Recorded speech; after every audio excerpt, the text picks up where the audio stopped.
Good Monday morning, everybody. John and Raheel, along with Dell, now for the next 3 hours here on ESPN 97.5. What's up, Heezy? What's up, big dog? How are you? Good, man. How are you? You're texting me. I'm on the second floor. And I'm like, well, you're going to be out there for a while. Yeah. If you're waiting on me. I forgot about the setup. I forgot about it. But Dell got me like a minute later. I'm excited to be here, man. That is so sweet, you two together on the second floor, coming up on the elevator. What'd you guys talk about? Not much, actually. No, he doesn't talk. We have an understanding that I've we had don't to talk. go get him before because he forgets his keys or something. You know, that happens all the time. So so here we are. It ended up as bad a game as we thought it was going to be. If that was a regular season game, they wouldn't even have highlights of it on ESPN. It was terrible. It was crap. It was about it ended up about exactly what we thought it was going to be. Seattle is just so much better. Drake May sucks. I said it all along.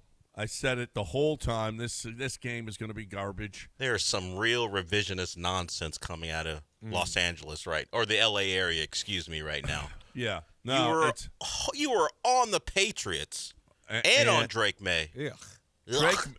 Drake May That's disgusting.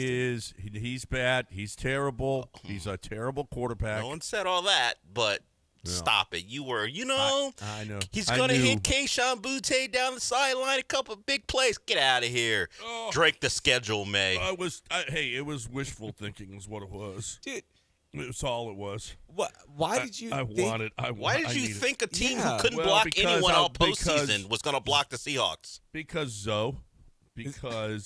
I needed him. I needed him to win. That game, I mean, you just go back to the Texans game, right? And CJ had as bad of a game as you can have. And it still took one final incredible throw to really pull that game out. It was a 5-point game in the fourth quarter. Yeah. And it took one, wonderful throw. It worked out for them. It was still a one-possession game as bad as they played. So how did you think that they were going to hang with a capable offense? Because the Seattle Seahawks defense is just as good, if not better, than the Texans defense. Like, they were 1A, 1B, and they were going to give the same problems because they're not changing things up in the Super Bowl. I was like, man, this is going to be a nasty game. This is going to be a blowout, and it played out exactly like that. I mean, could McDaniels have had a worse game? I mean, honestly, what was their game plan? It was awful. It was just terrible. Roll him to the right. Will Campbell can't block you, Raheel. I mean, what are you doing? Roll him out to the right. Buy him some time. Throw on first down once in a while. I don't think they threw on first down until like their 7th or 8th drive. I mean, what in the world? That was just an awful, awful game plan. With the whole thing. I mean, Drake May was awful, but get him some help. I mean, do something. Quick game, quick screens, anything. Do anything. That was just terrible. It was a bad game. It was ugly. It felt like a Thursday night game. I kind of measure big events now by my phone and my screen habits. And I was after halftime, especially like mid-third quarter, I was just on my phone the whole time. It didn't get my attention. I wanted to just switch. If I wasn't doing the show this morning, I would have watched something else. But here I am on the biggest show, on the biggest day, the Monday after the Super Bowl. This is where stars are made, and we have to talk about this game. Ugh. Yeah, I mean, I honestly, I don't think I've ever left. I left the game with about, I don't know, a minute and a half left. Same. I didn't watch any of the post-game celebration. Zero. I was excited that a kicker might win Most Valuable Player. That was kind of exciting, but then even that didn't keep me. I was like, I'm good. I don't want to see Seattle celebrate this because I really, it's missed opportunities still. And I'm thinking about C.J. Stroud that, man, the Texans, that could have been them because that Denver game was more than likely a layup, okay, with Stidham starting. That was more than likely a layup. Was C.J. playing quarterback? I know. That's what I'm saying. More than likely a layup. But, man, that was a missed opportunity. Maybe they get there next year because of that defense. But, gosh, that would have been such a fun game. If the Texans were in that game, I don't know. Seattle's just the Texans.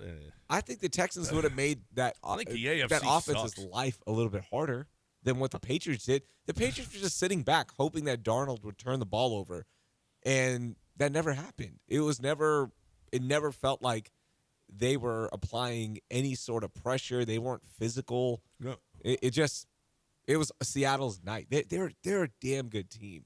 From the first run of the game, Yeah. I mean, it's just a simple outside zone that he picks up 10 yards. I was like, wow. I mean, you didn't expect Kenneth Walker to, and he just gouged him. It was the whole thing was just awful, just terrible. And nice job, New England. I wanted the Texans to go shoot Josh McDaniels. Go shoot him? Well, don't shoot What him. do you? Whoa. You want to pull that back? Well, Shoot his game plan into the sun. Maybe that. Yeah. Shoot your shoot his shot game. at him, I guess. Yeah. Like, I'm going to help you here. That's what I But meant. Shoot your shot at Josh McDaniels. Hey, what's up, Josh? Hey man. Hey, man. No, Well, don't he might be a little down, so you might be able to pick him up. You know, he's a little down on himself. You can just slide him I don't know what he loves to drink, but slide him something. Hey, Josh. Hey, man. I still love you. You know what? You're fine. Like, it's okay. There was The biggest stage, you had the biggest flop of a game plan. Speaking of shooting your shot, I did at a Super Bowl party. Tom Brady and Alex Earl were together. Well, yeah, we know that. I didn't know that. We know Braxton lost his girl to Tom Brady. Did we know that already? Yeah, Oh, yeah. You talked about this last week on the show. I've talked about it, that it's got to be tough for Braxton Berrios. Because, that's right. Because That's anytime the ex of Braxton, or he has to look at like updates about his ex with Tom Brady, it's tough that she That's right. failed or she succeeded up. Meanwhile, Braxton's sitting on the sideline watching because he's got a torn ACL. It's tough. That's right. That's right. I forgot about that whole Braxton. Now, what does she do? Why She's is like she famous? a social media influencer or something like that. I don't know Content exactly creator. what her job is, but Let's see what. I know she's on TikTok. I think maybe Instagram. She's making money doing something she couldn't have done 10 years ago because these avenues didn't really exist. But Wikipedia lists her as an American social media personality who rose to popularity posting "Get Ready with Me" videos on TikTok. yeah, A little GRWM action. GRWMs, yes. She's a prettier Nikki Glazer. Except that Nikki Glazer makes her money making people laugh. Yeah. Yeah. I don't think she's as funny as Nikki. Probably not. Nikki Glazer can host award shows. Not sure. Yeah. I guess Alex Earl probably at some point will host an award show. She just won't be telling jokes. No, she'll be Yeah, hosting well, like the somebody Webbies. will write the Yeah, jokes that's for an her. award show. Yeah, the She's not gonna Webbies. host a major award You show. know, not the Grammys, but She the looks like- Webbies or something. She Yeah, looks like Yeah. every girl from New Jersey, doesn't she? Or I don't Florida. know. I Like, guess she looks like just, hey man, if you were to create a blonde, She is from New potential Jersey. star- yeah, she is from there, right? Yeah. Like, just create me a generic blonde, good-looking potential star. Yeah. And Chat AI, GPT if will just AI give this. created you want like these. She's set up to look like one of those girls you're not sure is real because AI is as good as that now, where a girl can be talking to and it's not actually a real person. She looks like that, like Yeah. the epitome of the blonde, all the things. Yeah. Tom Brady's gonna get got by an AI chatbot. Well, he's practically He is- grinding on one He at the looks like Super an Bowl. AI. He looks like an AI bot now as well too. Like, just, I mean, the face does not move. Raheel, did you miss the Alex Earl GRWM Super Bowl TikTok? that No, she put up? did one. Yeah. Was Brady I in it? don't know. I haven't watched it. It just came up when I typed in her name. That's terrible. No, missed it. Speaking of New England girlfriends, did you see Belichick's girl? I did. What Oh, she was yeah. wearing? The Orchids of Asia. So people are questioning because Bill's an older man. Did he even know? Did he rubber stamp it? Did she surprise him with it? How do you think that went down? Did they work that out together? Did she go, or does he even pay attention to her shirts? Well, she had to. I mean, honestly, how could he have not known? I mean, come on. what is that? These are t-shirt? people questioning, which would be really upsetting for Dude. the UNC people if he could not be aware that this woman was wearing that shirt. Like, wait a minute, he's running our football team, but he doesn't know what that shirt's about. Right. Yeah. Like when that Now, happened. how did she get it? I mean, the whole Who whole knows? thing. Yeah, I honestly. I think they have came one. together, and I mean, you can get it on like on eBay or Yeah. Etsy, right? Something like that. I have one right, of those, but- by the way. But if KJ gave you me have one? Yeah, KJ gave me one for my birthday, and I wear it every Super Bowl when I go to my Super Bowl party. But I didn't go in the last 2 years because I was busy with work. So I have an Orchids of Asia shirt. So when I saw that, immediately, who do you think texted me? KJ, and I texted KJ like, dude, she's taking our bit. This is my bit. Like Belichick only- had to have known. Yeah, you wore it to Only a it Super Bowl hits a lot party. harder when Bill Belichick's girl is wearing it than when you're You wearing wore it to it. a Super Bowl party. She wore it to the biggest game of the year, UNC Duke. Yeah. I think more people saw it there than maybe at your Super Bowl party. I don't know. And in that whole case, Robert Kraft, of course, didn't get into the Hall of Fame either. And if there's one thing to be held against him, that whole thing is probably top of mind. Although charges were dropped because the police that set up that sting, they were illegally using the camera. It still happened, by the way. Like, everything happened. The reason it got dropped from my reading is that they just weren't allowed to use those cameras, and you can't use that in court, the evidence. So the whole thing got dropped. But, like, Robert Kraft still went to that parlor, the Orchids of Asia, before the AFC Championship game and was like, this is a stressful event. I need to go there. And By the way, Del, are we just going to let it slide that KJ and Raheel are buying each other clothes?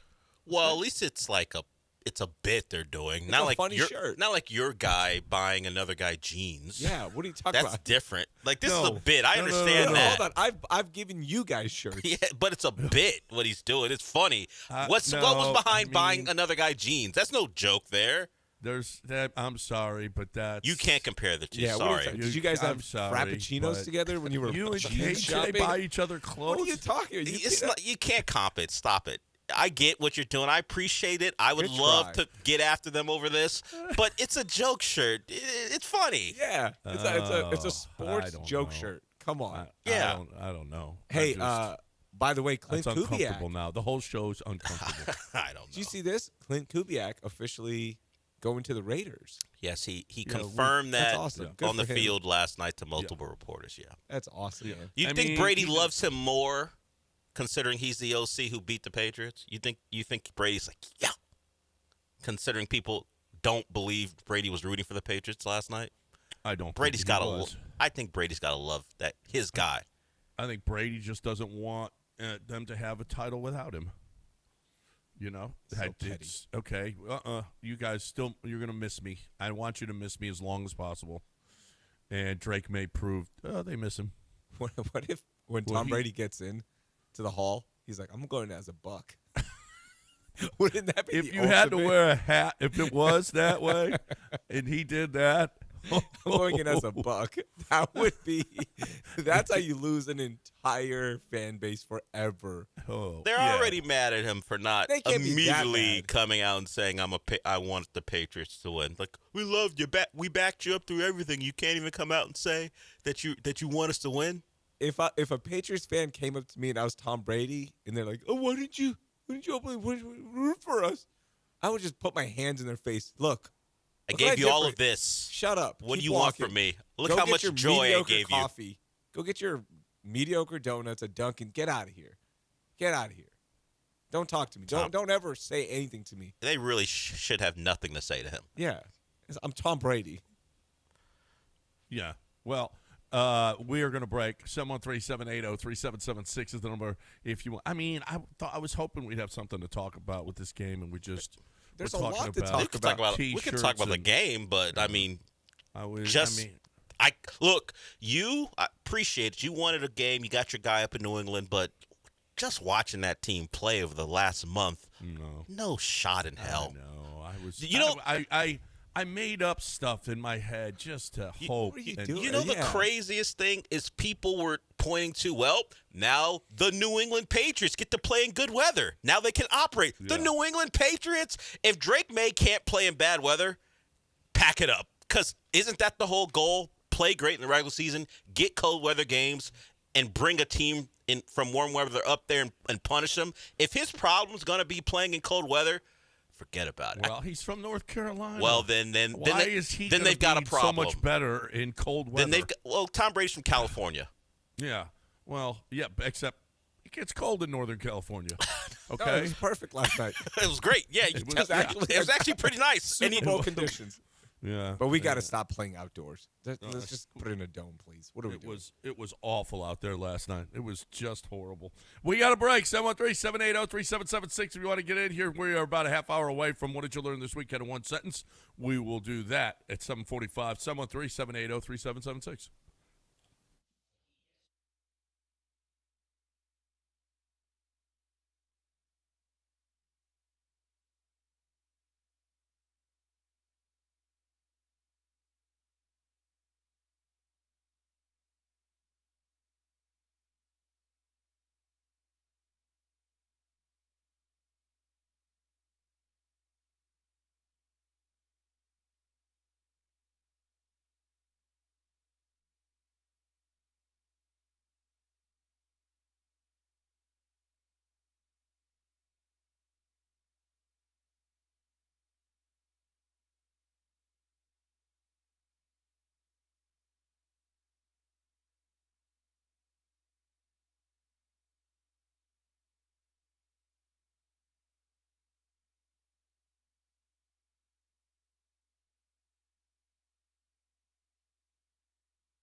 Broadcasting live from the Huntington Bank Studios, it's John and Lance. On ESPN 97.5 and 97.9 HD2. Now here's John Granato and Lance Zierlein.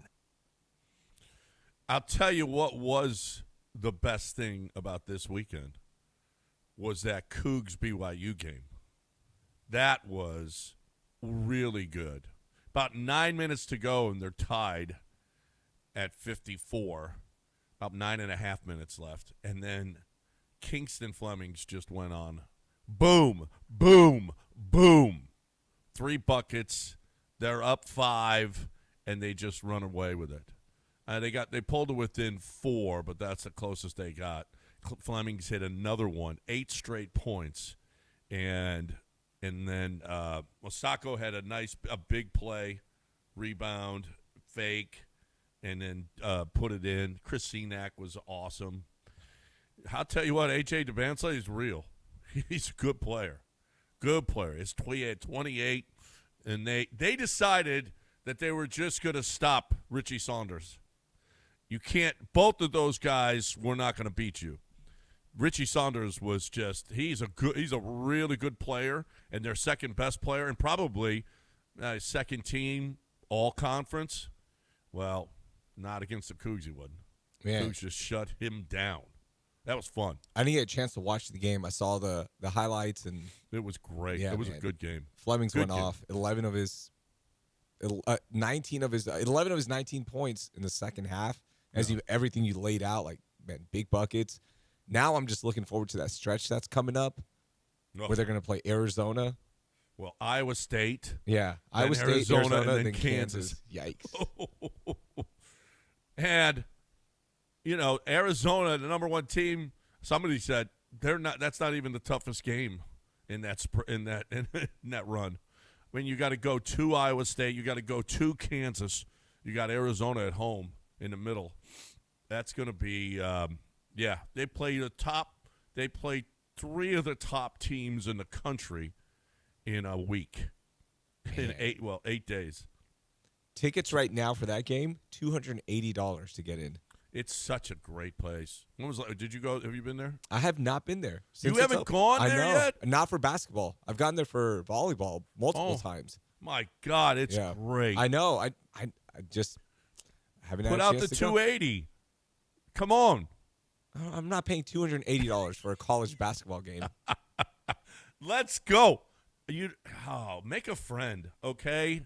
All right, maybe KJ will buy you a ticket instead of a T-shirt. I've got friends there. It's just, getting everything set going there. I've got tournaments on the weekend for Hayden. And I saw Nick Shaw there last week. At the Cougs? Yeah, at the Cougs game. At the house that Tillman built? Yeah, it's great.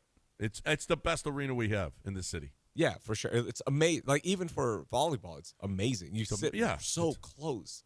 Everything. There's not a bad seat. Not a bad seat. We were up, like, second to last row, and we were like, these are great seats. Yeah. Yeah, now, I love the bowl. It's so nice. As opposed to paying $3,400 and sitting in the nosebleeds for the Super Bowl. Why would you ever do that? 34. I think the cheapest was 7. 34. The face value was 47. Now, I saw people getting it at $3,400 nosebleeds. Well, it must have fell at game time or something. Yeah, maybe. Well, maybe those seats weren't. I mean, 4,700 face value. You know what the NFL just decided? They said, why are they used to be $500? Mm-hmm. Why are we letting the ticket brokers make all the money? Well, you know what? That's all it did was jack everything up. There were tickets going for $30,000. Oh yeah. I mean, it's stupid. No, it's crazy. Like, getting close, it's nuts. But the whole thing, like, being that high, $3,400 just to get in, or just to be that high, like, why? What's the point? You can't see so much anything. better on TV. Yeah, it's a made-for-TV event. Yeah. It is not for the people in attendance. Yeah, and yet look. And it certainly was a pro Seahawk crowd. Was it? It was pretty loud with the Patriots at first. No, they first series. Tirico said you can hear how when the Patriots had the ball, how much louder it was. That the fan base was absolutely more Seahawk fans there. Gotcha. I couldn't tell on TV like where I heard a big pop for the Patriots, and then that was about it. Like it really didn't sway either way for me. But if Tirico said it, then yeah, like I'll go with the guy who's He was there. closer than you. Of course. Yeah, he Like, was a I would little rather, closer. I'll trust him with that you. one. And then the Rockets, nice win. They didn't have Shea, and now Alpy is taking his place on the All-Star team. Yep. Alpy's going to be on the World team. Not only did they get the win, but they kicked him out. I think the World lost in that trade. Yeah, but they did. Overweight tortoise is what they are calling him on the internet right now. Who? Alpy. Overweight tortoise. Overweight tortoise because of his lack of defense. Oh. well, I know y'all saw the clip with KD yelling at him. Yeah. Like, play Yeah. some defense, blah, blah. But this guy, I don't know who it was, but some guy did a video breaking down Alpy's defense. This has now gotten to James Harden level. Remember when Harden was just like playing the Olay defense? Yeah. It has gotten to that level, and this guy goes, man, get this overweight tortoise off of my team. It's bad. It's not James Harden. You can't put James Harden on him. Is it? Hold on. It isn't? There are some possessions where you're like, what is this guy doing? Yeah. No. Well. I guess like great triple-double. Congratulations. Well, but why man, is he out top covering when KD yelled at him and you were right, Dolly. Went back and watched, and Amen just went, what the. I mean, Ahmed was disgusted as well. Why is he out top covering him? Well, honestly, he put in the pick and roll, and that's what they did. Yeah, but then don't do that anymore. You can't tell the opponent not to put Alpy No. in pick and roll. I could tell Alpy anymore. don't switch off on him. Well, okay. At some point, you're gonna have to protect your own yard at some point, and he can't do it. The other team to be like that timeout kid. Hey, coach, it was out on me. Hey, the overweight tortoise is out there. Hey, let's not attack him. What? Coach, No. he gets the switch, and he's just like, coach, It's not no, we fair. can't do this. We can't do this. I mean, there's a fairness element to this. we can't be attacking immigrants like that. Okay. Well, What? He's an immigrant. Wait a Is minute. Alpy not Well, an immigrant? I mean, I think He's an immigrant. I'm not pushing back on the fact that he's an immigrant. I'm saying, what do you mean we can't attack immigrants? It's kind of what happens. No. But now, like, he's standing up saying, we're not doing this anymore. Oh, okay, someone is standing up for Alpy. Okay, got it. Like, yeah, we but can't be he's doing got a this. visa. You can't. He's still an immigrant. He's got, but no, we don't just attack immigrants at will. Yeah, but No. But I mean, you can't ask Cason Wallace at the time to check his papers, so he's just going to assume he's not supposed to be here. So I mean, I'm assuming I mean, it would be horrible, but But they did get the win. That's they did get the win, and when they were down 46-32, I was like, here, are you kidding me, guys? Really again? And then they showed some fight. They hadn't showed that fight in a while. Yeah. That was really nice. In the meantime, Alpy got fined. What did he catch? 50,000. Yep. I think it was about 50, right? It was about 50. Yeah, I think it was 50 for calling, what's her name, Jenna Renew or something? It The was referee? 15. No, sorry, I'm looking at an older one because it doesn't. Yeah, I guess he got fined 15 a couple years ago, but I can't find the number for what happened with Jenna Renew. I haven't seen it anywhere yet. But we do have the apology here, but I haven't seen where he's been fined for that. We'll see if that's out there. I thought it was 50. I just typed up Alperen Sengun fine, and it's not coming up. No, it's not. It doesn't come out. Okay. Whatever he got fined. He was fined for calling her Bia. It wasn't enough. As a father to a daughter, it wasn't enough. No, we're not going to do that again, are we? As a girl dad. As a girl dad, it wasn't enough. I mean, that's inside the show from a Patrick Beverly. Was it Patrick Beverly who said? That's so stupid. Here is Alpy apologizing for calling Jenna Renew a Bia. That was immature by me. That was just hit in the moment, and I say some stuff I shouldn't say. But I felt bad about it, and right after the game, I went to the locker room. I shake she's hand and apologize to her. That was immature by me. I just should know better, and But like I said, it's just a game. Sometimes, you can't control yourself. But like I said, I should know better. But I fixed it, and then I went to the locker room and I said, apologize it. I shook his hand and said, that would never happen again. It just happened in a heat moment, and she understood, and, it was good by both ends. That's nice. Okay. That's well, nice. I mean, maybe in his culture, though, that you see a woman, you go, hey, you know what I'm saying? No, maybe. What are you saying? No, John. What? Well, You see a woman, you what? No. Remember when I'm buckling up for this one. Go ahead. I wait. don't know where you're going, but go ahead. I am so ready. Go Let's ahead, get John. out of the way. Like Alpie on defense. Straight line drive, John. Okay, go. shoot, I can't. My brain doesn't work. Our first baseman, 2017, with the eyes. Yuli. Man, that was his culture. Remember, a bunch of people. Hey, in his culture, it's okay, right? What cult? You think in Turkish culture? Everybody called each other. I mean, if you were Asian, in his culture, you were Latino, You've had right? evidence of that.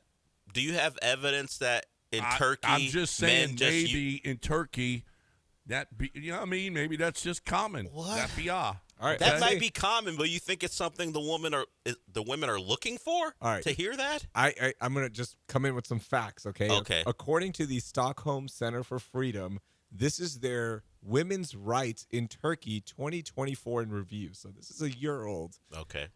The increase in the number of violations of women's rights in Turkey continued in 2024, with a rising number of femicide cases, bans on events organized by rights groups, and detentions of women protesting gender-based violence. Okay. So, Well, I mean, Culture. and this wasn't even. Listen, in his culture, maybe that's just terrible. Why acceptable I don't know behavior. why you read that and what he's doing right now. I don't either.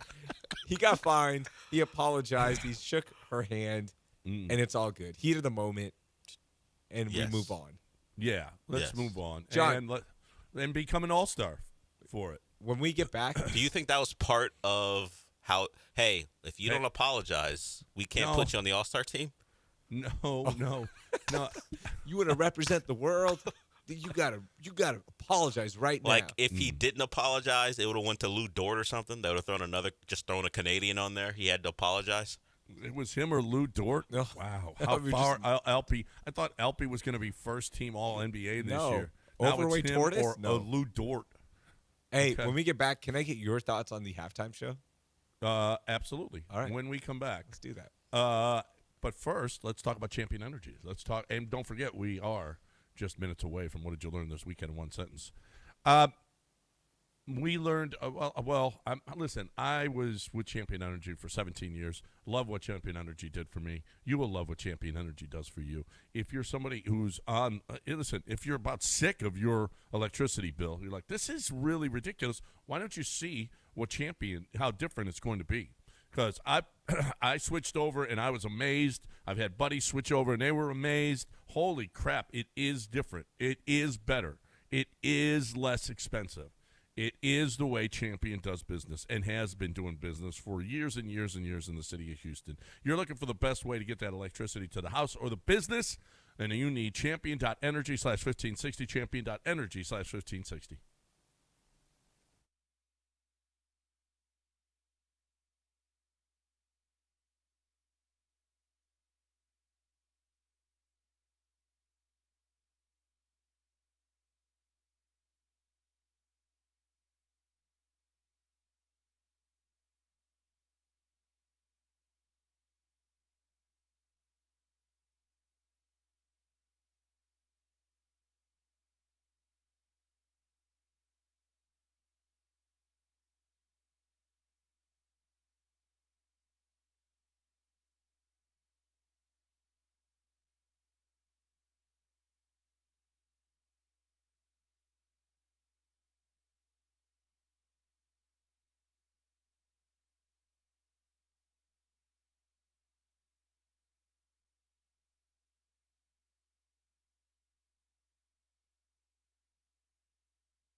Broadcasting live from the Huntington Bank Studios, it's John and Lance. On ESPN 97.5 and 97.9 HD2. Now here's John Granado and Lance Zierlein. All right, welcome back. Lance is saying goodbye to his mom this morning. So Raheel has filled in, and we wish Lance and his family the best this morning.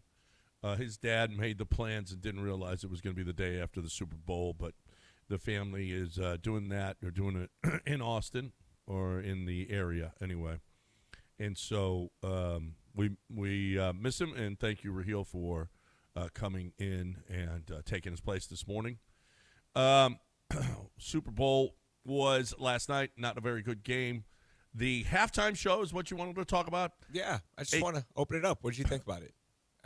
You're not a huge Bad Bunny fan like I am, or some you other are. people. I love Bad Bunny. You do. I don't understand a single word, but I love his music. Why do you? Okay, if you don't understand it, well, a lot of music, what people, even if it's in English, they don't. Yeah, Nobody understands what Pearl Jam is saying either. So no, right. No. Right. Like Exactly. you can now go on Apple Music and they have the translation there, and it's good music. It's fun, right? There was something about he's single. I know that. I was catching the words on the board behind him. You know, in Spanish. I just think the NFL is just on a huge heat check. There were all of those people there. I mean, Bad Bunny is very popular amongst young people, and they're trying to. But I mean, a large portion of the NFL's fan base doesn't know Bad Bunny, doesn't care about Bad Bunny. But Bad Bunny is very, very popular. Very like popular. you said, you're a big fan. It wasn't for me. I didn't care. I don't care about those. I really don't care. I'm glad it wasn't political. I'm glad that, you know, I don't know. Maybe there were statements made. I don't know. He made statements about what the, Latin culture is going through, what Puerto Rico is going through, but it wasn't like hey, he's just coming out and saying. it wasn't like stuff. I hate America. Yeah, which right, was exactly. It was in how fact it a was celebration. couched, yeah, Yeah. by Latin some Well, people. and- Yeah. I mean, and it was 100% Hispanic. Except for Yeah. Lady Gaga sang in English. Yeah, Gaga was not. As he says, Gaga. She was the peace offering to hey, if you love Kid Rock, you might love Lady Gaga. Is that what that was? You think? This was a peace offering. Yeah, she was great. I thought it was interesting for me. Yeah. I mean, there were a lot of hot Latin women there. I It like was that. nice. That's the thing. Yeah, Bad that was Bunny really does good. bring that out. Like, That was if you just want to go to a show, Yeah, you will I mean, I see was that like, at the wow, show. look at- Yes. Yes. Yes. Bad Bunny's doing pretty good. He has this is billions a good show. of streams, right? Like billions. He is. I think he's like a top 3 most famous musician right now, person even across the world, right? Like this guy is it. That means a lot of women are listening. Yeah. A lot of women are listening as well. So it was fun. It was nice. I enjoyed it. Like the whole power lines thing, I had no idea what that was about. But then I Googled it. I was like, why did he put that in there? Oh, it turns out that Puerto Rico is just struggling with just electricity, your basic needs. It's terrible. Like what's happening over there, what's happening with power companies, with gas companies. It's a mess right now. So I was like, oh, okay. So there's your little hey, learn something from it. So it was cool. It was a fun show. The songs, I wish he would have picked more hype songs, like the one that we came in with, Chambea. That's like one of the ultimate songs to get you going. It's about just hustling, shooting people. Hustling and shooting people. Yeah, it's great. Yeah. Well, see, I Most of his brought songs up are- shooting someone earlier, and that was bad. But Well, Bad Bunny does it, and he can make a Well, song about it. He didn't do it yesterday. I'm just saying, I wish he would have. It would have been a dope song to have. And you put a name on the bullet too. Yeah. Right. Well, I didn't mean like I meant figuratively. Figuratively. But yeah, it was a fun halftime show. My kids love Bad Bunny too, both of them, the 10-year-old and the 3-year-old. Yeah. Yeah, so It's a vibe. they were glued. More to than it. anything, it's a vibe. Like JJ said, didn't understand a word, but love the vibe. Okay, did the NFL tell every single person affiliated with the NFL to Probably. say that? I don't know. Did they? Was was- that the messaging? It was the overall message yesterday from everybody. I can't understand it. But the vibes were great. Yeah, pretty much. I don't know Spanish. Who but was the it? What vibes were great. Texan was it? Was it Lassiter or Bullock? I forgot which one. which I don't know the Twitter handles, but he tweeted out, "Hey, love the halftime show, knew every word," with a smiley emoji or whatever.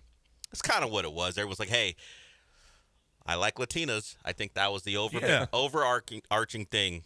We love a Latina, I think, from a lot of people. Yeah. That one. I didn't. Again, my wife wanted to see it. She wanted to see she doesn't know Bad Bunny either, but it was interesting. It was interesting. Yeah, I think it's a giant heat check too for the NFL. I don't think it is. I don't think it is because the NFL, the reason they brought Apple Music into this and Jay-Z and all these big name artists into this is that we are now putting on shows to attract more people to the Super Bowl. That's it. That's all this is. They look at who was one of the most popular people on the planet on Apple Music streams. Bring that guy. There's a reason why Kendrick Lamar did it last year. Is because they looked at all of his plays and said, all right, he is one of the talked about guys in celebrity culture and in music. Let's put him on. In this political this climate, though. Political climate, but, it was a statement for a lot of people. Yeah, but that the political stuff, everyone assumed it was going to be a political show, but watch the show, he didn't make it political. No, it wasn't. Just because you assume it, he can make it political on one stage, but on this stage, he even talked about it going in. I understand the opportunity, I understand what this is, and I'm going to put on a show that celebrates Latin culture, and that's what he did. Which might have been political for people anyway because it was predominantly Spanish. Political about it. Yeah, but I watched. I wasn't listening. But I don't know Bad Bunny as far as his music, but I was watching because of course you watch. Jessica Alba made an appearance. Mm-hmm. Pedro Pascal was there. Cardi, Ricky Martin. Yeah, It was well done production wise. I mean, I will give all the credit for how they put that thing together. I will raise one question to y'all. Did y'all see the bushes? Yeah. They were all humans. Yes. Yeah. Why? What's the point? There was they weren't dancing or anything. Why couldn't we just put normal bushes? Why did Katy Perry have a giant whale on? A shark on her show? Yeah. But at least the shark was dancing with her. The bushes did nothing but stand there. Well, I guess you don't want to actually use cut down trees. Yeah. I don't know for it. You just use fake ones. Fake bushes. Well, my wife loved it because it was sugarcane, and she grew up in sugarcane, and so she was like, "That's so cool." John, I saw a tweet that was going to hit you because you're a nerd. Someone said the Ints have come to take down Isengard. That's what it looked like to them. It was. Knew you would love that.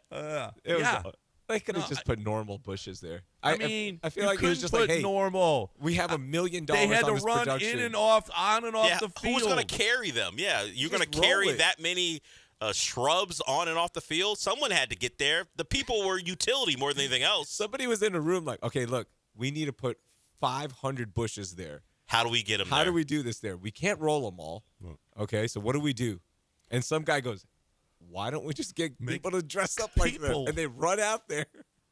And one of them was doing the 6'7". It was probably more about so logistics stupid. than anything else.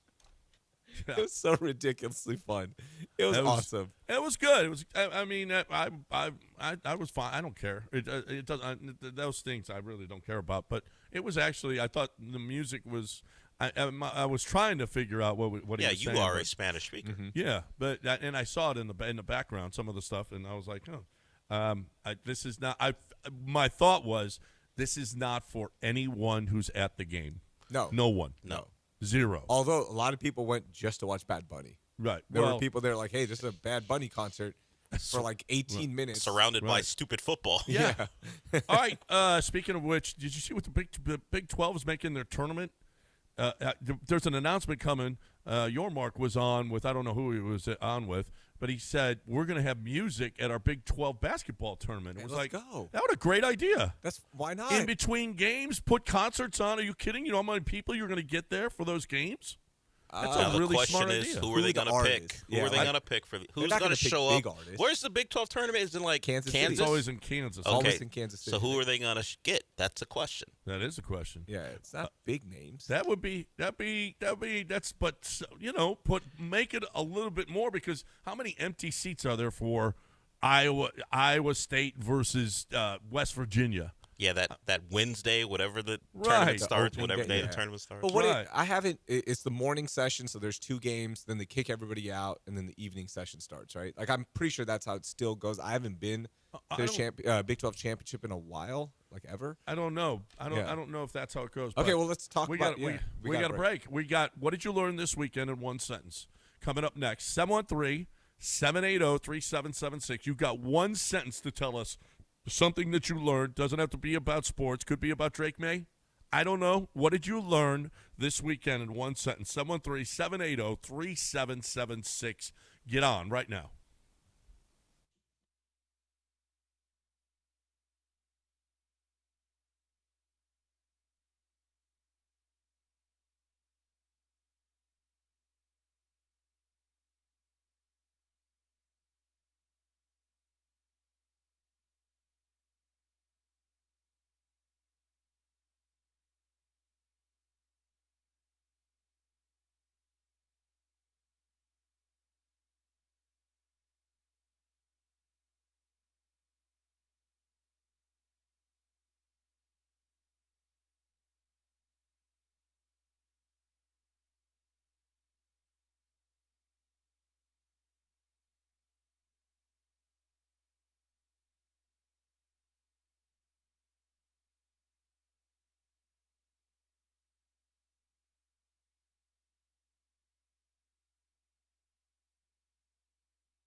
Broadcasting live from the Huntington Bank Studios, it's John and Lance. On ESPN 97.5 and 97.9 HD2. Now here's John Granato and Lance Zierlein. Hey, welcome back. Time to play. What'd you learn this weekend in one sentence? 713-780-3776. We get a full board. Somebody's going to get off, and you can get in. So keep on listening, even if you get the busy signal. 713-780-3776. I'm going to start. I learned that if I could do it all over again, I would definitely go to school in the San Diego area because holy crap. Oh, it's so beautiful there. Yeah. So beautiful. Were you in San Diego this weekend? Yeah. One sentence. I know. Just He can talk Okay. about that. We'll talk about it later. Yeah. Yeah. I'll give mine real quickly too, and then we'll talk about it later. Mm-hmm. I actually like the Webster area. I was there all weekend for No. tournament, but I'm just saying. Wait. Yeah. We'll That's talk it. about it. That's Del. a sentence. That's a sentence. Dell, you like the Webster area? I don't live in the Webster area. Kinda. I don't. Sorta. No, mayor of completely different city. No. I mean, you don't know where. No, it's- you're saying I don't know where I live. Is what you're Well, about to I say. mean, okay. Are you closer to Webster or California? I'm Webster. closer to Webster than Yes. to a lot of places. What That's does that what I have to do with anything? said. What? That's what did you what say? You live in that area. I thought you were in Webster. No, I don't live in Webster. Live in League City. Let's go. Same thing. No, Same not thing, really. yeah. Let's go to. No, not actually. Let's go to Ocho. Ocho, what'd you learn this weekend? Yeah, I learned that David Simon, creator of The Wire, attempted to produce a spinoff about city politics called The Hall, but HBO rejected it. Oh. Wow. Huh. He did a show recently with John Barenthal. I forgot. He played a dirty cop. I forgot what it was called, though. So he did get his sequel, at least in some ways, with HBO. Let's go to Mito. Mito, what have you learned? Hey. Vito. I think He ate the phone. Hey, Hey. hey, I learned the Super Bowl MVP, the kicker got screwed out of that trophy, man. I betted on him on that team and everything. Damn. That was the year, man. Could have gotten it. That was five field goals. 5 for 5. Yeah. That's awesome. I mean, and that, you know what? That game deserved a kicker as the most valuable player. That NFL season, Mark Mosley was the NFL MVP. How crappy a season do you have if Mark Mosley, the kicker, is MVP? That was that season in a microcosm. Who's next, Al? we move to Joe. Joe, what have you learned?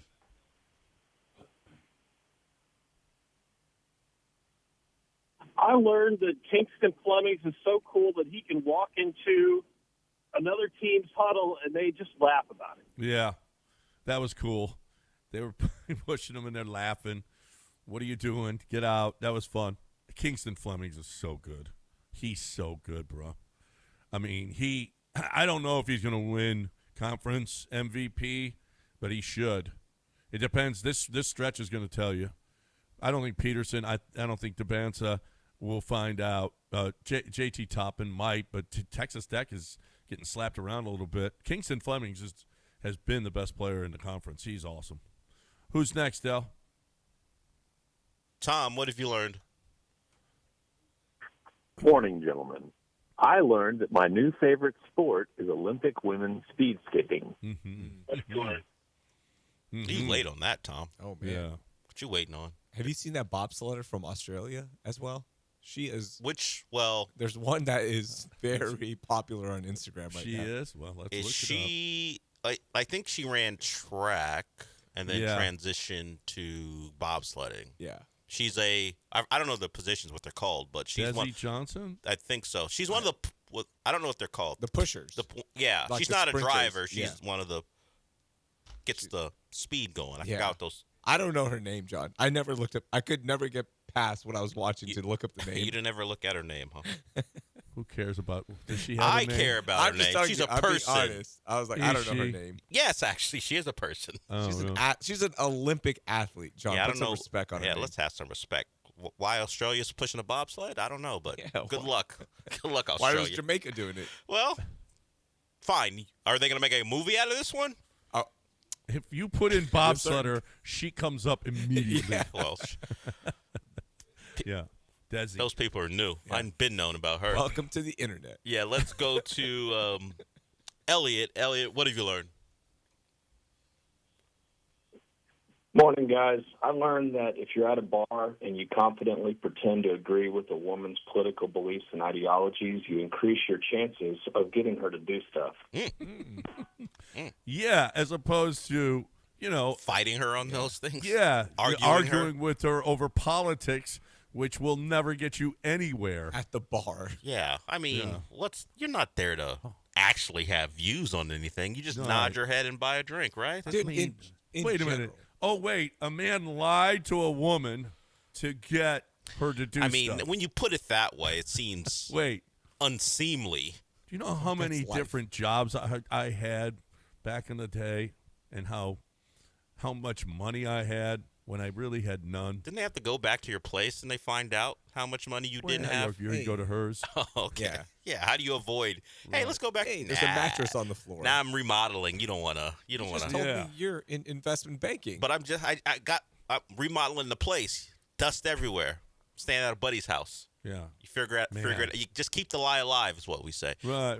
Let's. Elliot lied to a woman. Yeah, and it worked. Congratulations for that for learning that. Mm-hmm. Let's go to another John. John, what have you learned? We all learned that New England was exactly who we thought they were. And next year, they probably won't even make the playoffs. If we go by the Commanders model, they're first place schedule. Although, I think Vrabel's pretty good. Is that offensive line going to be better? Is Will Campbell going to figure it out? I don't know. They drafted two guys on the left side, and they have shown to not be good. Yep. But those are high picks, so they got to play. It took them a while, but the New England Aggies that finally paid the little arms somehow. That Lance always talks about. Maybe there's something to it. Yeah, people say you take a guard at the 4th pick overall, you might have some problems. But a lot of old linemen who were watching the game said his problem is how he sets. Like, they're getting technical. Sure, the arms ain't great, but hey, he doesn't read how a defensive end is coming at him, and the technique's bad. So they need to work on that too. He needs Larry Zerline is what he needs. Or maybe rehire Dante Scarnecchia. Let's go to La Raza. What have you learned? La Raza, ¿qué pasó, mijo? Oh, bring it back for the one time. Juanito G. Right easy.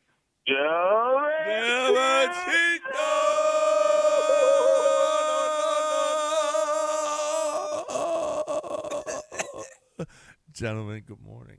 Para tres. Shout out to my gorditos out there. Here's what I learned this weekend. I learned this weekend that people would rather watch a 60-year-old white guy with jean shorts than baddie Latinas shaking their booty, man. That's a damn shame. That is a damn shame. What 60-year-old in Kid Rock? Jeans? Who? Kid Rock was in jean shorts. Oh, was he? lip syncing at the alternate. How many people watched that? It I think peaked at like 5 million. I've seen numbers ranging from 5 million to 12 million. Really? Yeah. Wow. Yeah. To watch Kid Rock lip sync. Oh, wow. Who is? Yeah, not me. I watched the Latina halftime show. That was good. Who's next, Al? I think we're done. We're done. Yeah. We did it. Learned a Attaboy. lot. La raza, ¿qué pasó, mijo? And thank you, Raheel, for not saying anything. Okay. About what? About El Gordo? No, why you do? Well, you set him up for it. Yeah. No, he's trying. Yeah. I've been in touch with him. What? He's trying. You've He's been trying to keeping lose track? weight. You take him out running? No, I told him, I was like, dude, you need to get your health in check. Like, you've got a family. You're getting gordo, right? You're getting gordo. You're getting gordo. So I told him, when you go to the gym, you got to send me an accountability picture. Like, you're actually there. This was about a month ago. 0 pictures sent. 0. Some I thought you complain said about he was, that life, Raheel. I thought you said he was doing the stuff. He told me he's doing it. I got to take a man for his word. Yeah. You believe him I believe a man.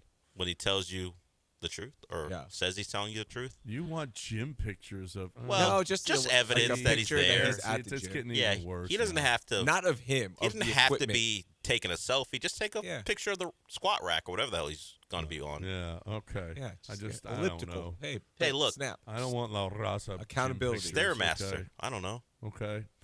What I want is I want pictures of them at the Golden Nugget Lake Charles. That's what I want. GoldenNuggetLC.com. Let's go. I mean, it was packed yesterday. The game, I'm going to tell you this.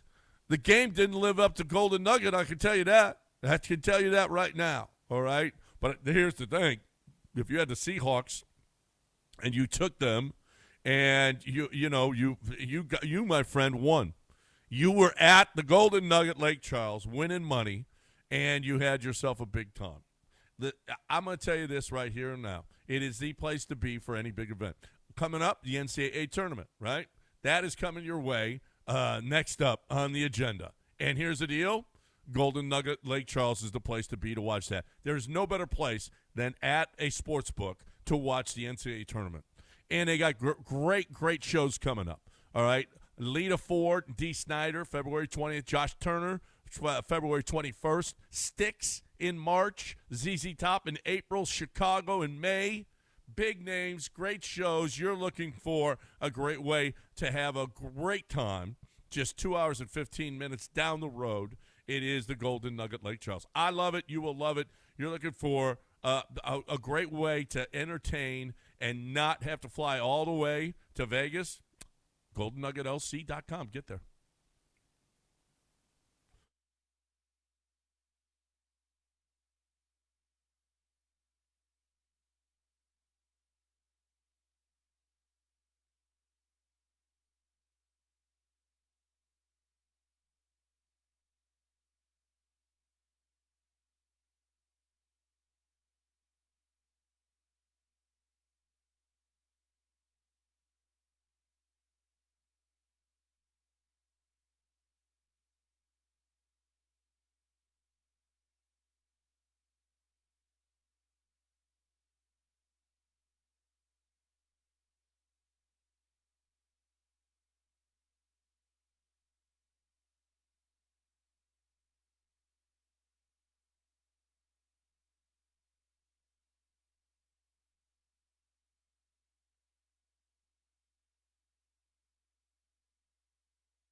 Apparently, according to True Media, Drake May had the worst playoff run ever, or in this century.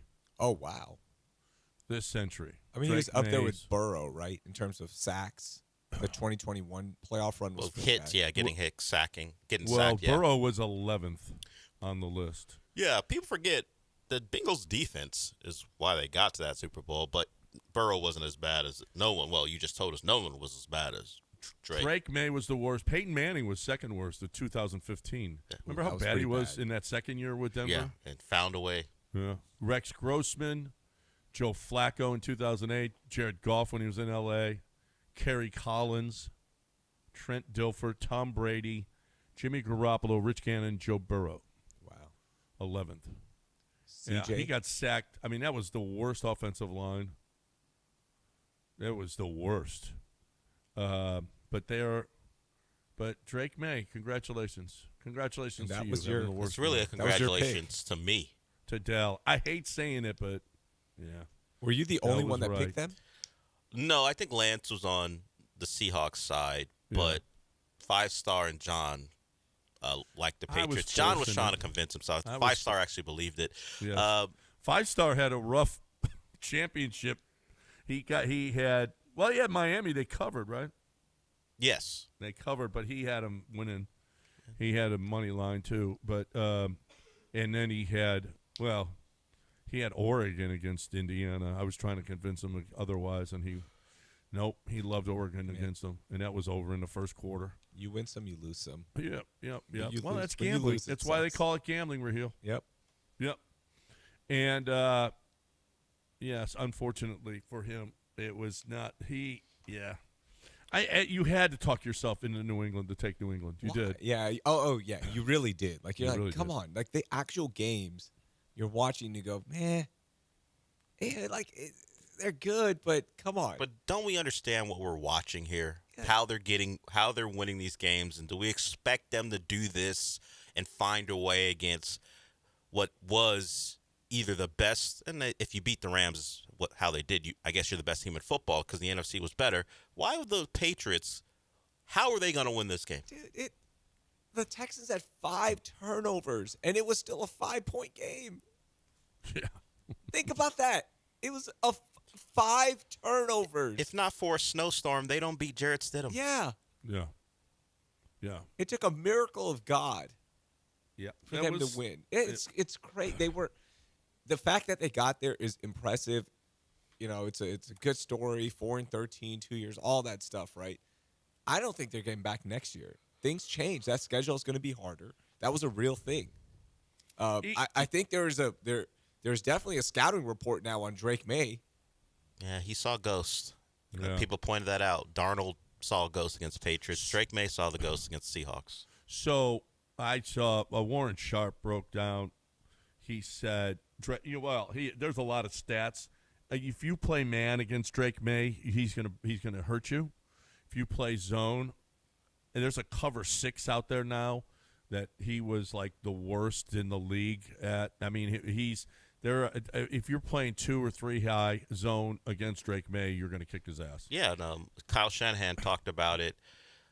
I think Adam Wexler pulled it, so it wasn't like it's not broadcast quality, but Kyle Shanahan was talking about the Texans and the Seahawks are like the 2 teams out there that if the offense and special teams don't screw it up, they can go win you a Super Bowl. Yeah. And, of course, we experienced that firsthand, that the Texans defense could not overcome the offense's mistakes. And what the Seahawks do is they're actually a little more – they do a lot more than the Texans as far as all the blitzes and stuff, but they're in too high. So they don't give up explosive plays. Now, they got the one to Matt Collins because Tariq Woolen was on the wrong side of the field. He ran over there late, and Matt Collins scored. But the Texans were susceptible to one-on-one coverage because they kind of go, hey, we're going to rush with 4. We're going to get after you, and we like our guys in man, so that's why Stingley got beat. But the Seahawks don't give up single high stuff. No. They don't give you the chance to get explosives. And if they can get there with 4 and the Patriots could not run the football to force them in a single high and to bring a guy down, you saw what happened. They could just sit back, play zone, do their tricky things on 3rd down, and McDaniels and May didn't have a plan for it. No, and he tried to force that ball down. That was one of the worst throws. I don't know what was he thinking? Dude, the one that there's 4 defenders around his receiver. I was like, what?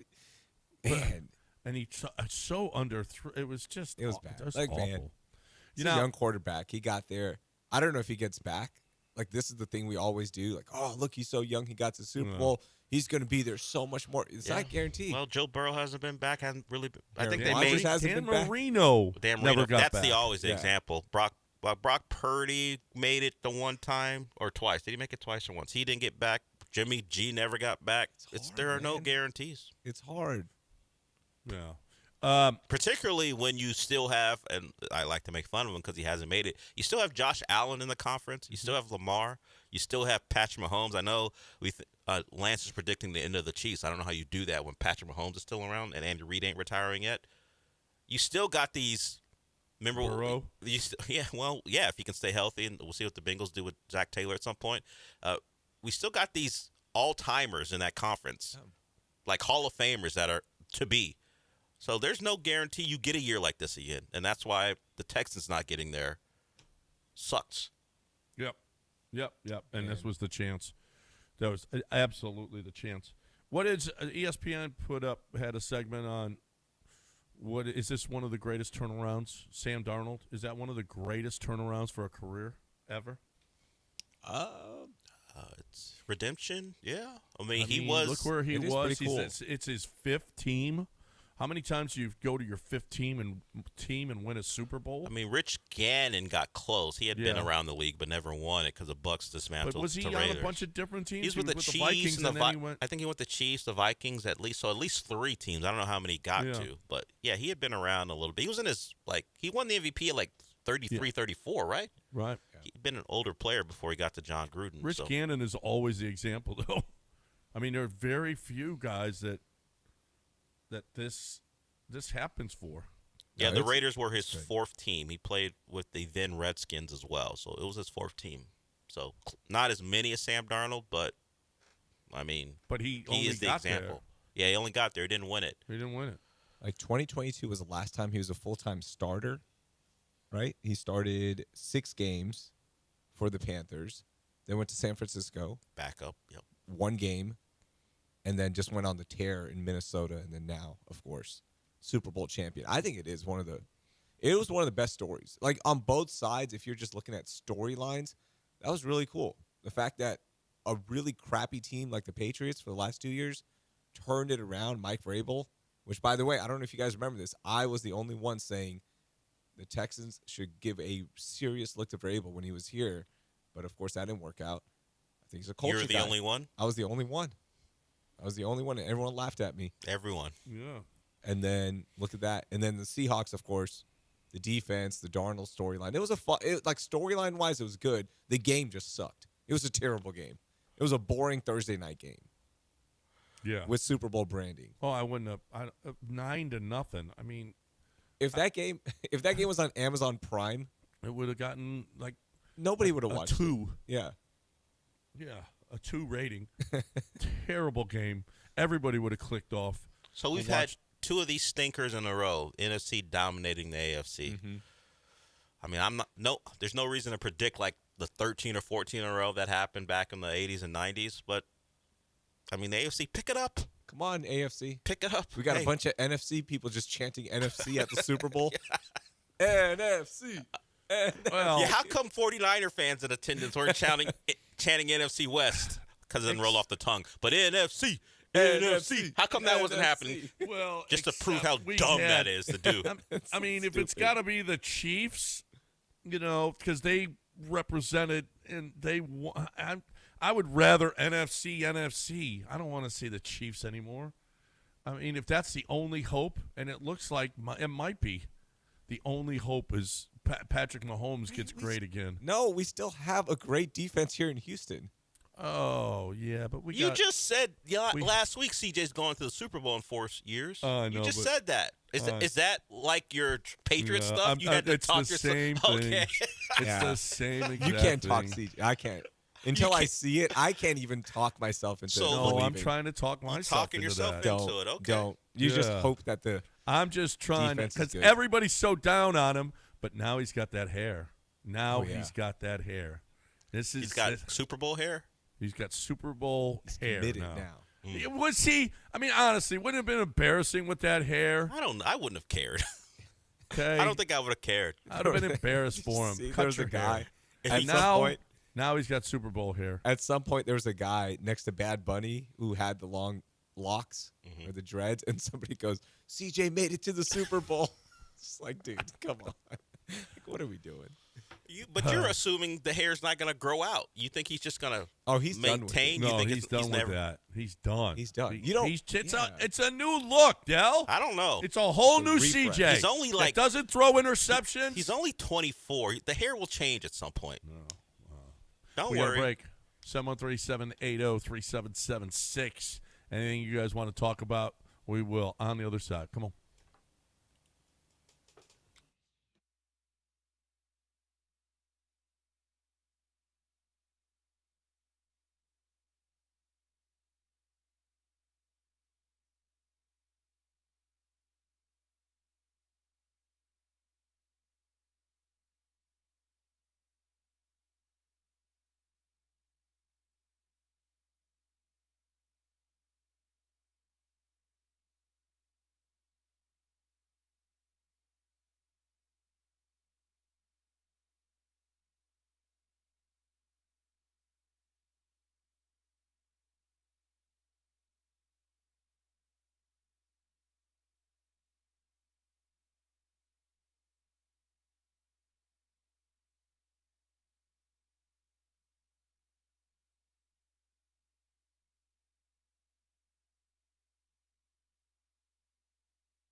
You're listening to John and Lance. Broadcasting live from the Huntington Bank Studios, here's John Granado and Lance Zierlein.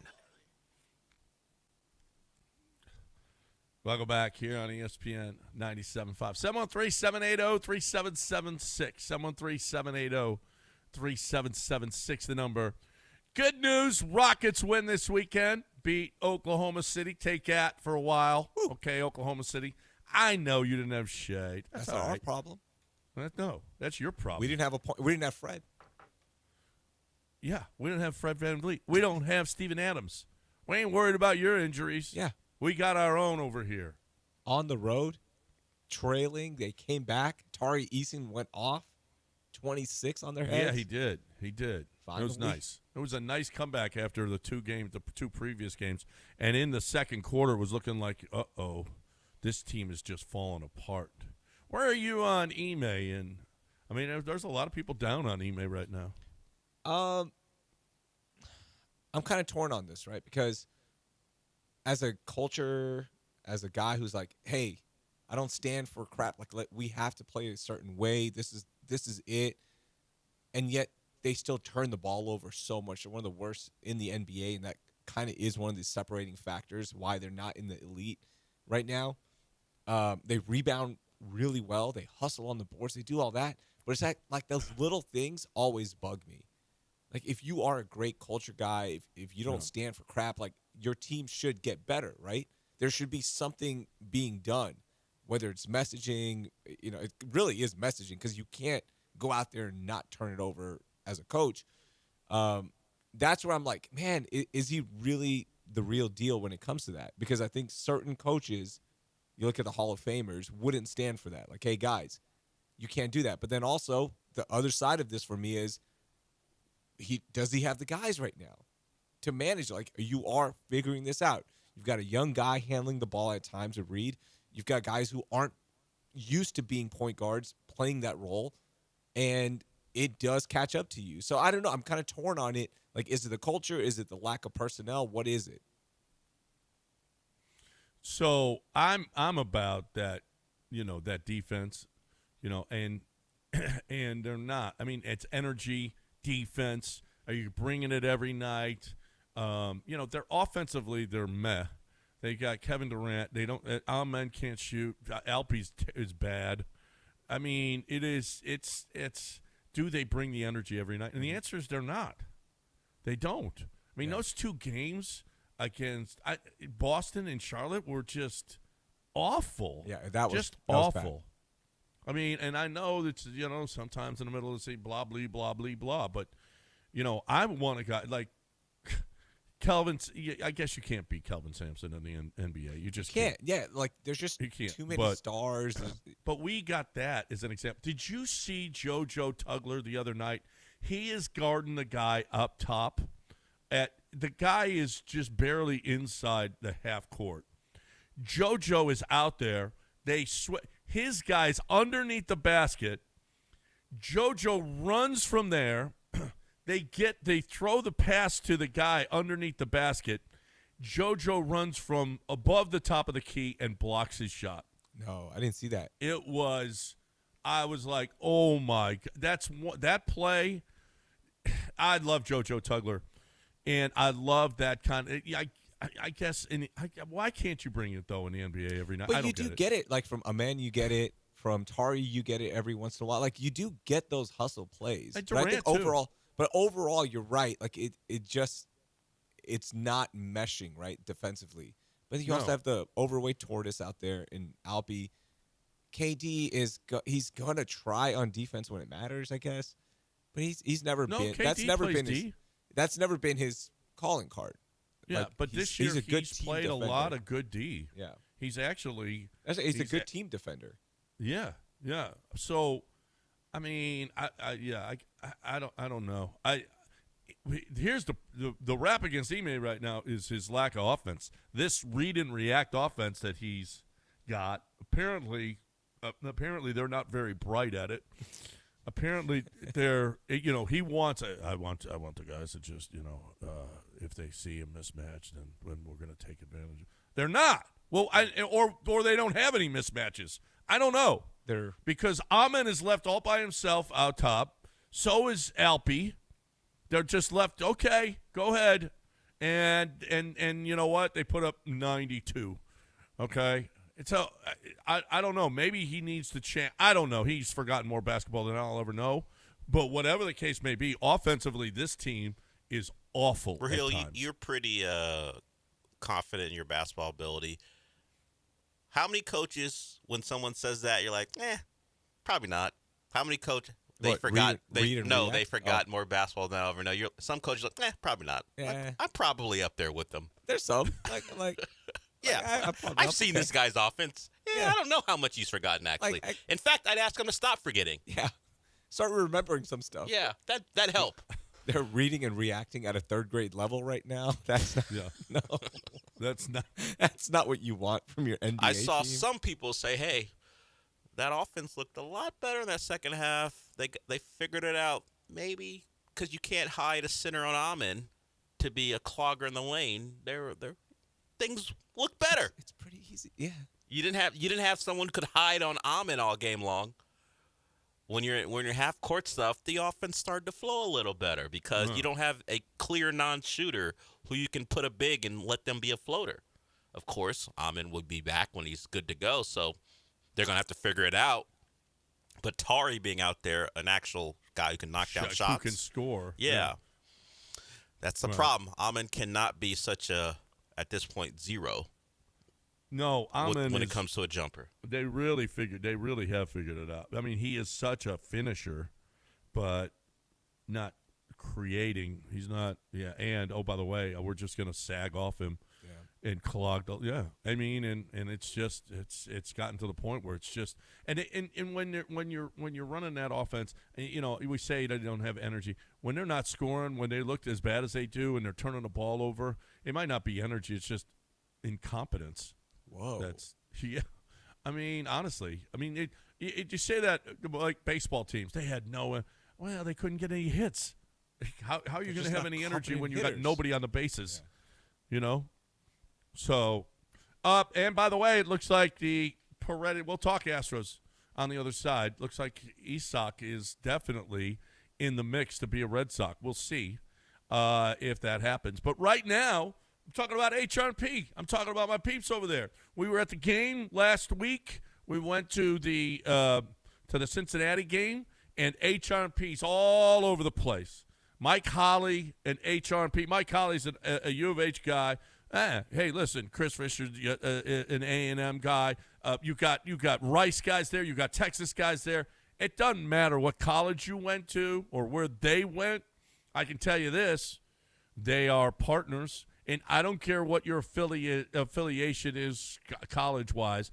Business-wise, you want HRP to be a business partner for you. If they're business partners with us, we succeed, they succeed.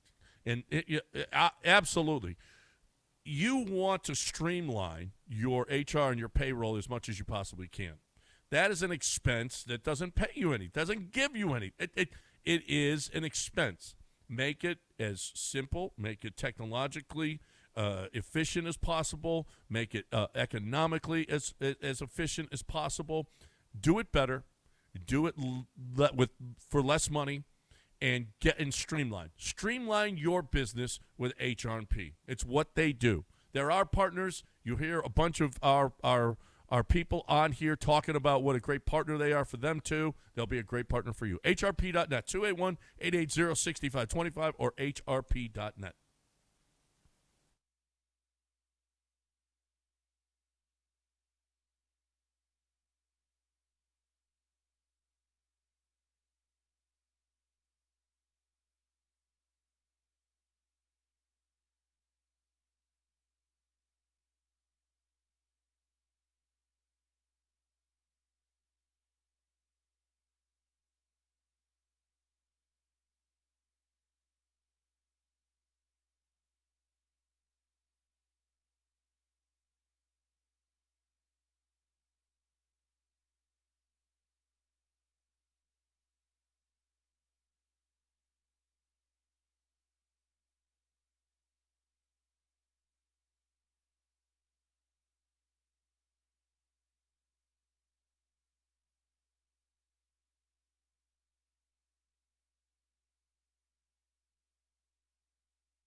Broadcasting live from the Huntington Bank Studios, it's John and Lance. On ESPN 97.5 and 97.9 HD2. Now here's John Granato and Lance Zierlein.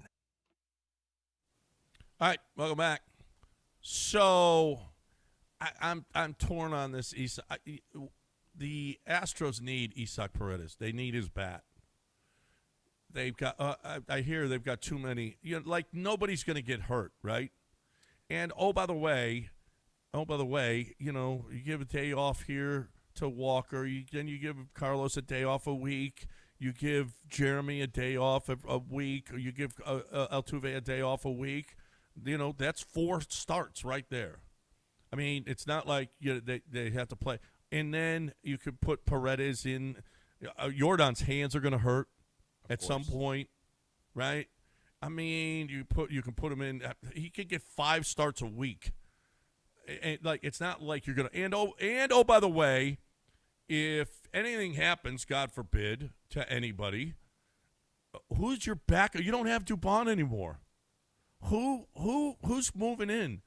Who's gonna play? The Allen? Didn't they get Allen from the Braves? He's like a 140 hitter.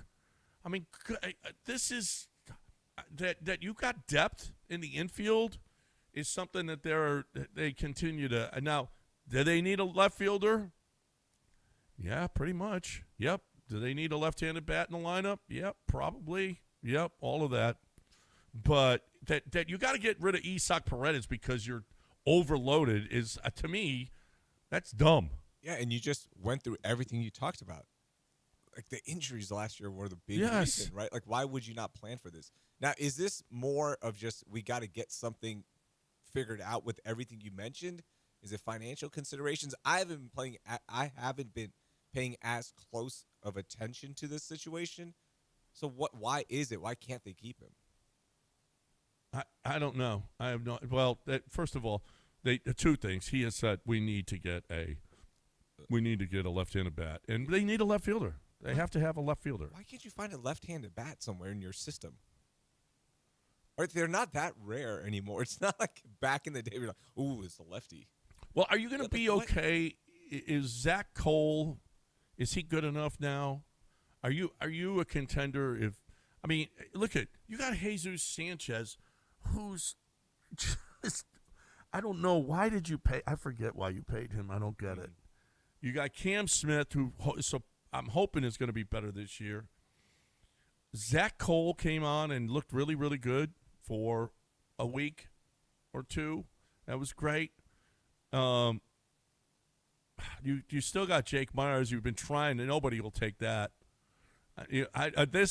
Well, Jake Myers is out there and they're dangling Jake Myers. To who? For what? Who's going to pay? Yeah, we're going to get a left fielder for Jake Myers. What? Who thinks Jake Myers? What value is Jake Myers going to have for? And then, by the way, who are you playing? Cam Smith's going to play some center field, by the way, this year. They announced that last week. Zach DeCenzo, I guess you have to trade Paredes because you just got nothing. You got no outfield. Holy crap!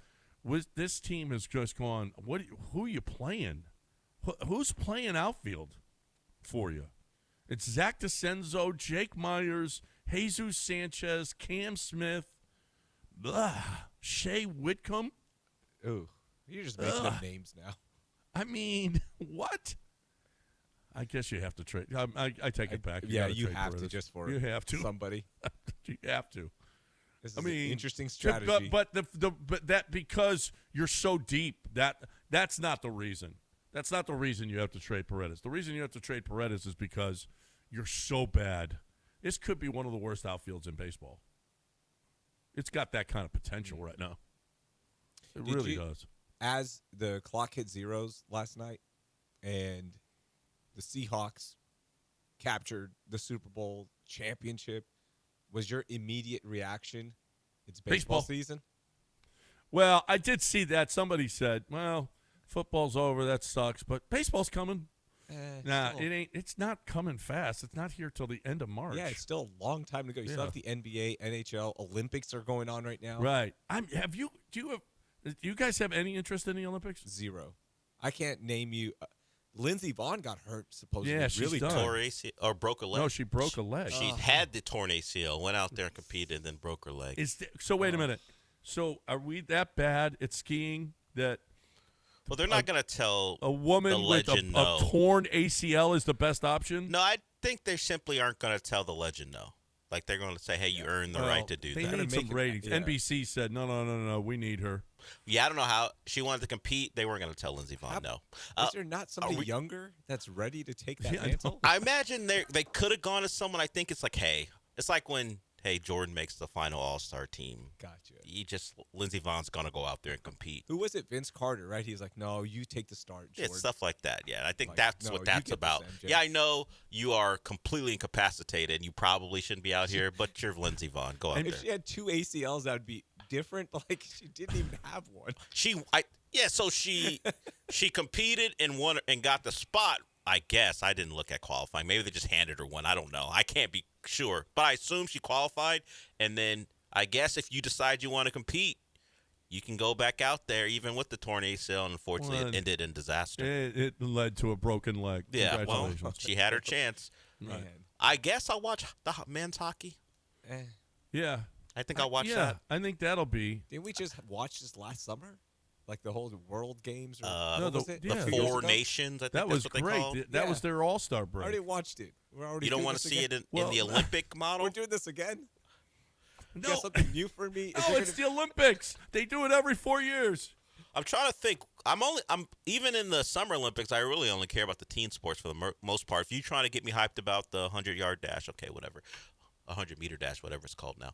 But hockey, I guess. If you're gonna trick me into watching bobsledding because that Australian girl's out there, maybe. But other than that, no, I don't. I haven't cared about the Winter Olympics in a long time. A little ice skating competition? I know the women are great at ice. The U.S. women are great at ice skating. I think they Are won they? the team gold again. Where'd you hear that? They I already saw won that it? they repeated as team Repeated gold what? champions. I think It's already done? the team portion. It's been 2 days. They do the team portion, then they do the individual stuff. I believe. Italy was leading in medals. Did you guys see that? With what, 4? 9 now, but Guys, but it's it been doesn't 2 really days. count. It's like It's starting your country's Friday. just winning bronzes. They got like 6 bronzes out of 9 Kicking medals. ass. Yeah, Medal count. coming in third place all the time. Thank Congratulations. you. Is China competing Okay, this it year? was better than the I World don't- War. We came in last. Do you think you came in behind the Germans? You think? Ooh. Yeah. Yes, we came in I don't- behind we the have a medal? Germans. Hold on. Uh, If we're being real, I think Japan came in last. Yeah, I don't. Yeah, probably. Yeah, We came in, if we're actually ranking Yeah. who came in last. yeah, probably. If we're going to do this, let's If we're- historically do Let's it be right. honest about things. Yeah. Right. We got 9. We're kicking everybody's Yeah, ass. 6. We? What do you mean we? Yeah. He's Italy. clicking. Are you an American or an Italian? Italy. I went to Little Italy in San Diego this weekend. And that's where you saw the How little beautiful was it? scenery. I will say this. We went to the gas lamp Oh, that district. place is cool.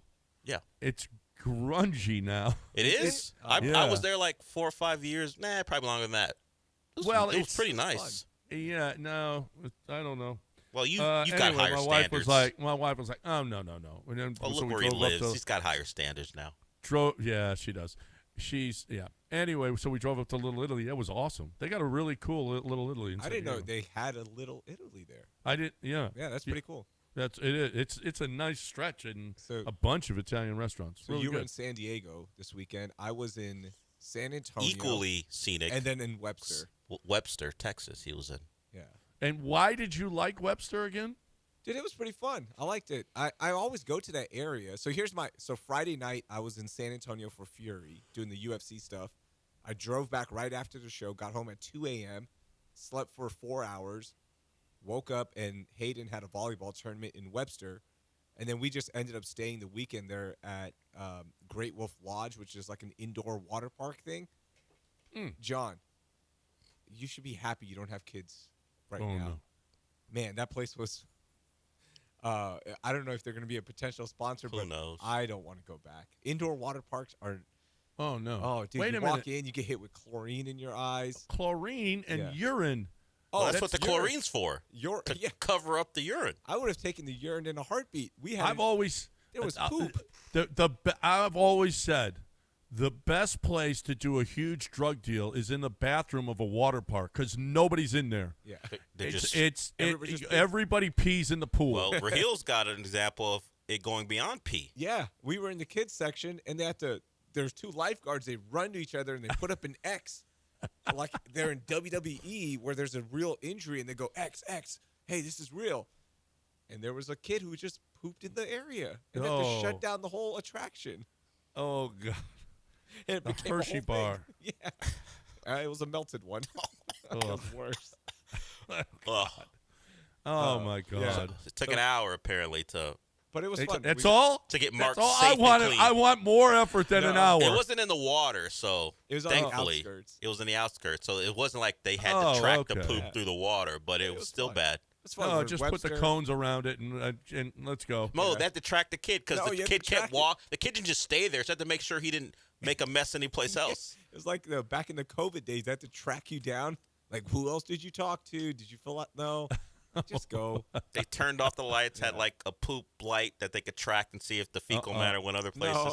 No? It wasn't like no, so we were at CSI. We were at a volleyball tournament in the morning, and then at Great Wolf, then we went to Kemah and ate at Tukey's, did that whole thing. It was a fun weekend. It was good. So Webster's so far away from your home, it couldn't have been go and then come back. It could have easily been that. Okay. Then why didn't you have easily been that, but my wife was like, let's just do a whole weekend there. I'd go there to the water park, let the kids have fun. Did the kids like it? They loved it. The kids loved it. There you go. Yeah, it was all about the kids. It wasn't for you. It's just like Bad Bunny. It wasn't for me. Bad Bunny was for Bad Bunny's for Rahil though. He loved it. The Latinas were for us. Right. The exactly. Well, yeah. And just because this show needs to be factually accurate, it was the men's U.S. team who won the team gold medal in figure skating. Gotcha. Not the women. I missed it. So did I. That's why I said the woman. Did you watch any of the opening ceremonies? No. Del, none of y'all? I didn't want. The Olympics are off the table. I don't care. I don't know why. I just don't care anymore. And men's figure skating. What? You just sure what? I can ever. I don't think I've watched 3 minutes in my Since what? life. Brian Boltano or something? Yeah. Blades of Glory. It's just not for me. There's some things that are just not for us. Not for us. It should be for us though. Why? We're in that demographic. We should be. What demographic are we in? What? The men's figure skating demographic? How so? We should be in that demographic. How are we in that demographic? How are we in that demo? Explain. Male sports fans, disposable income. What does that have to do with watching it on TV? Well, how do you think they sell ads? Yeah. Sorry, I don't think it's for us. What are the ads in men's figure skating? What Super Bowl was $8 million. Men's figure skating was $8. I think the Olympics charges a higher rate than $8. Not for I think NBC could get a little bit more. What? Okay, Rahil, if you were in marketing, what would you advertise during men's figure skating? Oh, number one? Yeah. Wegovy. Weight loss pills for sure. Mm-hmm. So fatsos are watching men's figure skating? No. Just everyone is fat now. So you have, like by default, you got to get a I got hit over the head with Wegovy pills last night on every break. It seemed like the Super Bowl. What about Serena? Yeah, she looks good. What is she? Roco? Row. She's with Row. Row. Just Row. Well, it depends on your definition. Some people aren't thrilled. Yeah. With the way she looks now. But, hey, let her be her. Who? Some people are saying, hey, they want her she's to be too Gorda? thin. I don't know about Gorda, but, everyone has an opinion on something. Like, Adele. Let that woman be who she wants to be. Exactly. Why do you care? People do. People always have opinions. Like Adele caught it. Yeah. She was supposed to be the body positive. Oh, you're the big girl thing. Everyone's supposed to love that. She got thin. Everyone's like, hey, you're not. What are you doing? You're supposed to be for us. Why do you want to be healthy? Well, see, this is what people don't understand sometimes. Obesity was down, I think, 2% last year. Oh. That's pretty cool. That's a good thing. Good for them, man. Like, yeah, Wegovy, weight loss pills, all that stuff. That's big business. Big business. Mm-hmm. Break in here. We got to do business. Listen to these commercials. I don't think you'll hear them on at men's figure skating. We'll be back right after this.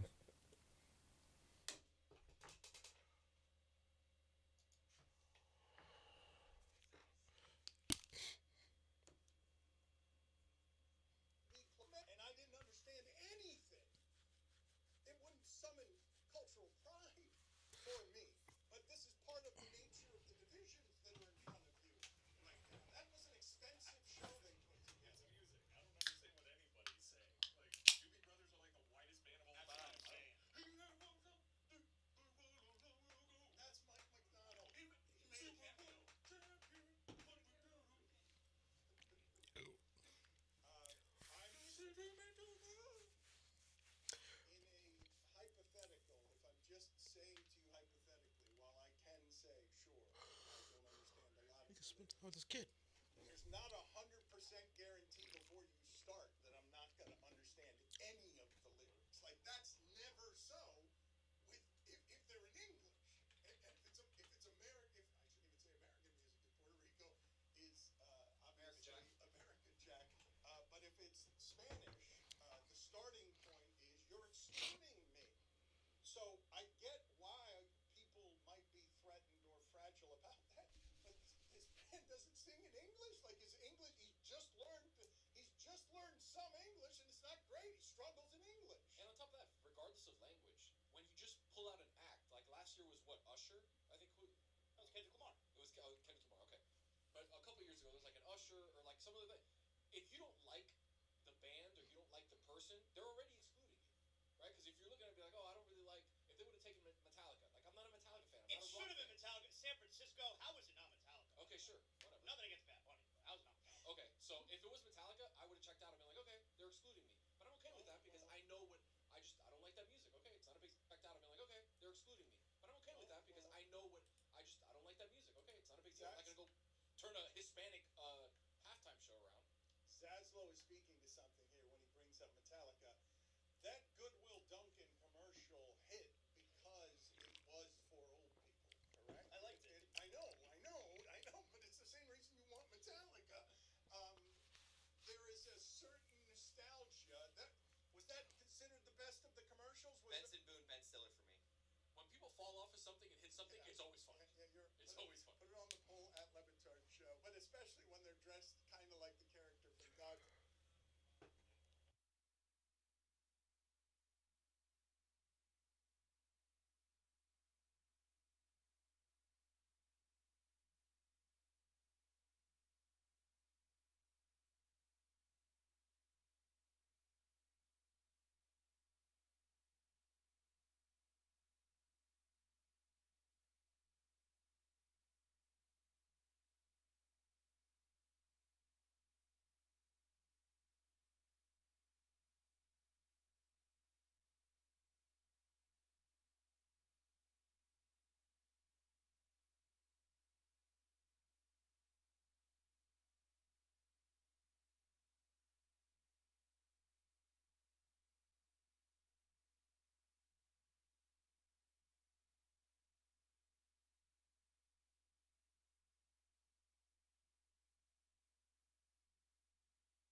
You're listening to John and Lance. Broadcasting live from the Huntington Bank Studios, here's John Granado and Lance Zierlein. Just for clarity, you know that Kingston Flemings, here, as a matter of fact, I'll get it to you. Kingston Flemings was in their huddle because it wasn't a timeout. Yeah, he was like, "Hey, they were, we ain't giving you guys a free timeout." Yeah, they here. were trying to steal a timeout, and he just said, "Okay, right. Let me just stand over here. I'm gonna go in your huddle." Yeah, I'll put it in. Anyway, it was that was pretty funny actually. Man, he is so good. That team. I don't know I'm torn on this team. If it's as good as last year, if it's as with two freshmen, these freshmen are different. Kelvin Sampson ain't used to playing freshmen like this, man. Yeah, you have to at this point, man. It feels like they're better offensively for sure. Like just the eye test. I don't know what the numbers are, but it feels better. What's funny is that after Uzan has taken on a much lesser role this year. Mm-hmm. Last year, he struggled at first to find his way. This year, he is definitely he's giving the ball up to Kingston and saying, you go, man. Now, he did have a really big second half against Cincinnati, and, he's obviously he's playing a role with this team, but he is deferring. He is deferring to Kingston a lot, and rightfully so, I guess. Kingston is real. Kingston is a fun, and so is Senak. Senak more and more. He's taking a lot of outside shots now, and he ain't afraid to put it up. And you know what? Good, Kid can shoot. Kid can play. Are you all sorry to cut you off there, but for you, like this season, are you more interested in the Cougars or the Rockets? Cougars. Okay, guys, that's what it seems like. Yeah. Well, I watch both. I just love the way. First of all, that arena, you got to go. Mm-hmm. I just love to watch basketball there. It's as good as it gets. Secondly, I just love everything about the way that Kelvin Sampson goes about it. There was a story this morning that Flemings and Senac both could have taken more money elsewhere. They would have offered more money elsewhere, and they said, no, we're going to go, and we're going to go play for Coach. And it's those kind of kids. Ramon, I'd say this multiple times. I've said this Ramon Walker, Cedric Lath. There's guy after guy that play for him that don't leave. They don't leave even though they're not playing. Where do you see that anymore anywhere? You don't. It's rare. That's a good coaching is the currency that will actually fight money. Yeah. I mean, it really is. Like are you playing for the coach, the school? Some guys you get those guys. I just want to play for the Cougars. That's the school. That's it. Yeah. But then I want to play for that coach, and that is a greater currency. And I've seen so many people trying to explain when he said last week, we're poor. We're one of the poors. Me too, man. Yeah. And well, then he had to come and retract afterwards. And I don't mean we're poor. Hey, we know what your deal is. We know. Yeah. If it wasn't for Mattress Mac, they wouldn't have much, if any, money to spend on players. And now he does get the majority of it at the university. They're going to have to. Willie's got an uphill battle to get money, and yet he's getting great players to come here. Now there aren't a lot of university, and oh, by the way, he's getting transfers to come here. Like the Cougs, their transfer portal was ranked one of the top in the country. He's getting the poor transfers, though. Not the rich transfers. Right, not the rich ones. Yeah, Coach had to walk it back, and he's like, we didn't have the most money growing up, but we had great family. Mm-hmm. We took road trips. Yeah. And that's what's important in life. I mean, like Kingston Flemings was like, I didn't think we were poor when we were growing up. I didn't know. I mean, it didn't feel like it. I mean, sure, we didn't have everything, but, Pop Sampson made sure we had fun on our road trips. It didn't feel like we were poor. It wasn't fun, but it wasn't really – Pop ain't all that fun. When we traveled to Lubbock, I mean, sure, we didn't get there like the kids from Lawrence got there, but right. I didn't think we were poor. Yeah, we took Southwest. It was fine. Yeah. You know what though? I that's what I really like about this though. And if you want all that money, go somewhere else. You want me to raise? If I'm a parent, I know that this is generation. This is honestly. $5 million. If you made $5 million a year in college, can you imagine? Well, listen. That's why I'm pushing back, or I can't believe people are like, "Why is Trinidad Chambliss fighting so hard?" Why do you think he's fighting so hard to stay in school? They're gonna pay him like $5 million to play for 1 year. What are you talking about? Or more? Maybe more. Who knows? I mean, Darian Mensah probably is getting $6 to leave Duke to play at Miami, whatever they're trying to pay Ty Simpson. Why do you think the guys are fighting hard to play?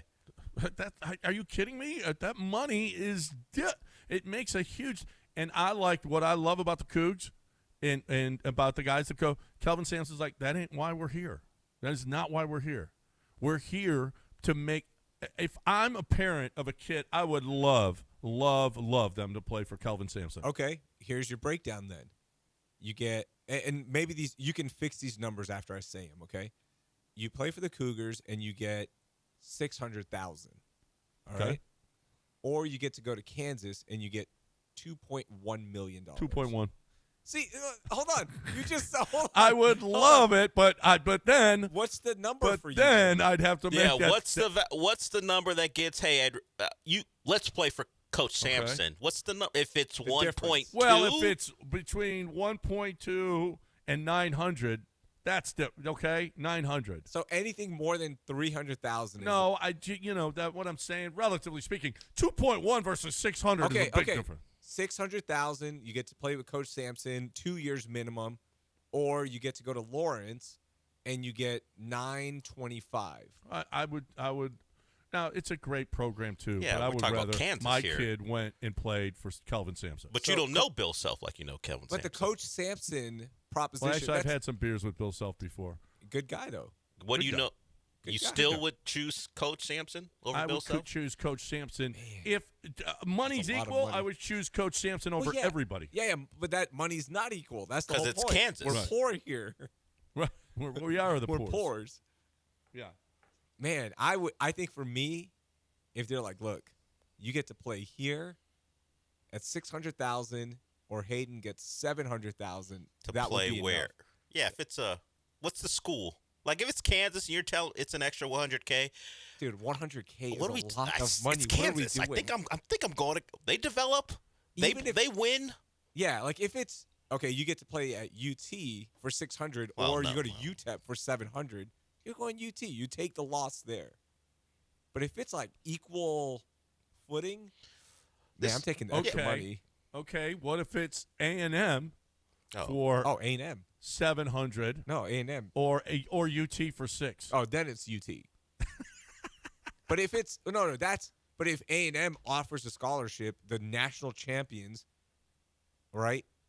And it's like $200,000 more, I'd be like, this is a serious consideration. National champions in what? In volleyball. Oh, they're the national champs in volleyball. Yeah, they just won. Okay. In like one of the greatest runs in sports history. I'm not even exaggerating. I watched a lot of volleyball. For people who now. don't know why he chose volleyball, his daughter plays Yeah. volleyball. Yeah. It was one of the great runs. It was incredible who they beat, how they beat them, all that stuff. But if it's like 100,000, that's a lot of money. But if it's UT, that's different. If it's 200,000, I would have a serious talk with her. Dude, that's a lot. It's $200,000. What is her position? She plays setter and middle hitter right now. The setter is the one that wears a different jersey, and No, that's the libero. Libero's like the defender, right? Yeah, that's like, hey, You got to go dig do out everything. everything. Dig yeah. everything out. She's Yeah. not doing that. She's, Oh, Is okay. she going to be tall enough to play the spot she's playing We're now? hoping so. Okay. She's in 5th grade right now, playing with the middle schoolers. Got it. And she's one of the taller ones. So we're Oh, she- hoping. We're hoping right What are you looking at? Hoping for 5'8", 5'9", something like that? 5'9" would be awesome. she probably should have had a different father. I know. I know. There's a joke there that we're not going to make. No, we can't do that. No, We can't do that. we're not doing that. No. we just don't do that around Not here. with an hour left in this show. We're not doing that. Why is an hour left? Why Not we wouldn't with- make it? Not in this economy. This would be the hour we would make it. Could have done this in the 7 o'clock hour. No, she might have been listening in the 7 o'clock hour. Not in the 9 o'clock hour. The This 9 is o'clock hour feels like the safe hour to do it. 9 o'clock hour is a respectful hour. Yeah. Is it? It's about to Not get really. crazy Not from here. what I No, remember. that's when where we get news of the weird. when we did this show together, 9 o'clock didn't feel very No, no. respectful. Hey, I've got your. That's usually by the time I've already mailed it in. Yeah, he's gotten through anything he wants to talk about. Yeah. It's the biggest show on the biggest day, the day after the Super Bowl. I've got Right. ratings for you. For the Super Bowl or the Bad Bunny? Everything. Oh, okay. Everything. All right, break. We catching up. 713-780-3776. Come on in if you wanted anything you want to talk about. You're more than welcome. 713-780-3776.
All right, welcome back. 713-780-3776. You guys got any thoughts on the big game? You're more than welcome to come in. It was about we have gotten 0 calls on the Super Bowl because it was about as terrible a Super Bowl as I guess like back when San Diego was getting their ass. Last year's game was terrible. It's just that the Chiefs lost, so people were happy about it. The Eagles But dominated the the Chiefs. The Patriots lost. Nobody likes the Patriots outside of Boston. Yeah. I mean, just the Patriots being in it kind of sucked, although I was happy for Alonzo. I told you. What is Zoe doing there? I didn't know he was with them. He's assistant GM. Is his son player there too? Player personnel. Is his son there too? His son's there. AJ's there, yeah. I wish them both good luck. And they didn't have it because Josh McDaniels sucks. It wasn't luck they needed. They needed a quarterback who was better and an OC who was better. They needed a left side of their line. A left guard, a left tackle. They needed a quarterback. I feel like that's they part probably of his job, needed though, better isn't receivers. Yeah, they could have used better receivers too. All that. John, you're blaming Josh McDaniels, but like that literally comes down to Zoe, doesn't it? Better personnel? Yeah. Yeah, he does. I bet you Zoe I'm said messing take with you, Tedero Zoe. McMillan as opposed to Will Campbell. Yeah. I bet you, hey, let's Zoe not was take the the opposing voice Let's in the not room. take the short arm tackle. Well, they did get there with that short arm tackle. And they gave up how many sacks this postseason? Yeah. Did you see Seattle had 0 turnovers this postseason? After Darnold wasn't good in the regular Sam season. Darnold led the league in turnovers. Yeah. He did? Okay. Yeah, I knew they were bad, And but they didn't man, turn the ball over once. That's what you have to do. Literally, CJ, all you had to do was not turn it over 4 times. But he loves turning the ball Turn it over 1 time. Yeah, he loves turning it over in the You playoffs. have to do 4? Yeah. I mean, Oh. it was just what a crap game. Was it 9-0 at the half or 12? It Which was 9. 9-0 at the half.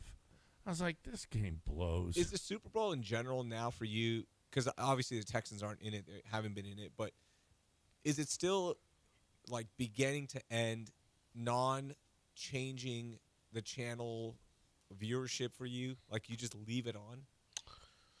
Yeah. It is, right? Yeah. I You watch. have to watch it. Yeah, I watch things partly for the job, certainly. But I watch things during the commercials. I don't care about the commercials, so I would my attention would waver during commercials. Mm-hmm. But the game was on, so I'd watch the game. I mean, I have my own deep-seated hate of the Patriots, so that kept me locked in. But yeah, you just watch. Yeah, I think that's more the commercials that I'm asking about. Like, are we still? I don't watch the game. dialed I don't in? dial in. You can watch the commercials before they air on the. Everyone says during the that, game. but I didn't see that many beforehand. I couple. saw some on the internet. Yeah, they kept some back. I didn't see that Duncan commercial before it aired, but I don't care about that stuff anymore. Are we just gonna do nostalgia? I miss Bud Bowl. Nostalgia is the only thing we're doing now. That's like everything was nostalgia. I guess that's who are you marketing to? You're marketing to older people, right? It's millennials. They're marketing to millennials. But even millennials, that's nostalgia. Like watching that Duncan commercial, you have like de-age Jennifer Aniston, de-age Tom Brady, de-age Ben Affleck. That's all nostalgia.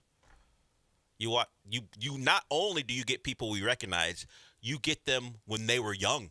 You make them look young when we first started to notice them. Yeah. Did you get Duncan this morning because of that commercial? I did not. Did you buy anything from the Super Bowl? The only thing I remember is the Duncan commercial and then the Ring commercial, which they're starting to set up. Hey, it's for dogs. Really, we can start facial recognition on people if you want us to search for people. Did you see that commercial, No. John? They're like, hey, there's some exorbitant number of dogs go missing every year. Now with this new program, we can bring you back more than a dog a day. We can find them. What about people? You know what's going to happen, right? They're going to use that thing. Hey. Start looking for people. That's already happening. Don't you think that should have been first? No, it's not about missing people. Now you can just surveil people now. Hey, put a face in. Well, that's where it's going to go. You can put a face in. You can find out where this person is. I know the government's doing it, but Palantir's already doing that. I know it's happening, but now you're going to give people the ability at some point to surveil. Hey, put a face in. You want to know where this person is? You know how you counter that? Have you seen all these masks that you can look like another person? What? I mean, why would you commit a crime looking like yourself when you could get a mask that you How look expensive are those masks? I don't know, but they make you look like anybody else you want to look like. Wow. It's much like what you see in Mission Impossible. The masks are that good now. Damn. Yes. So now, but the Ring thing, So let's say if you are somebody that's stepping out, cheating on your significant I like other. that, stepping out. Stepping out. That's how the black people say it, right? The black people say? Is that how we say it? We had a thing last week about white people bangers for black people. Yeah. Black people call in. When we talk about cheating, do we say stepping out? Yes. You're not black. You can't answer. Stepping out. Go ahead. Okay, so is that like now you will just upload your spouse's picture into the Ring app and it'll show up somewhere else? Or I like- don't know how advanced it is. But it's a. That's cool. But it is set up. If it can find a dog, you can find a person. Well, he is a dog. You know what I'm saying? Or she's a dog. Hey, you're right. It doesn't have to be a guy all the time. Here are the numbers. Bad Bunny's halftime show. Here's the estimate. Okay, between 135 and 142 million. Puppy Bowl 22 did about 13 million. Did you see the tragic news? What happened? The star of that Puppy Bowl, dead. Tegan, because they shoot it 3 months in advance. That dog's been dead for a while. Oh no! The dog that won. The dog with the walker that was in the Puppy Bowl. The dog that everyone fell in love with. I don't even know what the Puppy Bowl is. It's just they just put like stuffed footballs and they have a little football field and the dogs and kittens run around, whatever. So people sometimes watch the Puppy Bowl. That dog was dead 3 months before the event took place. Oh my gosh! Because they air it, they record it and then air it much later. The dog that everyone fell in love with had a little help assist walking. Dead. Gosh. But did we recognize his face though? Yeah. They didn't have to look for it. The dog's long been dead. It's dead. That's how they found it. with the ring camera. And then the Turning Point halftime show. Sorry, just to wrap this up. Between 5.2 million and 6.1 million. Although the actual video right now is over 12 million. Because people are rewatching. Yeah, they were so hyped. They're like, I want to watch. They didn't watch it live. Yeah, Kid Rock. Yeah, the Kid Rock. I think Jelly Roll was there Somebody said somebody was at a sports bar, and they turned off the Bad Bunny and put on Chris Rock. Wait, what? What? What? Wrong show. What? That's not Chris Rock. Which comedy specials did they get to see? One of the old ones? A Chris Rock special they put on. What? Okay. 713-780-3776. Catching up on breaks here. We got to take one. I got to talk about Robin over at Houston Powder Coaters. That's my peeps. Love what Robin has done for the city, and she's doing it for the city. Our city is gonna look great for the World Cup. Houston Powder Coaters is going all over, doing light posts and all kinds of stuff. I mean, we are going to look great. Yeah, listen, New York has got the World Cup too, right? They're going to look like crap. They're still going to have snow and garbage all over. What are we doing? We're looking great. We have got Houston Powder Coaters on our side here. And when you got Houston Powder Coaters on your side, anything that you got, it's metal. I mean, we got the rodeo coming up. You better hurry if you want to get your smoker in there, okay? And they can do it. They can make it look great, okay? I don't know that you can get it. You better hurry if you need to get your smoker in there and make it look good. If it's all rusted and terrible, no. You don't want to be people don't want to be looking at your smoker and thinking, I'm getting rust on my food. Nope. You want it to look great. You want it to look perfect. Anything that you got that's metal and you want it to look good again, you buy something new that's metal. Get it powder coated first, and it's going to last longer, okay? That's a great way to go about it. Anything that's metal that you need to look better, HoustonPowderCoaters.com. They pick up and deliver absolutely free. If you can hear my voice, they will get to you and pick up and deliver absolutely free. HoustonPowderCoaters.com. That's HoustonPowderCoaters.com.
You're listening to John and Lance. Broadcasting live from the Huntington Bank Studios, here's John Granado and Lance Zierlein. All right. 737-803-776. Anybody wants to get in, you're more than welcome. Come on. Hang out with us this morning here on the show. Super Bowl is over. And now we got about a month and a half before baseball. Not if you talk to the baseball accounts, the yearly thing they do, a Every tradition unlike any other, where baseball accounts, whether it be the actual team accounts or people who love baseball or people who cover baseball, it's baseball's time. It's our time. Stop it. We're up. Yeah, it's our time now. It's always a thing. They're the worst people. But, I mean, there's basketball, there's the NCAA tournament. Relax. Olympics. Yeah, well, I don't know about that. We But got the World Cup coming up. Well, but that's gonna after be baseball. After baseball. But it's immediate. Like, football's over, so we're all going to think about baseball and talk about baseball. What are we talking about? Let's be realistic about where your sport is. Stop it. Yeah, it's a ways off. I mean, pitchers and catchers, cool. It doesn't even start until July, so I'm actually not wrong about the World Cup. As far as when it starts mattering when for baseball people. season really starts is July. Yeah, you can't tell me that it's a marathon, not a sprint, and then start selling me on it matters in February. A month and a half before it starts. Yeah, but it's a tradition unlike any other. Our time now is baseball season. No, it's not. Here's something more exciting than baseball season: the odds for who's going to win the Super Bowl next year. Very exciting. Where are the Texans? How about you give me your top 5? All right. Are the Seahawks the favorite? Seahawks are the favorite. That's an easy one. Plus 750. Mm-hmm.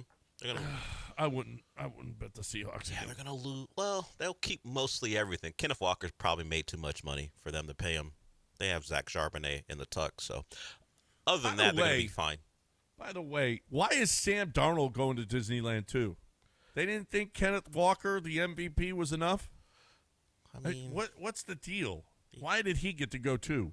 Well, is one going to Disney World and one's going to Disneyland? No, they're both going to Disneyland right here. They split it up. I passed by it yesterday, and I was like, I wonder how many people are at Disneyland today. Oh, none. Empty. It was probably on a Sunday? packed. Yeah, of course, on a weekend. Oh, on a Sunday it's packed. I thought you said today as in Monday. No. Disney adults. Oh, I went right after Christmas on a Monday. Yeah, packed. people go. What are you talking about? But that's Christmas break. Yeah, that's You're true. talking about right now. A Monday, February 9th. What are you talking about? It's going to be empty. Well, I don't know if empty. Oh, not empty. It's never It's empty. not Empty in that you don't have to wait in line. It's never empty. I don't know. Yes, it is. I've gone in December To Disneyland? to Disneyland, like before Christmas, and we didn't wait in line for anything. I didn't buy the fast pass or anything. Huh. Yeah. I've never been on an off-peak time. And I think we went on a Tuesday or a Wednesday or something. Last time I haven't been to Disneyland in like 20-something years. Since I was a kid, But really. then we went in the summer on an off day, and it was Forget terrible. about it. Forget about I it. had to buy the fast pass for that one. So the Texas. Okay, so back Seahawks to the favorites. list. Who would be the second favorite? Who did the Seahawks beat? The Rams. Yeah, stick with the NFC there. Yeah. You think Stafford's going to have another year? He like said that? he's already coming back. No, I know he's coming back, but are they going to play that well again? Puka and Devontae will still be there, right? Okay, so they're second at plus 800. The Ravens plus 1,200 in third place. In fourth place, the Bills plus 1,200. And the Packers. This has been a sexy pick for people. People plus have loved the 1,300. Packers for a couple years now. Yeah. And your Texans, John. We got to go really low on this list. Are they behind the Patriots? They are behind the Patriots. They are behind the Jags. Actually tied with the Jags. And the Broncos at plus 2,000. Where's that rank? 20 to 1. 1, 2, 3, 4, 5, 6, 7, 8, 9, 10, 11, 12, 13, 14. So Okay. between the 12 and 14. That's where the Texans always are. Right in the Right middle in of the the pack. middle of the pack. It's not going to be the same. It's never the same as last year. It's never the same. So, you know what? You go down that list. Okay, what were the Seahawks and the Patriots last year at this time were 60 to 1. 60. All right, so let's So, find the 60 to you know 1 what? range. Let's find a big. You know what? The Texans actually have a chance. I would bet on the Texans. I would too. To do what? Make the Super Bowl? Make the Super Bowl. Make the Super Bowl. How much would you bet? A couple bucks, three, Okay. four. No. Five, $3, $5 $4 bucks? $5, Okay. 20 to 1. That's a hundy, brother. That's a If hundy. you really believe in them, put 10 down, John. No, that's too much. Oh, he's got poker to play. He's got to I ain't save it. For wasting some, all that. you won't waste that Coffee. $5, That's a that coffee extra I'd rather $5. Throw fives around, yeah. I ain't throwing no tens around. Yeah, the I'd thought rather of Nick put- Cayley, I'd rather put C.J. 100 Stroud, bucks. and whatever hodgepodge of the offensive linemen they put together making a Super Bowl. I don't feel great about it, but, they got a draft. You got free agency. Talk to me in, May how I feel. Yeah. All right. I see. I've got all the lists out there. The Athletic put out their mock draft. It's mock draft time. Oh, Lance's was up all weekend on NFL Network. They kept putting it up, his and Daniel Jeremiah's and some other one. If you had your druthers, what position are you drafting at the 28th pick? I first asked you what druthers means. I've never known what that meant, but I get what you're saying. Yeah, what does it mean? No, let's get the definition first, John. Okay. You give us. It's your choice. Okay. Druthers. Druthers. Why not just choice? People like being fancy with their words sometimes, Raheel. You know I'm going that. running back. I use big words. They just drafted a running back. I need like a legit running back. I don't think they would go early with running back. The Athletic had them taking a Price from Notre Dame in the third round. Well, third round I would get. That would make some sense. He's a special teamer. He returns kicks, so that would add some value. If they don't want to just hand it all to Jalen Noel. I think it was third. Might have been the Add some second. juice to the running game. He's a home run hitter. Woody Mark's great for what he is, but Price can be a home run guy. They need to find a way to be more explosive, just overall, but certainly in the running game. So I wouldn't mind it there. They did give up. Now they drafted Woody. Was it the fourth round? They had the end of the second. They got 2 second-round picks. They had him 59th overall, Jadarian Price. No, I mean Woody. They drafted Woody him in they the fourth got round, but they traded a fifth round. No, I think they traded a third-round pick this year to draft him to move up to draft him last year. So they've already given up multiple picks to get Woody Marks. And now they're adding another day 2 pick in the with the running back position. Well, fourth round. And he's not going to stay still. No, he doesn't. He never does. No, I can see that. Everybody wants offensive line, but I don't trust Nick Caserio to draft an offensive lineman. Lance has defensive tackle, right? Caden McDonald from Ohio State. Yeah, he's a big plugger type. State, sir. Oh, excuse me, the Ohio State University. Apologies.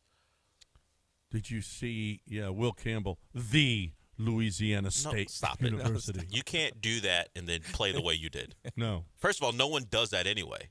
It's not a thing for LSU, and then you go play the way you did. Cut it out. Stop. Yeah, every time they say Louisiana State, I'm like, where?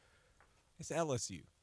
It's Louisiana State. You can do that, but for that type, like Florida State, you can go Florida State or FSU. Most of the time, you go Florida State. You go Florida State. No one does Louisiana State University. Yeah, it's LSU and then Florida State. Yeah, it's the Louisiana. No, it State isn't. University. It's not even the Louisiana State. It's LSU. The LSU. It's not even that. It's just LSU. Where'd you go? LSU. Texans have 4 picks in the top 59.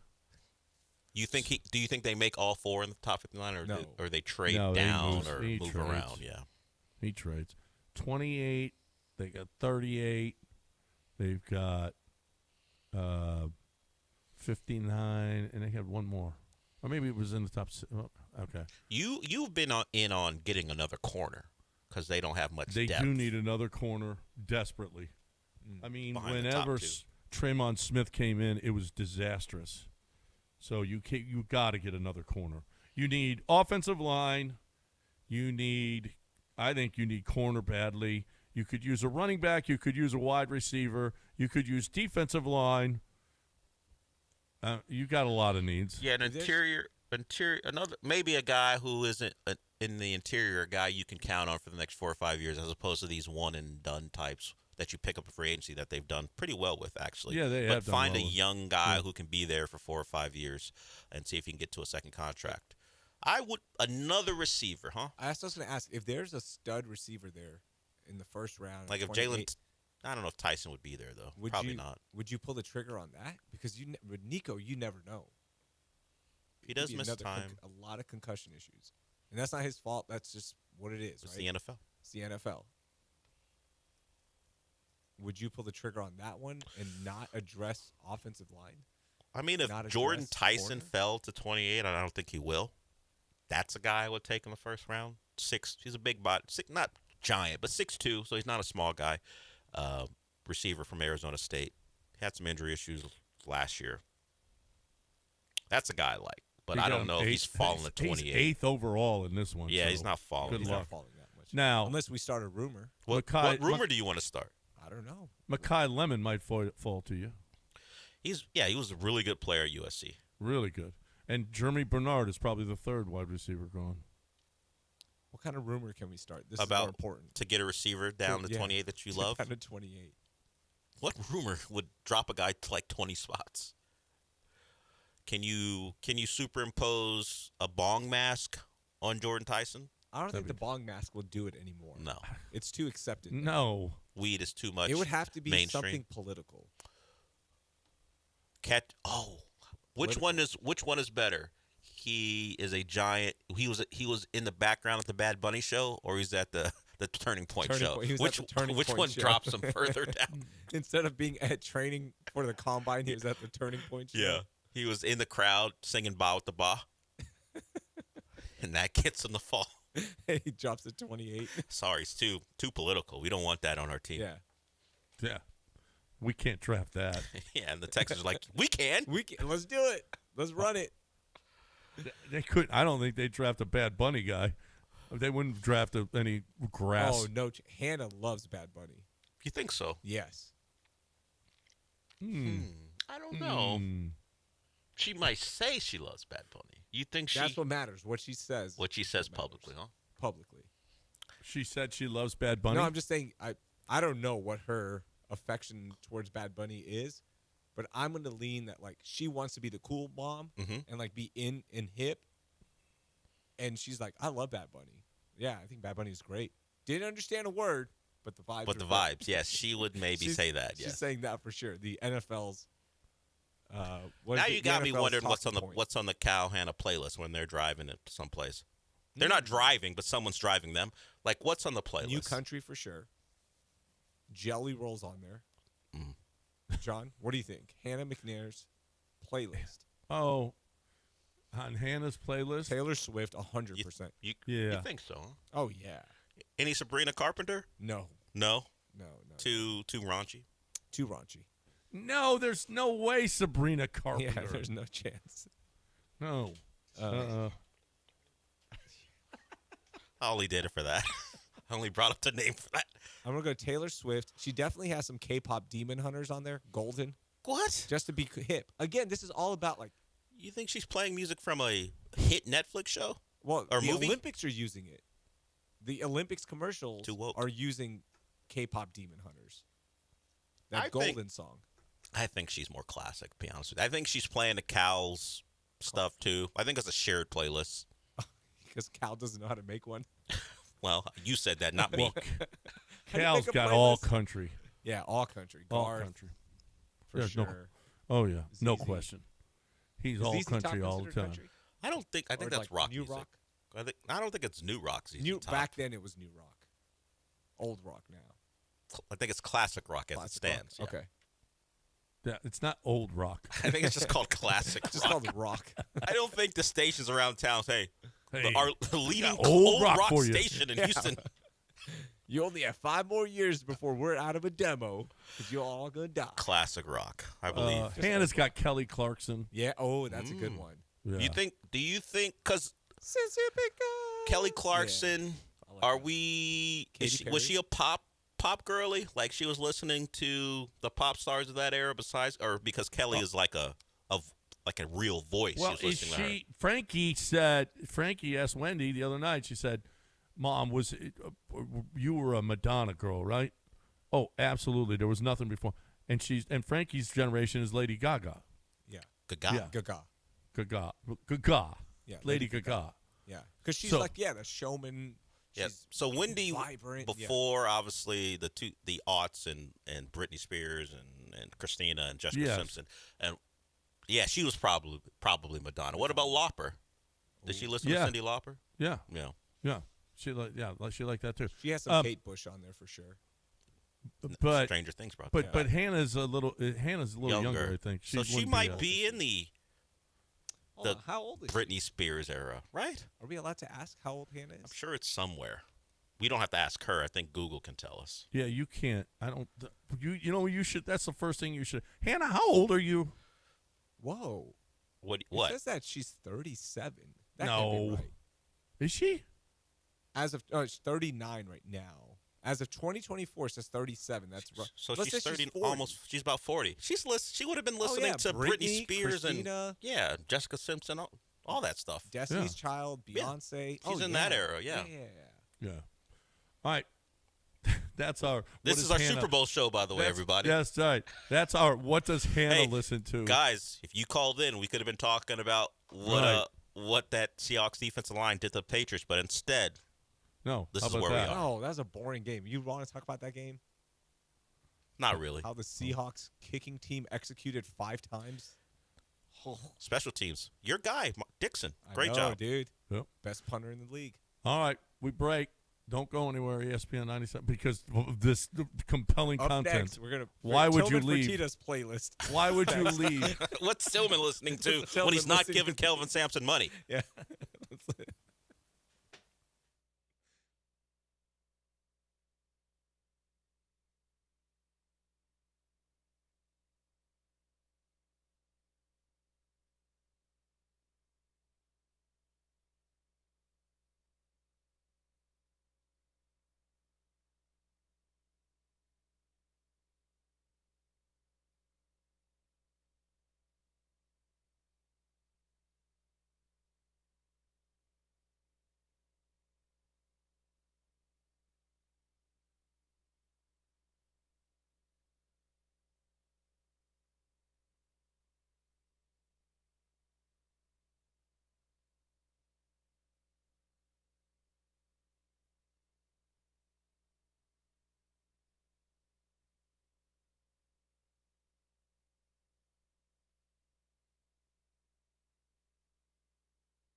You're listening to John and Lance. Broadcasting live from the Huntington Bank Studios, here's John Granado and Lance Zierlein.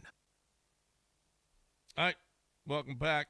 713-780-3776. Ryan actually called in. Ryan, what's going on? Hey, good morning, fellas. It's actually a little salsa, but the interns never get it right. But what's up, Heezy? Hey, what's up? Anyways, y'all remember that movie Office Space? Like the first scene, whenever he's like bumping gangster rap and turns the volume down, and turns it back up. Yeah. I imagine Cal doing that with UGK in Houston. What do you think? Ooh, that'd be good. I think they do understand now. I think Houston rap has become cool again. There was a stretch that it wasn't cool and it was only being used for highlights, and that was one of my big things. Like, teams would just cherry pick Houston rap and just be like, "Oh, let's just throw this on there just because, that's what's going to get people excited." They didn't care about it, but now they do care about it. Like, there's a lot of involvement with the rap community, so I could see Cal doing that now. Like playing some hardcore rap, and then he just puts the windows up and then walks in. When he's rolling up to wherever he needs to be. Mm-hmm. Yeah. Yes. When the car is about to stop, I can see him. Hey, let's fast forward to about a minute in. Roll down the windows. Oh, look, it's Cal. He's throwing up the H, listening to UGK, and then he's about his business. I don't know. I think whatever rebrand's been done is good for Cal. It's worked out for him. It has. Even if I don't believe it in its entirety. Yeah. It's worked. Everyone loves him now, somehow, some way. When the team wins, it's easier to love people. That's true. If they were 4-13, all this stuff, we'd be dogging him right now. Like, oh, look, it's Cal's Burgers. Like, how about you shut up and just flipping, How about you shut up and go draft the right person or fire this guy? Oh. That's what happens when you win. Yeah, everything becomes lovable. Who had a better turnaround, Sam Darnold or Cal? Sam Darnold. Ooh, I don't won know. A Super Bowl. Every single thing that they used to post about the Texans and Cal, it would be sell the team. You're an idiot. Blah blah blah. It was the war. I mean, they could not post anything anywhere because of the crap that Cal got. Now he's throwing up the H. He's got a giant H a necklace. Chain. I mean, it's like Cal is done. Cal's rebirth is it's on another level. Yeah, but that's certainly a local thing. Nationally, Sam Darnold was was a joke here, but it didn't really reach beyond us, the city. Sam Darnold nationally was a guy who, if you wanted to make fun of a quarterback for failing, the ghost thing. Yeah, that was Darnold. Yeah, that was Darnold. Darnold was at one point, pretty much before the Vikings run, the 1 year, he was in that tier of quarterbacks. Yeah. Giant bust, synonymous with the Jets' failure to ever find a quarterback. And now the Vikings are catching it. No, it's true. Oh, the Vikings fans are, they had to fire their of course, their general manager really sucked anyway. Every draft pick was terrible. I mean, but that's Sam Darnold is what got him fired. Sam Darnold, and his 14 wins this season got Mensa fired. Somehow Kevin O'Connell's like, wasn't me. I know I'm the guy who's a quarterback guy. Don't blame me for this. And man, oh man, could you be a worse teammate than Justin Jefferson? He keeps on going on. Well, if I had a quarterback, I'm still the best in the league, but I don't have anybody who can get me the ball. Yeah, but he's like, hey, I only have so much left in my prime. I know, but I'm not going to stand for this. No, I got to speak up. I got to speak up for myself. Well, I'm not going to be like Andre and just sit back and put up numbers with crappy guys. Give me a quarterback. Well, speaking of which, did you see the quarterbacks that Larry Fitzgerald had? Oh, he made the Hall of Fame. Did he ever have Carson Palmer? He had him 1 year, right? 1 or 2. I know he They had put Kurt the Warner. list up there. Holy crap!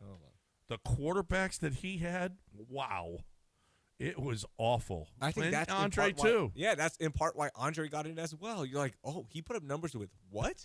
Yeah, right. So he caught 39 TDs from Kurt Warner, 28 from Carson Palmer, And then you start to go with John Skelton, Matt Leinart, Josh McCown, played with Kyler Murray at the very end. He had a Other guys, Robert. Mike Glennon, Ryan Lindley, Josh Rosen. Yeah, Matt so Hall. he had a Hall of Famer at the end of his run, Carson Palmer, who was a good quarterback. But other than that, and those are short tenures, other than that, bunch of trash. Yeah. Dude, that's crazy. Okay, back to that Cal thing. I think all of that, if you put it in a vacuum, the age, the Cal's burgers, the lovable personality now, it's fine, but it's the winning again. If they next year, there's an epic collapse like CJ just had, it's going to start up again. Like, make a move. What are you doing, Cal? Sell the team. All that's going to start up again.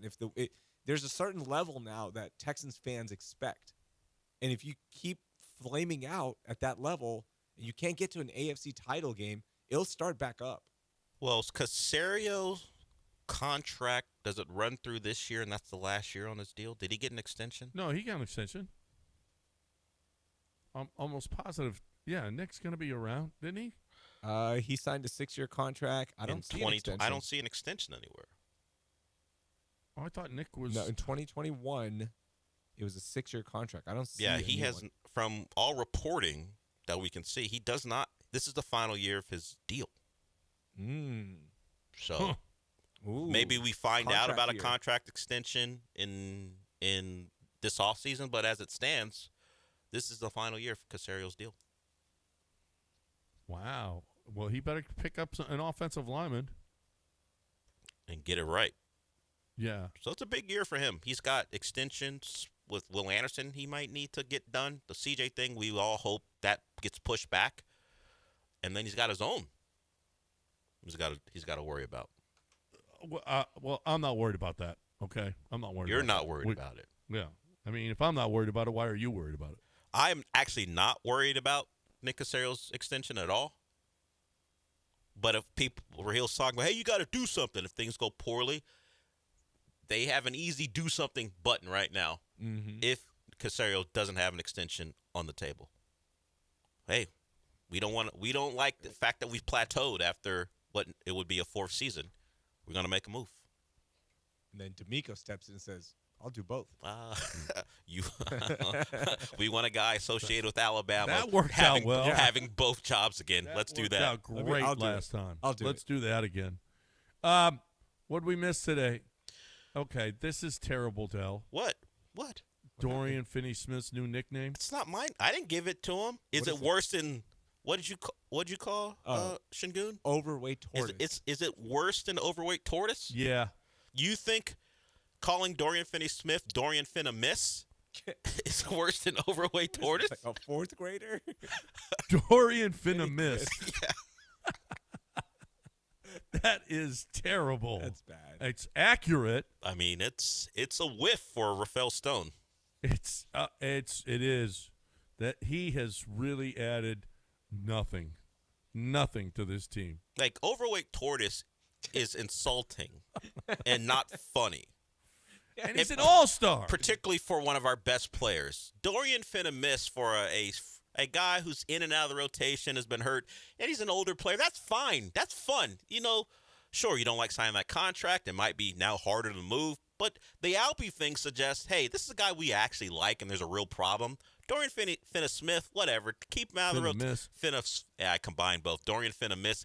In the rotation, out of the rotation, whatever. You can make that joke. Put it on Basketball Reference. It's not a big deal. The Alpy thing, that hits hard. Troublesome. That hits harder. Dude, in February, he had 2, 4, 5, 6 games where he shot 0% from 3. And he already has 6 at 8. Yeah. It's not good right now. It's in the last month, so not just February. Sorry, I apologize. But the last 30 days, 9 games I'm looking at, 0%. 9. Oh, for what? 0 for 2, 0 for 1, 0 for 3, 0 for 2. Got a 1 for 6 in his last game. We got a 1 for 7. Why is he taking that's his 6 job. or 7? That's his job. What else is he going to do? If That was the whole point. That's his whole point. He's a 3-and-D guy with not much 3. If you'd rather have Amen taking the 3s, then we have a problem. Amen doesn't have a cool nickname yet, so. No. Oh, yeah, it is. Oh man, he shot again. Oh man. Oh man. I don't need Oh, two man. nicknames like that for foundational pieces. Oh man. Oh man. Oh, man. That's not great, and neither is overweight tortoise. Those things shouldn't stick. Oh man, Thompson is not good. We don't want to do that. No, not for guys who are untouchable. Yeah. All right. We got news of the week coming your way next right here on ESPN 97.5. Don't you go anywhere.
Raheel, did you see this? The Pakistani Kite Festival is back. Where? In Pakistan. Oh, nice. Good for them. Yeah.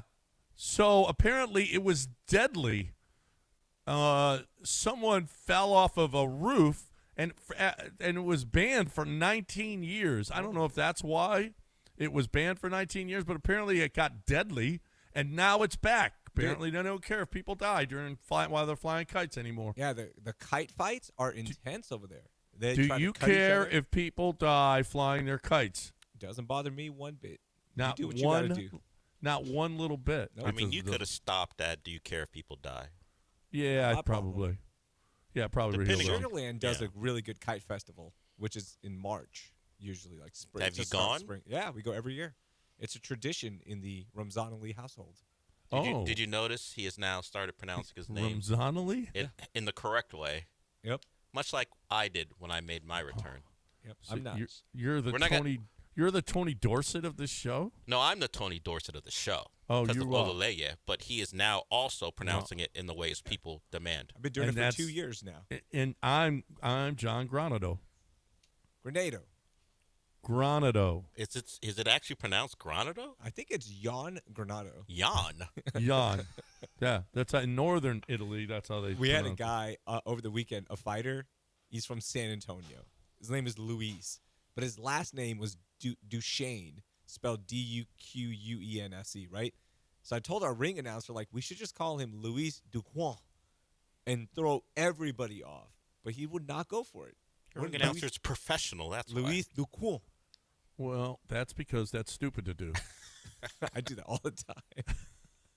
A cheese lover is addicted to cheddar. He spends over 60,000 pounds a year, eats 2 blocks of cheese every single day. Wow. Whoa. Do you think he's gone to the bathroom? Do you think he's dropped a deuce in the last 2 years? I mean, whatever. He might be taking something to help that out. I'm just worried about his health. Yeah, El Gordo.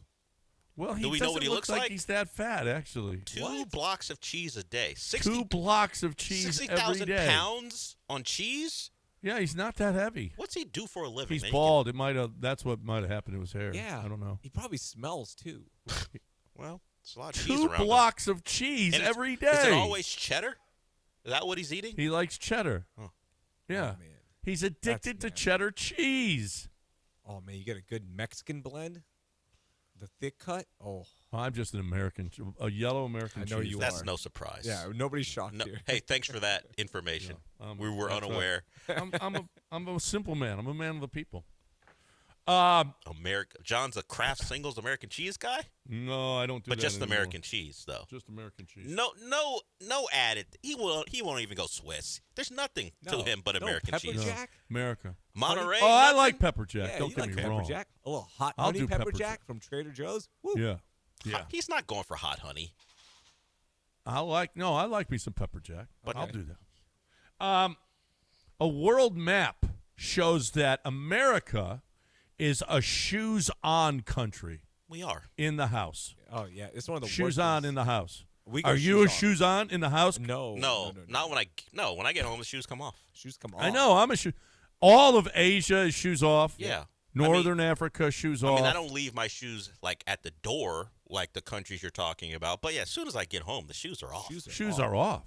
I tell everyone, if you're coming to my house, like if people who haven't been there, out of the Asian culture, I'll tell them like, hey, wear socks because we do not let you walk in with shoes. And we don't want to see your feet. I don't want to see your nasty ass toes. So wear socks. Wear socks. I give everyone a heads up. If you come to your house, yeah, you wear socks. You wear socks. Some people might wear a shoe that doesn't demand a I don't sock know. or flip flop or something, but he's telling them, be aware, you're not going to be able to walk around my house. For a while, I even had extra socks for people. Why does this say that America is a shoes on country? Because we are. 100% of us on this show are shoes off. Well, I'm of Nigerian descent. Rahil's an immigrant son as well. You got the Greek Italian stuff. Maybe that's what it is. Yeah. I think it's the Turning Point crowd. Do you think Turning Point shoes is on. a shoes off? On.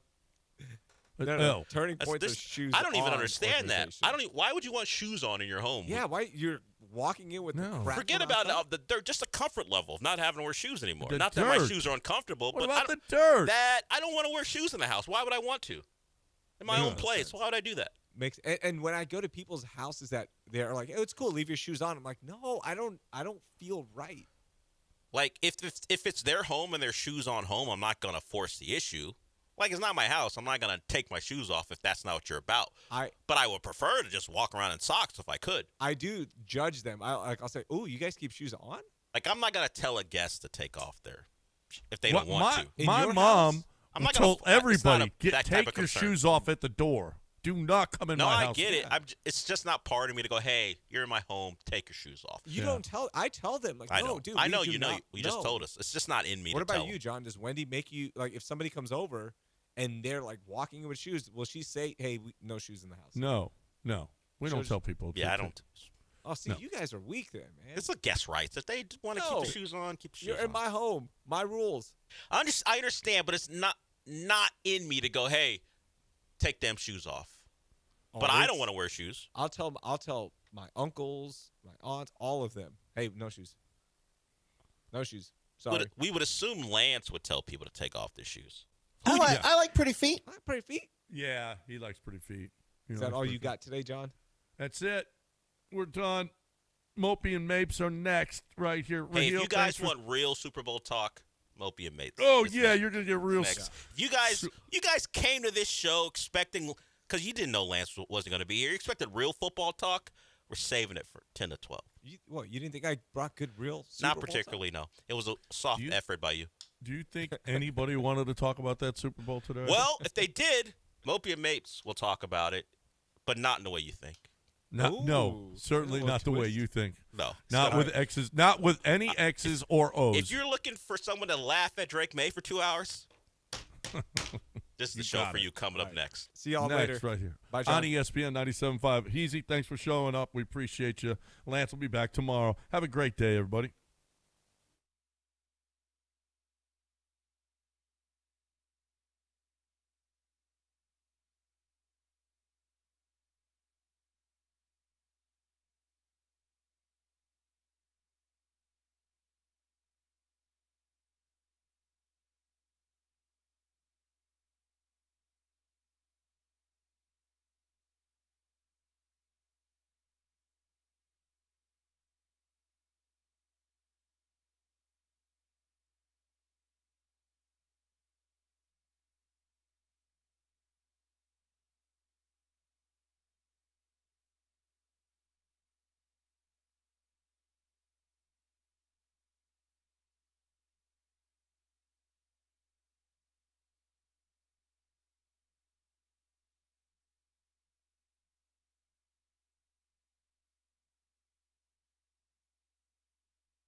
Sorry, I'm distracted because we have a TV in here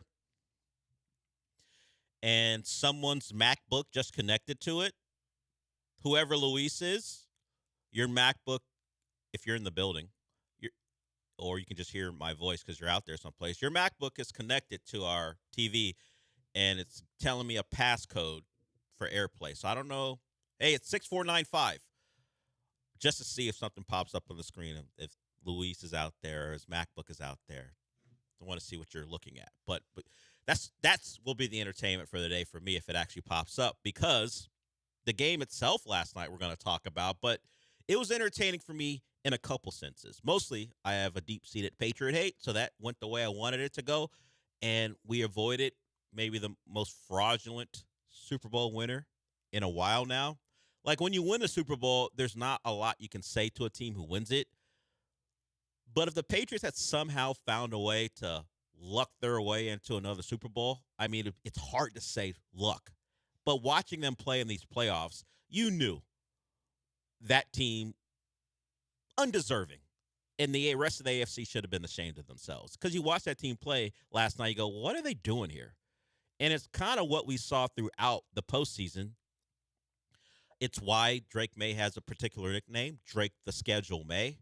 You can also call him Drake Maybe. That is what cousin Sal from, Jimmy Kimmel and Bill Simmons, he called him that. But Drake the Schedule May and that Patriot team looked the way they have looked for the three previous games, where thanks to their defense and the ineptitude of the quarterback they're playing, they found a way to win games. The most ludicrous thing I heard throughout the weekend, it wasn't one person who did it. Several people did it. It was like, the New England Patriots, once they get in better weather, they're going to operate better offensively. If Drake May and that offense has a problem playing in bad weather, then you might as well pack him up right now. Because isn't the goal, if you're the quarterback for the Patriots, is to play well enough in the regular season to get cold weather games at home? So because of your familiarity with that weather, go win and make a Super Bowls? Isn't that what the whole point of being a cold weather team is? To get warm weather teams in your place? So if he was simply hampered by the cold weather, then they got real problems going forward. But it proved last night that it wasn't the cold weather. It was their team. I don't know that Will Campbell was looking to be a main character, but he is now. The tackle for the Patriots got dominated throughout. It continued what was the playoffs.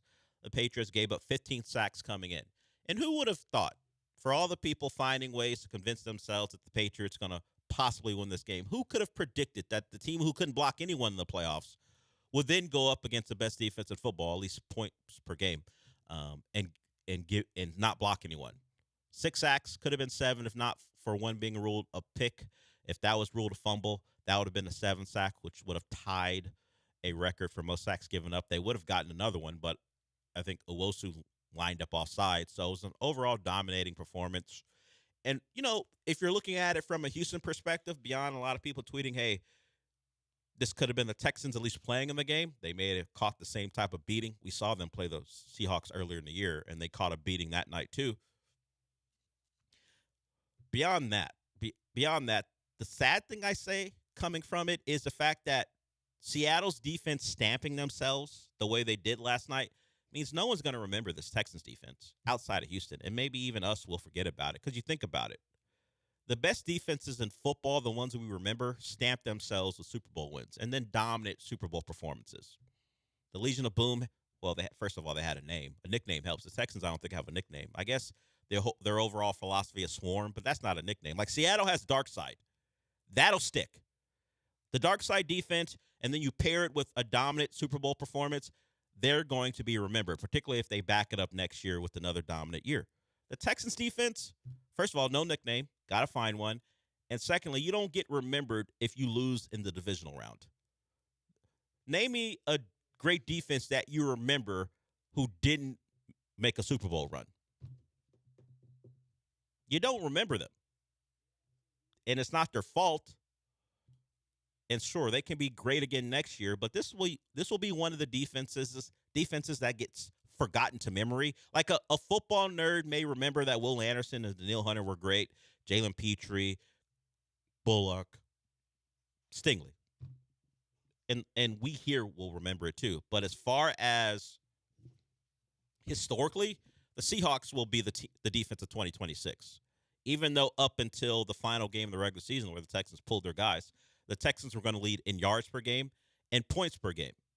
But instead, the Seahawks got that. I think this is more of a nerdy stat. They lead in defensive DVOA, and they lead in offensive DVOA too.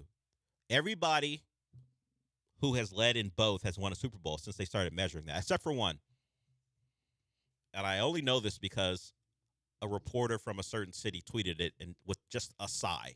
The Ravens, the 2023 Ravens led in DVOA defensively and offensively and didn't win the Super Bowl. Everyone else who's ever done it, including the Seahawks last night, did it. So a dominating performance. And as far as my own personal bias, welcome to the club, Patriot fans. Now your quarterback has one of those, well, he was already bad for the first 3 games, but now he has the capper, and you join the likes of Justin Herbert, Trevor Lawrence, throwing Lamar Jackson, throwing C.J. Stroud, because when you're an overbearing fan base and you tell the world how great your quarterback is, it's great to be in a position where you don't have failures that anyone can point to. Now you have the biggest failure as far as performance. Drake May, as far as quarterback playoff performances go, the worst of all time. So if you get into a fight with a Patriot fan because they were ripping shit, if you're one of those people who gets into football fights online with people, Patriot fans lose that leg to stand on because their guy, absolutely atrocious. He wasn't helped by his offensive line, but he was his own type of terrible too. If you go by the numbers, Drake May's minus 41.2 pass EPA is the worst in playoff history. Worst in recorded history. Look, okay, the playoffs go back years while we weren't doing this type of monitoring of numbers. But as far as recorded history is concerned, he has the worst pass EPA of all time. That's a number you don't get away from. So he's a Lawrence. He's a Stroud. He's a Herbert. He's a Lamar Jackson. Like Josh Allen avoids this. He turns the ball over a lot, but he's played to a level where you don't really blame him for why the Bills lose. The other guys are firmly in a category of players who, if they had simply just played okay, their teams might have reached goals that they had set for themselves. So Drake May's another one. Couldn't be happier.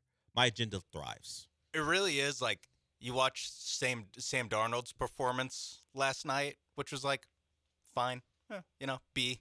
It wasn't very good. He missed some throws, like two JSN touchdowns. Well, that one, the first one I don't really blame him for. This pressure, JSN breaks like the one right before the half. The Gonzalez one. If he throws that accurately, that's a touchdown. It's 13-0, and the game's probably over then. Of course, it was over anyway, but that one, that's a touchdown. He may win the MVP if he makes that throw. Yeah, and really, you sit there and you're like, as a quarterback against this Patriots defense and Patriots offense, you don't really have to. You just don't throw 4 interceptions in the first half. Yeah. Like that's just the key to victory. Just hang on to the ball, and your defense will get enough stops to where you just keep getting the ball back, and you can kick field goals. It's like, yeah, that it was like the Texans' road to victory against the Patriots. That's just what the Seahawks did because, like you laid out, they both have good defenses, awesome defenses. Seattle's better in points per game and DVOA, but they're like relatively of the same caliber. Not much difference between the two.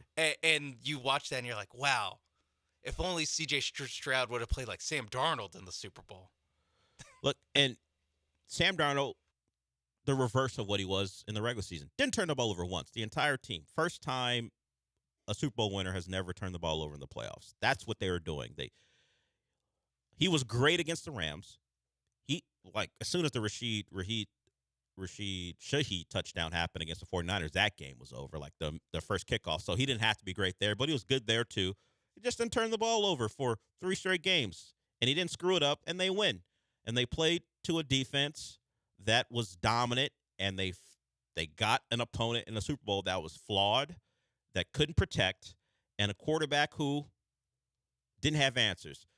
We talked about it last week, Eric. I see you. We'll get to you. We'll go to break. We'll get to Eric and anyone else. 713-780-3776. We talked about it, that Boston area writer, Tom Curran, was like, Josh McDaniels, best OC of all time, he said last week. Of course, he didn't note that Josh McDaniels and the Patriots, just period in Super Bowls, don't score early in Super Bowls. And it's funny to say that and then watch him have no answers and then go scoreless through, 3 quarters of play? So perhaps not the greatest OC of all time, as we talked about last week. No, I saw a stat where in their 4 playoff games, the Patriots had 16 points per game on offense. The Jets were a better offense in the regular season. The Jets in this regular season had 17 points per game. Yeah, so Josh McDaniels has been on 10 Super Bowl staffs, credit to him, since 2000. The teams, he wasn't the OC in all of them, but the teams have scored 3 total points in the first quarter in 10 Super Bowls. Wow. Now, as I said, not responsible for all of them, but responsible for plenty of them. And he had Tom Brady for all that's but more one. just like a entire Patriots organization. Like, what are you doing? Yeah, they've been notoriously slow starters. But Jason Myers got 3 in this game. Yeah, but because they have Tom Brady, they were able to overcome. They didn't have Tom Brady last night. No. I think in some ways. Do they win that game with Tom Brady? This version, the one who was one who was grinding on Alex Earl this week? Yeah, that guy. Give him a week. Yeah, tune up. Look, Will Campbell is still Will Campbell. So, and we saw Tom Brady not be able to beat a Giants team who could rush 4. So he probably doesn't win it just because Will Campbell is so bad. And look, the other guy, Wilson, ain't great either, but Will Campbell caught it all game long. Oh, it was like the 3rd play of the game. He got singled out, the thing on the replay where they highlight the guy's name and stuff. And I was like, the worst possible start to a Super Bowl because first 5 minutes of this game, it's already look at Will Campbell just get his ass kicked right here. It's like everyone's still watching. It's not like, in the middle of the game where there could be some, conversation. Someone's up to it. It's like, no, it's everyone's locked the first series. And it's like, Will Campbell stinks. And he was a storyline coming into the game for anyone who paid attention, and he confirmed all the questions. He became a talking point for former linemen and defensive linemen were going back and forth about his short arms or whether he's bad in pass sets. There's a lot of that. He became a topic of technique during the Super Bowl. That's how bad he was. Super Bowl main character, Will Campbell. This is when your quarterback is on a historic run of being terrible and a lot of people are talking about you, that's a problem. Yeah. We're going to hear one soundbite that kind of illustrated what was going on with Drake May and that Patriots offense when we come back. Eric, we'll get to you. You want to talk about Seattle? Anyone else? 713-780-3776. We're talking Super Bowl. Get to some other things beyond that as we continue the show. You're welcome to join us. We will be back.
This is the Del Alalea Show. On ESPN 97.5 and 97.9 HD2. Live from the Huntington Bank Studios, here's Del Alalea.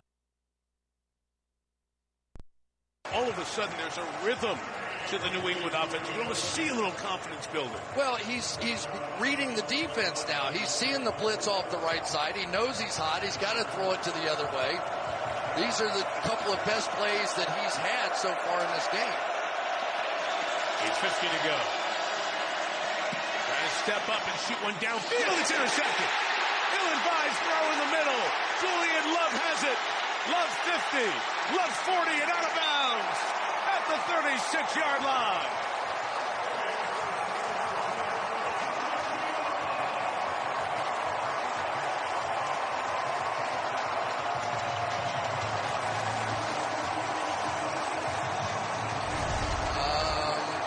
Got nothing for you here.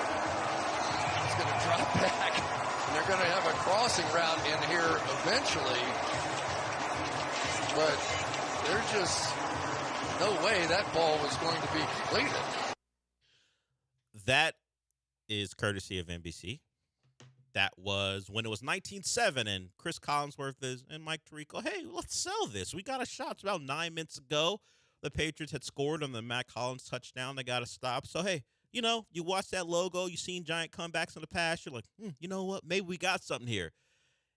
And then Julian Love picks off an ill-advised throw by Drake May. That pretty much put the game away. The Seahawks kicked a field goal to make it 22-7, and that was the ball game as the Patriots go down. So, tough job when you are the play-by-play guy and the analyst, and you're trying to get people to believe that this is still a game. And then the quarterback, who has to be good to make it happen, throws that awful pick on, like, first down. So, Chris Collinsworth and Mike Tirico. You heard Chris Collinsworth. I got nothing. I couldn't hear all that because I was clapping and going, let's go, Drake. Let's go. He'd been begging to throw that one. Yes. He completed a ball over the middle. Yeah, with like five defenders. Between five guys. So he tried it again. This time, no dice, as Julian Love was right there to make the play. Seahawks take over, win the game going away, and they're Super Bowl champions once again.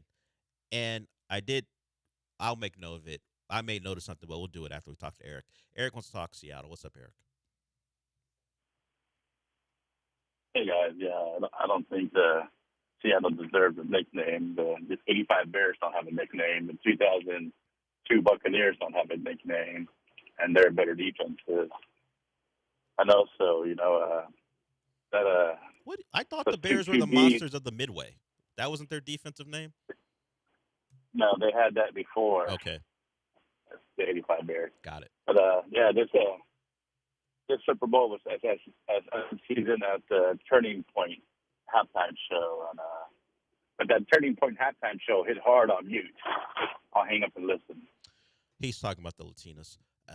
Yeah, for some people at least the Bad Bunny halftime show, the Latinas caught people's eye. Turning Point, it was Kid Rock in jean shorts, I guess. That's the only clip I really saw. I didn't actually hear any of it. To be honest, the winner for me, and we'll get back to the football, the winner for me was Jessica Alba.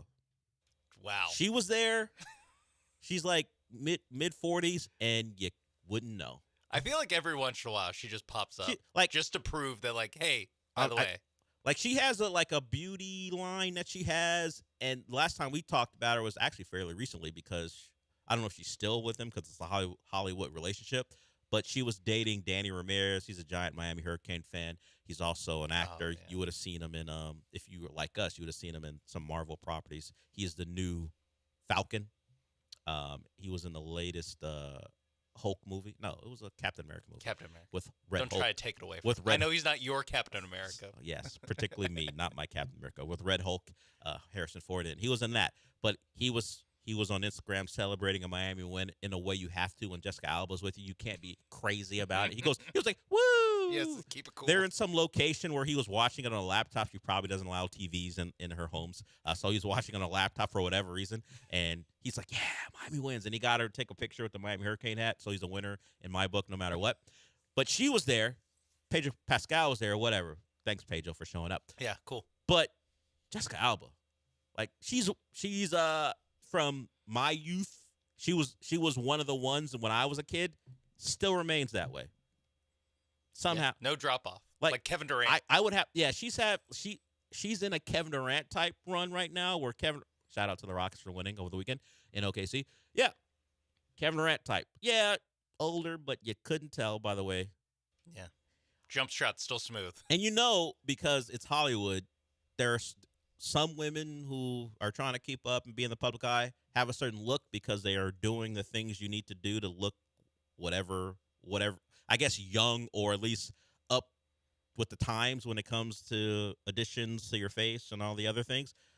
If you told me that is the same face untouched from like 22 when she was 22, I'd be like, you know what? You're right. Can't tell. Shout out to that beauty line. Whatever she's doing, it's working. It's a great ad. Yeah, a Bad Bunny, cool. Jessica Alba, big winner. In fact, we're all winners that she decided to pop up during that halftime show. As far as what Eric said, getting back to the football stuff, while it wasn't the original name it was a name that the Bears had before, they did slap it on the defense. So they did have a nickname. It wasn't theirs to start with, but it was the name given to them during that 85 season. So I don't know what deserve means. If someone gives you a nickname and it sticks, it sticks. That's how nicknames work, even if it's not football related. Like, do you some nicknames you don't like. Like somehow, some way, Alperen Sengun is being called overweight tortoise. I heard Raheel told me that. I don't know if he made that up himself just to get it off on the show, but he said he saw that somewhere. I don't know that it'll stick. We don't want it to, considering he's one of our stars. We'll play some sound from him. He apologized for something he said. But Dorian Finney-Miss, yeah, that's good. Is a nickname that may stick, at least with Rocket fans, considering what Dorian Finney-Smith is up to. Darkside's a great nickname. Really? I think it's pretty good. Like, nicknames are hard. Like, Legion of Boom, great, but it only stuck because they were great. Darkside's not a bad nickname for a defense. Like, the Texans don't have one, like I said. Yeah, no, they're just swarm. And that's a philosophy more than anything Bulls else. on Parade back in 2011. Was that great? And we'll remember it because we were here, but it's not going to be memorable for anyone else. So I think J.J. Watt dropped it in the hype video, the playoff hype video. Got it. And that playoff hype lasted like all the other playoffs for the Texans. It's like at least mostly same length. Yeah. Sometimes they do lose the wild card game. We forget about that, but usually they win it and then they lose in the divisional round, like they always do. When they lose in the wild card round, you know that this is a special type of. We're only here because the AFC South stinks. Yeah. when it's like a decent Texans team, it's like. All but right. one of those years they lost to an AFC South team. Which one? The Colts. Yeah. Yeah, the Chiefs one, of course, is the one with the opening kickoff return and that's Wattcat and all that stuff. Yeah. I knew this team wasn't good. Come on, 30-0. Yeah, it was bad. So whether you think they deserve a nickname or not, they do have it. It was mentioned on the air, and if they followed up with another year of this, whether they become Legion of Boom status, who knows? But you're dominant in that way, and in the Super Bowl too. Yeah, it's gonna be something people remember. Also, MVP wars. Man, Stafford did pretty well against that defense. Yeah, that's another thing. For all the applause that Mina Kimes got for taking down Dan Orlovsky, and she mentioned common opponent. If I'm Dan Orlovsky today, I was like, well. Looks like we got another common opponent. We have a common opponent, and my guy. Now I know you pointed out the regular season war because she tried to cut it off at the knees for anyone who was arguing about how Drake Mays played in the playoffs. Common opponent, sure. But we did get another one, and it didn't go well for your guy. Got nothing for you here. Yeah, that should be how Mina responds if Dan Orlovsky just looks at her, puts his hand, puts his fist under his chin and just turns his head and just stares at her. Well. You got something to say about common opponents now? Got nothing for you here. That's right. But Dan Orlovsky's not petty enough.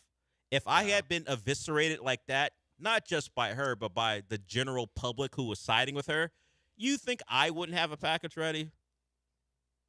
And then if we could get the rights, play what Chris Collinsworth said? Collinsworth, you have to read between the lines because he's not as overt with it as like Brady and Aikman He's are. not going to come out and say this guy has been terrible. Yes, but if you can read, he was not impressed. No, at any point with what the stylings of Drake May and the Patriots offense. And I pat. If I had another chair next to me, I'd pat the chair and go, Chris, welcome, me and you. But I've been like this all year, despite what was going on. Never bought into it. I mean, you've been like that since North Carolina. Duke and whatever. This man couldn't beat Duke, and I'm supposed to believe in him. Stop it. I know it was Mike Elko's Duke, but still, it's still Duke. Stop it. I don't think he beat NC State very much either. They don't beat. Yeah, I forgot. Was it Doran has owned UNC for a while, and he owned Drake May. So I was not. And now Mike McDonald finally gets a piece. Well, yeah, I mean, to be honest, Matt Burke owned him. Who's Jesse Minter had his way. Vance Joseph had his way too. All of them are going, see what happens when our offense doesn't screw it up. Yeah, if I'm the Broncos especially, I'm like, you gotta why do you have? Because with the Texans, there's like a element of like, whoa, the guy had to have played better. The Broncos, it's like he just didn't have to break his foot on the last play, against of the game. Against the Bills. If our quarterback is here, we score enough before the snowstorm hits, and we win. To give us a chance. Yeah, we win. You know, Bo Nix probably doesn't throw the backwards pass to give the Patriots their only touchdown. Probably not. I can't guarantee it. No, but he hasn't done that in a while. Yes, he hasn't done that since Auburn, probably. Yeah. So he probably doesn't do it. So even if the game is like 7-0, or they get a field goal to open up the second half, and it's 7-3, it may end 7-3 with the Broncos win. But instead, they could have been the team that gets Yeah. embarrassed. By in the way, Super Bowl. Bronco fans, it's nice to make a Super Bowl, but you already have a Seattle ass beating on your resume in a Super Bowl. You just would have got another one. Yeah, that's the thing with the AFC we've talked about is like how basically every team that loses, you have to go like, man, are you ever going to get a better chance than this to go to the Super Bowl? Yeah, we say go to, not win. Yeah, it's like, and now it's a little bit easier to be like, you know what, getting my like making the Super Bowl obviously great, but those like 2 weeks leading up to it, it's great. But if I have that facing me, like, and then after you lose, it's still the same thing of like, man, might never get here again. You know, like this might be as close as you ever get, and it's an ass whipping that Chris Collinsworth can't fill time. He's like, can we start the downhill skiing now? Like, can we just tragic, wrap this thing up? I mean, it's a tragic thing that happened to Lindsey Vonn, but messed up that they showed that like 30 minutes after the Super Bowl ended. I mean, it's the star, the one star person we know from that competition. That's like the only thing they showed from that competition. They showed like 2 other skiers go down, and then like, all right, here's Lindsey Vonn. Yeah, the name you know. Eating it. Remember her and Tiger? Yeah. I do remember that. I remember that. Pena, we see you. We'll get to you when we come back. Anyone else want to jump in? 713-780-3776. Get your calls in. Of course, we're talking Super Bowl and, you know, some of the auxiliary stuff surrounding it we'll get to. You're welcome to get in. But first, I want to talk about Monument Chevrolet. You know who wouldn't have an awful time? You, if you went to Monument Chevrolet. If you had an awful Super Bowl experience, switch it up. Maybe a new car is something you need. You saw a lot of commercials. Now I'm going to give you one about a car place. That's great.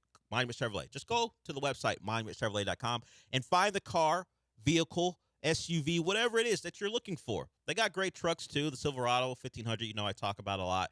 And I do that because it's a great truck if you are looking for a truck. So find the great deals and the great vehicles all in one spot. That's Monument Chevrolet.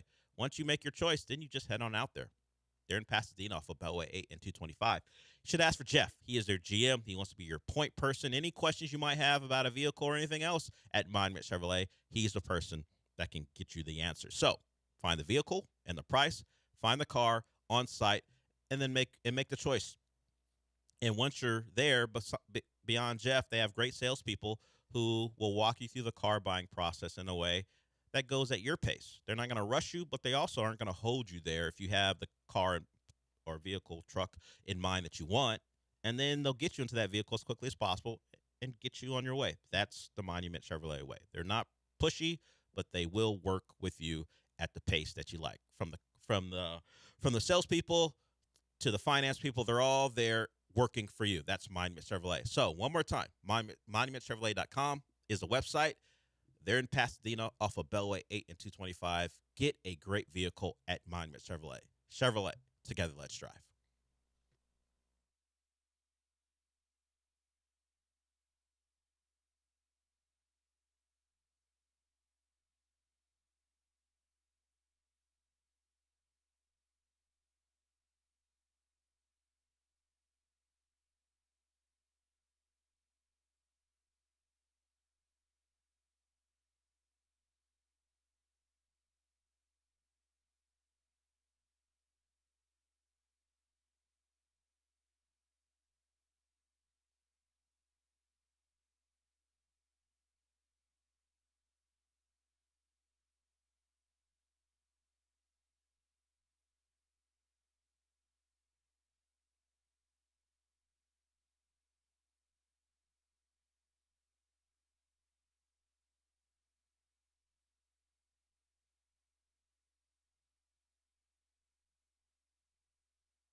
You're listening to the Dale Olalea Show. On ESPN 97.5 and the ESPN Houston app. Live from the Huntington Bank Studios, here's Dale Olalea.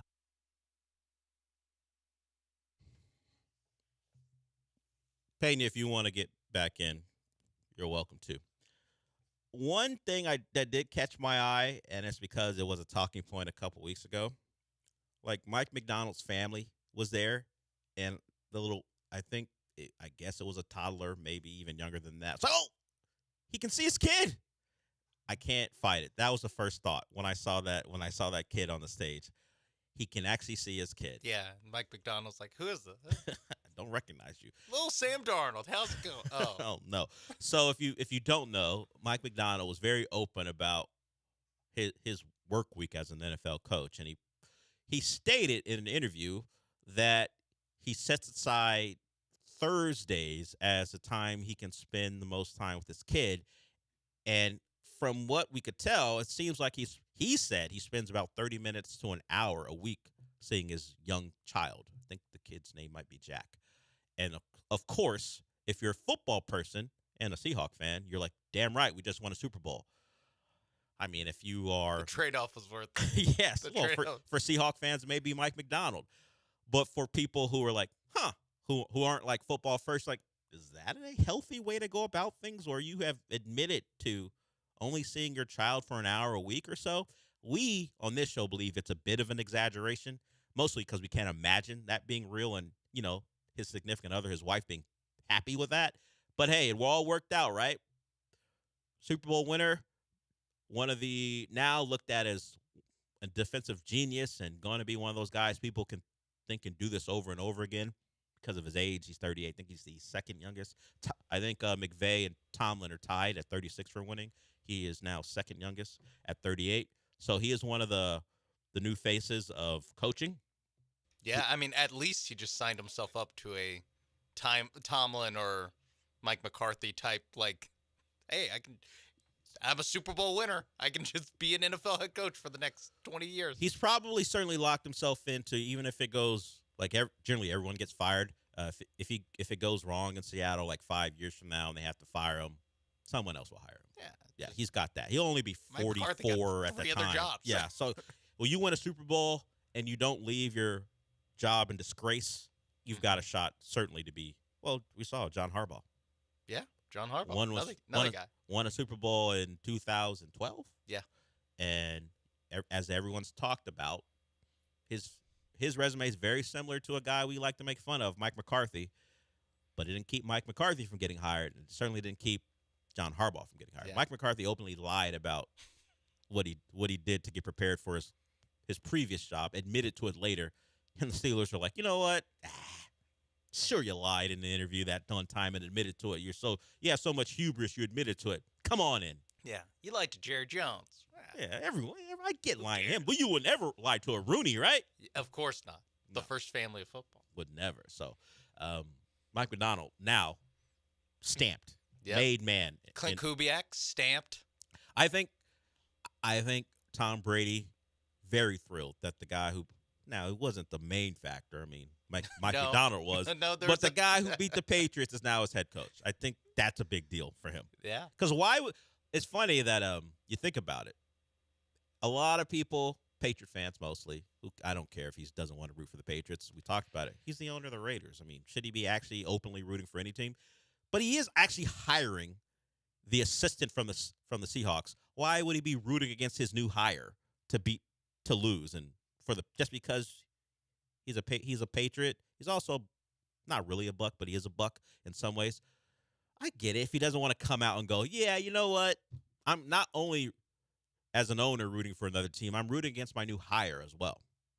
So Tom Brady gets Kubiak in. Clint Kubiak, and I won't say admitted to it like it's a crime. He said when asked a couple times, yeah, I'm going to the Raiders. Yeah. It's not official yet. The Raiders haven't I don't think they tweeted anything out yet, but that's over. He's going to be the Raiders coach. Yeah. Another thing that came from the Super Bowl, although it happened the day before, shout out to Jordan Hudson. If you missed it, North Carolina, last second win over their hated rival Duke, 3 made, court rush. Turns out there's more time on the clock, so they had to take all the fans off the court and do it all over again. Rush the court again. John Shire has alleged that one of his assistants got punched in the face. We've got cameras everywhere. No one has seen that video yet of one of his assistants getting punched in the face. I did see a UNC fan throw like a water cup at someone on the Duke staff. Don't know if it landed. Just saw a cup flying. Careful. That's how the Malice in the Palace started. Well, Duke fan. I know you were like born when that happened, but still. North Carolina fan. Or North Carolina. I know you weren't born when that happened. No, I did. It was like a 35-year-old. It wasn't you some definitely student. Should know. It wasn't a student who did it. I don't know that we've seen the punch yet. So, I mean, this is what John Shire's Duke does. They get the court stormed on them, and then they make up something about that happened to them, like Kyle Filipowski. Yeah. Like 2 years ago. Yeah, I remember that.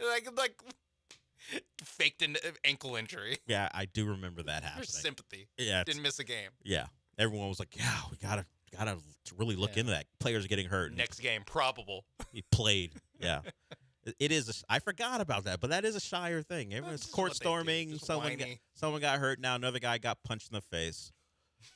Still waiting on that video evidence. pending. Still waiting on that evidence. But what we saw before all that, Jordan Hudson, the girlfriend of Bill Belichick, wore an Orchids of Asia shirt to the game. You're like, what's that? If we remember, Robert Kraft, that's where he got pinched because I like saying pinched in this particular story. He got pinched by the feds. Turns out how they were conducting their investigation was unlawful, so the charges were dropped. But it was a masseuse place that had extras involved. I think, including pinching, as it turns out. if you gotta pay extra. if you so chose. Yeah. Robert Kraft was into the forehands. I remember that from the story. And she wore a shirt to the game. Depending on how you feel about that form of pettiness, some people were upset with it, told her to grow up. Other people were like, you know what, I like her more now. So the Kraft, Belichick, Brady triumvirate, messy. Remains messy. Where do you even get an Orchids of Asia t-shirt? Raheel told us this morning that Kevin Joseph, friend of me and Raheel and John, bought a shirt for him as a bit. You can buy those. They are easily found if you so choose. You can buy an Orchids of Asia shirt. That had to have gone on sale like after the Kraft thing, right? I don't. There's Yeah, no I don't way even. they just, like, I had don't a- even know if Orchids of Asia prints a shirt. Well, they're now permanently closed because the FBI got involved. Why is that? Oh, yeah. But I'm sure someone. Human trafficking, yeah. Yeah, it's not great. Which people brought up. Hey, you're making jokes about. Okay.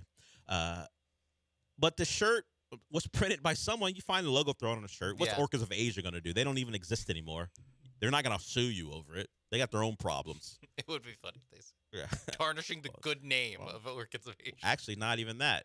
Hey, that's our logo. You owe us. Copyright. Hey, we got legal fees to pay for. A So lot of them, yeah. So she wore the shirt, and as I said, depending on how you feel about things, you reacted a certain way. Yeah, I was like, oh, that's interesting. She's petty as hell, or maybe she's a comedian, and she's funnier than I thought. Either way, that happened at the UNC Duke game. You do have to feel for Patriots fans. Do we? Yeah, you have to. Why? They won 6 Super Bowls, and now they're basically going through a divorce. It's like their parents are getting divorced with Kraft and Brady and Belichick. Yeah, I'm sure. Never mind, they played a Super Bowl yesterday, but I'm sure. Yeah, in some ways, I'm sure they felt like that triumvirate. Well, particularly Brady and Belichick. Those two would just ride off in the sunset, and it would all be hunky dory Patriots for life, and they wouldn't have to have the messiness that has come from it. And you know what? Oh well. That's life.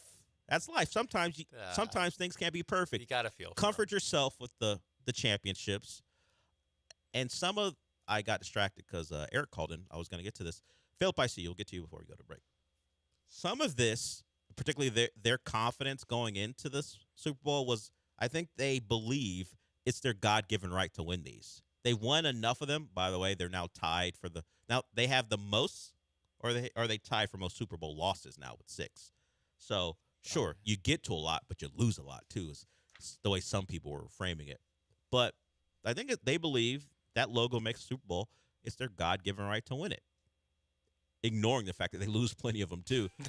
just as many. Yeah, so but just the ones pre-01 they don't really care about. Yeah, so that confidence coming in, I found odd when everyone can look at their team and look at the team they're facing and go, "Hey, you guys can't block anyone. You think you're gonna block them?" Yeah, sure. We're the Patriots. I guess some of the assumption was Sam Darnold was going to throw them the game too. Yeah. Didn't get that. No. You got B-, Sam Darnold. And that was enough to blow your asses out. Good enough to where I during the game, towards the end, wasn't super entertaining. I was just looking at the win probability chart, and just when was it ever the lowest?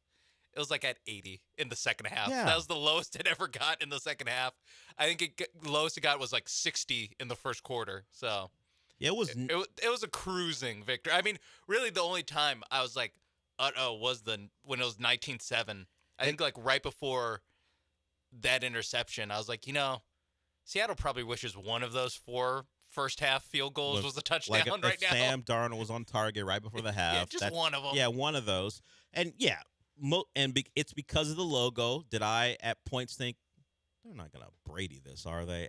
Did I think when it was 19-7 and he hit that pass to Kyle Williams right before the pick that we played? I was like, oh, are we really in? Yeah, because they're moving the ball pretty well. Is this gonna become a game?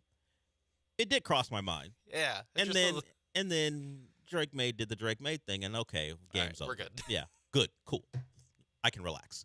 Let's go to Philip here before we go to break and close out hour one. What's up, Philip? Hey, guys. Good morning. I just wanted to talk about catchy defensive nicknames.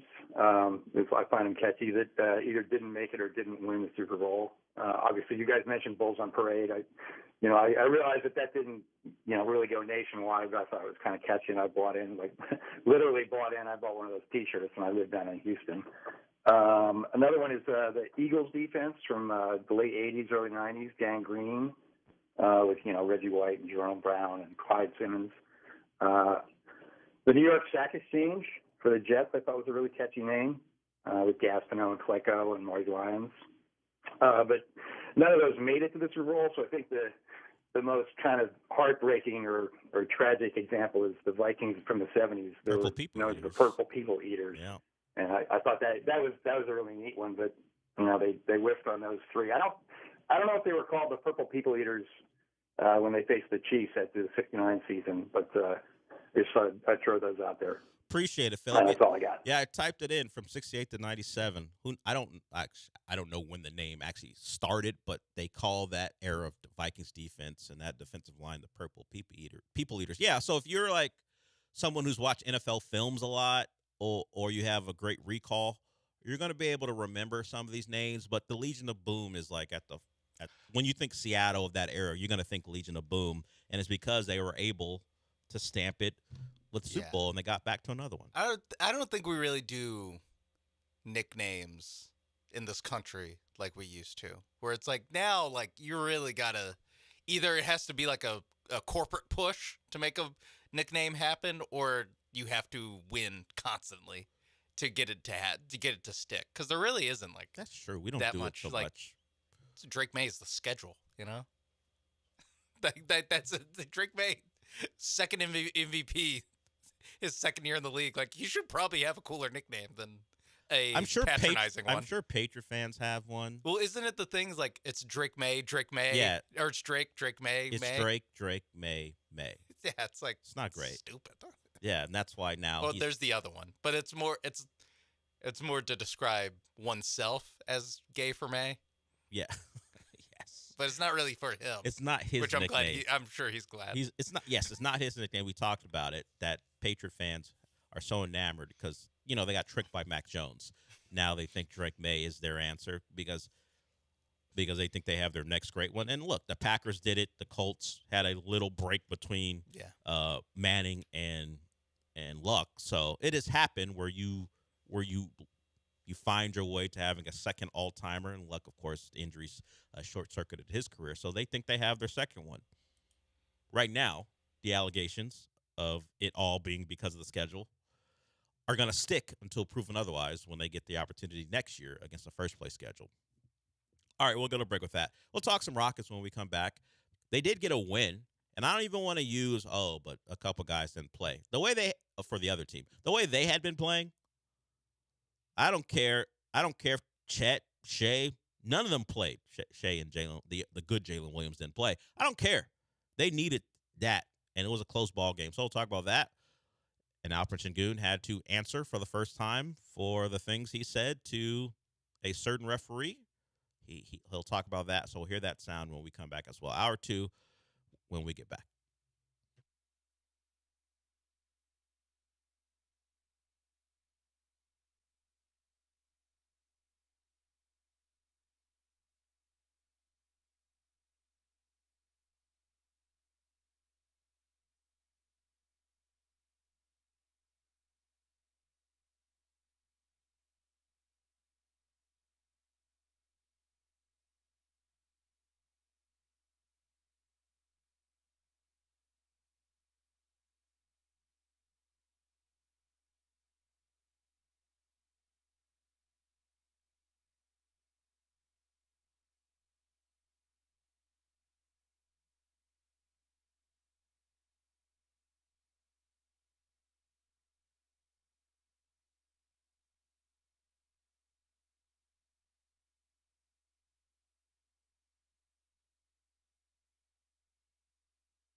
The Rockets, over the weekend on Saturday, they went into OKC, nationally televised game. Got a win. Tarisin was the star. He was in the starting lineup because Amin Thompson didn't play.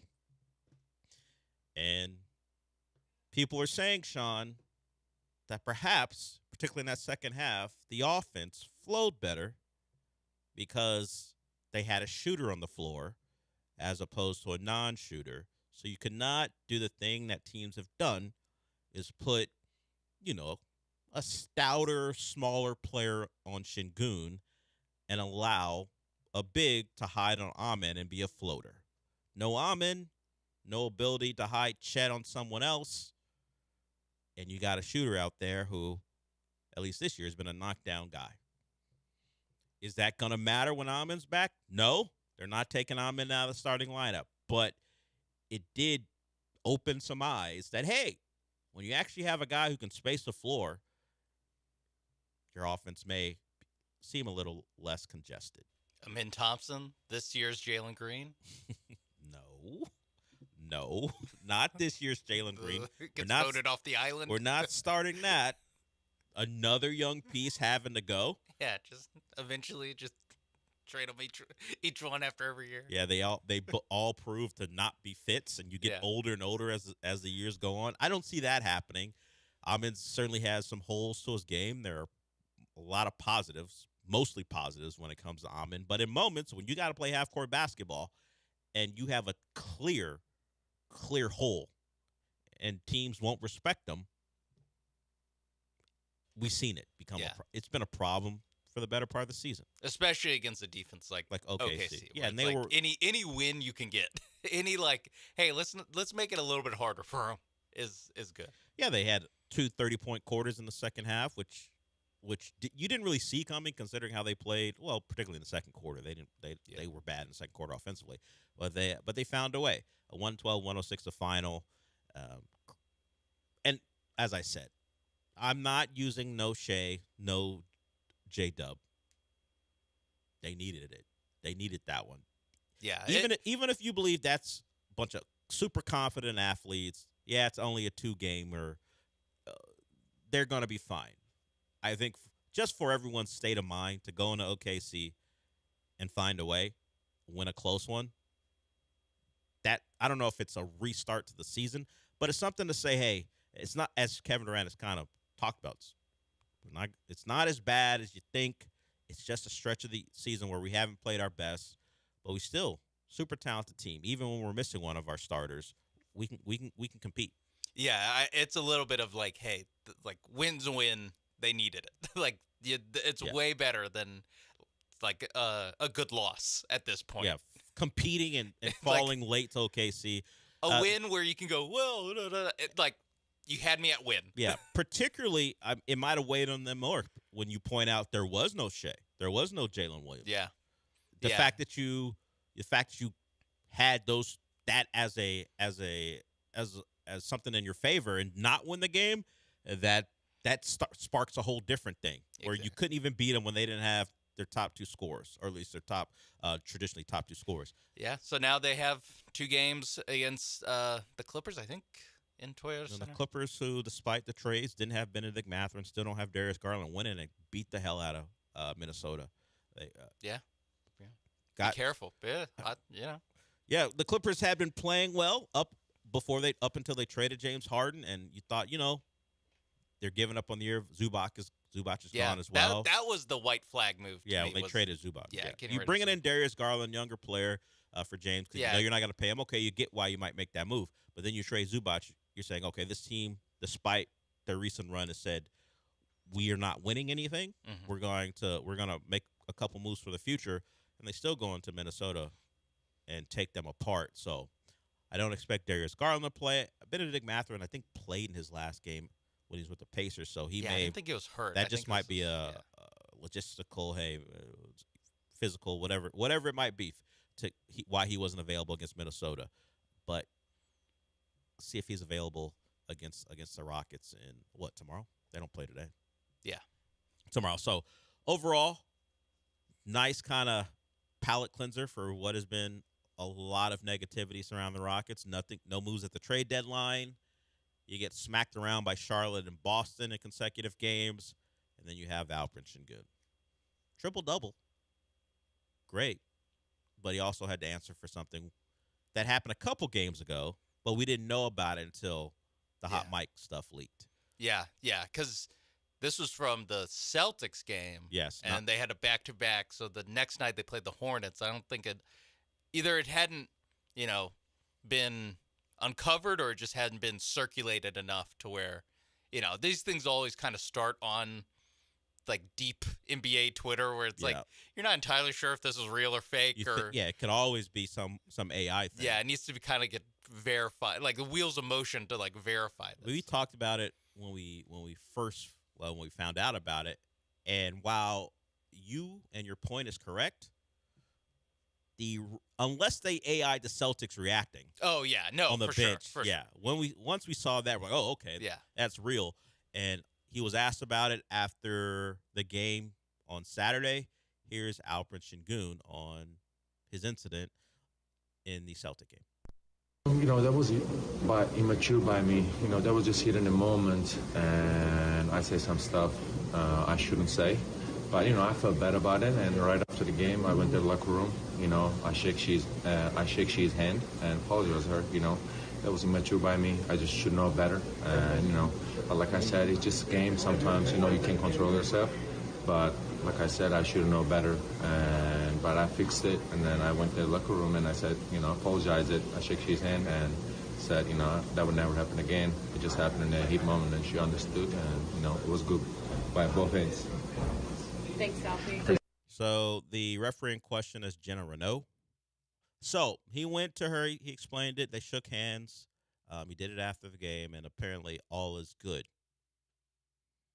I'm trying to think. In our lives, Sean, you don't have to no need to name a person. Mm-hmm. Joe George. No, I don't know. I was going to go. If you, for whatever reason, in an immature moment, called a woman in your life the B word, would a shake of the hands make it all good? Immediately afterwards? Like, she doesn't have a personal relationship with Alpie, so of course. Yeah. I get all the mitigating factors. If it's like, because I'm trying to think of like a high, like where you can play the like, hey, I was very emotional. Emotions got the best of me. Like, let's just say it is like in traffic? It is you're watching LU in Texas at the Cotton Bowl. Okay. I would take it back. You're at the game. And a play doesn't go Texas's way. In fact, it's the game losing play, whatever reason. Yeah. And someone who in your life says something that you don't want to hear at the time. You're emotional. You can't believe Arch has lost the game. Oh, come on. Whoever, fine. Name a player. Name a Hollywood Smothers fumbles. Yeah, thank you. I was gonna say some guy who I haven't actually seen on the field yet. Yeah, Hollywood Smothers fumbles. Yeah, Cam Coleman drops a dime for March. That cost you the game, and for whatever reason, is she an OU fan? No, she's a Texas fan. Okay, that does affect my answer. Yeah, she's a Texas fan. Okay. Yeah, of course, OU fan. You don't care what you say at that point. Call her again. Yeah, you lucky it's just a B word. Might go further down the alphabet. Yeah. Hey, there are different words I could call you that start with different letters, and it just hits you in the wrong way, and you go, "Shut up, B." Yeah, or you're being a whatever. However he said it. Whatever. There's a debate about. An effing. Yeah, whatever. Do you think, 30 minutes later, a shake of a hand is going to be enough? Probably not. No. Probably not. So while she has a job, she's professional, she shook his hand and everything's good, I don't know that everything's good. I don't know when you drop that on something. Look, I think the lack of a relationship may actually help this. Yeah, she doesn't know him. Helps. It's not personal. He might have called anyone at that point, something, but it just happened to be you. Did he use it because it was gender specific? I don't know. I'm going to guess he did. Or maybe Alpie's just calling Bill Kennedy or other people. Sorry, that's the only referee I know. That's the only reason I use Bill Kennedy. Yeah, no, just whatever. Tony Brothers. Maybe he's calling anyone he sees that word. Yeah, Scott Foster, I mean. I don't know that any of those referees are like, you know what, shake of a hand is fine. In fact, if he's calling Tony Brothers that, he's probably not going in there to shake his hand anyway. So I say keep an eye on it. Yeah. I don't know that it's okay. Alperen said it was okay. I'm not sure that it's okay. Yeah, we need Jenna Renault to weigh in. She's probably going to say it's okay. It's her job to let it go. Guys say things that aren't appropriate all the time as to refs. She probably is thick-skinned. But has Alpy started a Chris Paul, Scott Foster type thing? I was going to say, let it be a 50-50 call. And late in the game, we'll see. We'll see who gets the call. Let's see if they're playing a Spurs. Wemby's never called her that word before. The North remembers. Yeah. Jenna Renault remembers. Jenna Renault. A Stark in name. Or maybe not name, but in her heart. Yeah. She'll remember. Yeah. No, you do have to address it. I think he did like the best he could as far as like the owning up to it. Sure. Because there's nothing really else you can say. You got me. Yeah. It's on hot mic. She heard it. Everyone else heard it. There's no denying it. Yeah. So that is interesting though. That you kind of forget that like Jenna Renault's probably gonna call like I don't know the exact number of how often they rotate, but at least 5 more Rockets games for the rest of the season. And we know, and once this isn't gender specific, we know referees hold grudges. Oh yeah. So Joey Crawford, like you mentioned, Scott Foster, like they hold grudges against certain players. I don't know that this rises to the level where she's going to always remember this and go, all right, if I need to make a call. Yeah. I'm watching that pivot foot, Sengun. How many travels does Sengun get called for in the next Jenna Renault game? We will see. But he apologized. Hopefully it's over. And I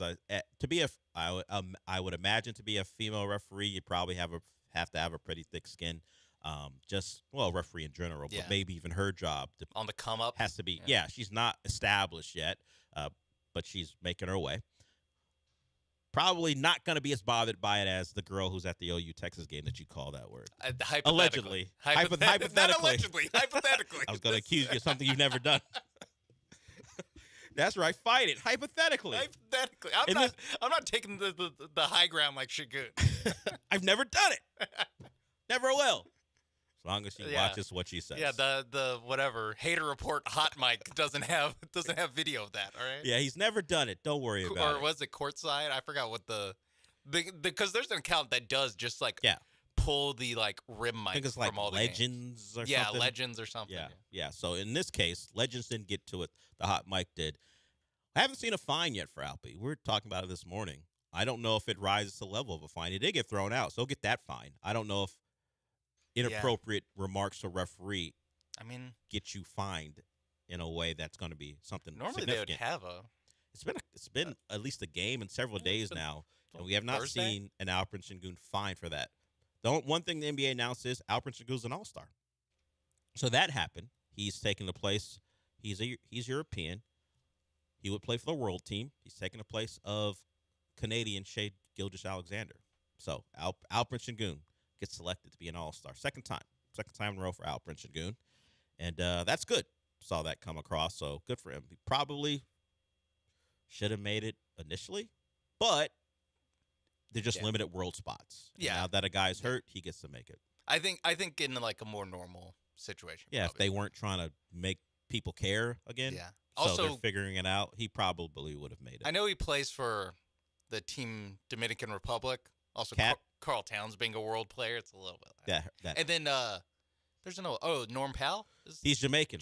Yeah. That one was just a surprise. He's playing for. I thought he was set to be on the USA team though. Oh, then this just shows how these rules work, where you can just kind of choose whichever team you want to be on. Norm Powell plays for Jamaica and FIBA, so does Karl Anthony Towns. But is Karl Anthony Towns playing? He plays for DR. Is Karl Anthony Towns a U.S. player? He's playing on World. Oh, he's playing on the World.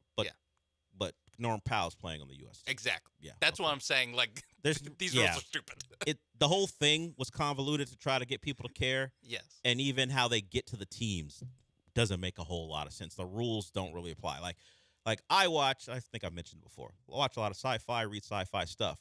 Look, as long as the rules in your universe make sense, even if it's not realistic, I can work with it because as long as the rules are set, I know what I'm on, what time you're on.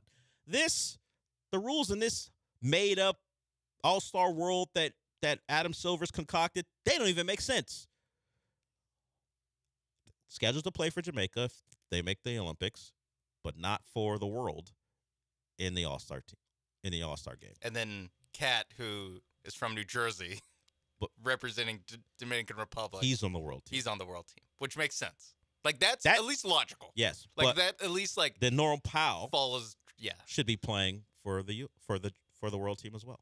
Yeah, or turn in that Jamaica jersey this summer. Buddy. Either way, make a decision, Norm.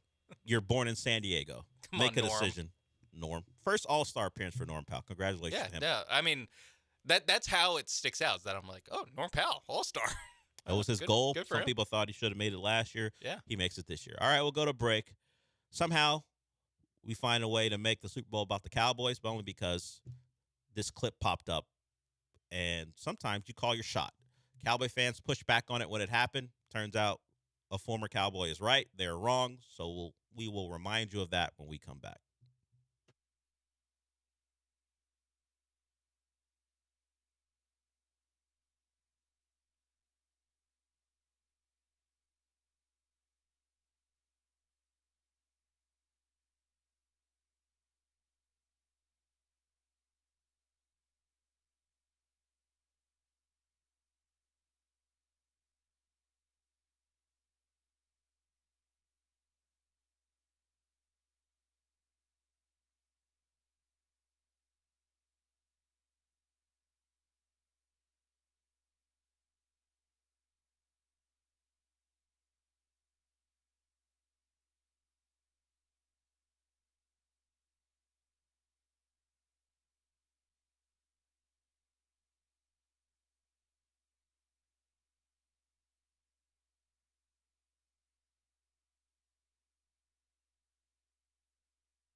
Broadcasting live from the Huntington Bank Studios, it's the Del Olalea Show. On ESPN 97.5 and 97.9 HD2.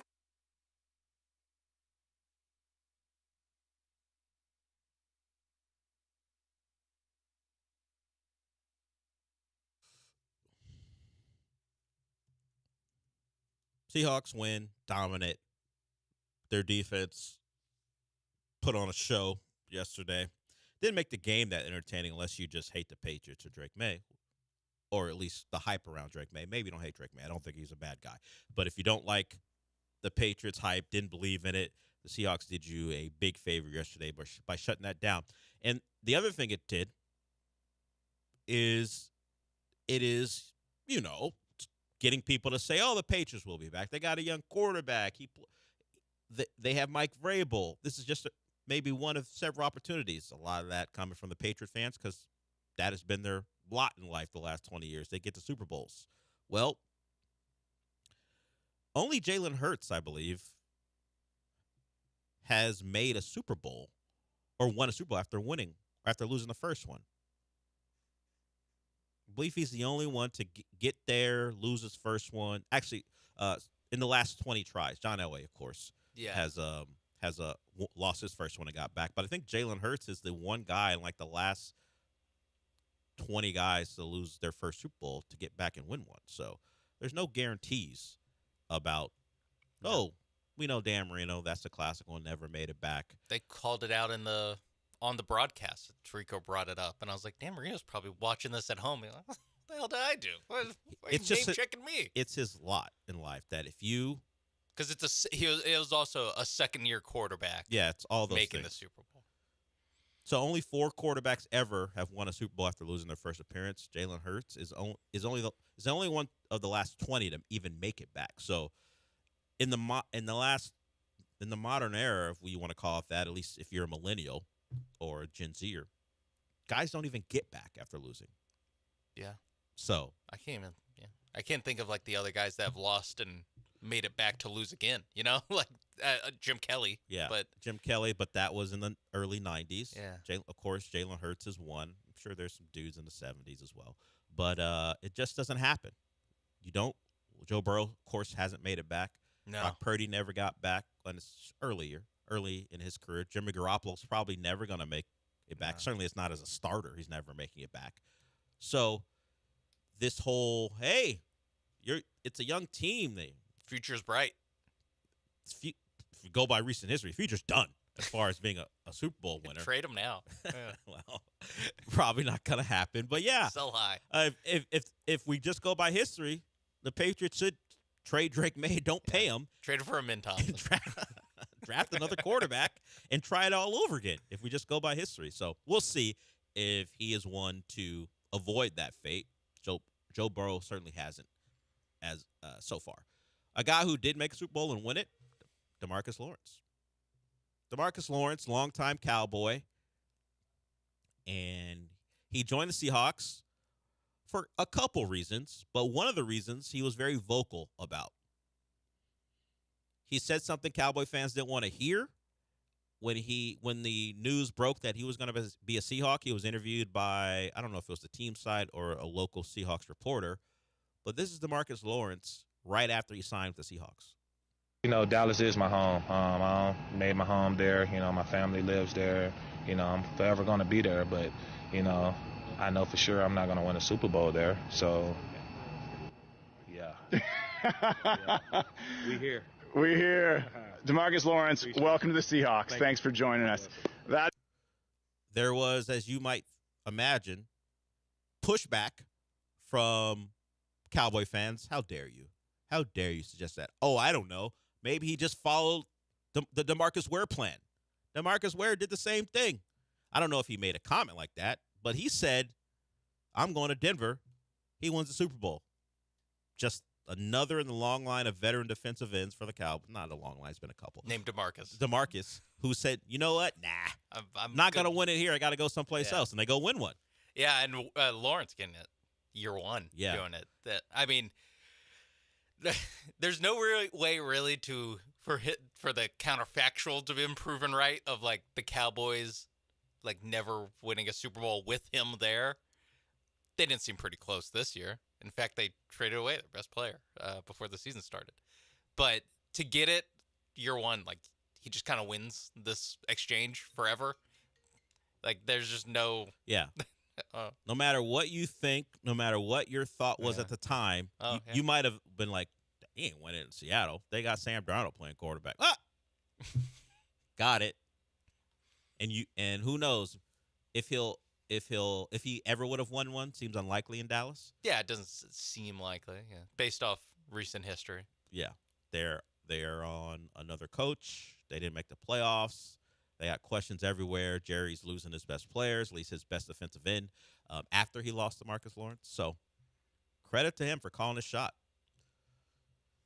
Yeah, nothing you can do but say, you know what, DeMarcus, you got this one. I wish guys were more open like that, where they're just like, I knew we weren't winning jack over there. Gotta go. I get why they don't do it. Yeah, they feel it. Like, like guys leave because they know I gotta go. I'm not gonna win it here. Like you just have the feeling. Like you've been in that organization. You know the changes that would have to happen to make it happen aren't going to be there for you. So you make a decision. I mean, Dalton Schultz. I mean, he didn't say we'll never win a Super Bowl, or the Cowboys would never win a Super Bowl. But he talked about how it was more about like tour. Like wasn't he the guy who talked about how it was like a sideshow? They brought in people for tours. And as more he about was like football working here. out. Like as he was like at the gym in the gym, We were like there'd be tours that like walk zoo past. animals, and here it's more about ball when he signed with the Texans. And he signed with the Texans, and they well he came here. He did that to sign with the Texans and found it more professional. Turns out he was right, thanks to D'Amico. Let's get to Keith here. He wants to talk some Super Bowl. What's up, Keith? Johnny, how do you think all right, put Keith on hold.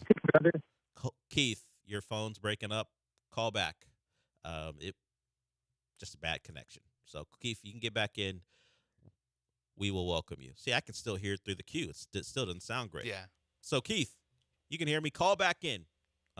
Your phone connection isn't good. We'll go to break right now. Try to get you in quickly on the other side. If you want to join in, 713-780-3776. Of course, as this show kind of always is, open to whatever you want to talk about. We have some Astro stuff to get to because they are going against a lot of people's wishes. We think depth would be important in the infield. They think they need to make a move there, so we will get to that. And there is some floating around the NBA. The teams in the NBA aren't thrilled with tanking teams taking on contracts and getting picks for them. They just think it's against the spirit of the game. And I don't know anything more against the spirit of the game than what the Jazz pulled. Like, I guess that the Jazz wouldn't try to compete this year. They would do it next year, now that they have traded for Jaren Jackson Jr. But they had a lead against the Magic with Jaren Jackson Jr. and Lauri Markkanen. I think they're up like 7. And didn't play them a minute in the fourth quarter. And, of course, they went on to lose. But tanking, at least if you get the number one overall pick, hadn't led to much. We'll talk about that, and we'll get to Keith when we come back.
It's the Del Olaleya Show. On ESPN 97.5 and 97.9 HD2. Live from the Huntington Bank Studios, here's Del Olaleya. So we'll hear from John Morosi on what's going on with the Astros as they try to fix what they think is an infield glut. But before we do that, Keith's back. Looks like his phone is better. What's up, Keith? Hey, guys. Good to be back. First off, I want to say, the nickname The Schedule to Drake May is one of the best nicknames I've heard in a while, especially with, being sacked 21 times in 4 playoff games. I believe he had 9, maybe 10 turnovers in those 4 games. My question is, Sam Darnold just won a Super Bowl, having 0 playoff wins heading into this playoffs. Matt Stafford, I believe, had 0 playoff wins heading into the Super Bowl 4 or 5 years ago when he won. Can you guys think of another quarterback in history that had 0 playoff wins heading into a Super Bowl winning, run to get their first ring? Eli Manning in 07. Yeah, he got hot late. All of his playoff wins are in 07 and 11. 2 seasons, and he won. Yeah, so Eli's there. We know Mahomes lost.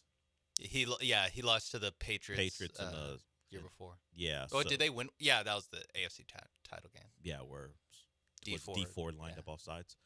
So we have at least a couple of examples. I can't think. Did Joe Montana? I have to think. I don't remember. Did he make the playoffs before he won his first one?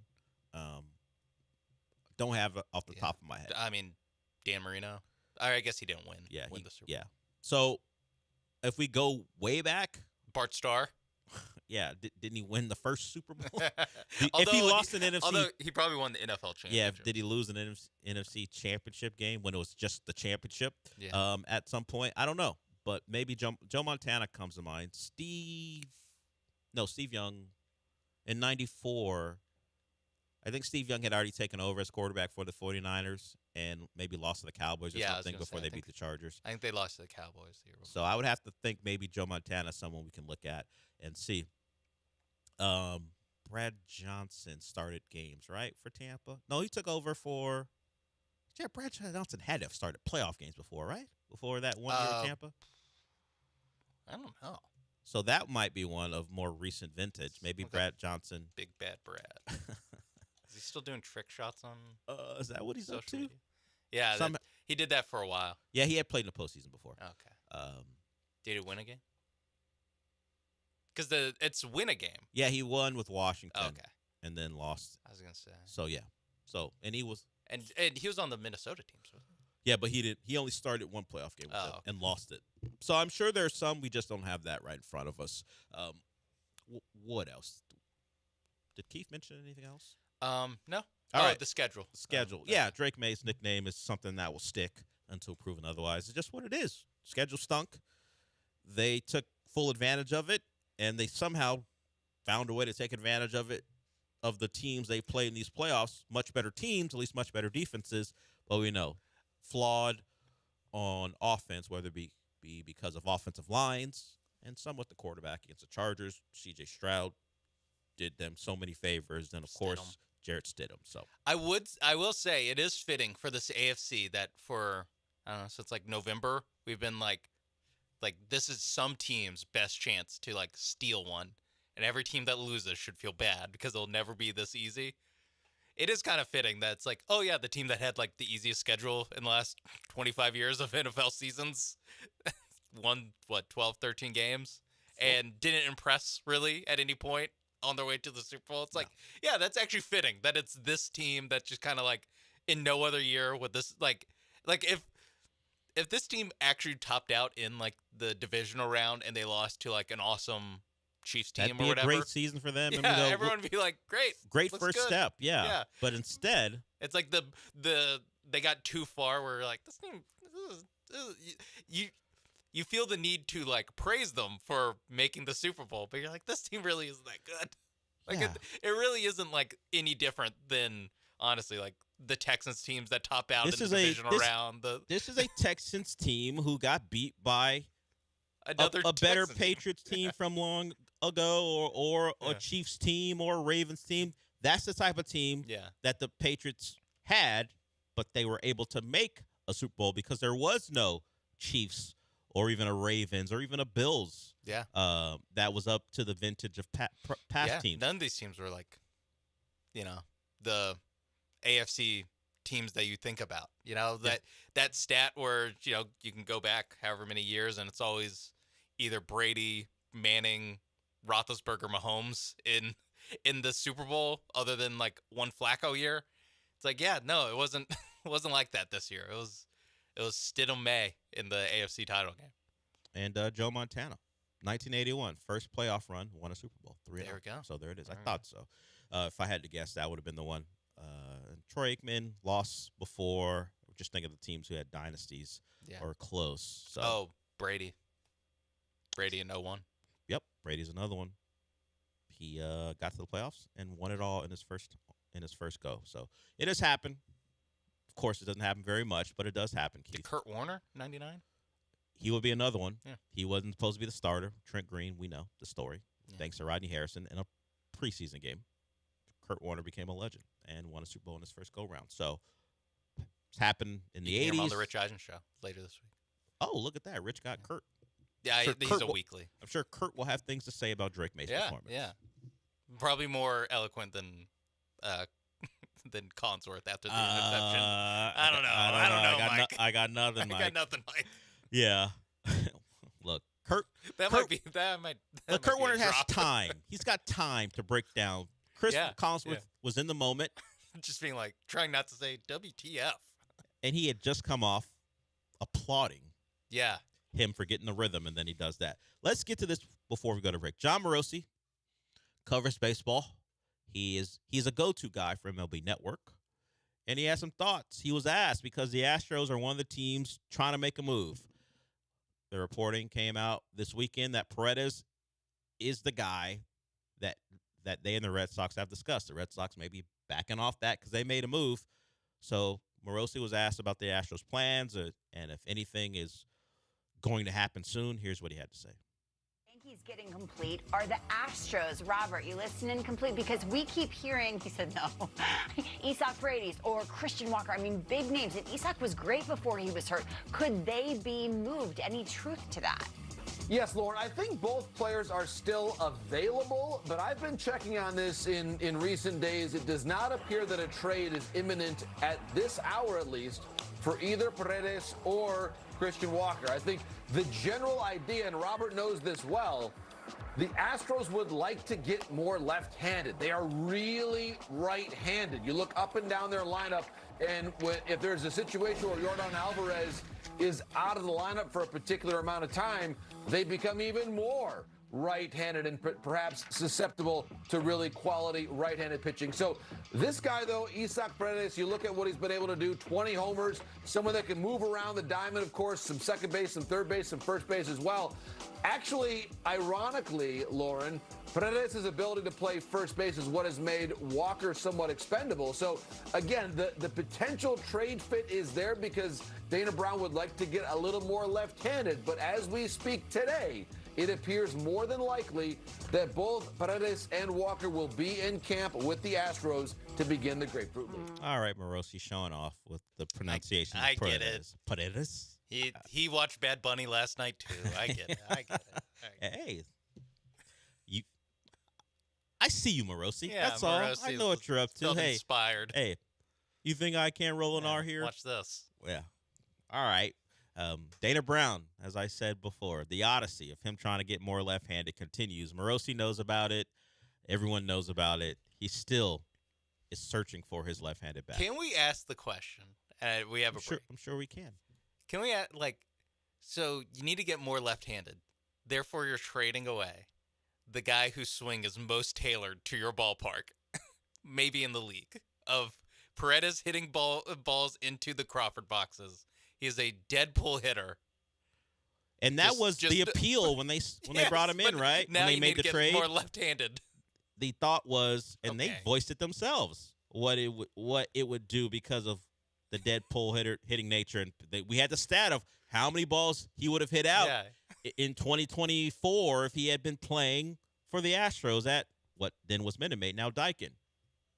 That was part of the appeal. Now, is there another right-handed hitter that's less like perfect for the ballpark? I imagine if they could trade Christian Walker, they would. Yeah. But they can't. So Paredes is the piece they're dangling. I get it. It just is funny. That's like that because I was watching the video of Morosi on MLB Network talking. It's like all home runs. Like it's just all Paredes home runs to the Crawford box, and you're like, yeah, that's what. Why are you trading this guy? Like that's what he's here because for. of a glut. Because there's too many. You have too many good players. Yeah. Too many capable infielders that can hit. Miss 50 games a year. Yeah. Let's not acknowledge the fact that having guys for this team, a team that deals with injuries all the time, having a surplus might help. Yeah. Oh, yeah. I forgot. Jordan's definitely holding down the DH spot all 162. Forgot about that. We're not looking for your type of facts, okay? We're just trying to find us a left-handed bat. We'll go to break with that. Maybe Dana Brown will have secured that left-handed bat by the time we get back. Considering his track record, unlikely. One more segment to go. We will be back.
You're back inside the Huntington Bank Studios with Del Olalea and Sean Mapes. We talked about it last week. The Rockets, they've been fine in the lottery. They finished in the top 3. In the year with Amon, they were top 4. They take Amon, great player, on track to be, it appears, one of those dudes. Of course, the jump shot is waning or missing, I guess I'd say. We'll see if that develops. So they found contributors without winning the lottery, despite, in some cases, their best efforts. Having the top pick overall in the last, 20 years or so has guaranteed next to nothing. Of course, there's some guys who are recently drafted, so we don't know about. Kate Cunningham, great player, drafted number 1 in 2021. Paolo, we make our jokes because he can't knock down a jumper. Good player. Victor Wembanyama, we know. Generational type talent. 2024, Zachary Ricochet. That was not a great draft. It was either him or Sarr. So the Hawks won the lottery and not a great year. And, of course, Cooper Flag with the Mavs. Too early to tell as far as what he'll be. But so far, so good. Of course, those are guys who haven't won a title yet, but we can't blame them for that. Anthony Edwards in 2020, on track. Made a couple conference finals. We'll see. But go beyond that of guys you can maybe make a determination on. Zion Williamson in 2019, not won a title with the Pelicans. DeAndre Ayton, not even with the Suns anymore. Yeah, Didn't make a finals, but not with the Suns anymore. Markelle Fultz, Ben Simmons, Karl Anthony Towns, not even with their teams that drafted them. Andrew Wiggins, certainly not. Didn't even play an actual regular season game with the Cavs. They traded him for Kevin Love, and then eventually they won their title. Of course, Anthony Bennett, nah. No, sir. Anthony Davis won a title, but not with the team who drafted him. Yeah. Kyrie Irving did win a title, thanks to LeBron coming back, but he had the big shot, so we know he was a part of that. Mm-hmm. In 10, the Wizards with Wall, no. Blake Griffin, no. With the Clippers, Derrick Rose got to an Eastern Conference Finals, but the Heatles were in the way. No. And also, like, some minor extenuating circumstance. Sure. He had a horrific knee injury that short-circuited his prime. Yeah. Greg Oden, of course, no. No. God. Andre Bargnani, no. So, one Forgot player about Bargnani. One player in the last, 20 drafts has won a title being the number 1 overall pick with his team that drafted him. So, of course, as we started this with, the most recent guys, we don't know. Yeah.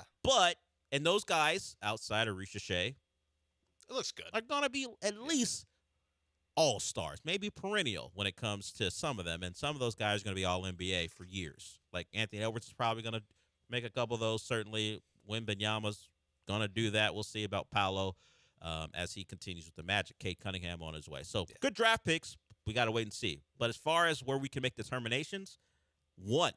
So, while, of course, all these tanking teams are in it to get the number 1 overall pick, as it stands, you think about it, it was brought up by HP Basketball. He made the list, but he also brought up this. It kills your culture to be a team who consistently is trying to lose. Then when you draft a guy and bring him into that culture, don't you have to rip out, root and stem all the guys who are around, at least as far as your coaching staff and maybe some of your executives that build a culture of losing? That's what the Rockets did. I mean, they kept the GM, but you know what they did as soon as they were ready to start winning? Beat it, Stephen Silas, because you've ingrained in these guys, not that he tried to. Stephen Silas was hired to coach a James Harden team, but once James Harden said, I'm out of here, now he was stuck. You ingrained a culture of losing. And the coach who was there for the losing's got to go. It happened with the Astros. Bo Porter beat it. I kind of think that's that's kind of where the Sixers messed up, is that they let Brett Brown. They kind of felt bad. They're like, all right, we'll let Brett Brown finish, see this out. And it's like, actually, you should have fired him the day the NBA forced you to fire Sam Hinkie. The Rockets and the Astros both been sit packing. More ruthless. Yeah, they said, hey, you've been the caretaker of these awful teams. We're ready to win now. You cannot be around as we try to win. Yeah, even though we know the roster kept you from having any chance of winning, you're part of the losing. You got to go. So yeah, a big problem with the tanking this year, though, is that it's a bunch of teams trying to keep top 7 picks, where they have top 7 protections. Like the Pacers trade away a first round pick this year for Zubac that's top 5 or top 4 protected, and so it's like they really need to be terrible to get as best chances they can to stay in that top 4. That's where it's like, I feel like you'd solve a lot of the tanking. And you know what? Tanking, get rid of the protections. Yeah, where it's like either top 4 or nothing on these protections. And the tanking hits new grounds when, okay, I know going into the game, this guy isn't going to play. Yeah. But when you play them and you have a lead and then you pull them out, it's gross. That's gross. And the Jazz were guilty of that over the weekend. The Jazz need to keep their pick. Wizards need to keep their pick. Yeah. A bunch of teams that made winning trades at this deadline. Better players. Like they're going to either play them and pull them in the fourth quarter or just not play them at all. Yeah. Because they have to land in a certain spot to keep their pick or go someplace else. So I don't know if there's an actual fix to this, but it has shown, even if you get a good player, which certainly the last, you would say, 5 out of the last 6 have done, doesn't guarantee you anything. And if you go further back, if your name's not Kyrie Irving and he had to be teamed with LeBron. Yeah. Even LeBron counting as like, well, he won with the team that drafted him. Yeah, he left. He had to leave and come back. In some ways, learn how to do it, and then he came back and brought his team to a title. So, tanking clearly guarantees nothing, particularly if you get the number 1 overall pick. Yeah, that music means we're done for the day. And since we're done, Sean, what does that mean? Got nothing for you here. Drake May forced Chris Collinsworth to be speechless in a job when he has to talk. That's how bad he was. Hundreds of millions of people watching. And he got, I got nothing, Mike. That's how bad it was. Seahawks dominant, Super Bowl champions. We'll get into more stuff tomorrow. Thanks to everyone who called in. Of course, join us tomorrow. Sean and I will talk to you tomorrow.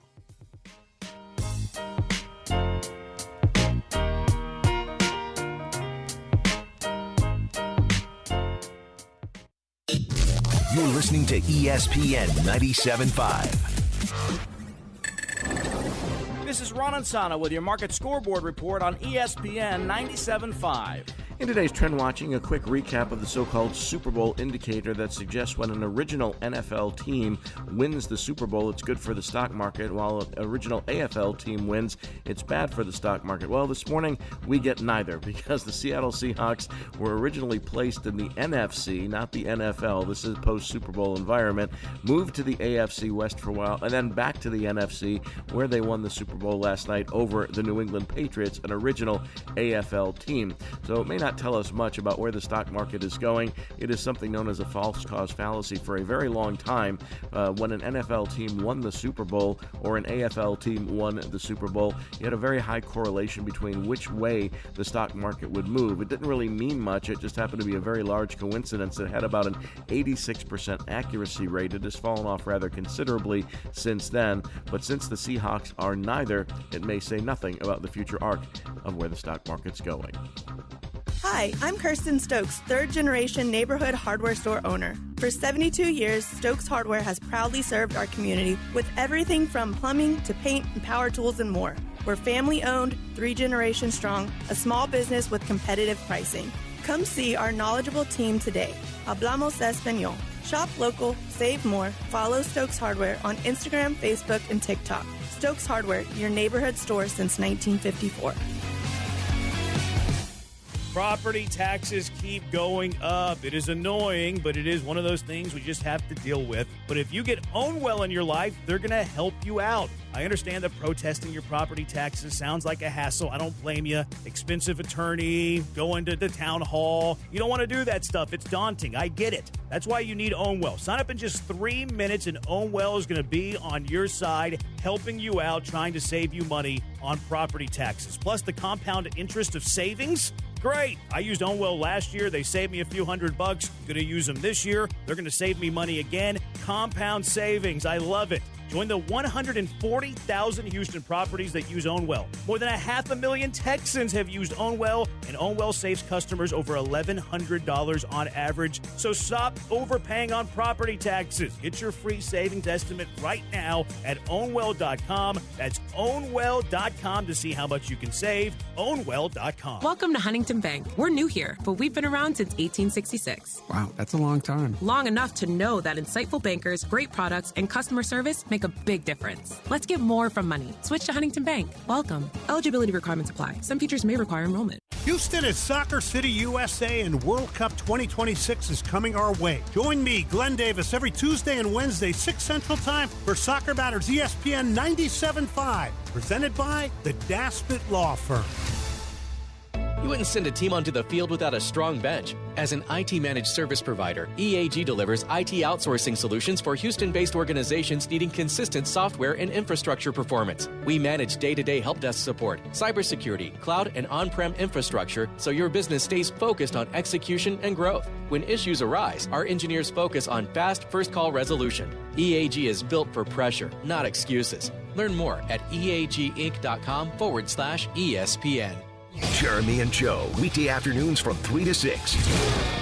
Guess who? ESPN 97.5, brought to you by Zada Jewelers. KFNC 97.9 HD2 Mont Bellevue, Houston. This is the Rich Eisen Show. Hey, everybody. Can't get enough of The Rich Eisen Show? You're in luck. You can find us everywhere. Watch us weekdays on Disney Plus from noon to 3 Eastern. Miss the show? We've got a podcast so you can listen anytime. But here's the best part. Our YouTube channel. Subscribe at youtube.com/Rich Eisen Show and you'll never miss a moment. Now, on with the show. May. Ball comes out. Going the other way with it. Touchdown. This is the Rich Eisen Show. Take it back to Seattle. You're Super Bowl champ. Live from the Rich Eisen Show studio in Los Angeles. We did it. And now we're world champions. Today's guests, Pro Football Hall of Famer Steve Young, comedian Bert Kreischer, your phone calls, latest news, and more. And now, it's Rich Eisen.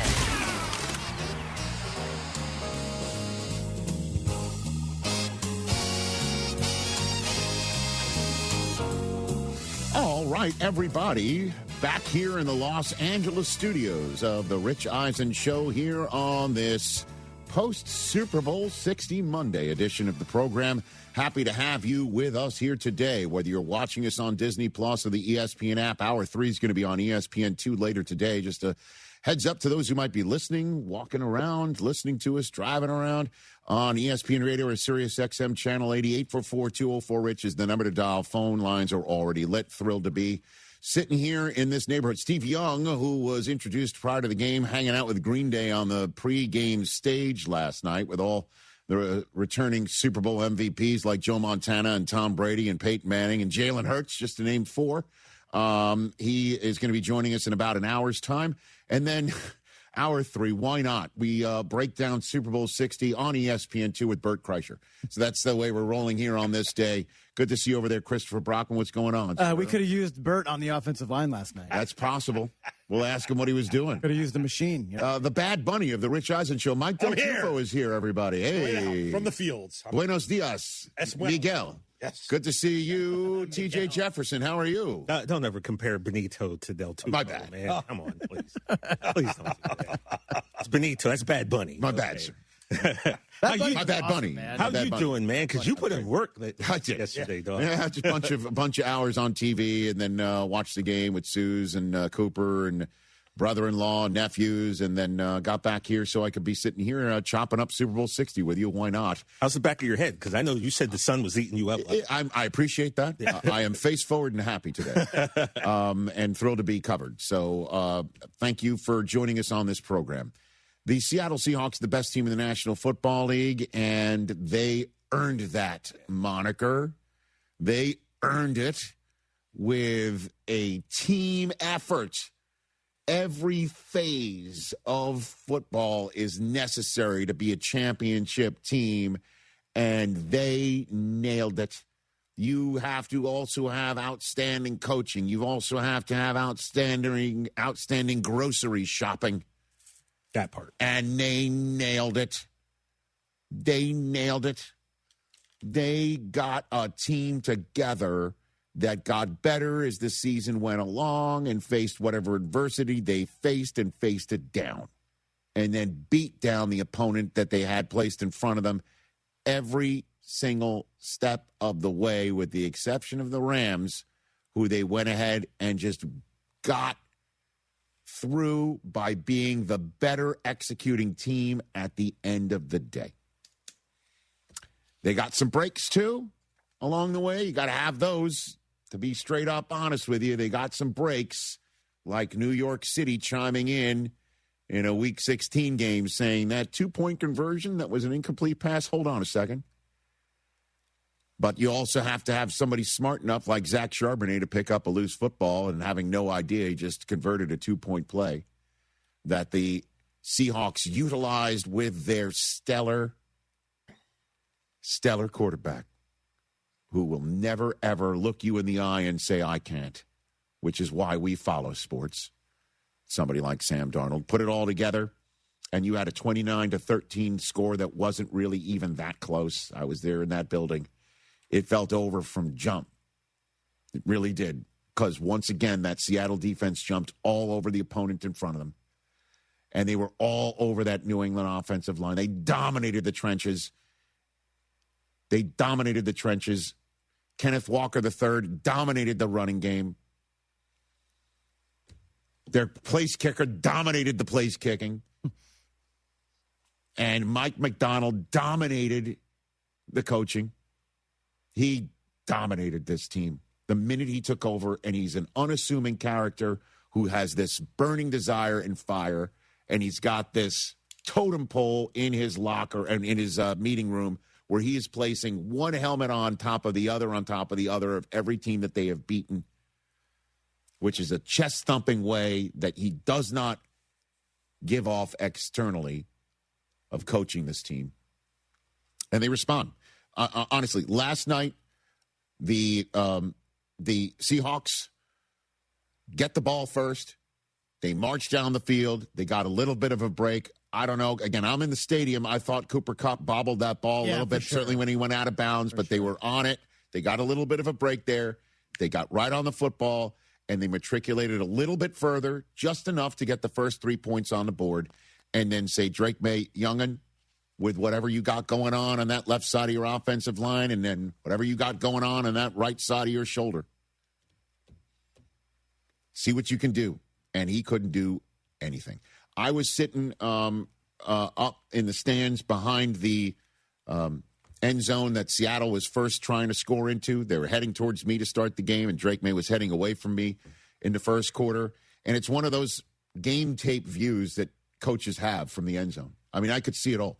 The Seahawks could not do anything but blanket everybody. And thus, the Patriots could not do a damn thing. Drake May holding on the ball a little bit too long. Well, for good reason. Yeah. They couldn't get open. Nope. Those defenders were plastering. They were all over what New England was cooking up. And then that offensive line just couldn't hold up. There had to be times this week where Mike Vrabel knew it. Had to be times this week where he's just like, we got our hands full. I just hope we get this break, that break, and that Sam Darnold makes a mistake. You know, after the game, Mike Vrabel was talking about what happened in the middle of this game and what went wrong in this game. And what you're about to hear is a soliloquy of sorts for him, where the short answer is, what went wrong in this game? Everything. We couldn't gain any rhythm, field position. We got to get into drives better offensively. Defensively, we've been really good against the run lately, and we weren't. And, again, we were just playing catch-up. And we did a great job in the red zone, and we competed. But unfortunately, I think the turnovers, ultimately costed us. And I appreciate the way that the guys offensively battled and competed, but just not enough consistent, execution. Everything. Field position. That's the special teams part of it. Oh, man. They could have made a case that Dixon should have been MVP of the game. Well, at some point, Jason Myers, we were wondering, could you even make a kicker the MVP of the Super Bowl? He was just making the kicks. Yeah. Because Seattle was doing just enough. And Michael Dixon, the punter. Unreal. That a couple times he kicked it straight down the middle to Marcus Jones, and any Jet fan will tell you, that's a mistake. And there were times, though, when New England was potentially getting like, hey, we're still in this thing. We're just still one touchdown away from leading this game. Hey, it's only 9-0. We're one touchdown away from just getting back in this thing and flipping the entire script. And Dixon would cough and corner him. There was that one time, when it was 19-7 and Marcus Jones, for whatever reason, did not fair catch it, and he ran up the field, and then the ball got down inside the 2-yard line. And when I saw that, I thought to myself, this thing is a wrap again. May did matriculate the ball well enough, but then he threw the interception to Julian Love right over the middle. That's another unkind cut for a New York sports fan, former Giant, that the Seattle Seahawks just scooped up and said, thank you very much. We will make him part of a defense that is not only great, but potentially, at the end of the day, generationally great. I don't know if we have that defensive board at the ready, but I will just read these off for you. The Seattle defense last night, just to give more statistics to what Mike Vrabel basically just said. Couldn't get any rhythm, couldn't get any special, we couldn't get any field position, we couldn't do anything. 6 sacks for the Seattle defense, 11 quarterback hits, 8 tackles for loss, 3 takeaways, 1 a pick 6.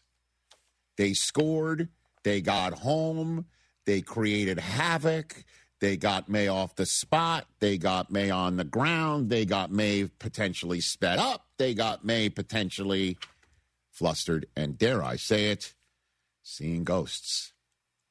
That's what they did to New England in Super Bowl 60. Mike Macdonald in victory talking about the process.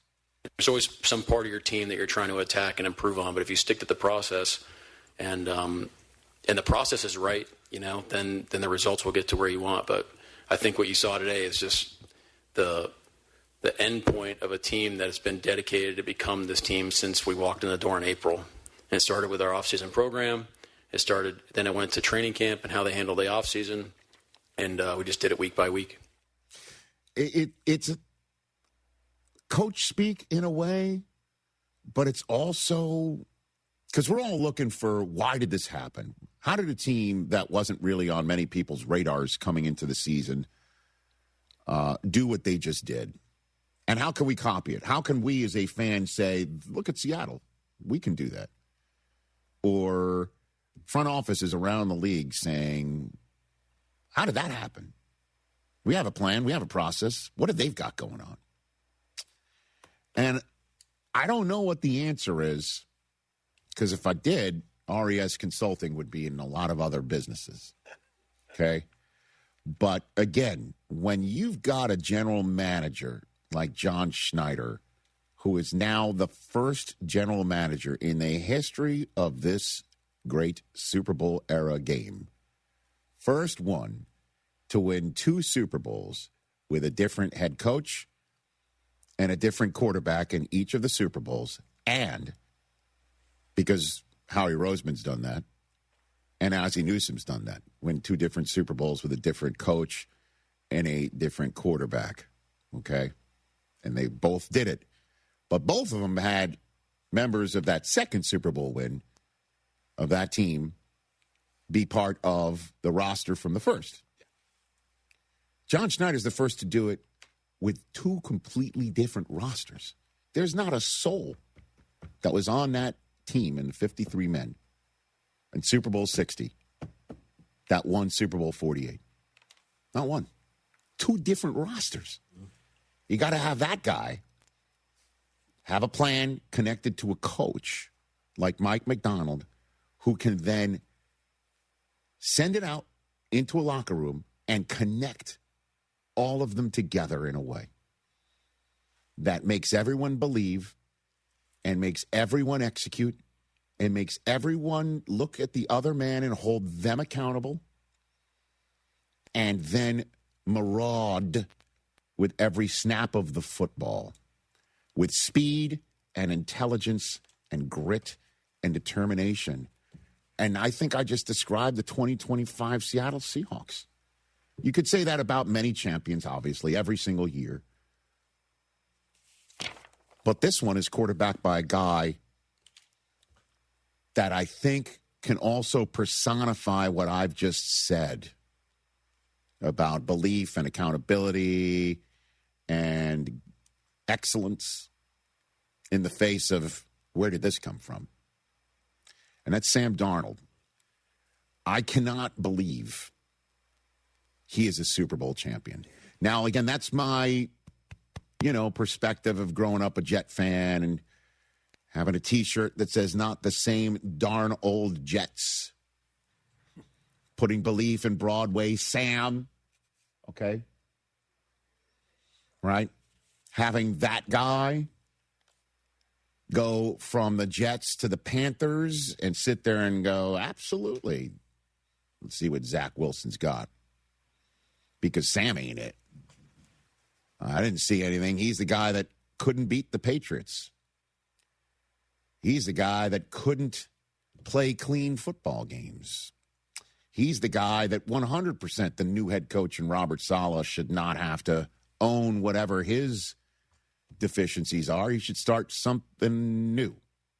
Send him to Carolina, where he wins 3 games and he's 3-0. And we were joking here on the Rich Eisen show, hey, it's MVP Sam Darnold. Isn't that funny? We thought we were funny. Yeah. Well, you know what? Screw it. We were funny. But we were just part of the chorus, really, to be honest. Like, really, Sam Darnold going to go to Carolina and be the MVP? And then it all fell to crap there. As they got Baker Mayfield as well. 2 guys from the 2018 class that were asked to leave their place of business that drafted him. Then he goes to San Francisco, where he grabs a clipboard. And Christian McCaffrey, who was a guest on our show last week, teammate in both spots, said the thing about Sam Darnold in both spots where he had just been excommunicated by the team that drafted him and then wound up, because that was so bad, as a backup quarterback. He said that Sam Darnold was the same guy in both spots. Now, I'm wondering, when you heard him say that the other day, did you believe it? Not saying that Christian McCaffrey is a liar. Yeah. I'm just sitting there going, that's tough to believe, right? Yeah. Really? Same guy? Like, he's not getting down, or he's not bitter, he's not cynical, he's just putting his nose to the grindstone? Really? And Christian McCaffrey's like, yeah. All right. Okay. All right. Picked up a few things in Camp Shanahan and goes to Minnesota, where he gets a slight door open. Just a slight door open. Because he's there, and they're going to draft somebody from this 2024 draft class, one would think. Because, again, Sam Darnold's on Team 4. What were we expecting from him? And the kid who they drafted, and J.J. McCarthy, doesn't make it out of preseason healthy, out for the season. All right, Sam, it's you.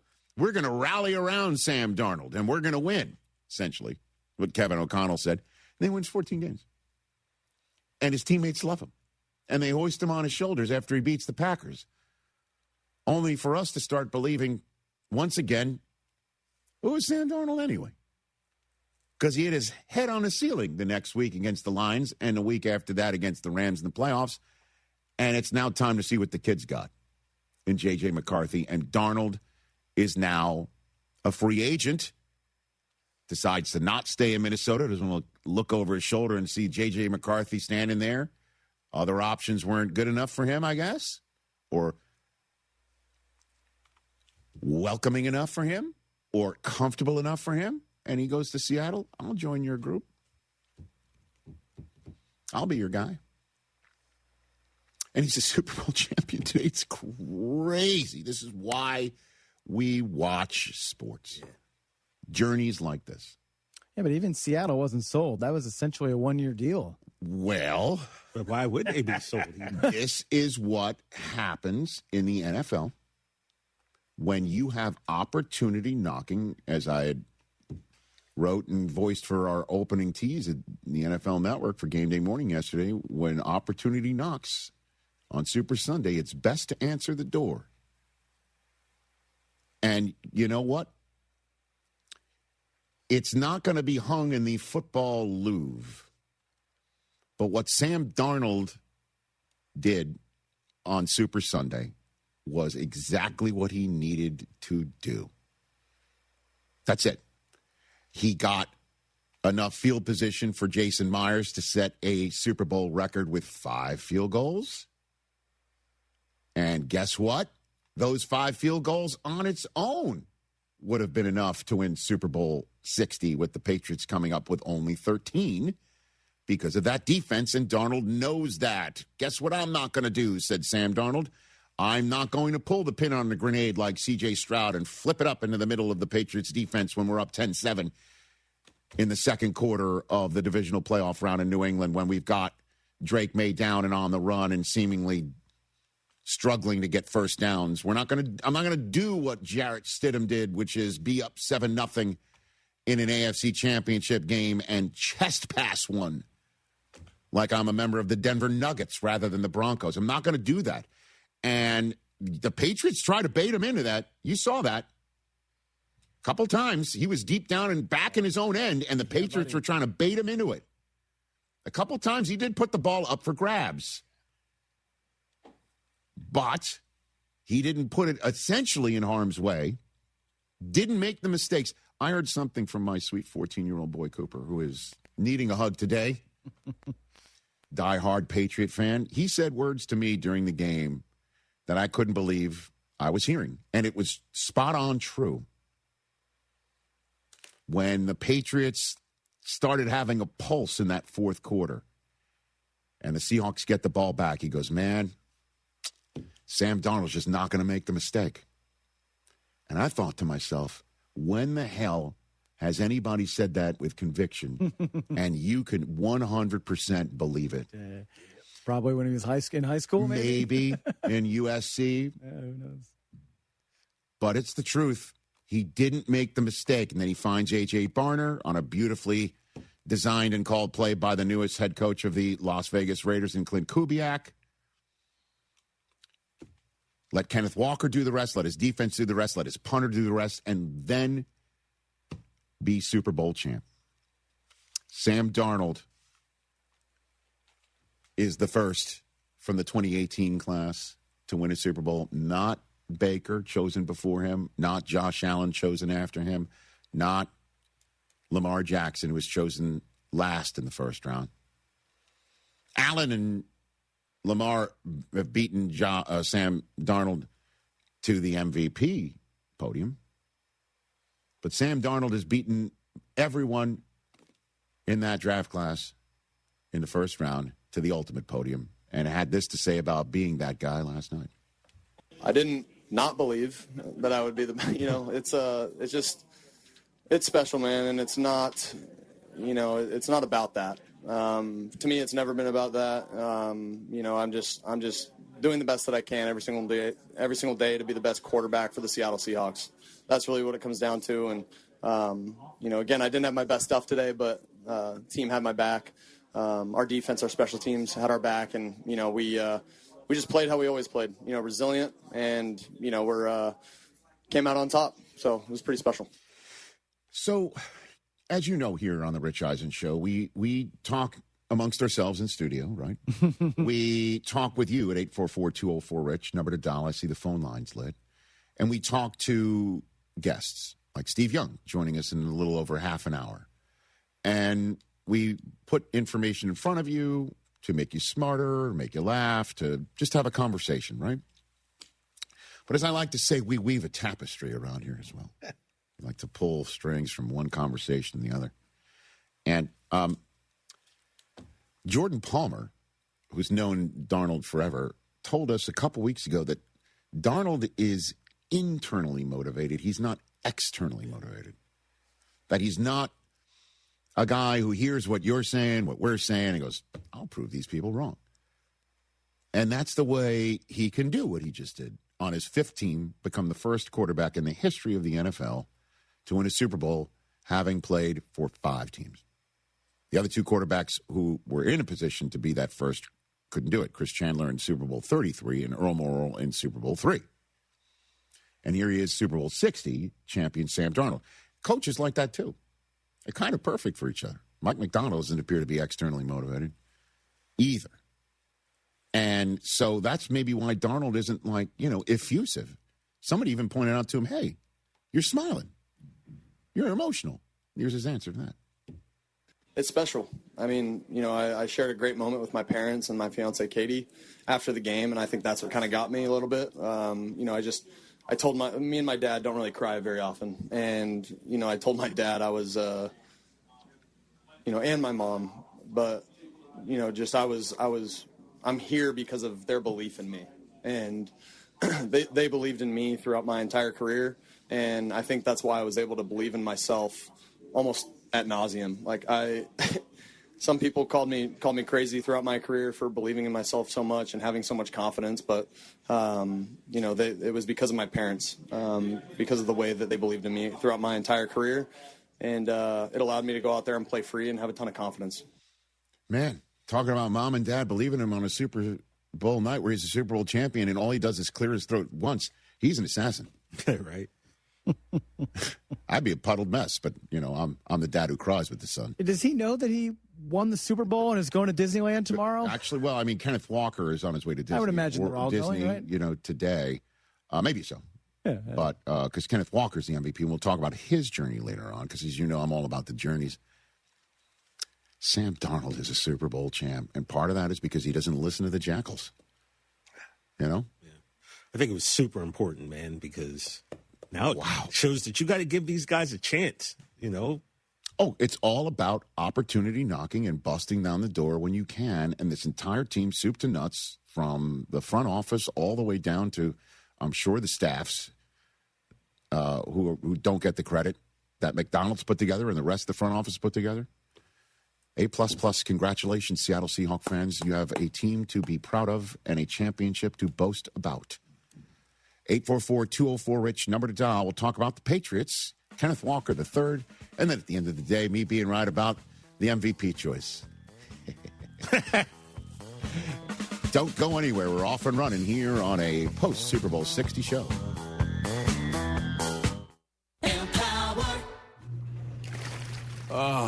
After wanting one for years, Kevin is finally enjoying his new hot tub. This is the life. He worked with Empower to help him get good at money, so now he could be a little bad.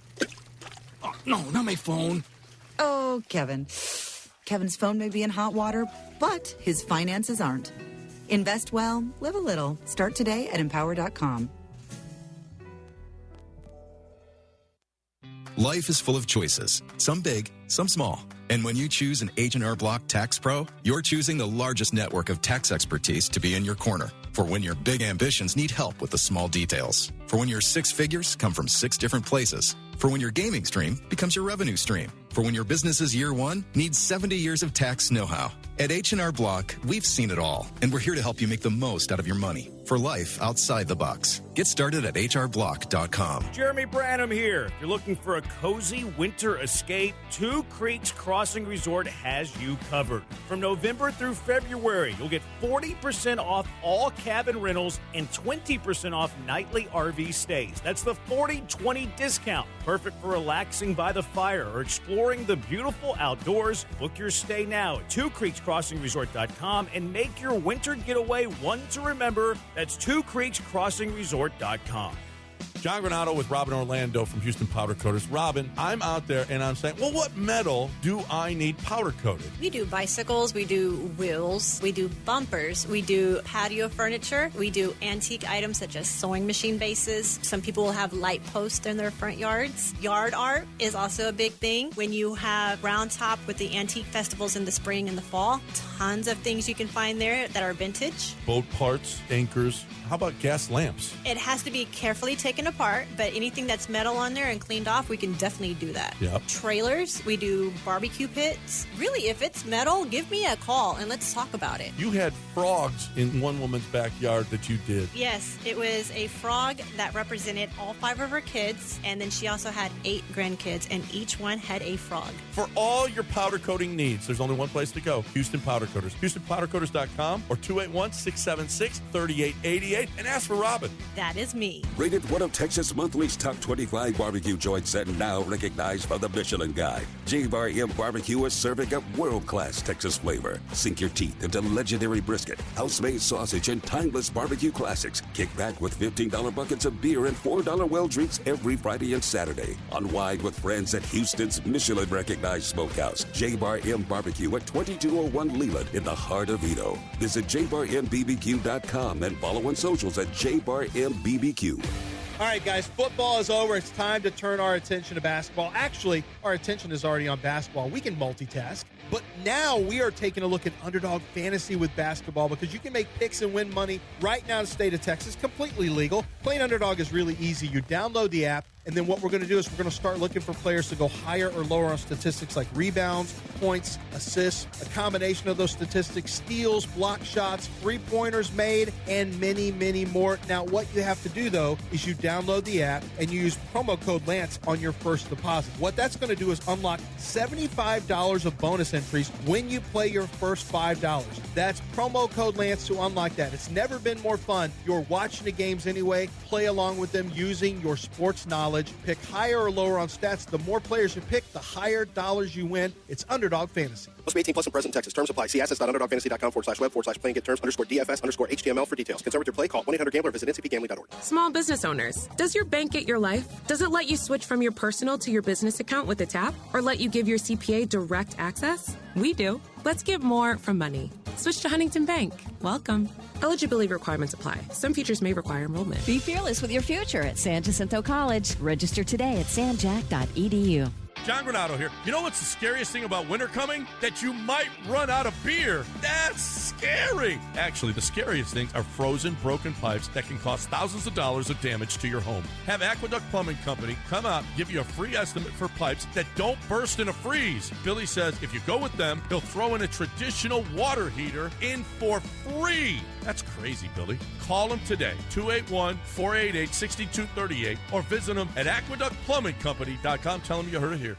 Buying a new vehicle shouldn't be hard. Monument Chevrolet makes it easy. Random here. Monument Chevrolet has a huge selection of Chevy vehicles priced with transparency. No hidden fees, no upcharges, no dealer add-ons. For over 50 years, Monument Chevrolet has earned relationships with thousands of customers doing business this way. For new and used cars, fleet sales, and service, visit Monument Chevrolet in Pasadena, right off 225 and Beltway 8 and monumentchevrolet.com. Chevrolet, together, let's drive.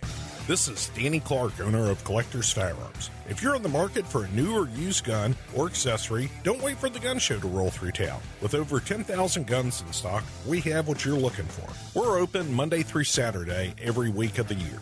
Tactical, hunting, pistols, revolvers, rifles, and much, much more. All in stock, ready to go. Whether you're a beginner or expert, our staff will take care of you at Collector's Firearms on Westheimer and Voss. Look for the tanky out front, collectorsfirearms.com. You fancy and have an HD radio? Well, good for you, number one. Number two, listen to ESPN Houston's HD channel, 97.9 HD2.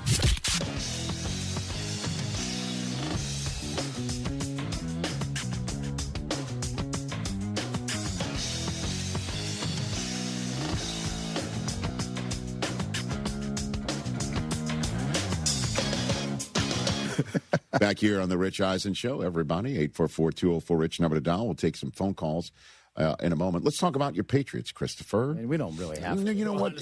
Here's the problem. Let me just say this. Okay. We live in a culture where either you're a winner or you're a loser, and that's sad, okay? I'm being honest. Yeah. I'm being honest. Yeah. Okay? Coop, yesterday in the third, fourth quarter, he's just like, man, I got to go to school tomorrow. I'm going to hear crap. And I'm like, Susie and I were like, unless you're a Seahawks fan, nobody could say anything. Right. Like, get out of here. I'm like, we're like, get out of here. You root for one team that 15 others would give their left you know what for to represent the American Football Conference in a Super Bowl. You know?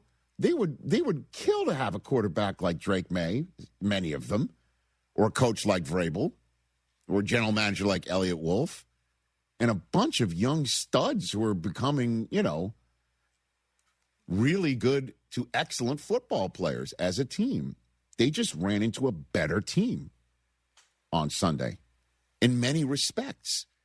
And the same thing, this is what happens in playoffs in any sport. In any sport.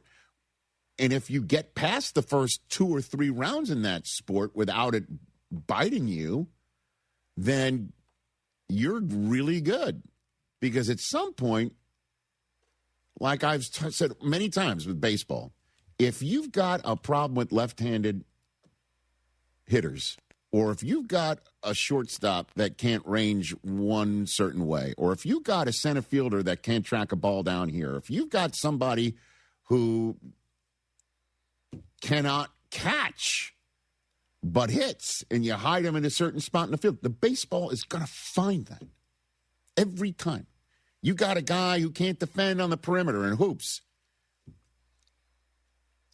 Yada, yada, yada. Yeah, you're going to get caught. Yeah, the Patriots' biggest weakness all season was the offensive left line, side the in left side in particular, and the Seahawks' greatest strength is their front line. What did we kind of think was going to happen? I'm telling you, there had to be moments in the last 2 weeks where Vrabel and his offensive staff and McDaniel's a quiet moment were like, yeah, what are we going to do here?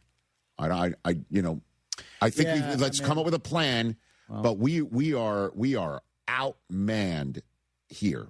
And yeah, well, whatever the plan was, it clearly wasn't obviously good enough. But just conversations with my Pats friends during the game, it was like, where were the bubble screens? Where were the quick dump offs to Ramondre and Travion? Where were the design rollouts for May to kind of let's get him moving? And maybe the run pass option was there. It just seems like McDaniels got pretty badly outcoached, and there was no answer from the jump. It was very clear early on that the Pats probably weren't going to score any points, enough points to really win the game. Well, let me just jump in here, if you don't mind, to basically tell you again. If you don't, we'll just put it up again.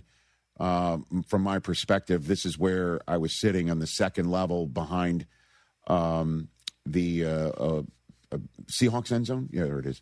And so this is the view I think a lot of coaching tapes will be seen from obviously closer in. This is a little far away to see some things, but the reason why I'm bringing this up is I had great views of the way defenders were defending.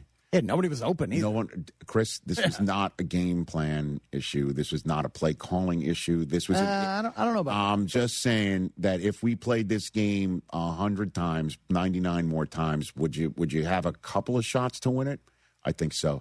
The Seattle Seahawks, though, majority of them just coming out and just beating the crap out of the trenches. And it doesn't matter. Bubble screen this, quick game that. It didn't matter. They were everywhere, and they're coming from everywhere. And Drake May clearly isn't 100% healthy. And Drake May had a bad day. And Drake May had a bad day at the wrong time. Yeah. And part of it is because he wasn't protected. And if you cannot protect up front, it's a wrap. Mm-hmm. It is a wrap. And this thing was a wrap from damn near jump. You could see that the Seahawks were just lying in wait. You know? The big brother waiting for the little brother to come around the corner to just jump out and jump scare him. That's literally what I was seeing yesterday on Sunday night. That's what I was seeing. And I don't know. Would other teams have been better equipped? Probably not. You know what? I can't sit here and say a Bo Nix led Broncos team could have done, could have won the game. I think they might have given a better shot at it. Maybe. I don't know, because they would have been able to better protect their guy, who also doesn't take sacks. And Drake May took a record number of sacks for a quarterback in a postseason. Now, it's fortunate enough. I mean, that stat will be used against him, 20 sacks, and it'll be used against him in a way that, like, hey, it's a team game 1-2. The reason why you have so many sacks to take is because you played 4 games in the playoffs, which is the goal for pretty much every team. If the goal is obviously to be a bye week team to win the Super Bowl, like, say, the Seahawks just did. But you played 4 playoff games, and you got a young team. And you got a young team that arrived sooner than expected. And so that's my glass half full view of this thing. A lot of people are going to be like, they were fugazi, they had a bad schedule, or they had an easy schedule all year, and they got finally shown up. They won the games they needed to win in front of the people that they were playing against. They did it 17 times this year. They did it 14 times in the regular season, and they did it 3 times in the playoffs. They won 17 football games with Drake May as their quarterback. They got boat raced in the Super Bowl. That does leave a mark. And, you got Drake May talking about how he was proud of the team. He was proud of the way that everything went down. And he got really emotional. Man, I'm so proud. That's probably the reason I'm choked up most. This team is something that just glad to be part of. Yeah, it's got to be tough for him, clearly, that he envisioned greatness. He envisioned that Brady moment, or he envisioned doing it for his teammates. I just gave you 2 individual things, and probably landed on the real thing is that he knows there's a bunch of guys in the room in a quarterback-driven league that he feels like he let down, and that includes his head coach, which has really got what got him going. Yeah, he was a heartbeat. No doubt about that. He was he's a big reason why we're here. He's always the same, and look forward to my relationship with him for a long time. He's a great person and hell of a football coach.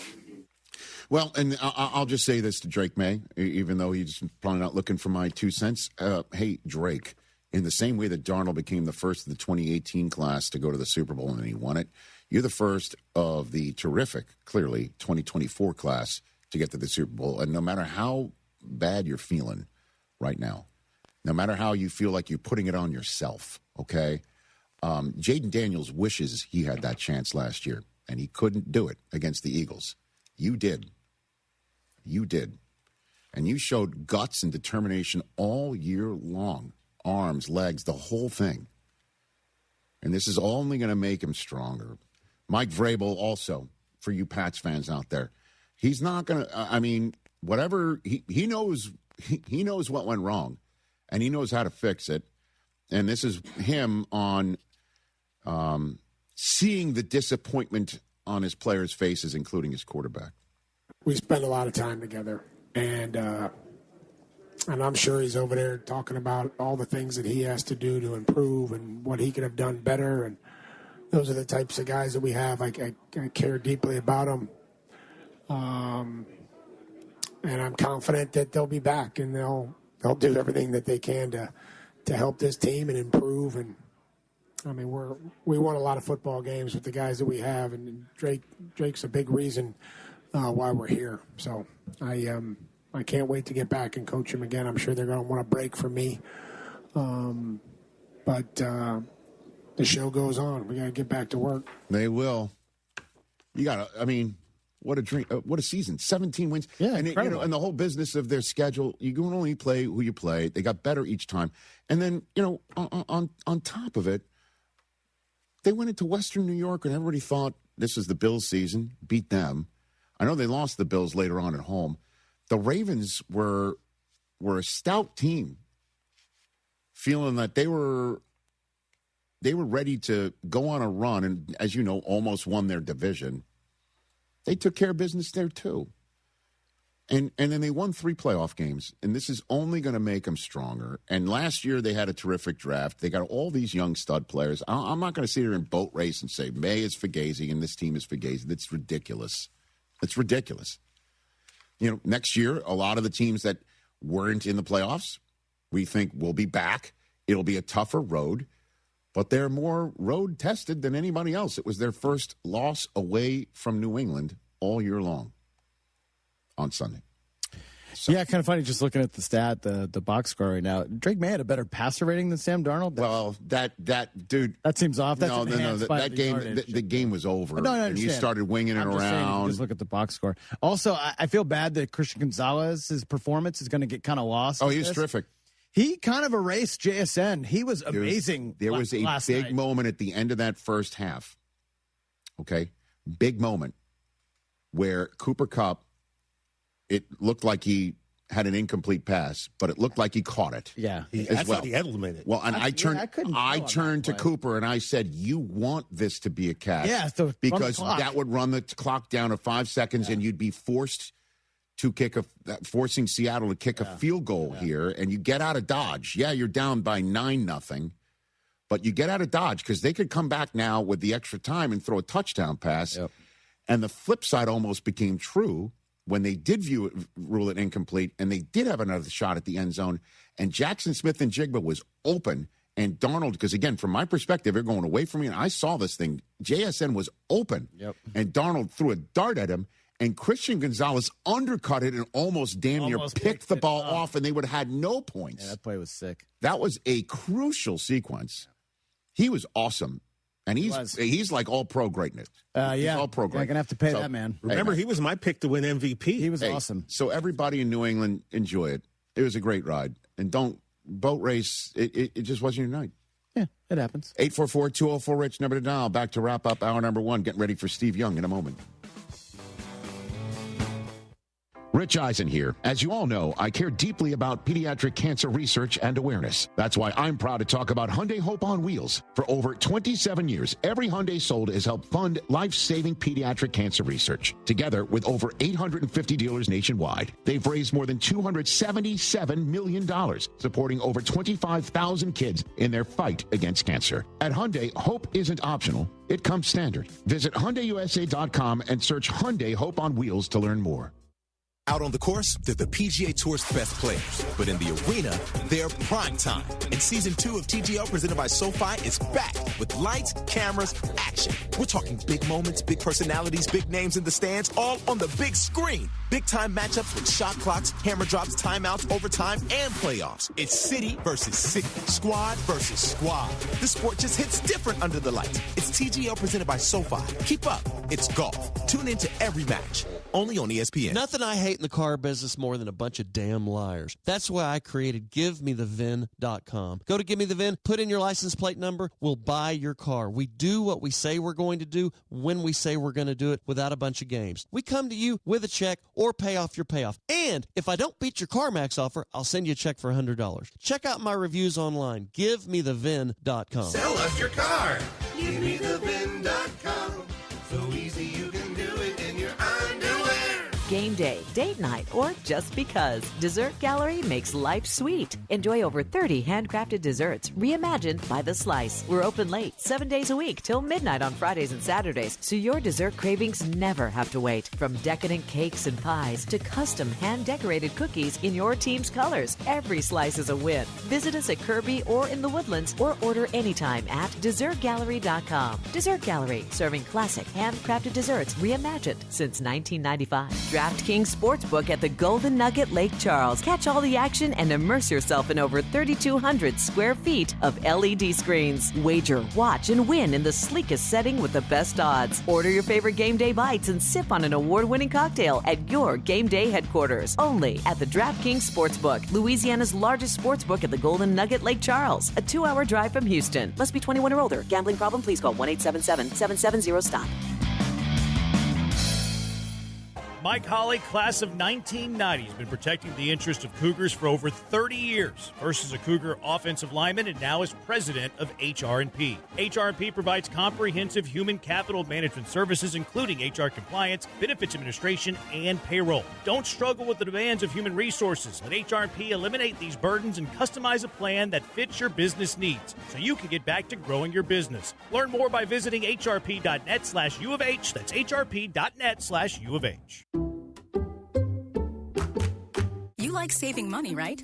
We all do. That's why Allstate just lowered the price of car insurance. Not, but wait, there's a catch. Lower. Actually lower. So if you're shopping around or just want to see how much you could save, check Allstate first for a new lower auto rate that could save you hundreds.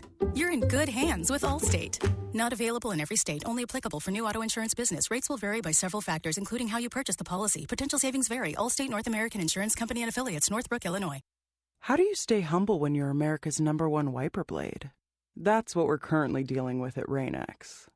Is it even possible to humble brag when you bully Mother Nature like we do? Do we sound too conceited if we keep repeating how Rain-X is the #1 brand of wiper blades in America? No. We'll take a lesson from our wipers and just keep doing our job with humility. As America's #1 wiper blade. Rain-X.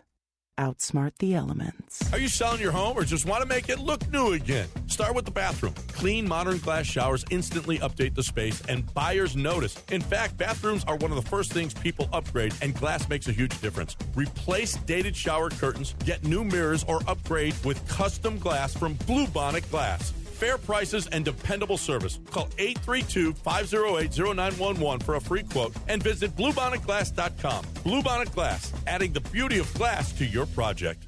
Federal American Grill, my favorite spot for a bite, and it should be yours too, whether you're enjoying social hour every day from 3 till 7, $10 apps and drink specials, their world-class whiskey and bourbon selection, or how about Valentine's Day where you can get a 3-course dinner for just $75. Reservations are open now. Join the reward system, Club Fed, where you can get early access to all things Federal American Grill. Keep your eyes and ears peeled for the River Oaks location opening in Q1 of the new year. That's at Federal American Grill.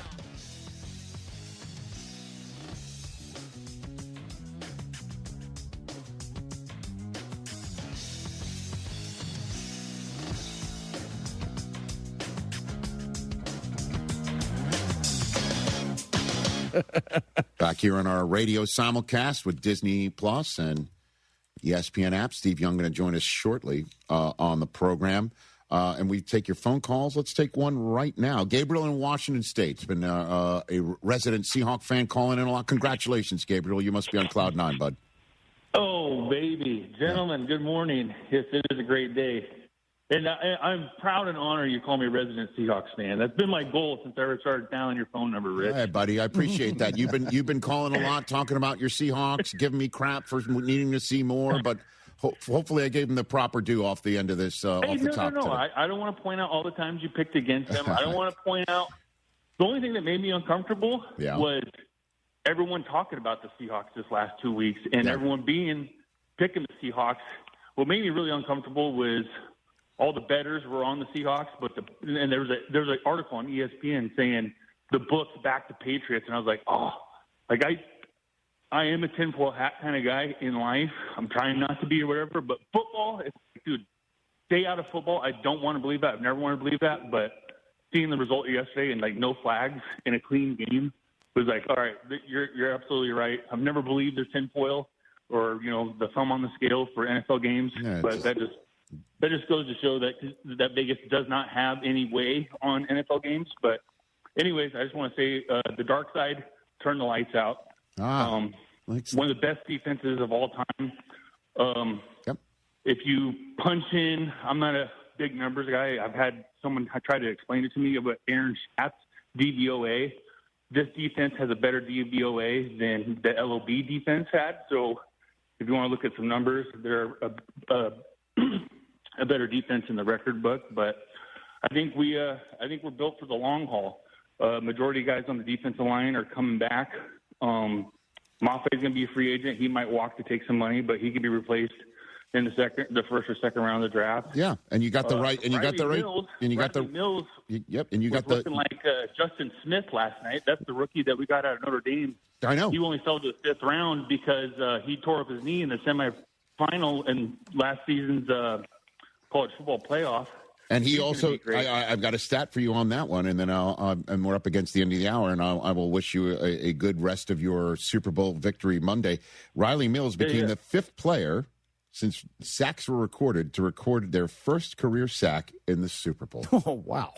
Thanks for the call. Good one. That's the way to basically say, you know what? Congrats. I don't have a sack yet. Oh, I got my first career sack in the Super Bowl. That's pretty cool.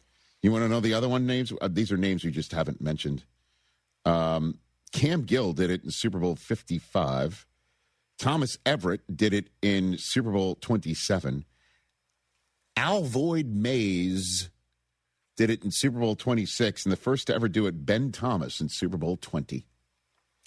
That's it. So you got guys who have never had a sack in their professional career say, I'll just do it in the Super Bowl. That's the way it was all working for the Seattle Seahawks, and why not? Indeed. So Steve Young's about to join us in hour number 2. More of your phone calls, more reaction from Super Bowl 60. The Overreaction Monday podcast is officially up. Chris Brockman and I already chopped that up, so check that out on our YouTube channel or wherever you get your podcasts. My name is Whitney Allen, and I'm a widow. My husband, Ryan, died. We never thought we'd ever have to use life insurance, but the unexpected happened. With Ethos, signing up was fast and 100% online. You can get a quote in seconds, apply in minutes, and get same-day coverage. No medical exams, and you can get up to $3 million worth of coverage. I'm grateful we were prepared. Get your free quote at ethos.com/game. That's ethos.com/game. Paid spokesperson. Time spent on application may vary. Online health questions required. Okay, I have to tell you, I was just looking on eBay where I go for all kinds of things I love, and there it was. That hologram trading card. One of the rarest. The last one I needed for my set. Shiny like the designer handbag of my dreams. One of a kind. eBay had it, and now everyone's asking, ooh, where'd you get your windshield wipers? eBay has all the parts that fit my car. No more annoying. Just beautiful. Millions of finds, each with a story. eBay. Things people love. Hi, this is Kirsten Stokes with Stokes Hardware, where your old school service isn't gone. It's our specialty. Our knowledgeable team knows plumbing, painting, and power tools inside and out. Whether you're fixing a leak, starting a project, or need the right tool for the job, we'll walk you through it. Skip the big box runaround. Shop local, shop smart, shop Stokes Hardware. find us on Instagram, Facebook, and online at StokesHardware.com. Stokes Hardware, real help, real expertise. Is your money just lying around? Switch to Huntington Bank, and your money's always doing something. Like auto-saving for special events, tracking your teen spending, and helping protect your parents from fraud. Let's get more from money. Switch to Huntington Bank. Welcome. Eligibility requirements apply. Some features may require enrollment. You don't have to be fearless to take the first step. You just need a place that gives you every reason to keep going. A college that's nationally recognized for student success, you can be fearless at San Jacinto College. Here, our graduation rate is higher than the other colleges. Our job placement rate is higher. Our transfer rate to universities is higher. That track record is why San Jac is the #1 community college in Texas. Be sure your hard work will take you even further and fear less every step of the way. Sell your house fast for cash at greenlightoffer.com. In sports, wasted time kills momentum. In business, it kills margins. If your team is still hunting through shared drives, email chains, and mystery folders, your documents are calling the wrong place. EAG helps organizations move from document sprawl to trusted information, so teams can find what they need when they need it. Less searching, fewer mistakes, faster execution, because no winning team guesses the next play. Learn more at eaginc.com/ESPN. Property taxes keep going up. It is annoying, but it is one of those things we just have to deal with. But if you get Own Well in your life, they're going to help you out. I understand that protesting your property taxes sounds like a hassle. I don't blame you. Expensive attorney, going to the town hall. You don't want to do that stuff. It's daunting. I get it. That's why you need Own Well. Sign up in just 3 minutes, and Own Well is going to be on your side, helping you out, trying to save you money on property taxes. Plus, the compound interest of savings. Great. I used Own Well last year. They saved me a few $100. Going to use them this year. They're going to save me money again. Compound savings. I love it. Join the 140,000 Houston properties that use Own Well. More than 500,000 Texans have used Own Well, and Own Well saves customers over $1,100 on average. So stop overpaying on property taxes. Get your free savings estimate right now at ownwell.com. That's ownwell.com to see how much you can save. Ownwell.com. For premier recreation, dining, and entertainment, head to East River 9, located 1 mile from downtown Houston. East River 9 is the only 9-hole par 3 golf course, driving range, and pickleball facility in town that features night golf under its LED stadium lights. The venue boasts a tremendous view of the Houston skyline, which is perfect for sunset gazing while enjoying your favorite cocktail or River House restaurant menu item. Go to eastriver9.com to book a tee time, pickleball court, or sign up for our annual membership. You'll be glad you did. Follow ESPN Houston on Facebook, X, and Instagram. Wherever you are, we're there too. Not in like a creepy way. You know what? Just follow us on social media. ESPN 97.5, KFNC 97.9, HD2, Mont Bellevue, Houston, a Gal Media station. This is The Rich Eisen Show. Hey, everybody. Can't get enough of The Rich Eisen Show? You're in luck. You can find us everywhere. Watch us weekdays on Disney Plus from noon to 3 Eastern. Miss the show? We've got a podcast so you can listen anytime. But here's the best part. Our YouTube channel. Subscribe at youtube.com/Rich Eisen Show and you'll never miss a moment. Now, on with the show. May. Ball comes out. Going the other way with it. Touchdown. This is The Rich Eisen Show. Take it back to Seattle. You're Super Bowl champ. Live from the Rich Eisen Show studio in Los Angeles. We did it. And now we're world champions. Today's guests, Pro Football Hall of Famer Steve Young, comedian Bert Kreischer, your phone calls, latest news, and more. And now, it's Rich Eisen.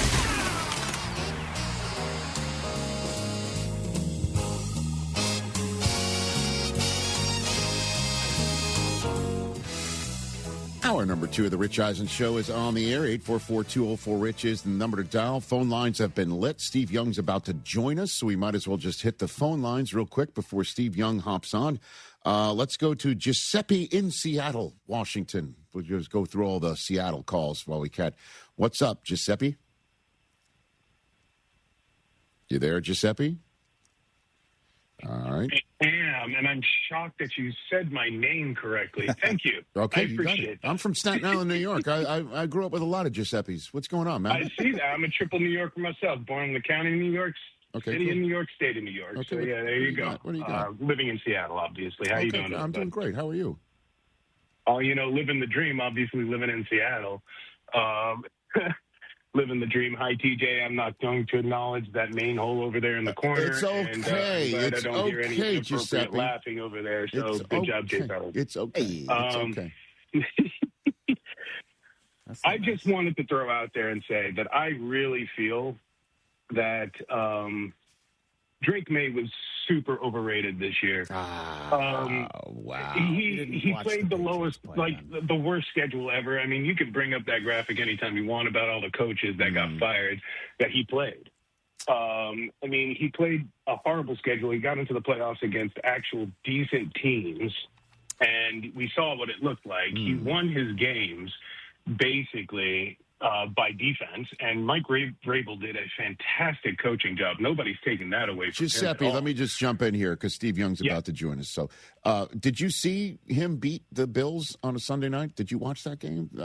He was spectacular. Yeah. He was spectacular in that game. The Ravens on a prayer, and I get it. Henry fumbled as well. So, I mean, the Bills were not exactly what I would call a defensive juggernaut either. No, but they were a top defense in the NFL towards the end of the season as well. Listen, all I'll say is this, because I call back. Let's have more of a conversation on this. You got to play who you play in the NFL, and the Patriots did what they did, and they just got boat raced last night because they ran into a better team. And joining us here on the Rich Eisen Show is a guy who we saw on the field before the game is with a bunch of returning Super Bowl MVPs. We'll chat about that. He also watched Roger Craig go into the Pro Football Hall of Fame. The 49ers had a nice moment about that. He is a Hall of Famer and one of our favorites, Steve Young, back here on the program. How you doing, Steve? Good to see you. Good, Steve. Sorry I missed you last week. Man, what a buzzsaw that was. All good. No, I apologize. What are you apologizing for? I'm thrilled to have you here. What did you see watching Super Bowl 60 last night, Steve? Kind of like it went chalk on my mind. Like the only thing I thought, how do I put it? The Patriots had run a last place schedule. You said they played who they played, so it's fine. And the AFC has not a ton of, Texans and the Broncos. I just didn't feel like they'd run into someone like the Seattle Seahawks. And the Seahawks, look, the way the NFL works today is that it kind of grows on you, right? Like with the team that you see in Halloween is kind of not the team that you see at Thanksgiving. And then even at Christmas, you're like, wow. And that's what happened with the Seahawks. They just got better and better and better. And by the end of it, when they played the 49ers, for the bye week to get the bye, I watching them in person, I'm like, man, these guys are killers, and they're killers because they're smothering defense. It's not, they don't take huge risks. They kind of just smother you, but then they can bring four and put the pressure on you. So it's like the best of both things. So then I thought against the Patriots, they saw a little bit against the Broncos, and I saw them struggle against the Texans. I was like, this is going to be really hard to score 17. And as they kick field goals, I'm like, look, you guys just keep hanging around. They're going to give them a chance to come back and win. So I think the Seahawks in many ways gave them a ton of opportunities to stay in a game that they were out of. But I feel like the feeling of the game was exactly what I thought it would be, is that's how good the Seahawks are right now. And then you wonder how good can they get, because they're just kind of figuring it out right now. Well, obviously, being a quarterback-driven league, the question is what happens with Sam Darnold from here? Now that he's gotten, I guess, to borrow a phrase, even though it's total apples and oranges in terms of what the monkey on the back for you meant and what he's been dealing with since he was the third overall pick and it's gone now to 5 different teams. But now he's got a ring. He's got a ring. He's got a championship. He's got the experience. The story feels familiar. Like it's just like it's an odyssey.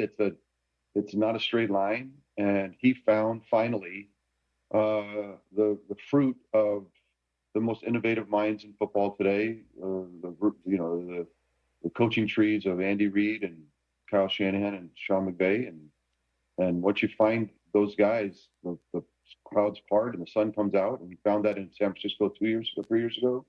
Then he went to Minnesota, same kind of fruit of the tree again, and then obviously in the Seahawks. Now the Seahawks aren't, they've gotten their guy, right? Because Sam is figuring it out too. Like, wow, how good could I be? How good could I really? And I don't think he had to be great yesterday just because the defense was so great, but that's okay. He's been great before. And I think he's proven himself. Look, I can hang with the big boys. I can run around a little bit, get the extra yards. I can throw it all over the field. And he settled down. He made a lot of mistakes this year and still survived it. So those are all scars that are going to pay huge dividends in the future. And as he refines his game, Sam, anyone who wants to try to think that Sam Darnold, I think he's just going to continue to improve and somebody that the Seahawks, I think, have the guy for now the next 10 years. I think they'd be fools not to. Minnesota must be dying right now. Like, what did we do? What are we doing? We had a guy that won 14 games and won the locker room, and that locker room loved Sam Darnold. He was the man. Like, see you later, bro. I just, that's got to be hard. But Seattle's not that dumb. They got a guy now for 10 years, and if they can, I just feel like who's going to beat those guys in the future? Jeez.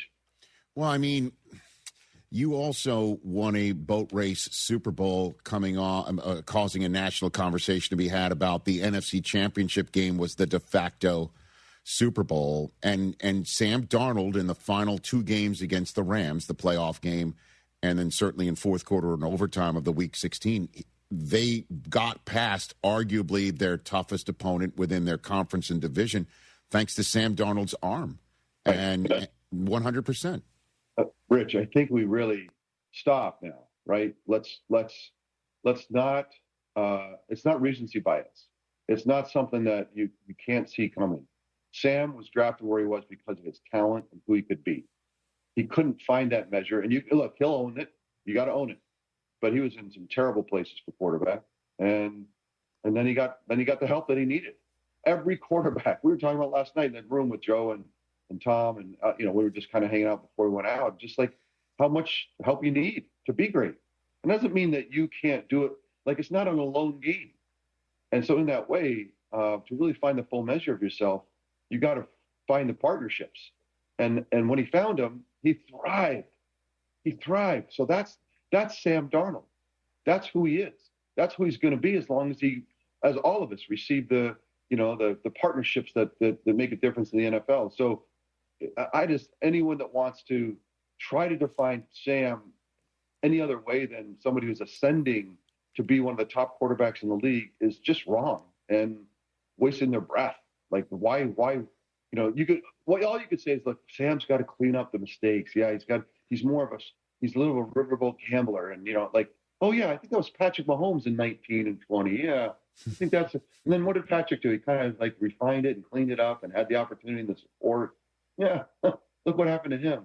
That's it. Otherwise, Sam, Rich, I want you to just hang up on everyone else. Just hang up. I don't even want to have a conversation about it. All right, Steve Young.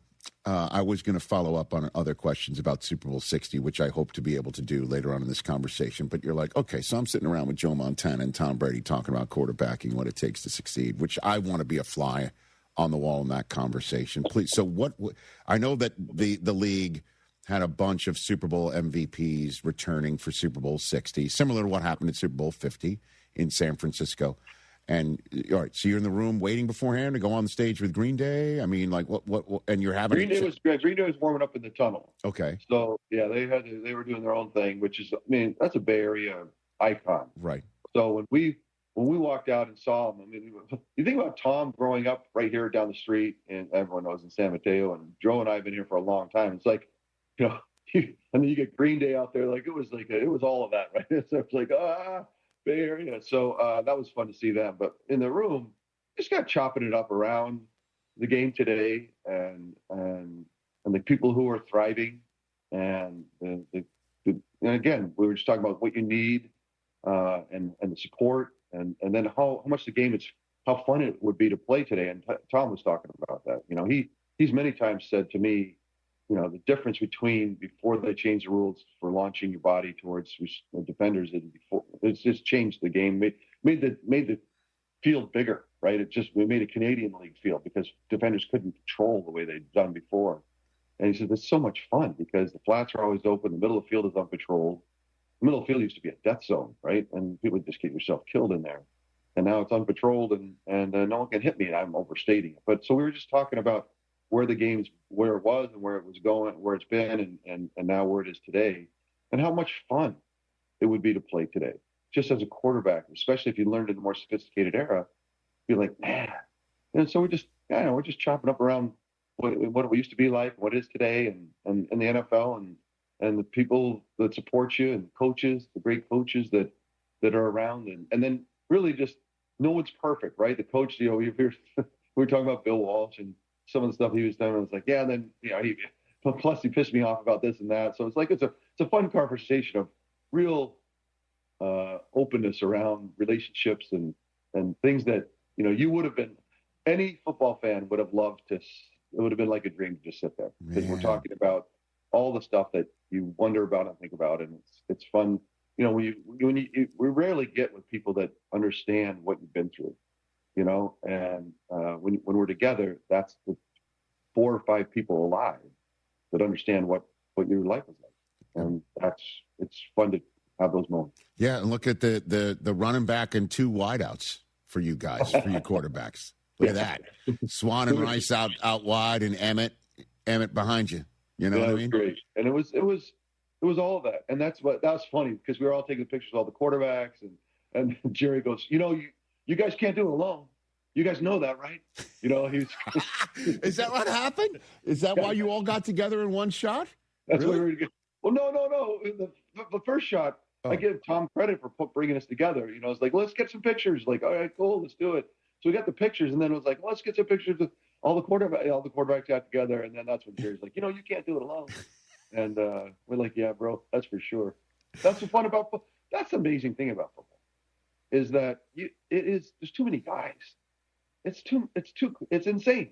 The idea that you can put 22 on a field and find some, beautiful choreography and detail and dance step and timing and do it, like, it's kind of amazing. And so I think that's why football is so much fun to talk about, because it's irrational that you got that many guys out there ramming into each other, and you can come up with something that's beautiful. And that's what we're kind of celebrating in many ways. Yeah, and connected, right? And connected. And that's what we saw from Seattle, right? Certainly with that defense. It's got to be connected, back end, front end, side to side. And you say that it really, like, Drake May had nowhere to go. He had nowhere to go, Steve. He had That's nowhere what to happens. The Seattle defense is built kind of like it's a small. It's like, if you want to score, you're gonna have to put 15 plays together and be very patient, and we're gonna slow you down and make you be really efficient.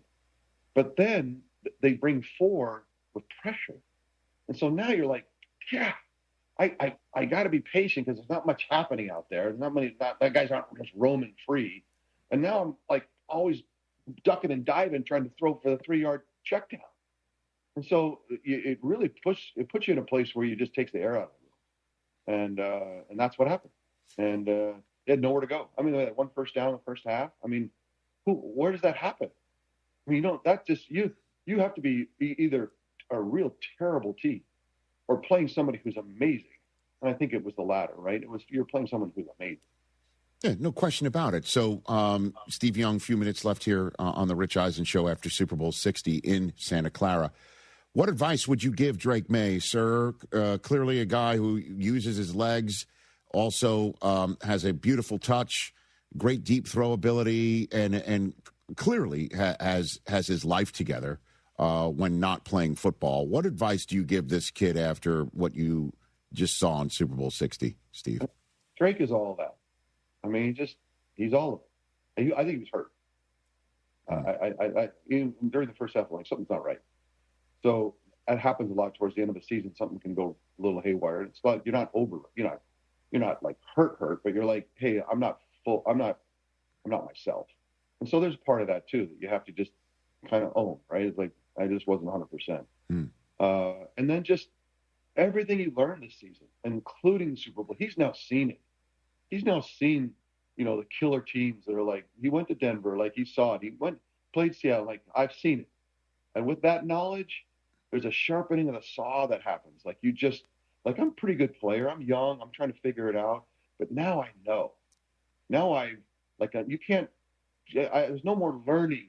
I can make mistakes and learn from those, but there's no more. I don't need to see anything else. I've seen it. I've experienced it. I've viscerally felt it. I've been there, and now I want back. And now we know what Dan Marino happened is you don't get back. And so you just got to, we recognize that doesn't always happen. But as far as where he is as a player, as a second-year guy, you couldn't be in a better place. Now, did it go perfectly? No. But let's stand back and hang up on anybody who wants to take a piece of Drake May right now. What are you, nuts? Kid's got to, he's nothing. Talk about ascending, and you're like, well, what about they ran into a buzzsaw? Trust me, it happens. And so Drake May is one of those guys. Now, and the thing that I think what makes him really built for 2026 and onward is that he can run around and spit out 70, 80 yards. And that's part of his game. And I think that's why those are the guys that run the table. And I think Drake's put himself, start in the conversation to be, where I said 4 years ago, the next 10 years is going to be Joe Burrow, Lamar Jackson, and Patrick Mahomes. They're just going to run in a circle. And I didn't realize it was going to be just Patrick. But I think Drake can now join that. Justin Herbert might, with Mike McDaniel, might join, right? And he now can find that the sun's going to part. The clouds are going to part. The sun's going to come out for him too. So there's 4 or 5 guys in the AFC that are going to be kind of battling each other for the next 10 years about who goes to the Super Bowl, which is it's tough. No doubt. Before I let you go, Steve Young, the people that I saw in Santa Clara and San Francisco living their best lives are anybody who roots for the Seahawks, anybody who plays for the Seahawks, and Roger Craig. He seems to be living his best life, Steve, finally getting the call to join you and so many other 49er greats in the hall. And I would love to give you the floor on seeing that, Steve. Roger, I've never seen Roger without a smile on his face, even in pain. I mean, he's the kind of guy that just reflexively is joyful. And so then this is for as a player, the ultimate joy is to be recognized in that way. And so that's I don't know, you just described it as joyful square. I'm not really sure how you talk about that, but that's who Roger is right now. And remember going back, the game today, Christian McCaffrey, and back a few years ago, Marshall Faulk, as the game changed and transitioned, the running back position changed, and there were pioneers for that. And Roger Craig was the pioneer. Roger Craig was the one that showed the future. Hey, this is who you need to be great. And I think that's a heck of a statement for somebody that, and he's in the Hall of Fame because you can't write the book about the NFL's arc, especially the running back position, without talking about the pioneers of the game. And so he was that guy, thousand receiver and runner. But as a person, Rich, it's the people. It's again, I'm with the guys last night, before we went out. Just the people, it's the relationships. It's watching people thrive and excel, yet be kind and good and human and real and I love Roger for that. And I couldn't have hugged him harder than when I saw him yesterday at the game. Right, and the Bill Walsh system, right? He perfect, just a perfect marriage. Well, that's the thing. In 1980, that's when it changed. That's when Bill came in with an offense that was 3 generations ahead of everybody. It was a tactical advantage all the way until he handed it to Mike Holmgren and Mike Shannon when they left town with it. And then they came back and then it started to spread around the league. But Roger was the guy that was the epitome of what Bill was genius, right? He's the one okay, how do I do this? Who are the kind of people that I need? It's Roger Craig is one of those pieces for how this is going to work. And so, it showed everybody this is what the future looks like. And you watch Roger Craig highlights, you're like, oh, yeah, he could play today like nothing. And that's not true for a lot of guys. Yeah, no doubt. And I don't want to be too, piggish with your time here. One last one for you, Steve, is your 2 cents offered to the San Francisco 49ers front office coaching staff about what to do to get back to the promised land is what? Yeah. Well, the biggest challenge is, right, all politics are local. It's like looking at your division and you're like, Matthew Stafford's coming back. They're going to reload, and they're already kind of made the transition. We're in that transition period where we need 5 to 10 rookie contracted stars, like people who are above average in the league, in different positions. And we have the makings for this year's draft classes, but we have maybe some guys growing into it, and then we need more. And then if we get that, we have some. We have the pillars of people that are not too old, that can still thrive, that can lead us there, as long as they stay healthy. But we just have to find those, because that's what Seattle's done, right? That's what the Rams have done. And within the Puka Nacua shows up, right? We need kind of all pros to show up out of the draft, kind of unexpectedly. And I think because we have the superstructure, we have the leadership, we have the coaching, we have the innovation, we have the ownership. We are built for it to be in the mix. We will be in the mix, Rich.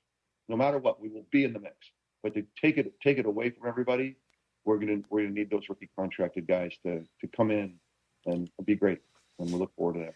Well, Steve, thanks for the time here, day after a great week, man, in the Bay Area. The weather was great, obviously, during the first few days when we were there, but it was awesome. San Francisco was just beautiful and a great time. The red carpet rolled out. Just an awesome week for the Bay Area, Steve. It was beautiful weather. I mean, people around the country, as they're freezing their butts off, right? I feel terrible about the weather that's happened all over the country. You tune in, and it reminded me when I was growing up in Connecticut. Watching the Rose Bowl, right? Watching the Rose Bowl. Yeah, watch the Rose Bowl. And I'm like, and the cheerleaders, and I'm like, where is that? I feel it here. And I had that same feeling yesterday when they, you're watching the pregame and you're around the country, you're like, where is this Mars? This place for you. This beautiful place. I know. It's like, that's winter, man. It's killing us right now. We're dying out here in the winter. And it was all of that. The Bay Area thrived. We killed it this week.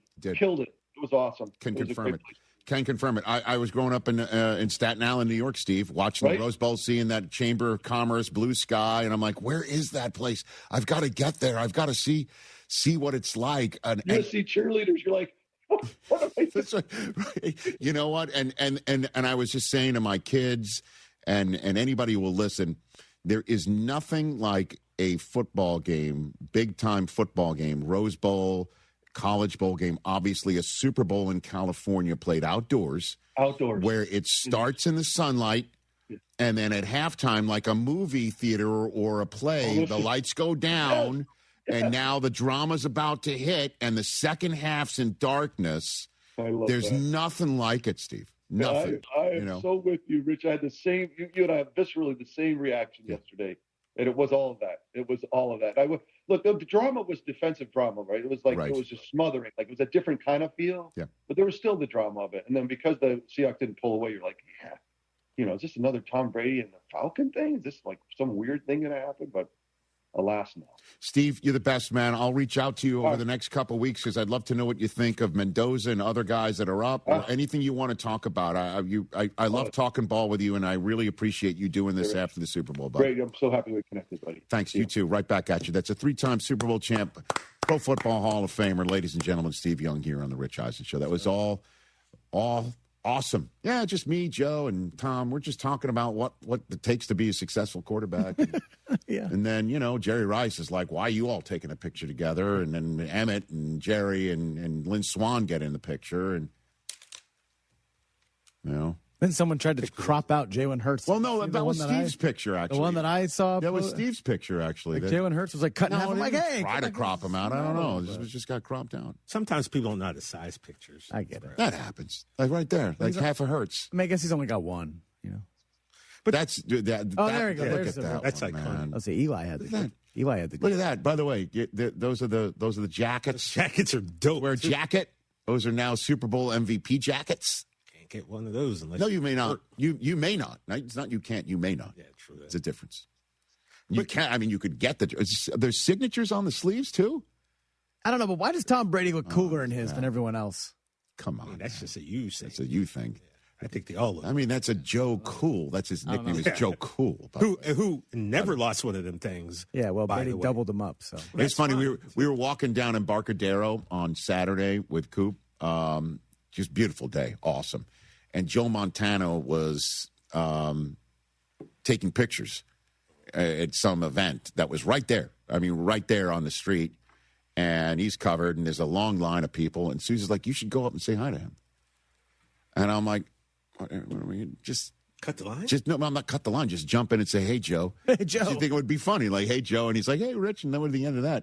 And I just didn't do it? I didn't. Come on, man. Why? She gave me crap for that. Well, she should have in that case. Yeah. But, I mean, there was music blaring. I'd have to jump in. And I'm like, there's some people waiting online. And maybe Joe's got like 1 minute for one more person. And I'm the idiot just jumping in. Hey, Joe. But it is Joe Montana. I mean, it's a nice you flex. Know what I mean? But it just be like, hey, it's me, Joe. Yeah, I know. What's up? I didn't do it. All right. Next time. Super Bowl 70. Super Bowl 70. I don't know.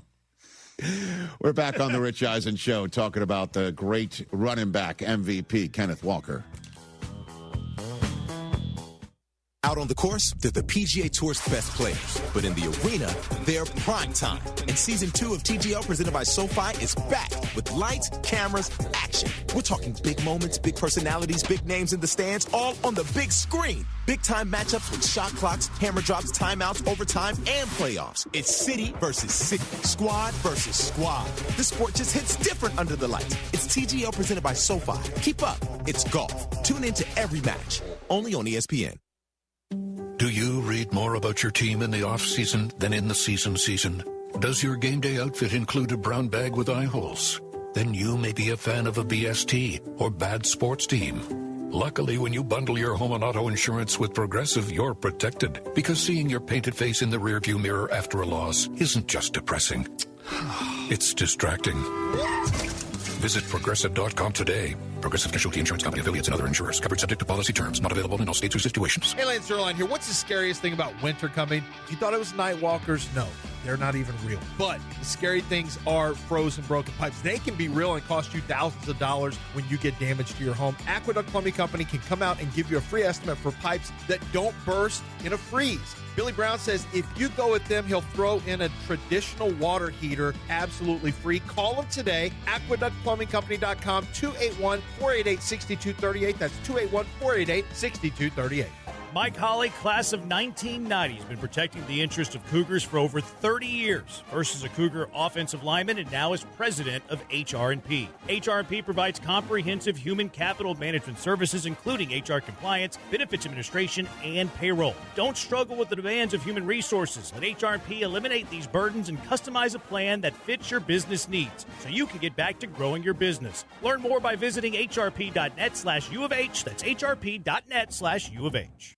I'm Hector with LaPorte Roofing and Remodeling. My team and I take pride in giving homeowners real peace of mind. Whether it's an honest assessment, a repair done right, a full replacement, or guiding you through the insurance claims process. No pressure, no gimmicks, just genuine care of the people in our community. This work means something to me. We're not storm chasers. We're your neighbors, right here, year-round. LaPorte Roofing and Remodeling, the name you can trust. Call 281-699-9123 or visit us at laporteroofing.com. Again, that's 281-699-9123. Since 1976, D&M Leasing has had one mission: make getting a vehicle easier, smarter, and more affordable than buying it the old-fashioned way. People come to D&M to escape negative equity and get payments that actually make sense. You're working with true experts who know how to save you money and protect you from depreciation. If your payment's too high, you're buried in negative equity, call D&M. No payments for 60 days. Call 713-290-1000 or visit dmautoleasing.com today. We make leasing easy at D&M. This is Chance McClain reminding you that you can always put off getting a Heritage film. Your dad, you know, the guy you love more than anything, the guy that taught you right from wrong and had it hard as a kid so you wouldn't have to, he's going to live forever. So there's absolutely no rush. You know what they say, there's always tomorrow. No need to go to yourheritagefilm.com and contact us about making a feature-length documentary film of this extraordinary man.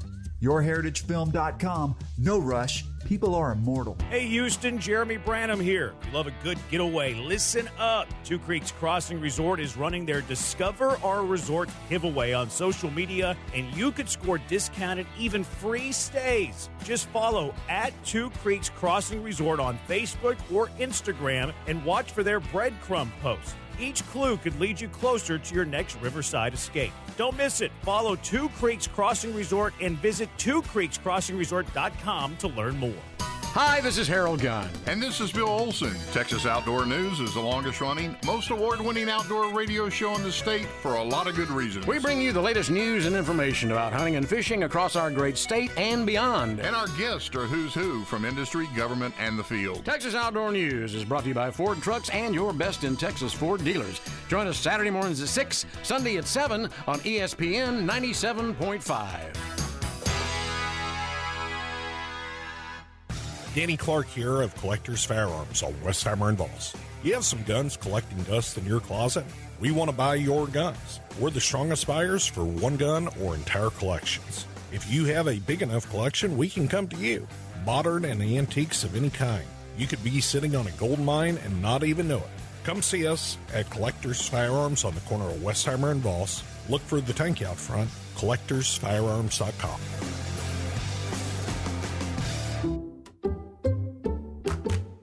Like saving money, right? We all do. That's why Allstate just lowered the price of car insurance. Not, but wait, there's a catch. Lower. Actually lower. So if you're shopping around or just want to see how much you could save, check Allstate first for a new lower auto rate that could save you hundreds. You're in good hands with Allstate. Not available in every state. Only applicable for new auto insurance business. Rates will vary by several factors, including how you purchase the policy. Potential savings vary. Allstate North American Insurance Company and Affiliates, Northbrook, Illinois. How do you stay humble when you're America's #1 wiper blade? That's what we're currently dealing with at Rain-X. Is it even possible to humble brag when you bully Mother Nature like we do? Do we sound too conceited if we keep repeating how Rain-X is the #1 brand of wiper blades in America? No. We'll take a lesson from our wipers and just keep doing our job with humility. As America's #1 wiper blade. Rain-X. Outsmart the elements.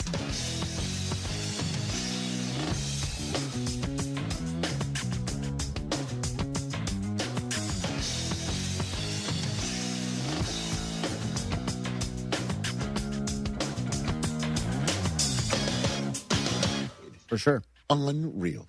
Back here on our simulcast, one big happy family in the world of Disney. 844-204-RICH, number to dial. Speaking of the world of Disney, Kenneth Walker III. We're going to start seeing a lot of photographs of him riding rides, talking about small worlds after all. Just waving on the parade. And Walker, I. You know I love journeys. Yeah, man, I love the stories.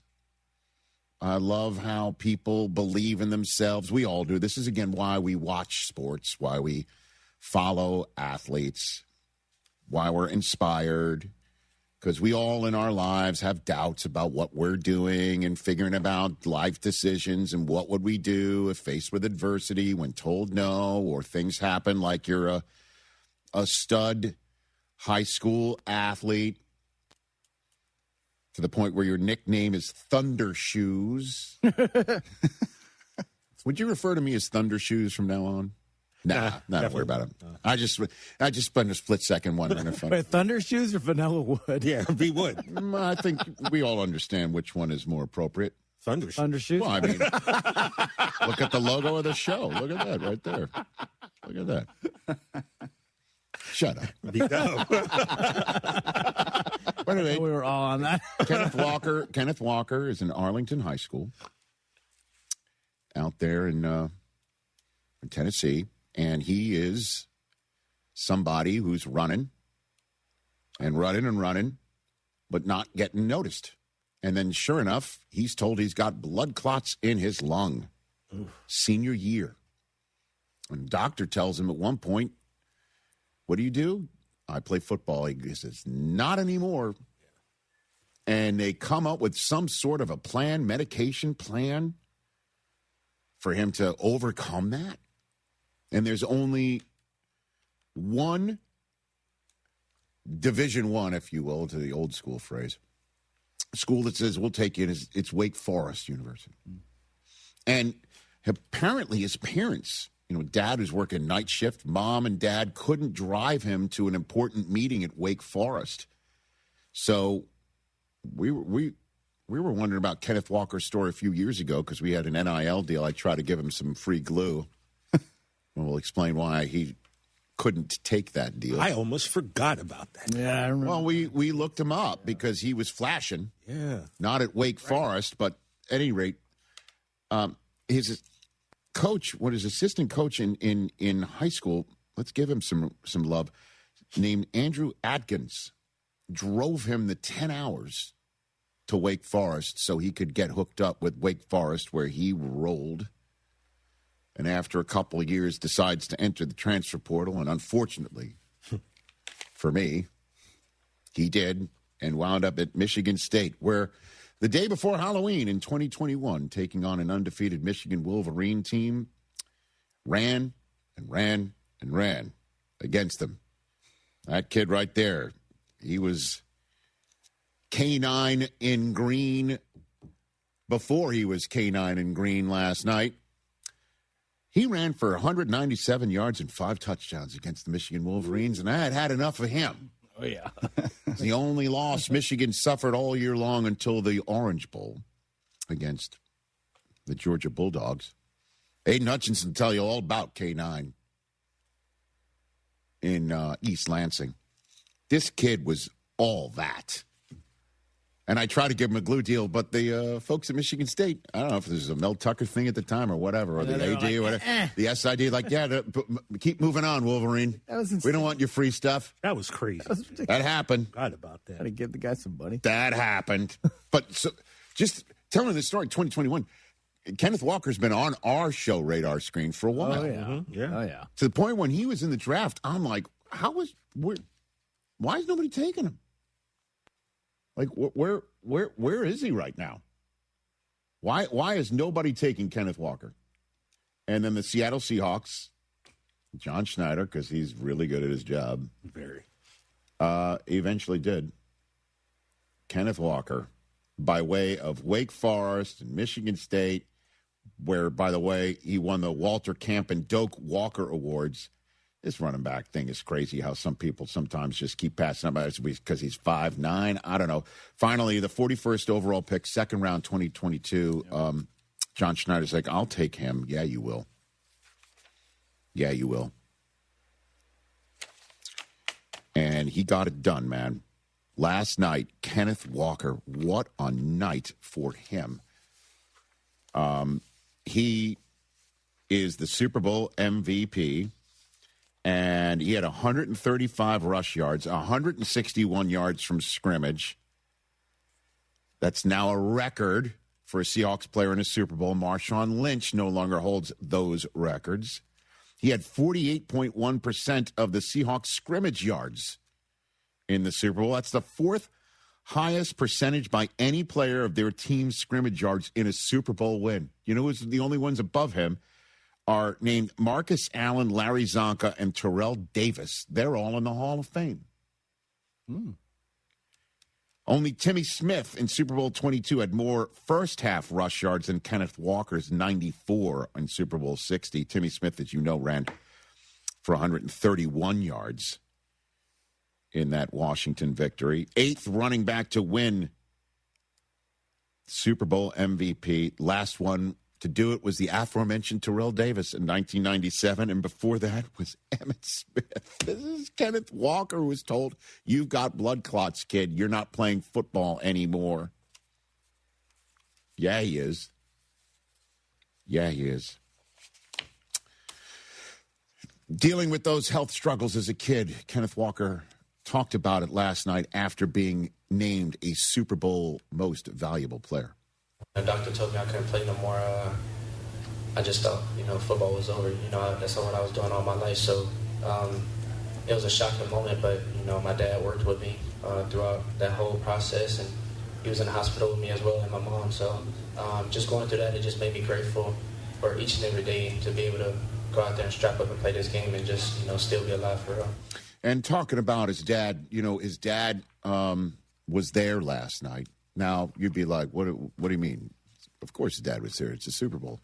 Well, his dad, apparently, Kenneth Walker Jr., has a fear of crowds. Oh.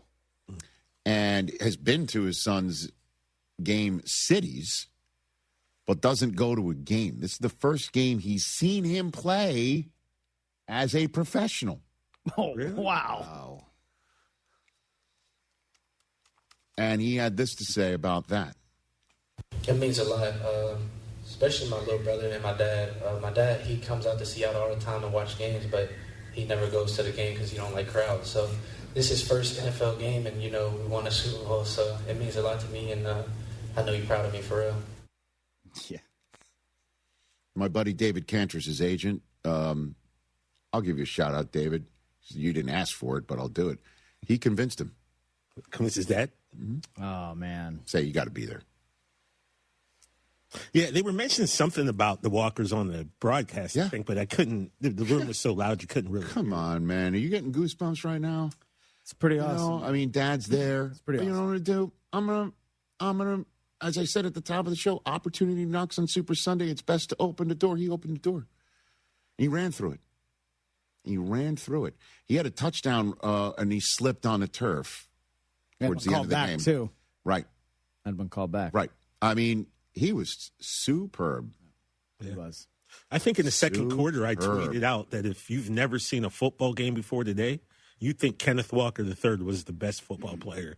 Well, I think right from the jump, me and Cooper, I know probably told you this, we knew this was going to be a problem. First play of the game, run left, looks like he's going to be stopped for a 2-yard loss. He bounces, slips the tackle, bounces, gets around the corner, 10-yard, 11-yard first down. I'm like, oh, man, we are going to have an issue all day with this dude. He had a little Le'Veon Bell in him during the game last night, which they pointed out how he's just got burst. Paused, watched the line open. Yep. Again, you covet what you see. And I saw a kid who, with Michigan coming into town, said, it's my day today. I was sick of him. I'm like, done, man. Where's 9 coming from? I'd never heard of him before. And there's a reason why. He only offered by Wake Forest. Blood clots where doctor says you're done. Coach, thank goodness, drives him to get that opportunity, takes that opportunity, literally and figuratively runs with it. Then has the opportunity at Michigan State, wins the Walter Camp and Doak Walker Awards, gets an opportunity in Seattle, gets an opportunity in Super Bowl 60. And good stock, parents support him. Dad's like, all right, I'll go to the Super Bowl. And he wins the MVP. Dad, you got to show up more often. All right. Enjoy the parade. Enjoy Disney. Yeah. The wonderful world of Disney. It's like a Disney story. We take a break. 844-204-RICH, number to dial. Bert Kreischer is going to be joining us in hour number 3. Smalls here. Life is full of choices, some big, some small. And when you choose an H&R Block Tax Pro, you're choosing the largest network of tax expertise to be in your corner. For when your big ambitions need help with the small details. For when your 6 figures come from 6 different places. For when your gaming stream becomes your revenue stream. For when your business's year 1 needs 70 years of tax know-how. At H&R Block, they've seen it all, and they're here to help you make the most out of your money for life outside the box. Get started at HRBlock.com.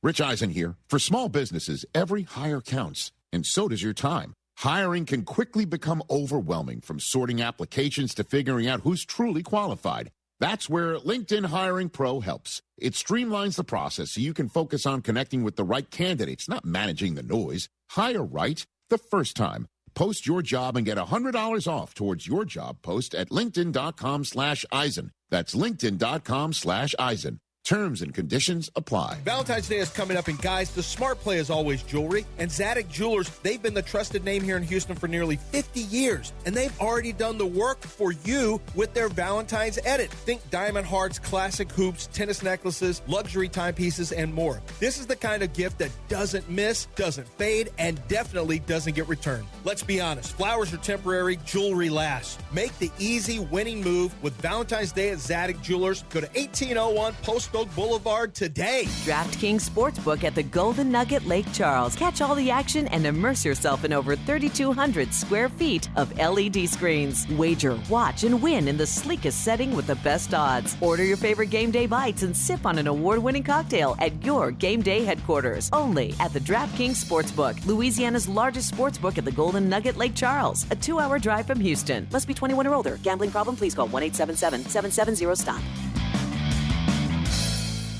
Since 1976, D&M Leasing has had one mission: make getting a vehicle easier, smarter, and more affordable than buying it the old-fashioned way. People come to D&M to escape negative equity and get payments that actually make sense. You're working with true experts who know how to save you money and protect you from depreciation. If your payment's too high, you're buried in negative equity, call D&M. No payments for 60 days. Call 713-290-1000 or visit dmautoleasing.com today. We make leasing easy at D&M. Is your money doing everything it can for you? Like automatically pushing more of your money to savings every day? I don't think so. Then switch to Huntington Bank and let's get more from money. Huntington Bank. Welcome. Eligibility requirements apply. Some features may require enrollment. Game day, date night, or just because. Dessert Gallery makes life sweet. Enjoy over 30 handcrafted desserts reimagined by the slice. We're open late, 7 days a week till midnight on Fridays and Saturdays, so your dessert cravings never have to wait. From decadent cakes and pies to custom hand-decorated cookies in your team's colors, every slice is a win. Visit us at Kirby or in the Woodlands or order anytime at DessertGallery.com. Dessert Gallery, serving classic handcrafted desserts reimagined since 1995. Bluebonnet Glass for homeowners, builders, and contractors. BluebonnetGlass.com. I'm Ed Evans, CEO of Consumer Cellular. You know, the big wireless companies say they have discounts for people over 55. But unless you're willing to sit on hold and ask, you're probably paying more than you should. At Consumer Cellular, there's nothing to hunt down. We're built for people 50 plus with plans starting at just $20. And our 100% US-based customer service actually answers the phone. Call 1-888-FREEDOM or visit consumercellular.com today and get your second month free for a limited time. Taxes, fees, and other third-party charges will apply. See website for additional details. This is the story of the one. As the purchasing manager at a manufacturing plant, she knows the only thing more important than having the right safety gear is having it there when you need it. That's why she partners with Grainger for auto reordering, so her team members can count on her to have cut-resistant gloves on hand, and each shift can run safely and efficiently. Call 1-800-GRAINGER, click Grainger.com, or just stop by. Grainger, for the ones who get it done. Cast your line and relax at twocreekscrossingresort.com. Your fishing getaway awaits. Be fearless with your future at San Jacinto College. Register today at sanjac.edu. Every family has challenges. Every family has secrets. Every family has a gay uncle that gets too drunk and starts asking you about your buddies. But not every family has a feature-length documentary film made about it. But yours could. Go to yourheritagefilm.com and reach out. We sit down with your loved ones, visit about their upbringing, career, history, kids, school, everything, and we make a movie. They have a blast, and you have something truly special for generations. yourheritagefilm.com.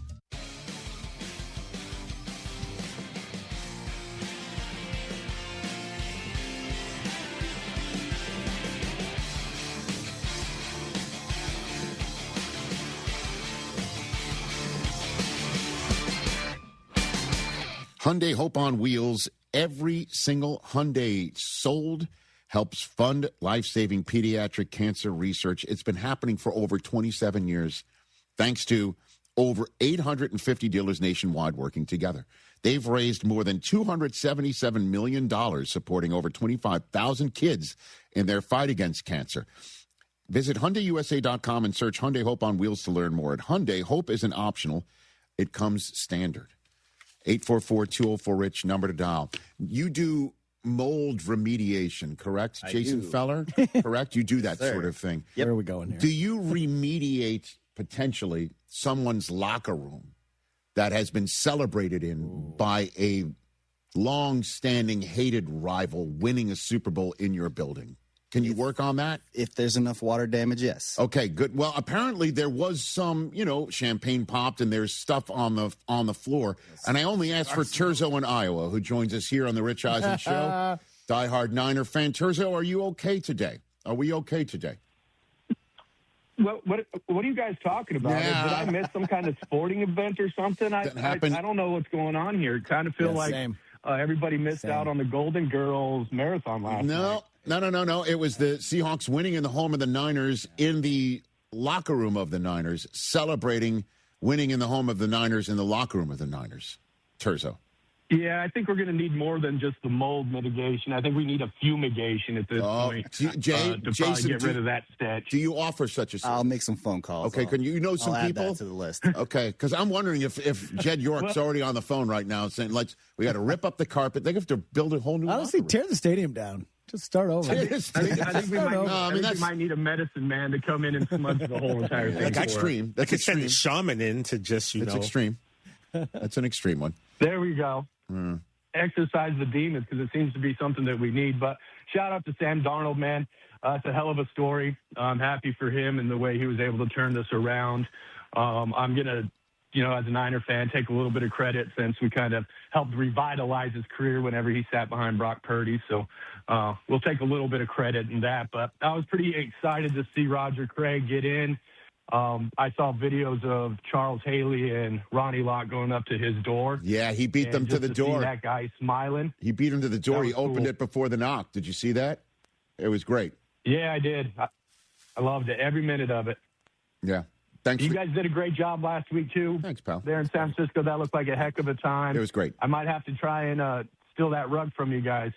Oh, we'll get on that for you. And you're not referring to my new hair, right, Terzo? Whoa. What is that? No, wait a minute. No, I got come you. on now, Rich. Okay, very good. Thanks for the call, Terzo. We got to stay strong in the Ball Brotherhood. You got it, buddy. Thanks for the call. That's Terzo in Iowa right here on the Rich Eisen Show. And again, San Francisco fans, man, they were obviously all everywhere. It's their town. Everywhere. And they're everywhere, even in our town. They travel.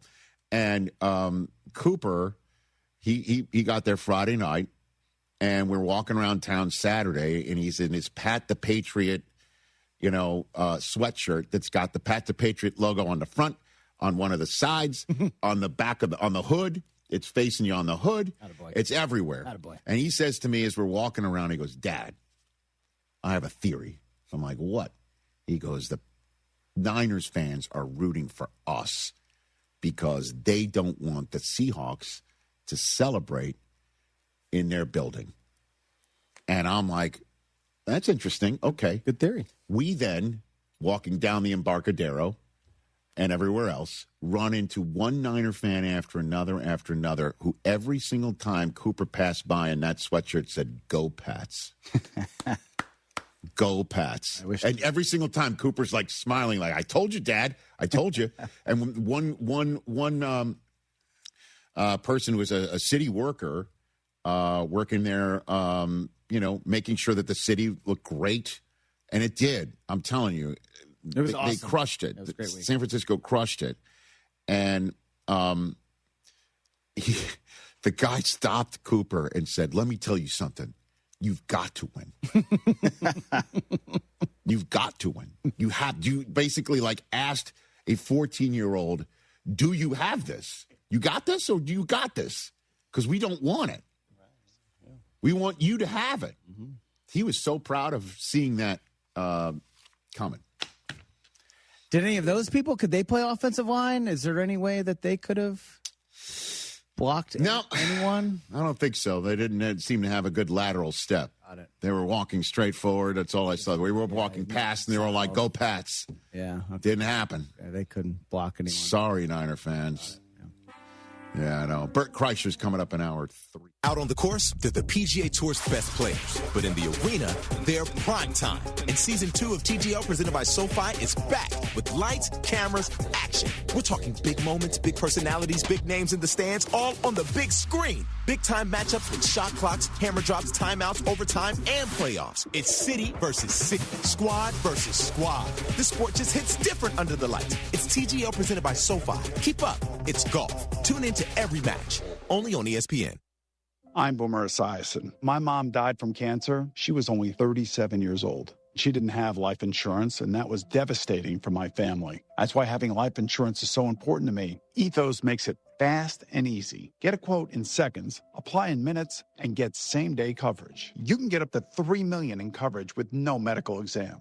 Get your free quote at ethos.com/play. That's ethos.com/play. Paid spokesperson. Time spent on application may vary. Online health questions required. I'm Hector with LaPorte Roofing and Remodeling. My team and I take pride in giving homeowners real peace of mind. Whether it's an honest assessment, a repair done right, a full replacement, or guiding you through the insurance claims process. No pressure, no gimmicks, just genuine care of the people in our community. This work means something to me. We're not storm chasers. We're your neighbors, right here, year-round. LaPorte Roofing and Remodeling, the name you can trust. Call 281-699-9123 or visit us at laporteroofing.com. Again, that's 281-699-9123. Mike Holly, class of 1990, has been protecting the interest of Cougars for over 30 years. First as a Cougar offensive lineman and now as president of HR&P. HR&P provides comprehensive human capital management services, including HR compliance, benefits administration, and payroll. Don't struggle with the demands of human resources. Let HR&P eliminate these burdens and customize a plan that fits your business needs so you can get back to growing your business. Learn more by visiting hrp.net/U of H. That's hrp.net/U of H. Career changers, including veterans and active duty service members. Your transition starts here. Go from GI to IT in a matter of months. Become a certified cyber warrior with training at My Computer Career. Cybersecurity specialists are in high demand, offering IT pros great opportunities and a rewarding lifestyle while protecting our people, liberty, and treasured institutions from cyber threats. Deploy your career in IT today at mycomputercareer.edu/CWP, an elite CompTIA certification partner. VA education benefits are available to those who qualify. Are you 50 or older? This news is for you. The CDC recommends you get vaccinated against pneumococcal pneumonia. Even if you're healthy, your age puts you at risk. People 50 or older are over 6 times more likely to be hospitalized with pneumococcal pneumonia compared to adults 18 to 49. Just one shot can help protect you. Learn more and schedule at vaxassist.com. That's VAXassist.com. Sponsored by Pfizer. For 72 years, Stokes Hardware has been your go-to family-owned and operated hardware store, serving 3 generations strong. Whether it's plumbing supplies, paint, power tools, or everyday hardware, we've got what you need at competitive prices. Shop local, support small business, and get old-school personal service. Our knowledgeable staff is always ready to help. Hablamos Español. Find us online and follow Stokes Hardware on Instagram, Facebook, and TikTok. Stokes Hardware, family trusted since 1954. Contact Tax Relief Helpers for details and restrictions. Attention, anyone that owes money to the IRS. Every day, your unpaid tax debt gets bigger and bigger from daily interest. The longer you wait, the more you will end up paying. If you owe $10,000 or more, now is the time to settle your debt before the IRS takes aggressive action, like taking your wages or property. A special toll-free number has been established so you can stop penalty fees, avoid liens, levies, or other hostile measures by the IRS. Call Tax Relief Helpers right now. I got behind on my taxes and owed $48,000. I called and they got my bill lowered to just $3,500. I owed $87,000 in taxes and it was scary. I got the amount I owed down to just $3,500. I saved $83,500. If you owe money to the IRS, don't wait another day. Your tax debt gets bigger and bigger from daily interest. Call right now before the IRS enforces liens, levies, or other aggressive measures. The call and consult are absolutely free. Call now. Call 800-849-4957. 800-849-4957. That's 800-849-4957. In pressure situations, execution matters. When something breaks, you don't want delays, scripts, or handoffs. You want answers. At EAG, our IT outsourcing model puts experienced engineers on the front line, focused on fast first-call resolution when time matters most. Less escalation, less downtime, less frustration for your team and leadership. As an IT managed service provider, we measure success by problems solved, not tickets closed. EAG, built to execute. Visit eaginc.com/ESPN. This is ESPN 97.5, brought to you by Zata Jewelers, KFNC, and 97.9 HD2 Mont Belvieu, Houston. This is The Rich Eisen Show. Hey, everybody. Can't get enough of The Rich Eisen Show? You're in luck. You can find us everywhere. Watch us weekdays on Disney Plus from noon to 3 Eastern. Miss the show? We've got a podcast so you can listen anytime. But here's the best part. Our YouTube channel. Subscribe at youtube.com/Rich Eisen Show and you'll never miss a moment. Now, on with the show. May. Ball comes out. Going the other way with it. Touchdown. This is the Rich Eisen Show. Take it back to Seattle. You're Super Bowl champ. Live from the Rich Eisen Show studio in Los Angeles. We did it. And now we're world champions. Earlier on the show, Pro Football Hall of Famer Steve Young. Coming up, comedian Bert Kreischer. Your phone calls, latest news, and more. And now, it's Rich Eisen.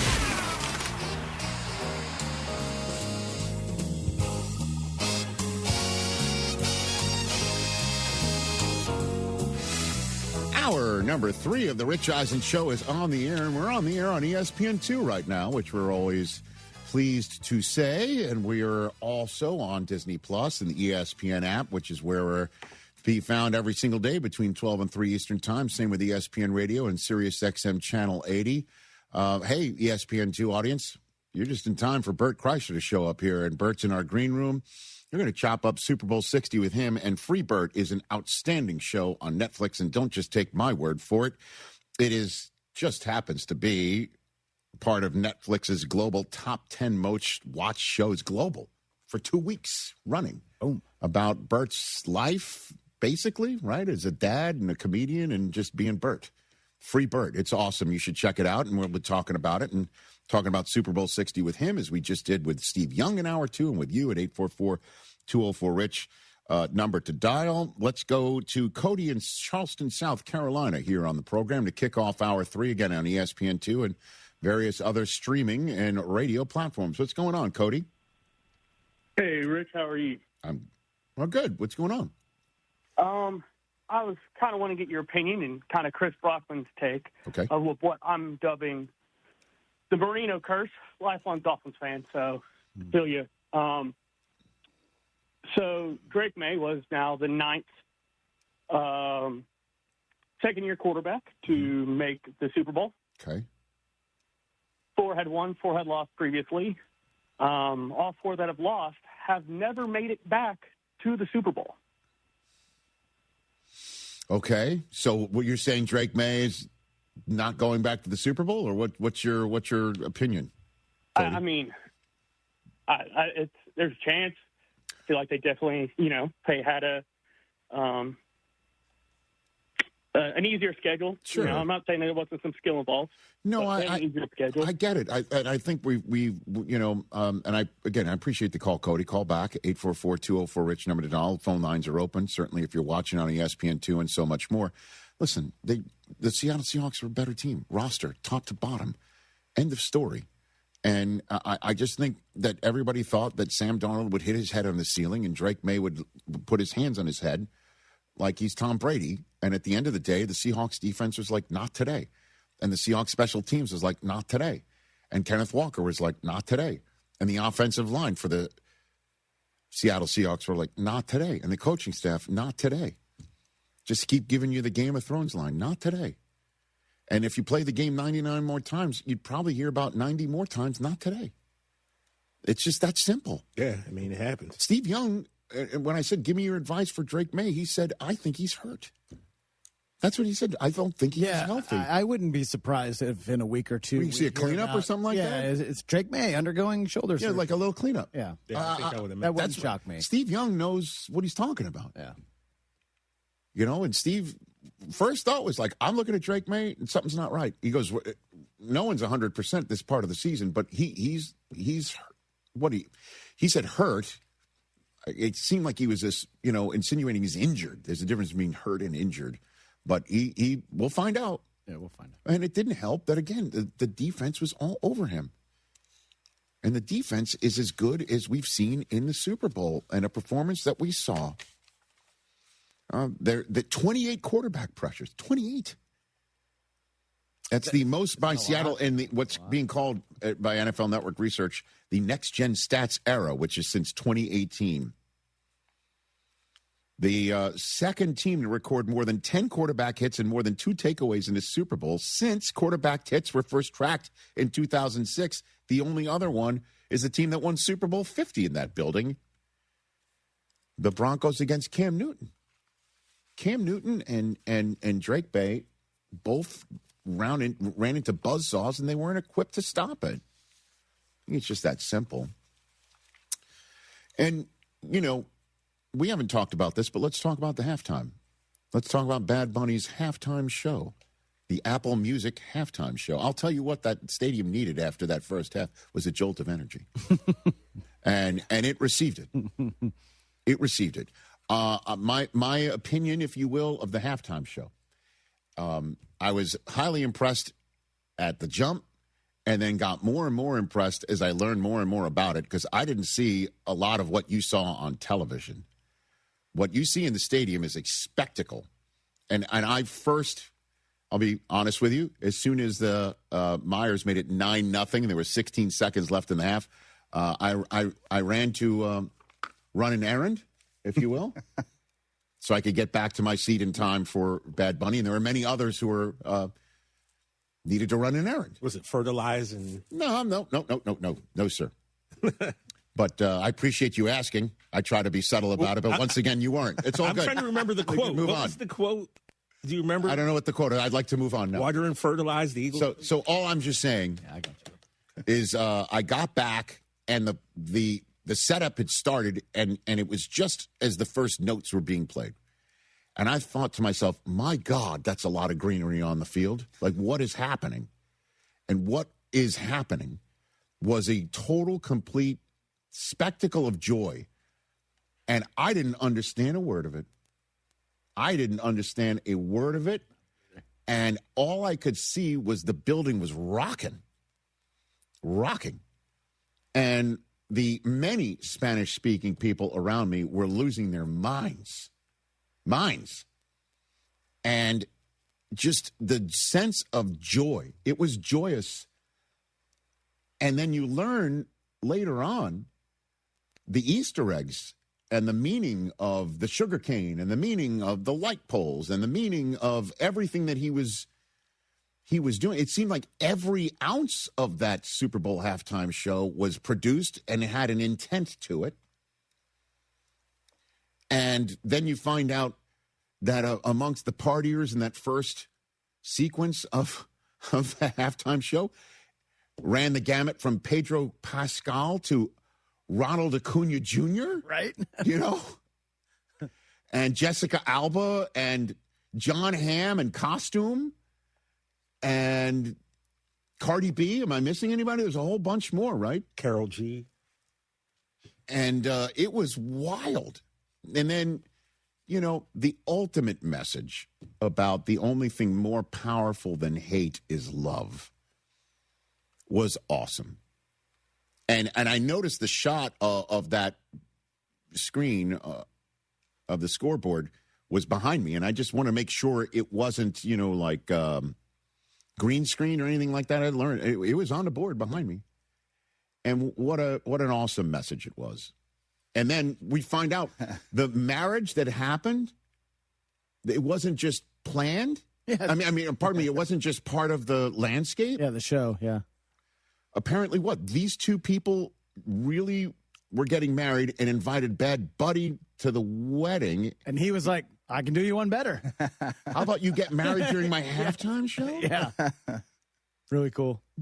Which is what you're talking about. Love. It's about love. It's about meeting. It's about celebrating. It was a celebration. It really was. Lady Gaga showed up. That was awesome. Ricky Martin showed up. Okay. And it was just joyous. And at the end, I just looked around and everyone was smiling and dancing. And you know what? I'll go here. I'm going to stray. I understand the conversation around the Bad Bunny selection by the National Football League and how it is un-American or it is not welcome. And I'll just say this. I sat next to Stuart Scott for 7 years when all he heard was from some people saying what you were doing and how you were doing it is wrong, and I don't like it, and it's because they sensed it wasn't for them, that Stewart wasn't talking to them. He was talking to an audience and saying things that was for that audience, and you're not part of that audience, and you felt it was exclusionary, rather than taking a moment and listening to what he was saying and how he was saying it and who he was saying it about and getting into it and understanding it. I sat next to him for 7 years, and I kind of got that vibe last night. He's not being exclusionary. He's trying to be inclusionary about what he's about and what his upbringing is and how it is uniquely American as well. And all I'm going to say is this on this front is that if you feel that your way of life and your value system and your upbringing is under attack,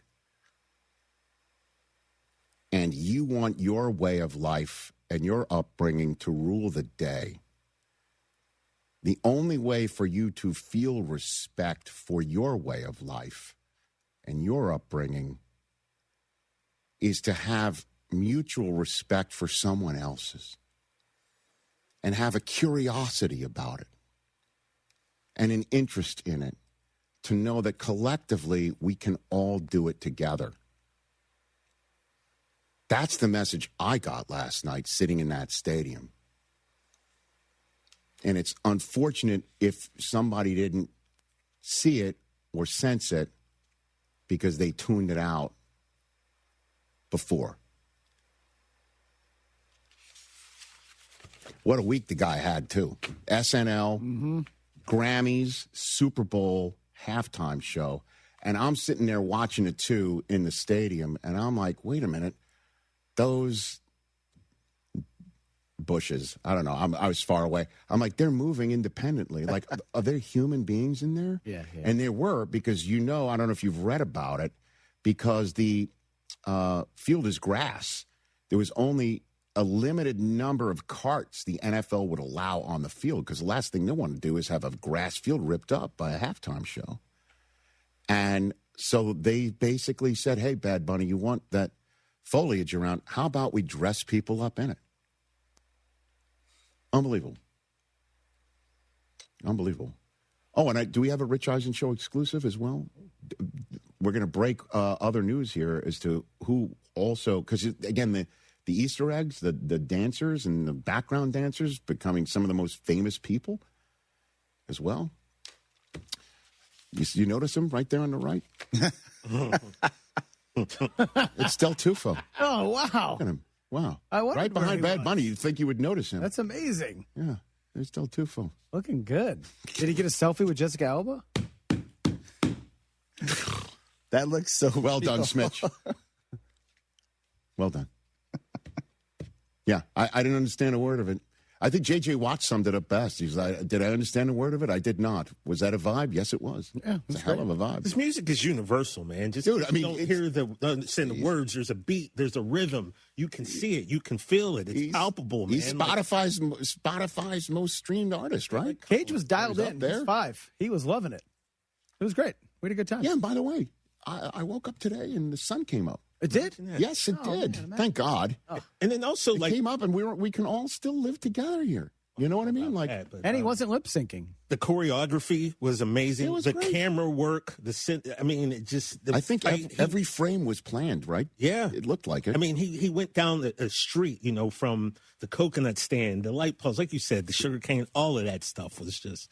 It was amazing, and of course, I put on Twitter, if you didn't like it, that was a you problem. And of course, but again, I don't want to keep straying into here. But music is supposed to bring us together, and it's not supposed to be anything other than just listening. And I understand he has some political stances and he has some takes that offend other people. I understand that. But at the end of the day, his choice by the NFL, I think, was a stroke of genius. And I'm thrilled to be part of the NFL that says, Bad Bunny, yes, go do your thing. And now we'll find out who's going to be next year's Super Bowl recording artist. And let's go.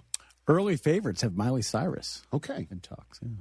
What? You know what they should do? They should reach out to Xander. He's the betting favorite. Xander would put Cat's Eye up there right now. Well, Taylor Swift would be number one. End of story. I mean, that's the end of it for him. And he would dress as a shrub. He'd dress as whatever to get on that field for that one. So just caping for my kid. Early odds. And T Swift. Miley, Cardi B, Taylor Swift, Lil Wayne. Okay, there we go. All right. What do you think, TJ? Okay. Let's take a break and bring Bert Kreischer out here, everybody. Free Bert from our green room. Next on The Rich Eisen Show. Hey, it's Rich Eisen for Pella Windows and Doors. Sometimes teams take a timeout to regroup and call the right play. When it comes to your home, Pella Windows and Doors always has the winning game plan. They do it every day, and that's why your neighbors trust them. Visit Pella.com/Eisen today. Right now, Pella Windows and Doors of Houston is offering $750 off qualifying Pella projects and no interest, no payment for 24 months. Some restrictions may apply. See store for details. Offer ends February 28th, 2026. A SoFi personal loan is here to help you achieve something once thought impossible: overcoming high-interest credit card debt. Walk the tightrope of your finances with one low, fixed-rate monthly payment, no fees required, and as soon as the same-day funding. That's right. Pull off your own debt-defying stunt with a SoFi personal loan. Visit SoFi.com/trick to learn more. Loans originated by SoFi Bank N.A. Member FDIC. Terms and conditions apply. NMLS 696891. This is Danny Clark, owner of Collector's Firearms. If you're in the market for a new or used gun or accessory, don't wait for the gun show to roll through town. With over 10,000 guns in stock, we have what you're looking for. We're open Monday through Saturday every week of the year. Tactical, hunting, pistols, revolvers, rifles, and much, much more. All in stock, ready to go. Whether you're a beginner or expert, our staff will take care of you at Collector's Firearms on Westheimer and Voss. Look for the tank out front, collectorsfirearms.com. Rated one of Texas Monthly's top 25 barbecue joints and now recognized by the Michelin Guide. J-Bar M Barbecue is serving up world-class Texas flavor. Sink your teeth into legendary brisket, house-made sausage, and timeless barbecue classics. Kick back with $15 buckets of beer and $4 well drinks every Friday and Saturday. Unwind with friends at Houston's Michelin-recognized smokehouse, J-Bar M Barbecue at 2201 Leland in the heart of Edo. Visit jbarmbbq.com and follow on socials at jbarmbbq. I asked the D&M executive the other day, who's your ideal customer? Someone frustrated with luxury car depreciation, someone trading every few years and piling up negative equity, or someone looking to save on a monthly payment? His answer was all of them and more. D&M has over 50,000 active clients who know that leasing is not renting. It's the smarter option. Right now, no payments for 60 days. Call 713-290-1000 or visit dmautoleasing.com. We make leasing easy at D&M. Jeremy Branham here. If you're looking for a cozy winter escape, Two Creeks Crossing Resort has you covered. From November through February, you'll get 40% off all cabin rentals and 20% off nightly RV stays. That's the 40-20 discount. Perfect for relaxing by the fire or exploring the beautiful outdoors. Book your stay now at twocreekscrossingresort.com and make your winter getaway one to remember. That's twocreekscrossingresort.com. You don't have to be fearless to take the first step. You just need a place that gives you every reason to keep going. A college that's nationally recognized for student success, you can be fearless at San Jacinto College. Here, our graduation rate is higher than the other colleges. Our job placement rate is higher. Our transfer rate to universities is higher. That track record is why San Jac is the #1 community college in Texas. Be sure your hard work will take you even further and fear less every step of the way. I just bought another house for cash. Sell me yours at greenlightoffer.com. Game day, date night, or just because. Dessert Gallery makes life sweet. Enjoy over 30 handcrafted desserts reimagined by the slice. We're open late, 7 days a week till midnight on Fridays and Saturdays, so your dessert cravings never have to wait. From decadent cakes and pies to custom hand-decorated cookies in your team's colors, every slice is a win. Visit us at Kirby or in the Woodlands or order anytime at dessertgallery.com. Dessert Gallery, serving classic handcrafted desserts reimagined since 1995. I'm Hector with LaPorte Roofing and Remodeling. My team and I take pride in giving homeowners real peace of mind. Whether it's an honest assessment, a repair done right, a full replacement, or guiding you through the insurance claims process. No pressure, no gimmicks, just genuine care of the people in our community. This work means something to me. We're not storm chasers. We're your neighbors, right here, year-round. LaPorte Roofing and Remodeling, the name you can trust. Call 281-699-9123 or visit us at laporteroofing.com. Again, that's 281-699-9123. 9123. For premier recreation, dining, and entertainment, head to East River 9, located 1 mile from downtown Houston. East River 9 is the only 9-hole par 3 golf course, driving range, and pickleball facility in town that features night golf under its LED stadium lights. The venue boasts a tremendous view of the Houston skyline, which is perfect for sunset gazing while enjoying your favorite cocktail or River House restaurant menu item. Go to eastriver9.com to book a tee time, pickleball court, or sign up for our annual membership. You'll be glad you did. Welcome to Huntington Bank. We're new here, but we've been around since 1866. Wow, that's a long time. Long enough to know that insightful bankers, great products, and customer service make a big difference. Let's get more from money. Switch to Huntington Bank. Welcome. Eligibility requirements apply. Some features may require enrollment. Del Olale here. What's the scariest thing about winter coming? If you were thinking it's all that obligatory travel to see your family, you'd be dead wrong. The scariest things are frozen, broken pipes that can cost thousands of dollars of damage to your home. Have Aqueduct Plumbing Company come out and give you a free estimate for pipes that don't burst in a freeze. Billy says if you go with them, he'll throw a traditional water heater in for free. Call him today at 281-488-6238 or visit aqueductplumbingcompany.com. Subscribe to ESPN Houston today on YouTube and make sure to slap that bell to get notifications on new videos as soon as they release.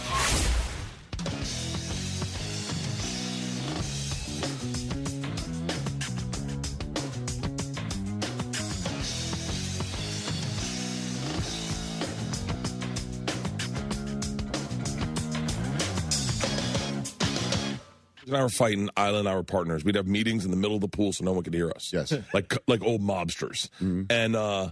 And that kid embodied Isla to a T. Dude, I'm so happy for you with the success so far of Free Bert.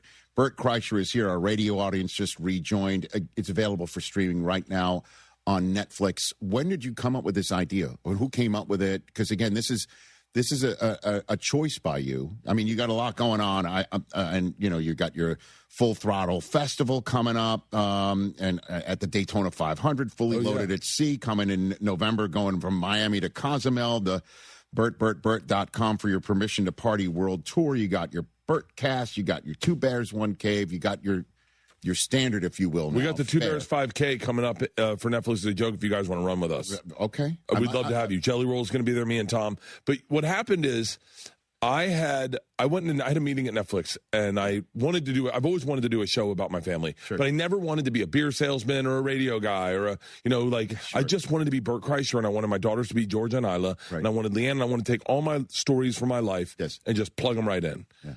And I pitched that to Netflix, and they're like, okay. And I said, but I want it to be like Black Doves or Slow Horses. And they were so confused.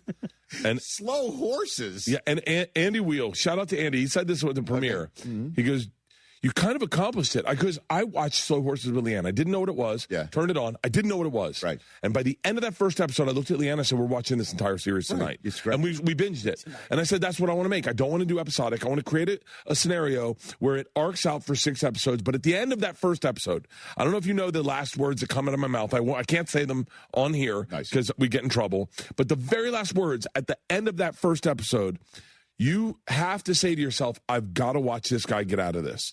And so you start episode 2, and the first joke in episode 2 is a joke about Joe Rogan being short. And so I'm like, and so I just wanted it to be bingeable, so you watch the whole series. Yeah. And it turns out that people are loving. Like, I was at a hotel, and a dude walks up and he goes, dude, you're the guy. I just watched your series. Mm-hmm. I said, yeah. He goes, I don't know who you are, but I just watched the whole 6 episodes. And I was like, I'm a comedian. He goes, really? You really are a comedian? I was like, yeah. I had a dude at WWE go behind me, and he goes, dude, I love Free Bert. And he goes, I got my buddies what's the machine? And I was like, huh? What? Come on. Dude, it's a different audience. It's not like my audience likes it, but like clearly this is, I told you backstage, this is bigger than any of my specials. It's bigger than the movie. The movie streamed #1 for a month on Netflix. Right. This is bigger than, so I'm really glad people are finding it. Sure. And it's really aggressive. So I like that. At least if you see my stand-up, you won't be totally shocked. Well, I mean, that's the idea, is doing more things that are outside your lane, that you find a new audience and they find you. I mean, that's the goal. But although some people don't have the gumption to take the risk to try it, but you just did. See, are you getting a lot of the higher register of like, hey, you can act? That was like the number one. Of that? The you get a lot of number. that? Oh yeah. Everyone's saying comedians are texting me like, dude, you can actually act. The best one was there's a scene in episode 2 where the father explains his son's affliction, and you've seen it, I guess. The Hotchkisses. Yeah, the Hotchkiss, Randy Hotchkiss. Spoiler alert if you don't want to hear it. Yeah, his son was born without a scrotum. So. But as a dad, you meet dads at school, and they'll be like, they open up when they've had a few beers, and they're like, I had one dad go, my son was born without an anus. And I went, huh? What? And he was like, I'm going to stick a rod up there every night before I put him to bed. And I was like, oh. And you're just, as a dad, listen, if you have a son or a child with any disability, my heart goes out to you, but sometimes you're on the listening end of it going like, and you're praying at night going, thank God my son had an anus, or my daughters have 2 anuses. Which you've never thought ever. I just had, she was dyslexic. That was it. Like, and we're doing the scene, and it's me listening. You know, I've done this show a lot. I'm not a good listener. And so in real life, I'm not a good listener. And so all I have to do is listen to this guy explain his son, and I'm just listening in real life. Yeah. I mean, I wrote the scene, so I know what it is, but I'm listening to him deliver it to me. I'm just like, huh. And I hear them laughing in Video Village, and I don't know why, because I'm not saying anything. Yeah. And so I come out, I go, what's going on? And they're like, Leanne goes, honey, watching you listen is like watching a bear roller skate. Like I know that it's happening, but it doesn't seem like it should happen, and it's so funny. Then they go, we need to put more Bert listening. And so there's so many listening scenes, like when they talk about the cart girl. And I mean, there's so many. So I'm really happy everyone's liking it. Yeah, well, you're acting. I know. I'm playing me, so like I've been working on the character for a while. I get it. Yeah. And I wrote it, so you know your inner motivation. Yeah, I'm not like a real actor. I was like, I think Bert would be tired in this scene and overweight. By the way, I'm like 275 pounds in this, and if we do season 2, I got to gain it back. No, you don't. No, that's what I told my wife. Don't do that. You look great. Thank you. Manjaro. Oh, is that right? Yeah, I'm taking Manjaro. I throw up in the airport. Diarrhea. It's pretty awesome. Yeah, I didn't see that on the Manjaro commercials. No, it's not that. Yeah, I missed an injection, and I ate a box of Oreos last night. Oh, yeah. So I have no self-restraint. It's the drug that's working it. It's clearly not me. I'm talking a box of Oreos. Double stuff at least. No, it's cookie dough ones. My daughter bought them and left for college. Just left them there. Oh, baby. I haven't drank those, so that's also helping. Oh, again, you look great. Yeah. Super Bowl 60. Where'd you watch it? What was your Super Bowl 60, Bert? At my house, I was very excited for Coach Vrabel. Okay, that's what I was rooting for Coach Vrabel. Okay. Really, honestly, I'd just been in Boston. I love the Seahawks, and I love both teams. I liked that both quarterbacks were kind of like hero stories. Yes, it was semi-uneventful. Yes. Unless you're really into field goal kickers and punts for a while. Yeah, I know that was tough watch. Sometimes. I was excited for Bad Bunny. I was waiting for Bad Bunny the entire time. Yes, but it was good. You know, yeah, whatever. I hate that you did the Stuart Scott thing because I just saw that documentary and I have such a connection with Stuart Scott. Yeah, that as soon as I heard that, I went, God, I should have liked it more. Well, I should have been cheering in the background. I'm on the wrong side of history. What'd you think of the Stu doc? Did you like that? I loved it. Are you kidding me? Stuart Scott was my guy, and I was there when people were saying that. I was there. I was in a fraternity house when people were saying that. Yeah. Going like, but I feel like, if you're just a little bit younger, you feel like he's talking to you, and if you're a little bit older, you don't understand what he's saying. Right. And people thought he was being exclusionary while he was actually being inclusionary, and you just needed to be curious about what he's being inclusionary about. That's what I was. Honestly got that vibe watching Bad Bunny last night, and the vibe in the stadium, people were going out of their minds, man. The music's undeniable, okay? Right. The music's undeniable. I said this backstage, and this is the truth. I sat at a country music concert probably 10 years ago, and I did not like country music at the time. Yeah. And arrogantly, I said, I don't like this. This is stupid. This is stupid. And my sound guy, John Sales, goes, that's called the arrogance of a loser. And I went, what?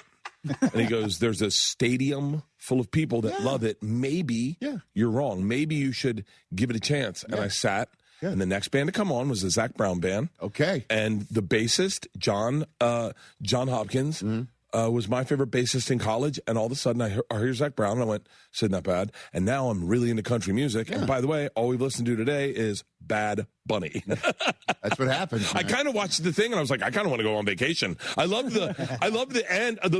This morning when I got the cheat sheet of what everything meant. Yeah, right. It was fun sitting with liberals that didn't know what it meant. But we're over guessing. They're like, that's the little Mexican kid. That's Elian Gonzalez. Yeah, that's Elian Gonzalez. I love that they're bringing that in. Oh, my God. They're cutting down sugar canes. They all have diabetes. You need to really understand the people to understand the story. And you're like, really? And they're like, oh, my God. Oh, my God. Like, that was like the wild. And by the way, they're all my really close friends. But they were like misinterpreting it. Yeah. And then you were like, oh, no, that's Bad Bunny as a kid giving himself the Grammy. Oh, that's cool. Yeah, that's what actually when he did that. That's what I thought it was in the stadium. I thought shocked. Like he's recreating that, and I thought like, wait a minit, he's not married, so is he recreating his wedding? And that actually when I found out that two people got married, that's like those videos when you see the guy get pulled over and the cops are being jerks, and then you find out he's a sheriff, and you're like, oh, he's a sheriff. They're getting in trouble. Oh my God. Yeah, it was, dude. Culturally, it's fun. I don't understand anyone who just wants to stay in the norm. You know, like what are we gonna do? I was excited that it was happening. I watched it. I've been listening to Bad Bunny all today. It's a great conversation topic. Yeah, everyone's talking about it. It was more eventful than the Super Bowl. Damn sadly. straight. I was about to say that stadium needed a jolt of energy, and he provided it. That was for sure. And then, the Seahawks took care completely. When you said you're rooting for Vrabel, you meet him? Coach Vrabel came to one of my shows with his kids. Okay. Shout out to Coach Vrabel. This is when I was doing the Grand Ole Opry, and his wife's there, and the whole family's there. And I was like thinking he brought his kids. And they're like, can Mike get a picture? And I was like, huh? And they're like, he's a fan. And I went, Coach Vrabel's a fan? I was like, oh! I love him. I think he's awesome. Me too. I love this. The whole management over the Seahawks were very kind to me. We went out for practice back when Coach Carroll was there, and then we went out and got hammered with them. With Coach Carroll? No. Say, wait a minute. No, he didn't. He was like, I only smoke weed. I was like, what? And so he was like, I'm edibles, microdosing. Oh my God. No, Seahawks. I went out with the general manager. Jen Schneider. Yeah, he's great. He's a great awesome dude. Yeah. You must have loved him too. Yeah. We're the same page kind of guys. Yeah, I mean, listen, the Super Bowl's a blast. I've been watching the Olympics. I don't understand anyone who doesn't eventize life. World Cup, okay?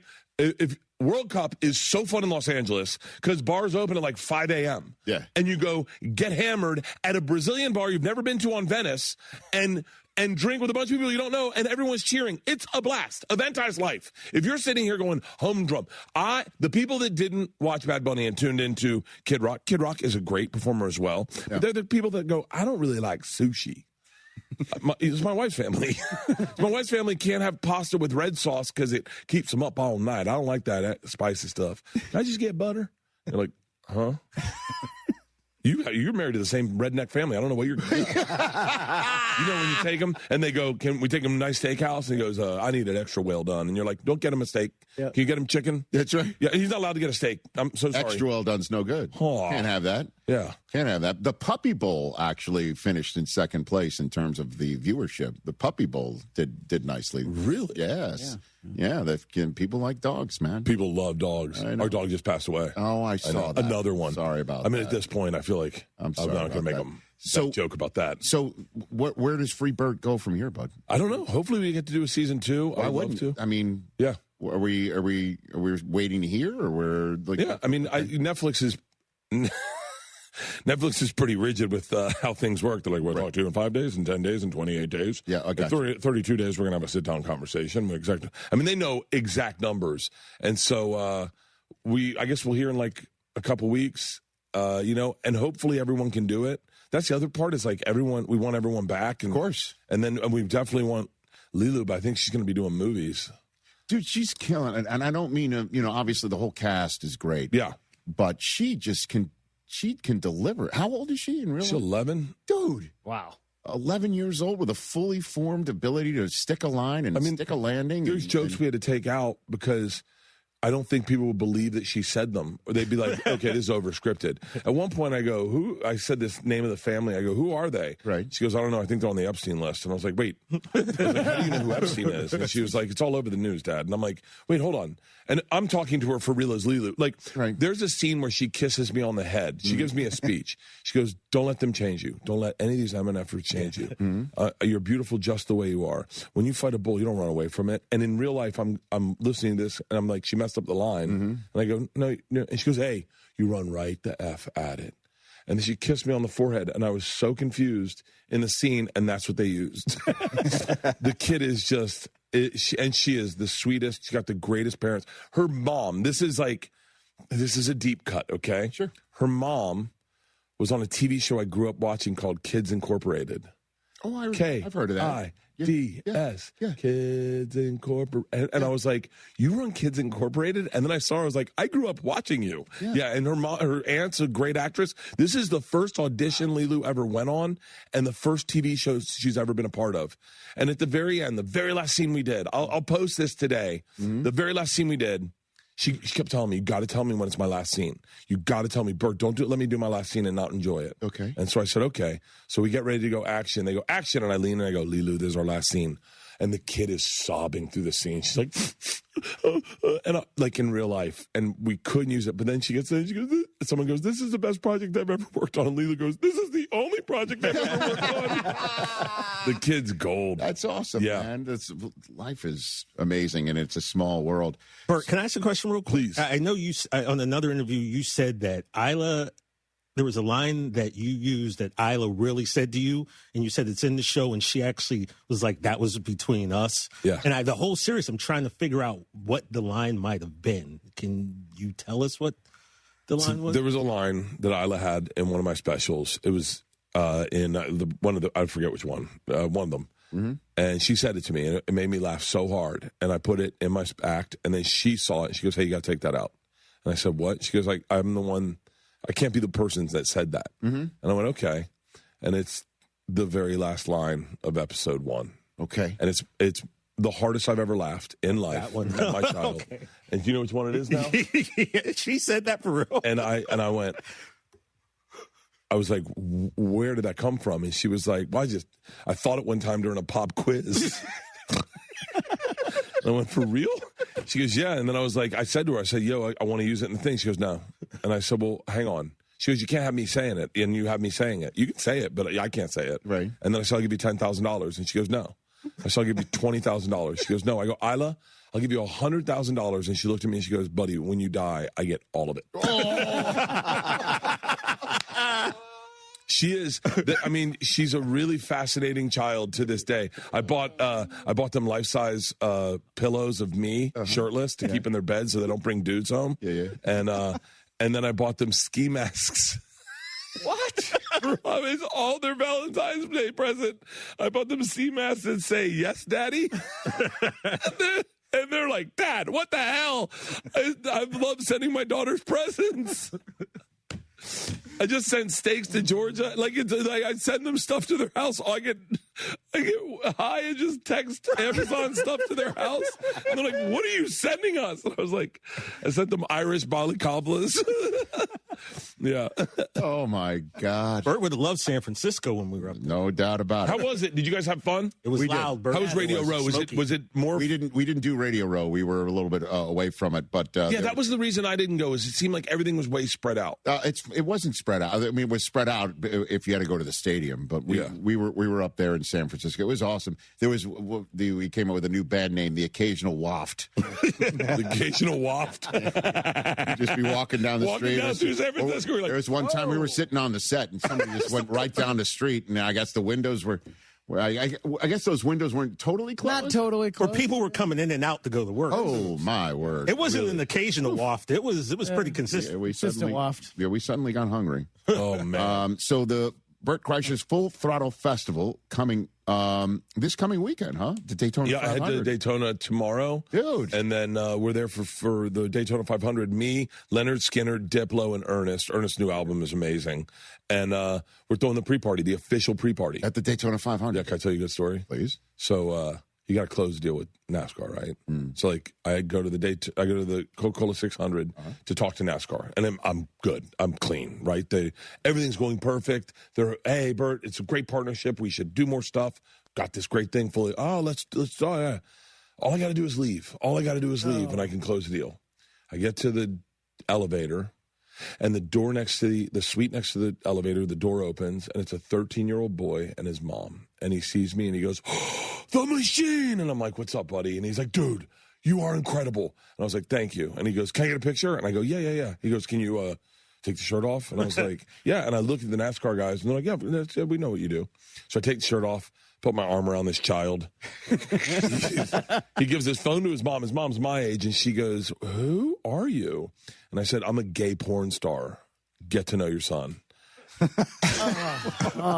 And the kid looks at me. He's like, real cool, dude. And we get in the elevator, and one of the NASCAR guy goes, there is absolutely no way he's going to convince his mom you're not a gay porn star. He goes, he's 13. What is he going to say? Oh, I'm a fan of a 53-year-old shirtless male comedian named The Machine. And I could not. And then we did the deal. So NASCAR's got a sense of humor. They're good guys over there. So we're doing the Full Throttle Festival night before the Daytona 500. Fully Loaded at Seas returning in November. Miami to Cozumel. Go to BertKreischerCruise.com for that. Yeah. Currently, you're on your Permission to Party World Tour. Go to BertBert.com. You got your podcasts all over the place. And congrats on Free Bert, man. Thank you. I'm so Thank you psyched so for you. much. Really. I know this means a lot to you, dude. Oh, it was my big white whale is to do a TV show. I've always wanted to do a TV show. And the fact that people are responding to it, like I told you, like people are making fan pages. And this is how excited I am. I like every one of their videos, and I follow all of them. That's cool. And they DM me. They're like, I can't believe you followed me. And I was like, you like me. I like people that like me. Well, I hope you get to do more of it, man. Thank you. I'd love to see where it goes and what you're up to. And, you're one of my favorites, but I've told you. I love you, brother. Right back at you. Bert Kreischer, everybody, here on the Rich Eisen Show. We're back to finish up Super Bowl 60's Monday after program right here on ESPN2 and more.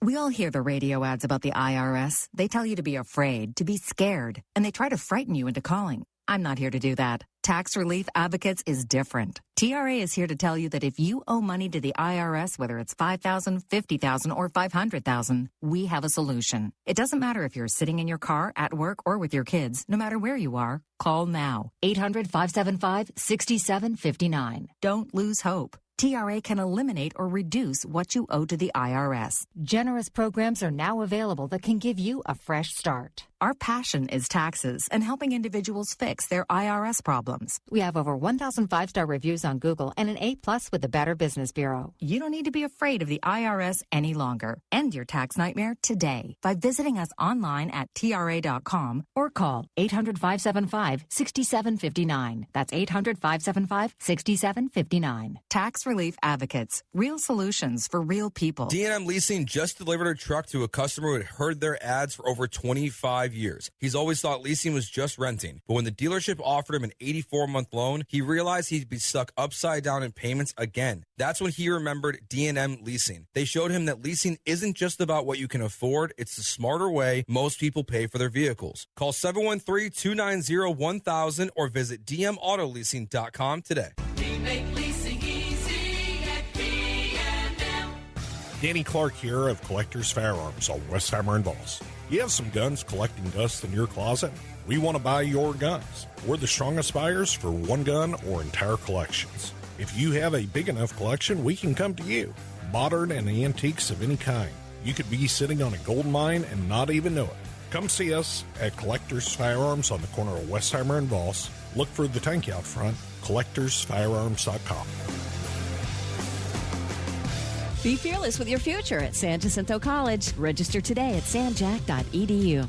Rated one of Texas Monthly's top 25 barbecue joints and now recognized by the Michelin Guide. J-Bar M Barbecue is serving up world-class Texas flavor. Sink your teeth into legendary brisket, house-made sausage, and timeless barbecue classics. Kick back with $15 buckets of beer and $4 well drinks every Friday and Saturday. Unwind with friends at Houston's Michelin-recognized smokehouse, J-Bar M Barbecue at 2201 Leland in the heart of Edo. Visit jbarmbbq.com and follow on socials at jbarmbbq. You thinking about updating your home? Glass might be the easiest way to do it. John Granato here. At Bluebonnet Glass, they help homeowners brighten and modernize spaces with glass railings, wine rooms, mirrors, cabinet glass shelving, room partitions, even kitchen backsplashes and bathrooms. Glass can make your home feel bigger, brighter, and newer without a remodel. Update your home today with Bluebonnet Glass. 832-508-0911 or visit them at bluebonnetglass.com. Bluebonnet Glass, adding the beauty of glass to your project. Hi, it's Lisa Zadok.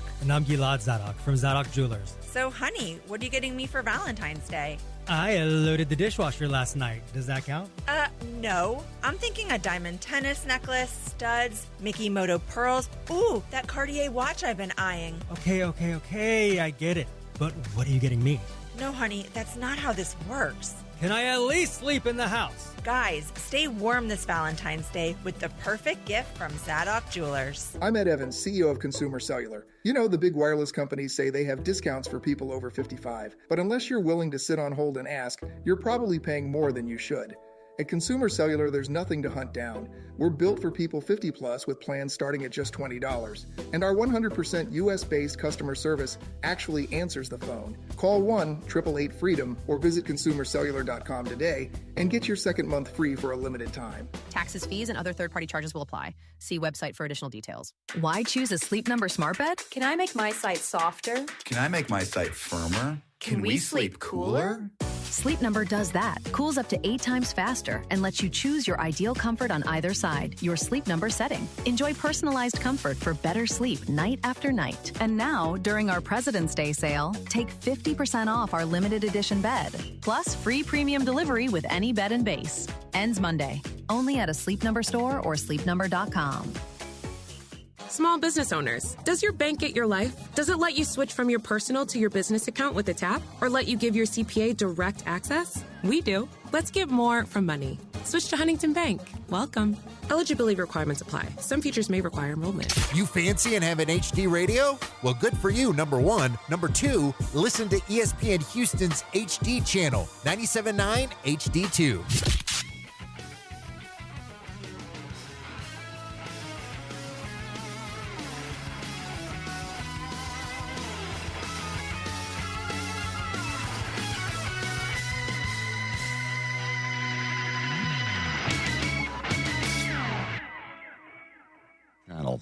Back here as one big happy radio and television simulcast. Sometimes teams take a timeout to regroup and call the right play. When it comes to your home, Pella Windows and Doors always has the winning game plan. They're not just window and door experts.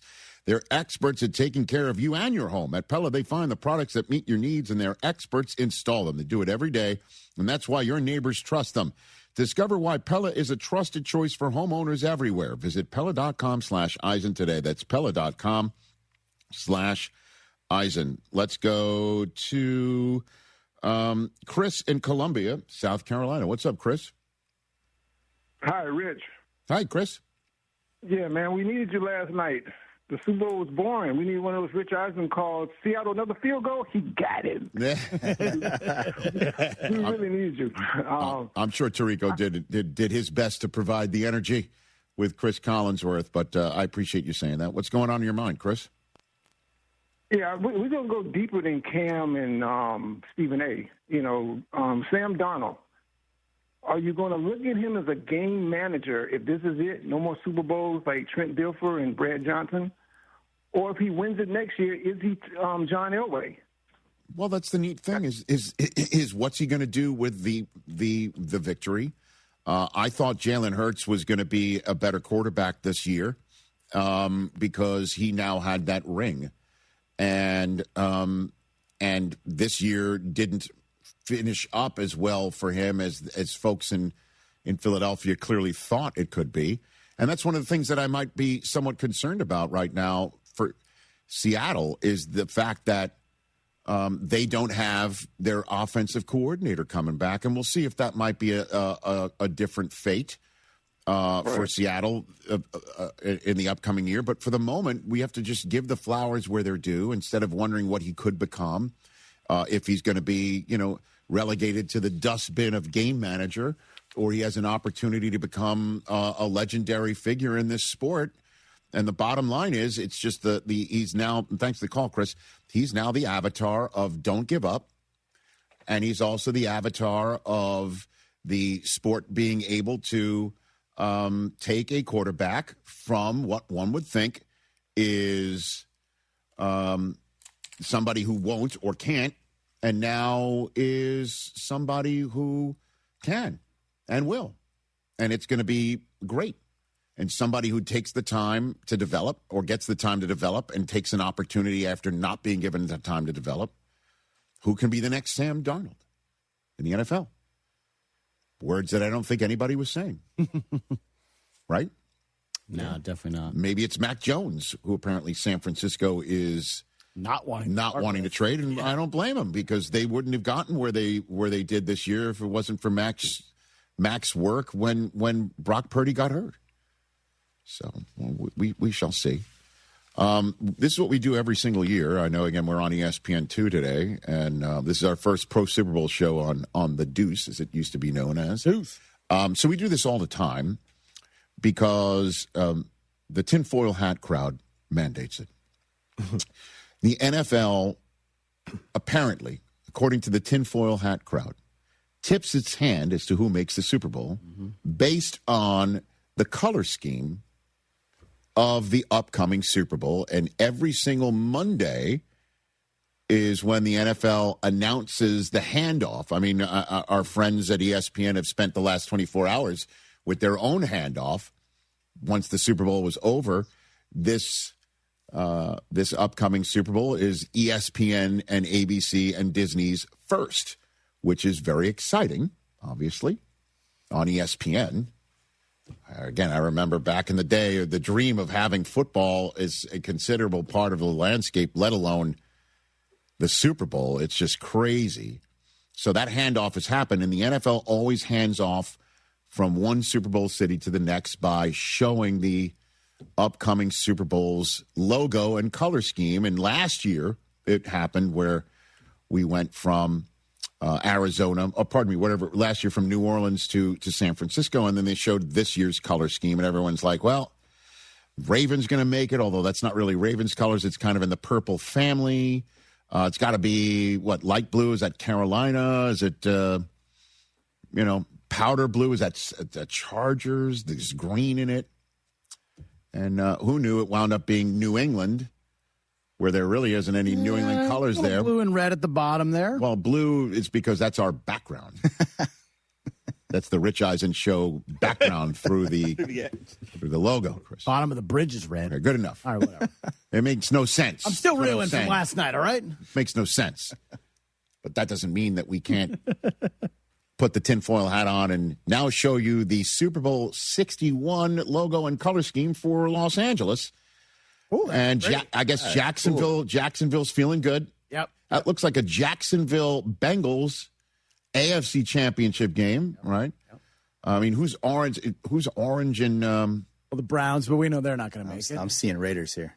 Why? Because there's a silver and black tinge to the wave. Exactly. Interesting. It's like a water wave of Los Angeles. Red and orange and yellow.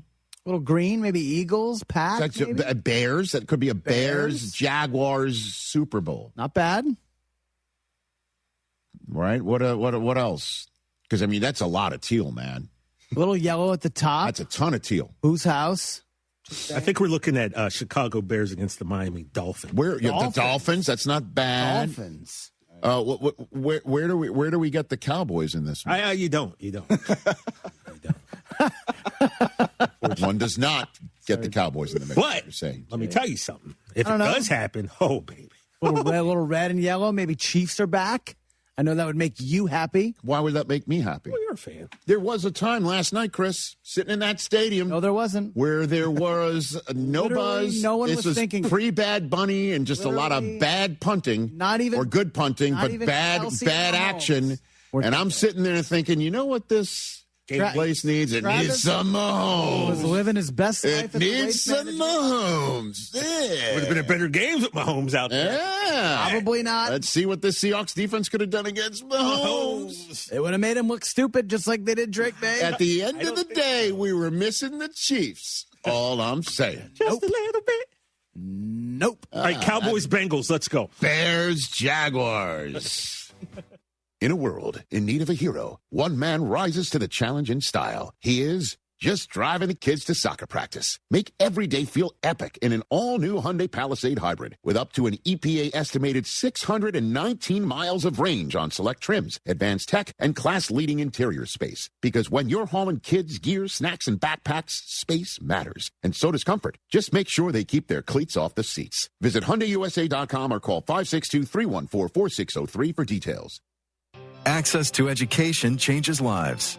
That's why National University provides flexible online and hybrid programs from associate to doctorate degrees. Since 1971, NU was built to serve non-traditional working and military learners nationwide. NU understands the demands of work, family, and service. Each year, more than 130,000 learners trust National University to move forward. Visit nu.edu to learn more. Hey Houston, Jeremy Branham here. If you love a good getaway, listen up. Two Creeks Crossing Resort is running their Discover Our Resort giveaway on social media, and you could score discounted, even free stays. Just follow at Two Creeks Crossing Resort on Facebook or Instagram and watch for their breadcrumb posts. Each clue could lead you closer to your next Riverside escape. Don't miss it. Follow Two Creeks Crossing Resort and visit twocreekscrossingresort.com to learn more. All right, guys, football is over. It's time to turn our attention to basketball. Actually, our attention is already on basketball. We can multitask. But now we are taking a look at Underdog Fantasy with basketball because you can make picks and win money right now in the state of Texas, completely legal. Playing Underdog is really easy. You download the app, and then what we're going to do is we're going to start looking for players to go higher or lower on statistics like rebounds, points, assists, a combination of those statistics, steals, block shots, three-pointers made, and many, many more. Now, what you have to do, though, is you download the app and you use promo code Lance on your first deposit. What that's going to do is unlock $75 of bonus entries when you play your first $5. That's promo code Lance to unlock that. It's never been more fun. You're watching the games anyway. Play along with them using your sports knowledge. Pick higher or lower on stats. The more players you pick, the higher dollars you win. It's Underdog Fantasy. Must be 18 plus in present Texas. Terms apply. See assets.underdogfantasy.com/web/playing. Get terms _DFS_HTML for details. Concerned with your play? Call 1-800-GAMBLER. Visit ncpgambling.org. Mike Holly, class of 1990, has been protecting the interest of Cougars for over 30 years. First as a Cougar offensive lineman and now as president of HR&P. HR&P provides comprehensive human capital management services, including HR compliance, benefits administration, and payroll. Don't struggle with the demands of human resources. Let HR&P eliminate these burdens and customize a plan that fits your business needs so you can get back to growing your business. Learn more by visiting hrp.net/U of H. That's hrp.net/U of H. I'm a big fan of Ownwell. Ownwell fights your property taxes. I can't use them anymore because I don't own a home in Texas. I wish I owned a home in Texas. When I was fighting my taxes against the government, I didn't know about Ownwell, and that makes me angry. I wish I had Ownwell at the time, and you can have Ownwell. It's here for you. It takes 3 minutes to sign up. All you need is Ownwell to fight your property taxes. You don't have to do a thing, and you don't have to pay them unless you win. And they win all the time. 86% of the time they win. And they win over $1,100 per. It's what they do. Let Ownwell use their technology to help you fight your taxes, because if you don't fight it, it's just going to compound. You're paying way more than you have to. Stop overpaying on your property taxes. Get your free savings estimate right now at ownwell.com. That's ownwell.com to see how much you can save. Ownwell.com. Hey, this is Chance from Heritage Films. You know what I miss about working in sports radio? Raiding the supply closet. I loved all that stuff. Paper clips, sticky notes, those little black clamp things that you put on the end of your finger. I love stealing stuff from the supply closet. But you know what I love more? My company, yourheritagefilm.com. I love filming families and founders' stories. I love being invited into their homes, getting to know them, and creating magic for generations. Magic markers, love those. yourheritagefilm.com. Hi, I'm Kirsten Stokes, third-generation neighborhood hardware store owner. For 72 years, Stokes Hardware has proudly served our community with everything from plumbing to paint and power tools and more. We're family-owned, 3 generations strong, a small business with competitive pricing. Come see our knowledgeable team today. Hablamos Español. Shop local, save more. Follow Stokes Hardware on Instagram, Facebook, and TikTok.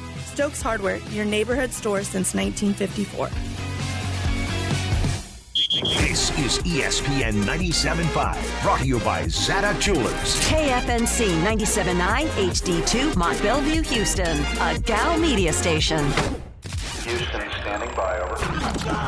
Jeremy and Joe starts now. On ESPN 97.5 and 97.9 HD2. Live from the Huntington Bank Studios, here's Jeremy Branham and Joe George. Hello, Houston. He's Joe. I'm Jeremy. We're Jeremy and Joe. Brian's around as well. He'll be here shortly. Lots to get to today. Did you see the mixed curling semifinals, Joe?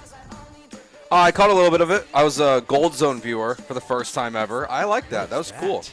The Gold Zone, it's on Peacock. It's Scott Hansen and the other guy with the big ears that do Red Zone. Really? Yeah, they do Gold Zone. Yeah. I didn't know that. Yeah, it's really cool. It's like you have like 4 sports going at once. It's kind of nice. Yeah. How can you focus on one thing if there's 4 things going on? If like figure skating's on and curling's on and women's hockey's on, it's like I just get like a dose of everything. It's kind of nice. I like it. Quad God won Olympic gold for his team yesterday. What a great nickname. I was watching Quad that God. as I was going to sleep. Yeah, I thought at first it was because of his large quads. Apparently a quad is like something that you do in figure skating. Like it's a technique. Then it's not that good of a nickname because I also thought it was because of his quads on his legs. I thought it was because of his quads. And I was watching him do his routine. I'm like, his quads aren't that big. And then like, oh, he hit the quad, which is like not the quan, but the quad. And I was like, oh, okay. All right. That's why they call him the Quad God. Not because of his average quads. It's because he lands the quad multiple times. No, but I don't know if I like the gold view, whatever you called it. I watched the mixed curling semifinal between the Americans against the former Olympic gold medalist, the Italian, playing on their home ice, by the way, playing on their home ice, and the Corey and Corey, able to get a 2-point end in the 8th end, Joe, and win by 1. They not a great 7th end, almost gave away the match with that poor 7th end, but the 8th end. Masterful performance. Corey and Corey will have a chance for the gold tomorrow. I think they play the Swiss. That was the match where they hit 1 stone. They used 1 stone and hit 3 stones out, right? Is that the right one? I'm not sure. I feel like it was. Right. I think that was the Italians, though. I think the Italians did that in the 7th. Okay. The Italians had an unbelievable 7th end, and they got 3 in the house. So it put them up a stone going into the final end. But the Americans got a 2-stone 8th end to win, and they'll play for the gold tomorrow, Joe. I know. Thanks, I don't understand that. how you weren't watching that. I clearly just showed I was watching some of it. You hate America? You hate 1 ice? stone knocked out 3 stones. I'm pretty sure it was the Americans. I think you're stones? Wrong. It might have been. Fine. It might have been. It might have been. I don't remember that See, happening. I know more than you. you. No, I didn't say it was in the 8th. Right, I just don't happened in the remember it match. over the course of – you were watching the Gold Zone. I watched the entire match from start to finish. I don't remember that. There was a lot of stones being thrown. I like throw to support 5 as many stones each per end. I support as many Olympians as possible. I don't just focus on the curlers like you. I give my love to all Americans in the Olympics. I trust that you're watching USA Switzerland right now. I'm doing a radio show. No, I'm not. Okay. It's on my television. It's 2-0 USA. I don't have a TV. I don't have a TV in my office. Second period. Okay. All right. I'm just flexing over here, I guess. But we'll get to lots of stuff. Rockets weekend. What can the Texans learn from the Super Bowl? Lots of NFL stuff coming out from over the weekend. I like to tip the cap on a Monday. We'll see if we get to that. Isaac Paredes, is he on the move? I don't know. A lot of things being thrown in the air. How much of it's true, I don't know. We'll kick it around. But Super Bowl yesterday, Joe, not quite a 4-possession victory like Brian McDonald thought it would be. It was only a 2-possession victory, but still a dominating performance for the Seattle Supersonics as they win the Super Bowl over the New England Patriots. Yeah, it was a butt kicking. I mean, Drake May had no shot. Like he couldn't figure out where a blitz was coming from to save his life. When he did, it felt like it still was not a good pass. I mean, like at the beginning of the game, it felt like we were in for a shootout. Like Seattle moves down, kicks the field goal. Ramondre's running the ball really well right away. You hit your over in the fix for your Ramondre prop that you gave us. But, like, it just turned into an absolute butt kicking. Seattle dominated this game from start to finish. The score is not reflective of how good it was. You're not going to like this, Jeremy, because I feel like Brian was kind of right because those touchdowns at the end didn't matter. Like kind of right. Brian was on pace to be right. It felt like most of this game. No, it was never a 4-possession game. Well, it was 19 at one point. They were like, okay. Joe said Is that it was four? on pace. Is that 4 possessions? I said on pace. 4 possessions? On pace. 4 possessions? On pace. 4 possessions. He said on pace. He never hit it. He never hit it. 2 against 1. It never became a 4 possession. Well, y'all are wrong. Was Columbus in the minority? He was. But was he right? He was. Being in the majority doesn't mean you're right. Ever. By the way. Well, we're right. Wait, I don't think we said that. Well, absolutely, you're alluding to that. You're like, oh, well, you're wrong because we got numbers on you. That's absolutely what you're alluding to. Do not gaslight me. I didn't say that. Okay, more gaslighting. I'm not going to deal with this. Yeah, I mean, it was never a 3-possession game. The Patriots even cut it to a 2-possession game in the fourth quarter. It was 19. They were I meant 4. 19 I meant to say 4. I meant to say 4. I meant okay. to say 4. Never once was a 4-possession game. Ever a 4-possession game. He wasn't right. Absolutely wasn't right. What are you talking about? I was right in spirit. Yeah. No, he was only right in the figment of his imagination. It's a disturbing imagination. They had 2 bomb touchdowns on separate possessions that they missed by inches, plus that Ken Walker touchdown that got run back, that got called Look back. At this that was goalpost moving. This is disgusting. I was right in spirit. Disgusting. But no, it's domination. No doubt about that. Domination. The Seattle defense, I was really hoping that they would shut out the Patriots, actually. I was hoping that we could be watching some history because it was kind of a dud of a Super Bowl. I'm not going to lie to you. Like the Seahawks were always in control, never really a game, didn't have the first touchdown until the fourth quarter. So I was like, yeah, let's pull for a shutout here and get a little history. Give me a little history as I'm watching this game. But a couple of empty touchdowns for the Pats. Seahawks roll. I think my main takeaway from the main takeaway is Seattle's Super Bowl champions. Yay, they're going to Disney World. But how about Kenneth Walker, man? Like, 2 things. One, why were they holding Kenneth Walker back from having Zach Charbonnet vulture a lot of his carries? And then secondly, he's about to make a lot of money. Yeah, he's going to make a lot of money. I mean, and especially because Seattle with Charbonnet being hurt, they probably feel a little desperate to keep him. Like, you want to keep him with Sam Darnold, but he was awesome. I think maybe Brian, I saw you tweet this. Like it was like they protected them he saved them from themselves basically with Charbonnet being hurt. Well, I just tweeted that secretly, they would never say this, but the Charbonnet injury was kind of a blessing for them because it made them put the better player on the field. Yeah. Yeah, I mean he was rolling this whole game. They were getting pushes up the middle, on the outside. It's just they did whatever they wanted to throughout this entire game on offense and defense. It felt like it was bully ball for 4 quarters. I think if you were to look at the prospective free agents coming up in the NFL offseason, that the top running back in free agency, I say that I just pulled up the thing. I would have had Breece Hall higher than Kenneth Walker. I wonder, and even Pro Football Focus, I'm looking at their free agent rankings right now. They have Kenneth Walker 6th and they have Breece Hall 9th. But they project $25 million guaranteed for Breece Hall with a $37 million 3-year contract. And for Kenneth Walker, they project a 3-year $27 million contract with $20 million guaranteed. So even though they have Kenneth Walker ranked higher, $9 million per year is their projection. And for Breece Hall, they have roughly $12.3 million a year. I wonder how much Kenneth Walker closed the gap on Breece Hall yesterday in terms of contract. I would imagine quite a bit. They kind of have the same concerns, right? They've shown flashes of being really special, but part of the flashes issue is that they're both hurt a lot. Both Breece Hall and Kenneth Walker have been off the field quite a bit for the Seahawks and the Jets. But after last night's performance, I would think he's the highest paid running back in the NFL. He maybe doesn't catch the ball out of the backfield as well, but or at least in free agency, not in the NFL. But I think it would be well-deserved that he passes Breece Hall. I would have been fine saying Kenneth Walker was RB1 in free agency before Breece Hall. Breece he's good, but he barely does it out there. So Kenneth Walker in that big moment to be that good in the game, he gets paid the most. Barely does what? What does he barely do? Touch the ball? I think he said barely does it. I don't even know what I said. That's what I heard too. Maybe that's what I said. He barely does it. He doesn't have it.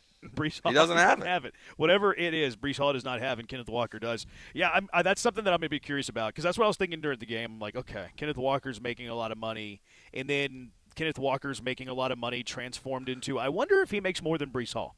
I wonder if we're looking at the highest paid free agent running back this offseason.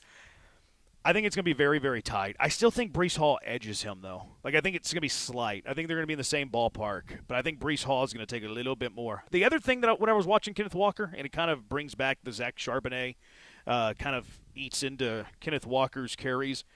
He's a wee man. He is not the biggest build, Kenneth Walker, and I wonder if that might stray, not stray, but like shy teams away from giving him a massive, massive contract.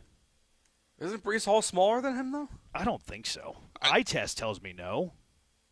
Doesn't that maybe cut into the money he makes, though, if teams view – because I think if you're going to defend Seattle with all the Charbonnet carries that are happening this year and years prior, it was because, well, Ken Walker's hurt all the time, so they're trying to keep him healthy for when they eventually get to the postseason. So I wonder if that creeps into the mind of GMs of like, well, if he can't be an every down back, why are we going to pay top of the market? My eyes don't fail me. Wikipedia has Kenneth right. Walker at 5'9", 211, Breece Hall at 5'11", 217. So not like a massive difference, but taller, a few pounds. Now Kenneth Walker looks like he's jacked, but that's because he's kind of compact. You know, he's kind of Breece Hall, like squished a little bit.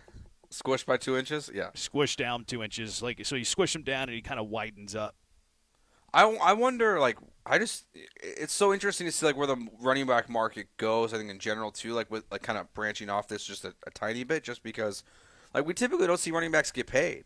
Like, those are solid contracts for both those guys. For two guys who aren't on the field all the time, like, those numbers feel fair. Like, I think they both could be valued at more than that, too, if the right teams were interested. I just wonder, like, how many teams are bidding on these two plus ETN? Like how are there 6 teams, or is there going to be a limited market again for running backs that could probably deter both these contracts? I wonder if the Jags just tag ETN.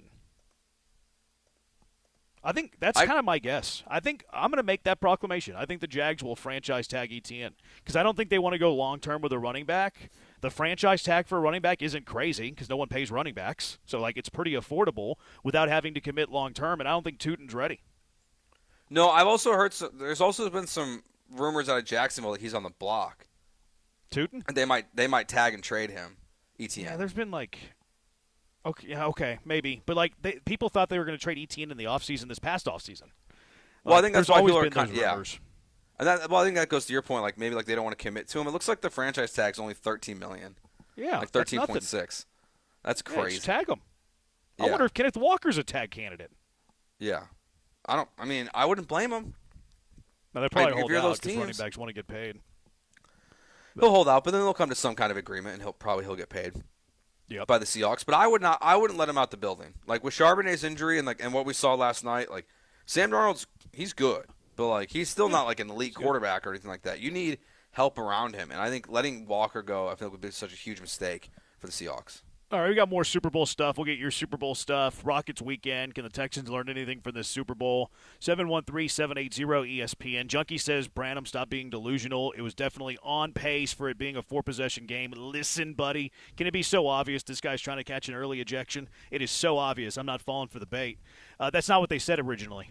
Joe said, I think Brian was right because they blew him out and it was going to be a 4-possession game. And then they added the on pace later. Nice try, though. I know you're trying to catch a boot. I'm not falling for it. 713-780-ESPN HRP listener line. Many ways you can watch our ugly faces. You can watch on Twitch, twitch.tv/ESPN975. Be careful. YouTube, ESPN Houston. TikTok, ESPN975. Twitter, ESPN975. Joe's at George Radio. Brian's at Sack by BMAC. I'm at Jeremy Branham. More Super Bowl stuff. It's Jeremy and Joe, ESPN 97.5, 97.9 HD2.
This is Jeremy and Joe. On ESPN 97.5 and 97.9 HD2. Live from the Huntington Bank Studios, here's Jeremy Branham and Joe George.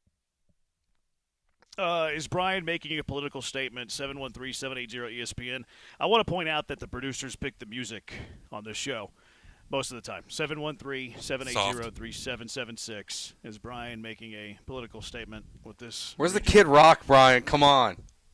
I'll pass. Making a political statement. Hey, he is making a political statement. Look at him. Junkie says, I heard a really fun fact today. 90% of the stones used in curling around the world come from Scotland.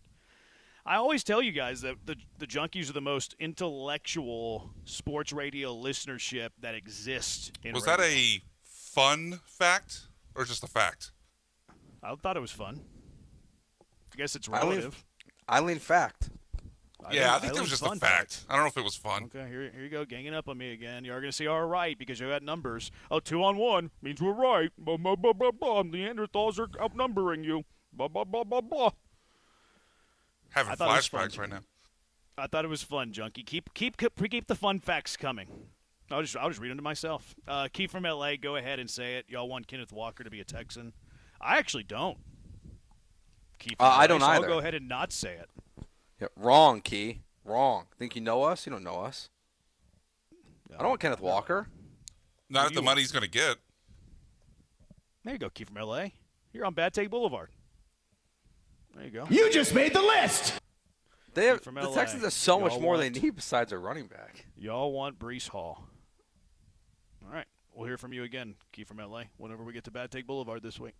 Another junkie, Marcus Jones, didn't do jack. Like I said, Cougars suck. I mean, he's the all-time leading punt returner and punts per punt return in NFL history. Yards per punt return in NFL history. So I don't know how that means Cougars suck. He lost the Super Bowl. Okay. You know, there was a Cougar on the Super Bowl winning team. Josh Jones won. So how come you didn't say Josh Jones did jack? A little biased, are we? 7-4-3-3. A little biased. That he almost had an interception though on the first drive of the game. Did you see that pass from Darnold? Like it was like that. I didn't think it was a good pass. Like the accuracy was perfect. The decision, like he had to have some big cojones to make that throw, and he did, and he completed it. Tip my cap.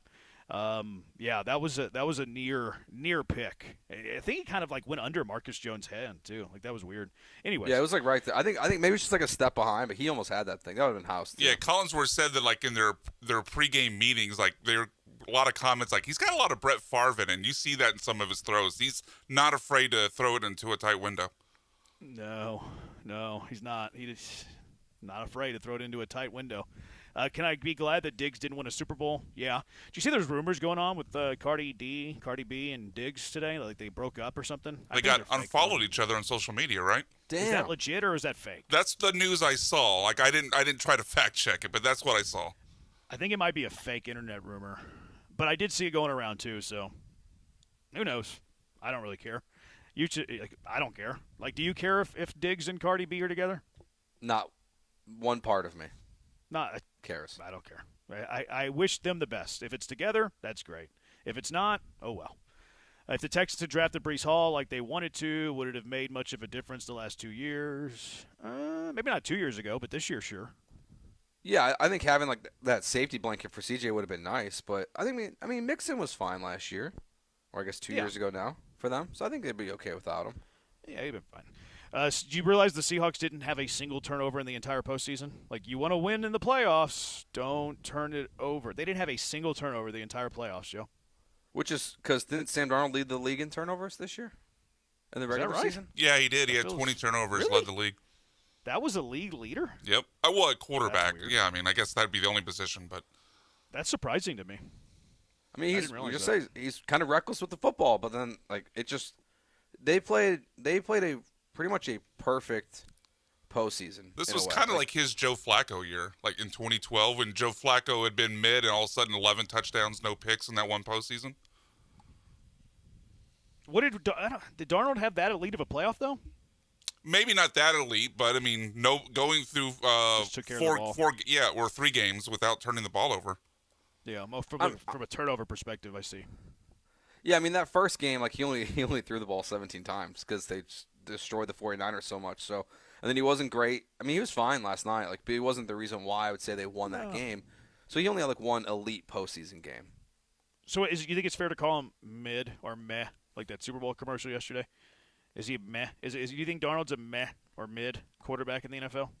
No, I think he's above that. I think he's above that group. Like he's put him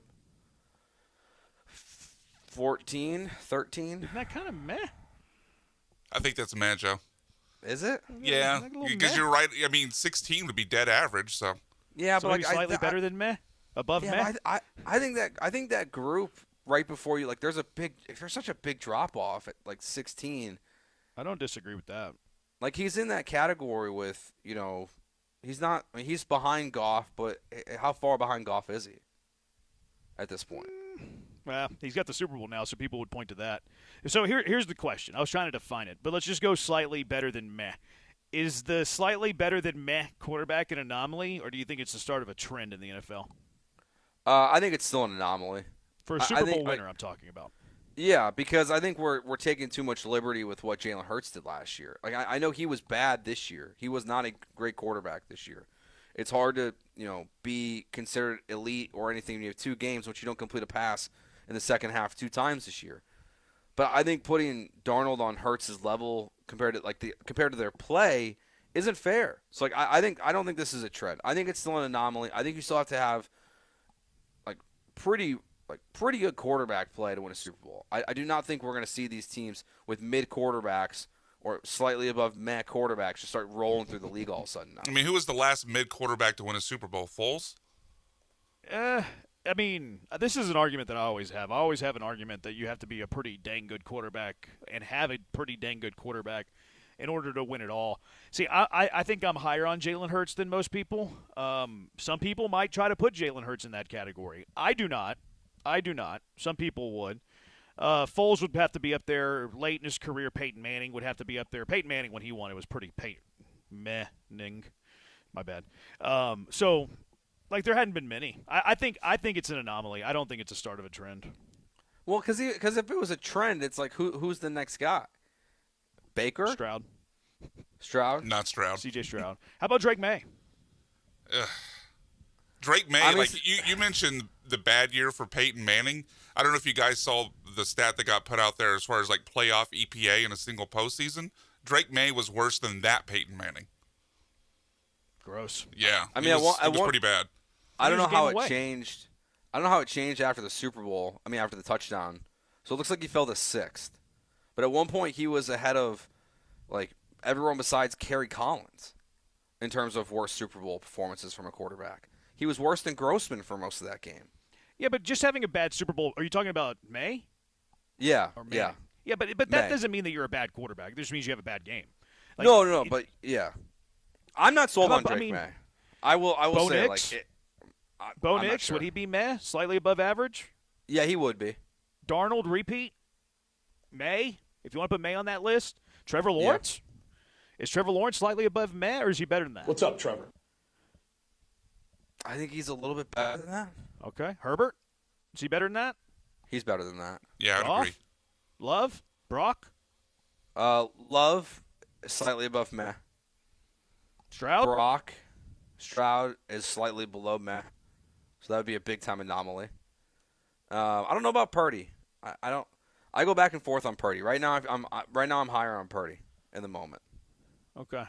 Yeah, I just think Purdy's a perfect fit for that offense. But that's not to say anything bad about Brock. Like, product of the system, blah blah blah blah blah. No, he's good. He's a good quarterback. I don't know what he would look like in a pro style. Like, what do you look like in a Nick Haley offense? I don't know. I don't know if it'd be great. What would he look like in a spread? I don't know. I don't think it'd be that great.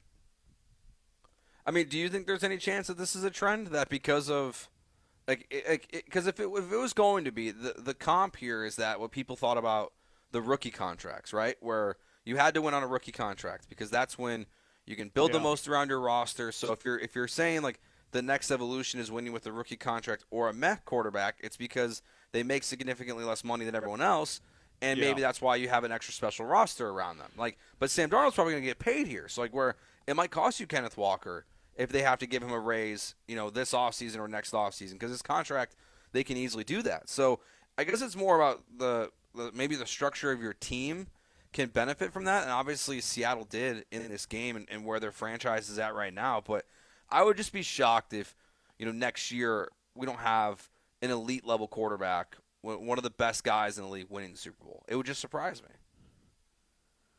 Yeah, I think the trend might be more to do with the contracts. Now that you mentioned that, because you're right. Like teams that have had good quarterbacks on their rookie deal, have better chances. And then, like, you look at Mahomes, like, he took that weird structured contract. He didn't want a structured settlement. He wanted cash now. And they were able to build a good team around him and win. Like, even Brady. Brady was taking a lot of pay cuts. He could have easily been the highest paid quarterback in the NFL, did not do that. So I think it speaks more to that. I think it speaks more to the piece of the cap that you're spending on your quarterback. Now, you can get away with it. Like, you can pay a quarterback top 3 money if he's a top 3 quarterback, and then you build a really good roster around him because you make really good moves, whether it's through the draft, whether it's through free agency, and you find a good return on those players. So I'm with you. I think it's more about the structure of your team and the roster build than the mid-quarterback specifically. 713-780-ESPN. We'll get to your Super Bowl thoughts. Also, which team's most likely to be back for you? Is it the Seahawks? Is it the Patriots? And if it's not one of those two teams or whoever is the opposite, will the other team be good? Like, if you think the Seahawks the most likely team to return to the Super Bowl next year, will the other team, Patriots in this example, will they be good next year, or were they just taking advantage of a bad schedule? 713-780-ESPN, 713-780-3776. Jeremy and Joe, ESPN 975, 97.9 HD2.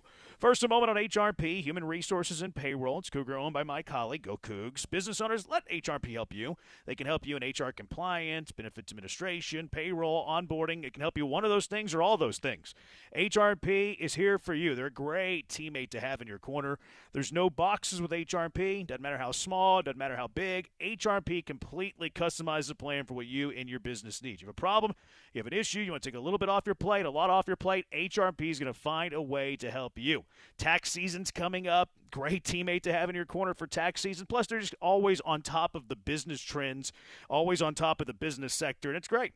Also, they do it in a way that's unique. Technology meets service. The technology they have, you're going to love it, but that service is where it's at. Guaranteed fulfillment. You'll never talk to a stranger. You'll always talk to someone who knows you, knows your business needs. It's great. Give them a call at 281-880-6525. Let HRP customize a plan for you, 281-880-6525, or check them out online at hrp.net. That's hrp.net.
Broadcasting live from the Huntington Bank Studios, it's Jeremy and Joe. On ESPN 97.5 and the ESPN Houston app.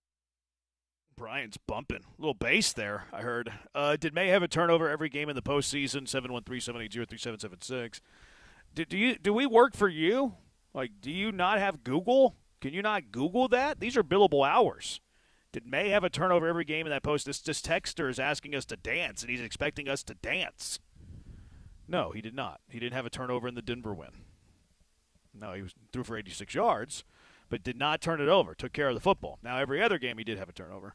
He had 2 turnovers against the Chargers, 1 pick, 1 fumble. He had 3 turnovers against the Texans, 1 interception, 2 fumbles lost.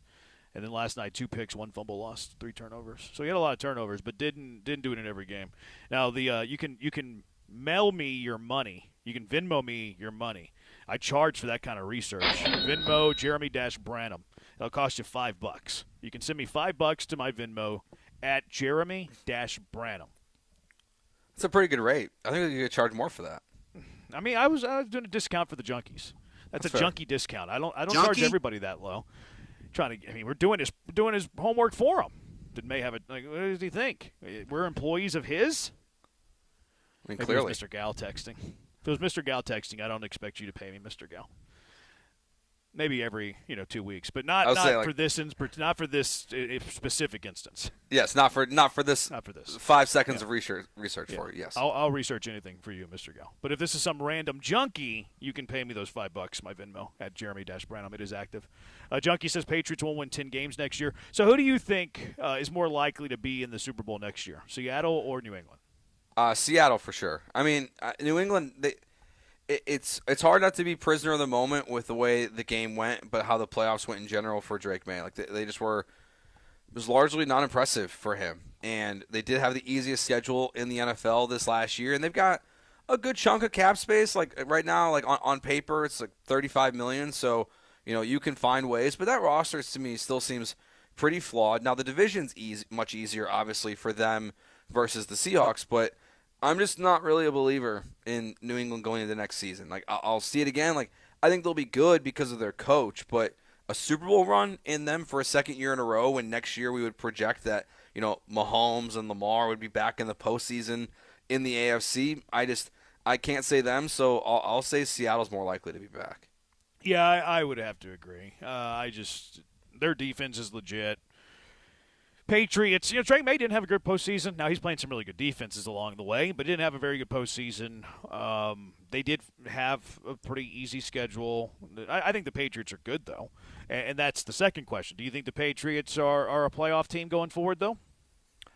Going forward, I think maybe not every year. Like I don't think we're restarting the Brady era here necessarily, but that's a bit of a difference, though. Like the Brady era, they're in the Super Bowl like every year. This is just like playoffs every year. I would say no. I don't think they'll be a playoff team every single year. Okay. I think they will be. I believe in Vrabel. I believe in Vrabel. The defense was good. Drake May didn't have a great postseason, but he is a young quarterback that has talent. I do think they're a perennial playoff team.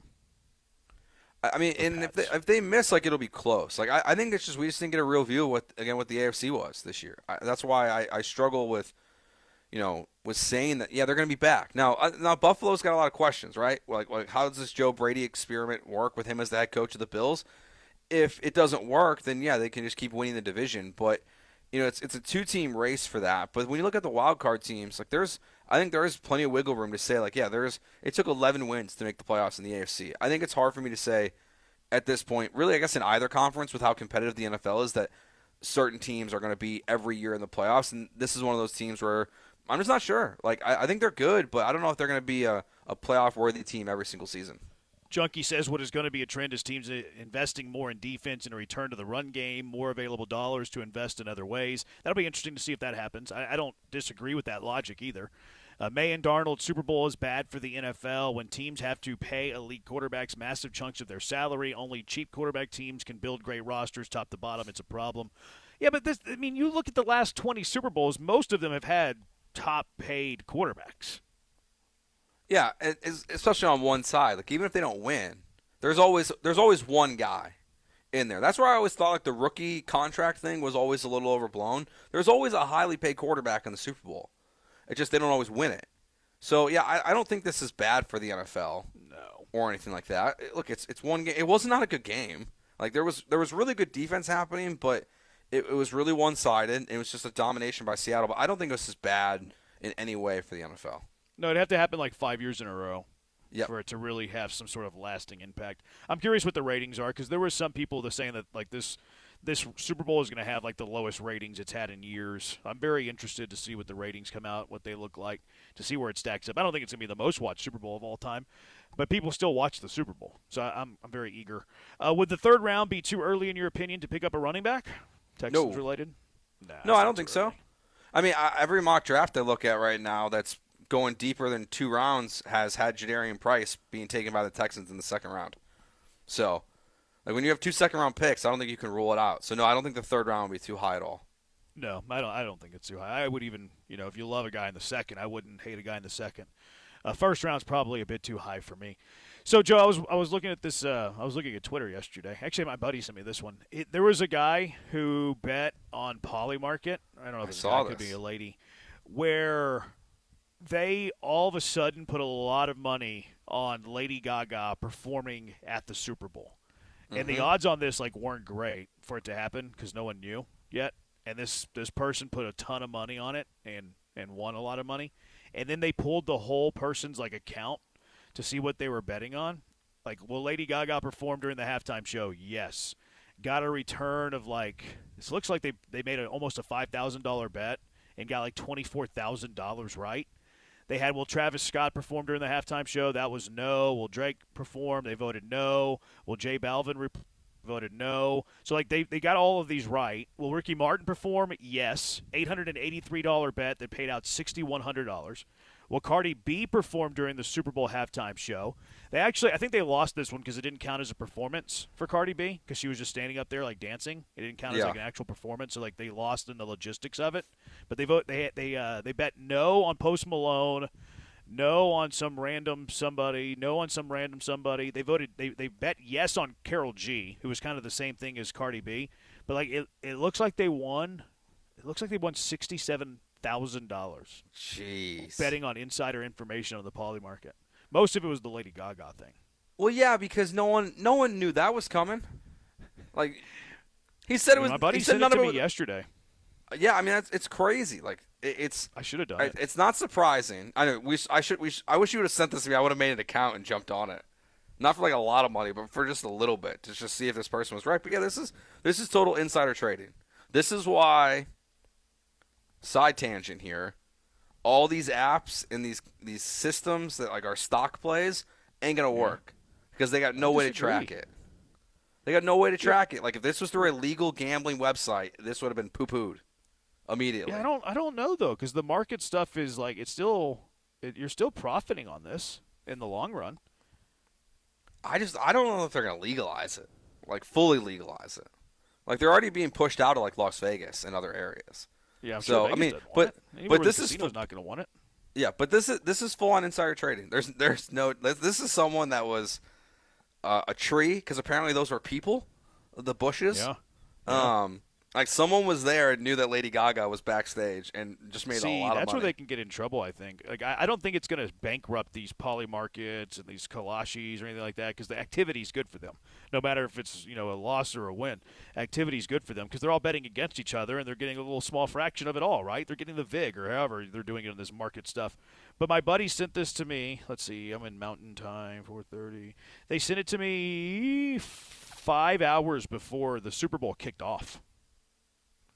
So, I mean, you could have easily tailed this. Let's see what time the tweet was. The tweet was actually on Saturday. The tweet was Saturday, 11:24 p.m. Mountain Time. It was almost, it was over 12 hours before the Super Bowl. Yeah, this is full-on insider trading. This is. Oh, yeah. See, that's where I think they can get in trouble, is the insider trading aspect of it. Well, they can because, someone on the text line is trying to say that it's not illegal. Wrong, dude. Emmanuel Costa is about to go to jail for 20 years for doing insider trading. No, it's the same thing. No, right? I don't think that's the same. If you were well, I guess they're not employees because no one gets paid to the Super Bowl halftime show.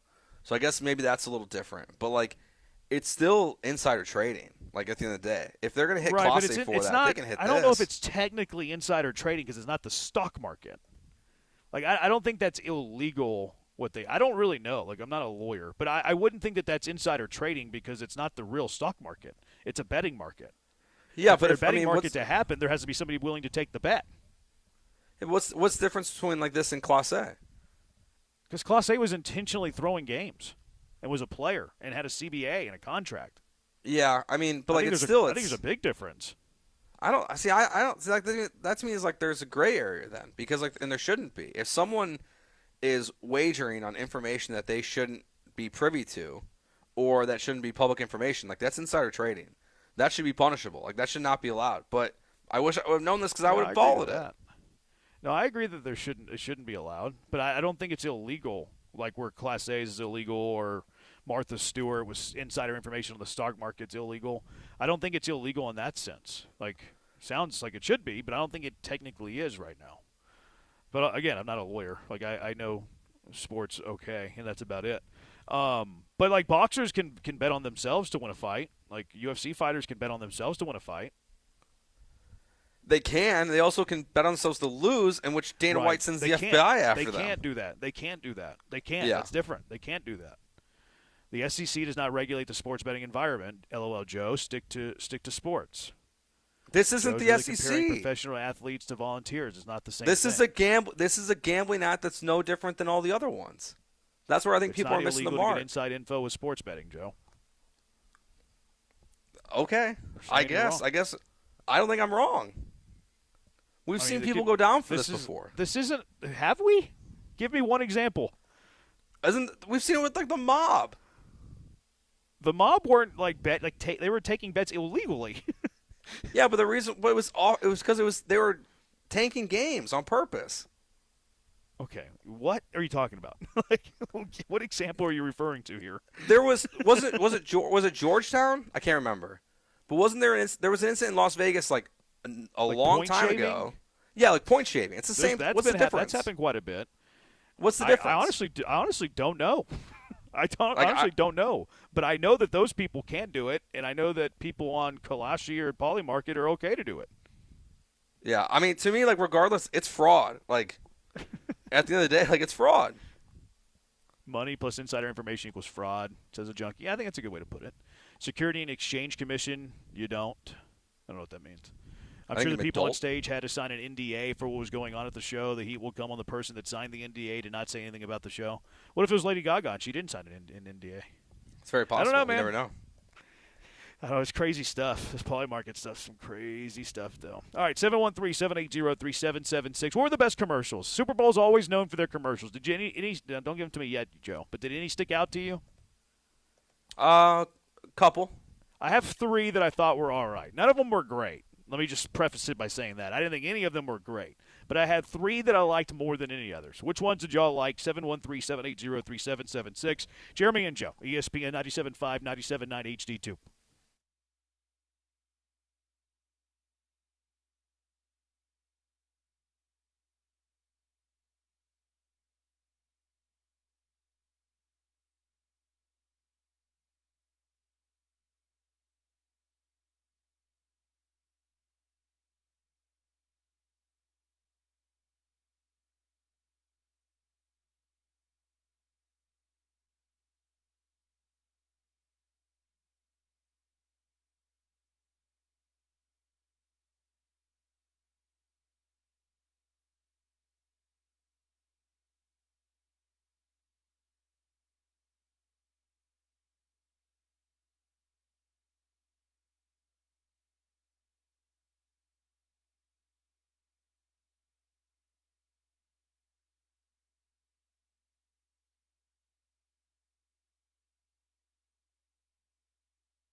You're back with Jeremy and Joe, broadcasting live from inside the Huntington Bank Studios. On ESPN 97.5 and 97.9 HD2. 713-780-ESPN. We'll get into the best commercials here in a little bit. But let's go out to the HRP listener line. John, you're in with Jeremy and Joe. What's up, John? Yeah, I was going to hit on Walker and versus Breece Hall. Okay. Y'all might be a little bit off. Breece Hall has played on one of the worst teams ever the last few years as far as offensively. And he's only missed 2 games the last 3 years. They both have been in the league 4 years, and they both missed right at 10 games. So it's about even overall. But last 3 years, Breece Hall has only missed 2 games. On top of that, he averages slightly more per carry. And when it comes to air yards, he's much better receiver. He gets 500 or 600 yards a year receiving, and a handful of touchdowns too. So that's why he, predicted at $12 million, and Kenneth Walker's around $9 million. Maybe they'll take a deal getting on the right team, but I'm telling you right now, if he lands on a team like Kansas City or Dallas or some high-powered offense, Breece Hall is going to explode. He did that. He did what he's done on New York. Think about that. The 3-and-out, they're 3-and-out almost every series, and he did that on that team. He's averaging better than Kenneth Walker on that team. So there's a reason he's projected to make more money. Appreciate it, John. Good argument. Brian wants to do a BS flag on him, though. Yeah, Brian? he said Breece Hall catches 500 to 600 yards receiving every year. He's taught 500 yards once. Yeah. I mean, he averages, to defend John here, since you hung up on him, Brian, you threw the BS flag and didn't allow him to defend himself. No, I'm just kidding. He does average over 400 yards per year, though. So, I mean, it was a little egregious, but it wasn't, crazy egregious. Does the BS flag is a successful challenge? Technically, yes. He wasn't that off, though. He wasn't that off. Yeah, I think it's a successful challenge, but, I mean, it's really I guess that first year he only played in 7 games, so he had 218 yards. So I mean, who knows what he would have done if he would have played a full season at that point, and he only started in 2 of those games in his rookie year. I mean, I guess I thought he was hurt more than that. That's a good counterpoint. It seems like he's out all the time, to be honest with you. I wonder if there's more in-game stuff that we're thinking of when we're talking about the injuries with Breece Hall, but it's a good counterpoint. I mean, I said Breece Hall is going to get more, John. So, Jeremy was right. Yeah, I'm not saying I was right. Well, there we go. Jeremy Branham's right. We don't know if I'm right. This hasn't been defined yet. John thinks I'm going to be right, but yeah. But I do think that Kenneth Walker closed the gap yesterday. I do think if Kenneth Walker did not play in the Super Bowl yesterday and wasn't the Super Bowl MVP, he wouldn't have closed the gap as much as playing in it. I think that's obvious. Now, is Breece Hall better than Kenneth Walker? I think so. I think he's better than Kenneth Walker. And I think it's actually going to be better than the difference than the money that they signed in the offseason. I actually agree with most of what John said. 713-780-ESPN. So which Super Bowl commercials were your favorite? Okay, I think my favorite was the Michelob Ultra. I like that one. Remind me of that one? That's the one with Kurt Russell. Oh, okay. I like that one. Honestly, I didn't think it was a great year for commercials, so I think it's a low bar. No, it wasn't a low bar. I agree. Duncan was fine. It was a little too CGI. I kind of wish they would have just done it as their current selves instead of going full. They made it they de-aged them all by 30 years. Right.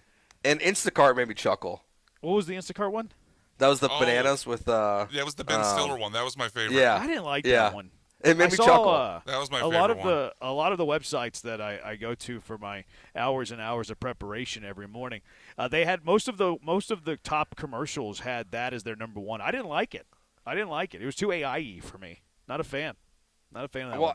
Everything was AI. I felt like half the commercials were about Probably. AI. Half the commercials were AI, crypto, or gambling. I think that the Screen Actors Guild, though, they signed that thing where you have to give humans work. They signed that. My top 3 in no particular order. And again, you're right. This wasn't a great year for Super Bowl commercials. These were just the best of the bad. I did have the Dunkin' Donuts with the sitcom stars. I thought that was cool. You had Costanza. You had Joey from Friends. You had Jennifer Aniston. You had Urkel. You had Carlton. Like, that one was nostalgic for me because I kind of grew up on all those shows. So that one was up there for me. I thought the Miller Lite wedding one was pretty good, where Peyton Manning cracks open the first wedding beer, and then he sees the keg, and then the keg goes down the hill, and then they all start chasing after the keg. Like Post Malone was in it, a couple of others. I like that one a little bit. And then I thought the one with that Jenner daughter, the tall one, where it was the Fanatics one, where she's like, I curse everybody. But now I'm starting to take advantage of it by betting on Fanatics. So she was like taking advantage of her own curse because she cursed all these athletes. So I thought that one was pretty good too. So those were my top three. Brian, do you have a so yeah, I shared the Instacart and Dunkin' with Joe and you, but the one I add on. No, not you. I didn't like that one. Well, I know the Instacart with Joe and the Dunkin' with both of you. So I mean, I didn't hear you say Dunkin'. My bad. Okay. Anyway, so those were my top three. The other one that you guys didn't mention, I forget what beer company it was for, but there was one where it was the horse and the baby eagle. And eventually the eagle grows up riding on the horse's back and like flies off. And they did the kind of cheesy moment where you see like an old farmer like start choking up and they kind of mock him for crying. I thought that one was kind of fun. I think that was Budweiser. Was it Budweiser? I couldn't remember. It wasn't this like especially funny. It was all right. It was fine. And I know, Jeremy, you're gonna hate this one because it's a Star Wars movie, blah blah blah blah blah. Oh yeah, the Clydesdale. But they did like the Clydesdale spinoff for the new Star Wars movie coming out. I like that one. I thought that was an interesting idea of how to promote a movie.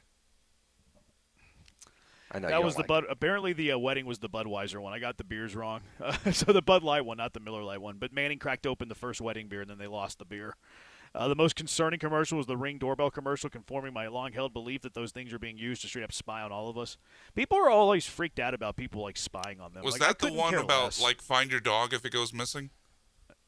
I don't remember. Because I think there are multiple Ring commercials. But a lot of people are upset with the Ring doorbell stuff today because like they confirmed they were spying on us, which I assume everybody's spying on us. I assume that my computer right now is spying on me. But you know why I don't care about being spied on? I got nothing to hide.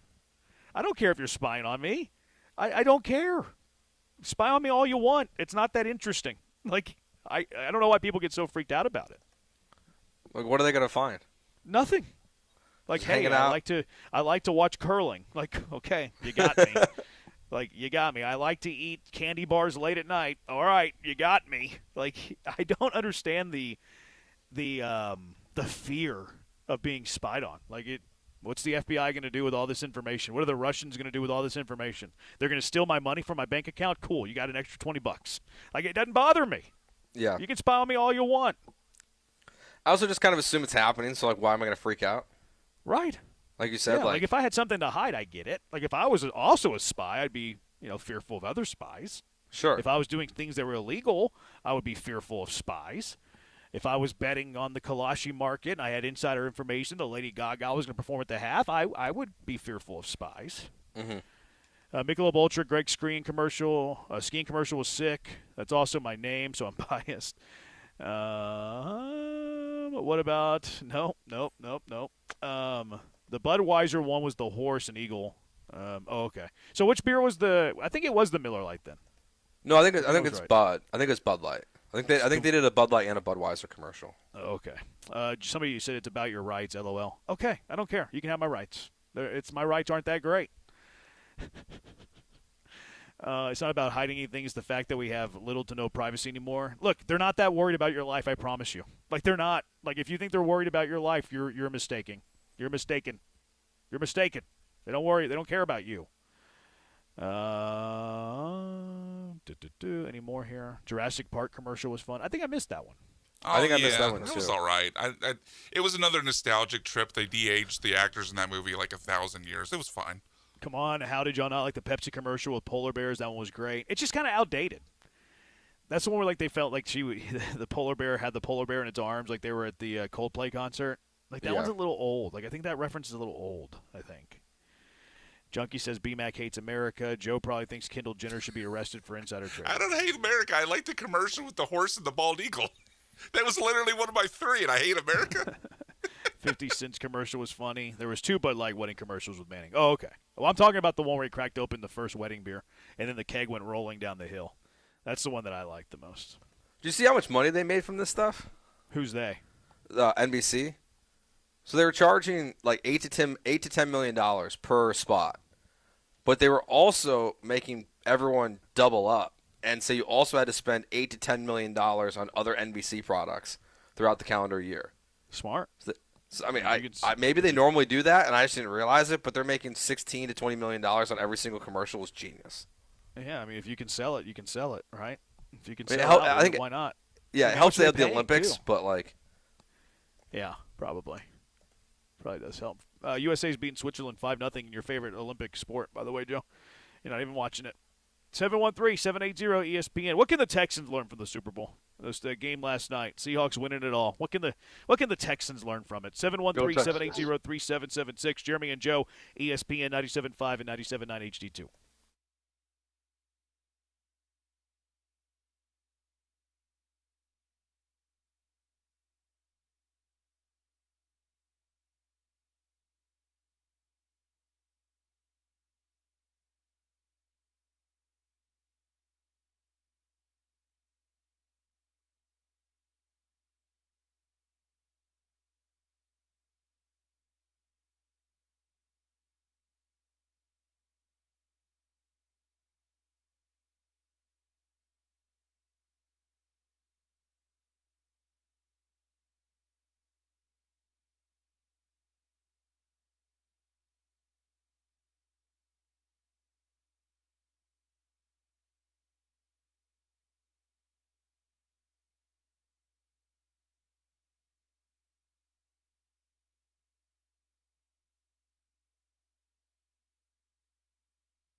He's Joe. I'm the Huntington Bank bad boy. 713-780-ESPN. Is that accurate? HRP listener line. U.S.-Canada tomorrow, Joe. 1:10 your time. On the ice. I think it's the women. Women are playing the hockey. You guys need to admit. What's that? I think the men's first game is Thursday. Oh, really? Yep. While we're at McIntyre's in Webster, watching the game. I thought they were interviewing an NHL player today. Maybe that was like on a walkthrough or something. What do they call them? The skates? What do they call it when they skate in the morning? An early skate. I think they call it an early skate. You know, in basketball they have like shoot-arounds, and baseball they have like early BP. I think they call it an early skate. Yeah, I think you're right. Yeah. Yeah. I know a lot about hockey. I know a lot about the ice sports, they say. You guys need to admit that you enjoyed the Guy Ferrari commercial. I admit it. It's okay to admit it. I thought it was fine. The problem is the commercial's already been out. I think I missed been it. out for a couple of we talked about the other day on the show how Guy was like looking different, and then y'all accused me that it was AI, which was it? Yeah, it was AI. Yeah. Or Okay. CGI, whatever you want to call it, but it wasn't. I mean, it wasn't natural. It's certainly possible it could have been natural. Doesn't dye his hair for a little bit, grows it out for a little bit. No, it's not possible. It didn't look. It things. didn't look authentic. What do you mean it didn't look authentic? They look just like him. You could tell.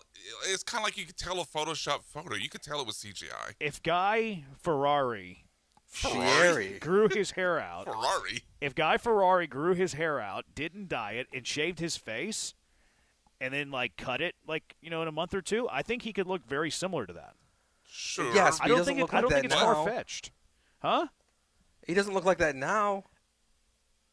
What do you mean he doesn't? I understand that, but I don't think it's far fetched. Like I think that Guy Ferrari can Jeremy's look like that if he wanted to look like that. I know No, I'm he serious. I do think that if he wanted to look like that, he could look like that in 3 months. Okay, but that doesn't mean there was any chance it was real. His brand is looking like how we think Guy Fieri looks. He's not going to take time for that commercial to let it grow out and become natural. Why not? The actors do that all the time. You wouldn't know that Guy Fieri disappeared for 2 months. All his Triple D shows are reruns anyways. It's fake, Jeremy. I don't have to know that. Like I can just look at it and tell how fake no it was. one's arguing about it being fake or not. We're saying that how realistic is it? I think Guy Fieri, if he wanted to do that, could do that. Well, yes. You've moved the goalposts a little bit. You started off saying it could have been also real. Agreed. Now you're saying it could. I asked the question. Go rewind the tape. I said, was that AI? I didn't know. I didn't know if it was AI. I remember somebody saying, y'all saying to me the other day that it was AI. I think it's possible. I think it was Guy AI, Ferrari could look very like clearly. that. Huh? I think it was, and like maybe in a couple months he could. Yeah, I think it might take longer. That guy's his hair was pretty thick there. His hair does not normally look like that. Yeah, I mean, if you have thick hair, it doesn't take that long to grow. I mean, I have to get it cut every 3-4 weeks. You know, I don't know how his hair grows. I can't speak. Is it though? I'm just messing around. Who has better hair, Guy or B-Mac? Guy for sure. Yeah, probably Guy. All right, 713-780-ESPN. What can the Texans learn from this Super Bowl yesterday, Joe? Your quarterback should not suck. Yeah, it's pretty.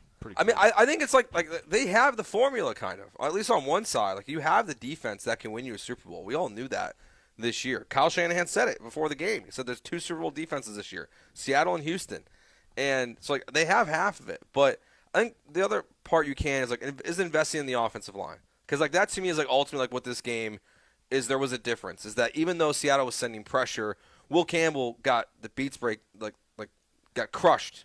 This entire game, he was awful. It was one of the worst performances ever by a left tackle in a Super Bowl, if not the worst. And you're a disaster. So, you gotta fix your offensive line. To me, is there because you could so clearly see that was the difference in this game. It's Seattle's pass rush versus New England's offensive line. Drake May had no shot. Yeah, I think that the main thing is, like you said, don't turn the football over. You know, don't turn the football over. It's fine. Offensive line investing there is good. Look, I think the Texans' recipe is kind of the Seattle recipe. I think they already kind of have it. One got quarterback play and offensive play where they didn't turn it over, and the other team turned it over. I think it's that simple. Yeah. You know, maybe running back, but the Texans might have gotten unfortunate there at running back because Mixon's injury. Like, I don't think you go into the year thinking that Kenneth Walker and Zach Charbonnet are like a top 10 running back room. It's good, but not top 10 running back room. The Texans probably felt like they had a top half of the NFL running back room if Mixon were healthy. The Mixon injury threw a wrench into everything. And by the time they found out, which I think was right around the time they signed Nick Chubb, all the good free agents were already off the board. I guess if you could do it all over again, maybe you sign Dobbins. But Dobbins also got hurt. So, I don't maybe know. Rico. I don't remember when he got signed. I think Rico signed pretty early, though, didn't he?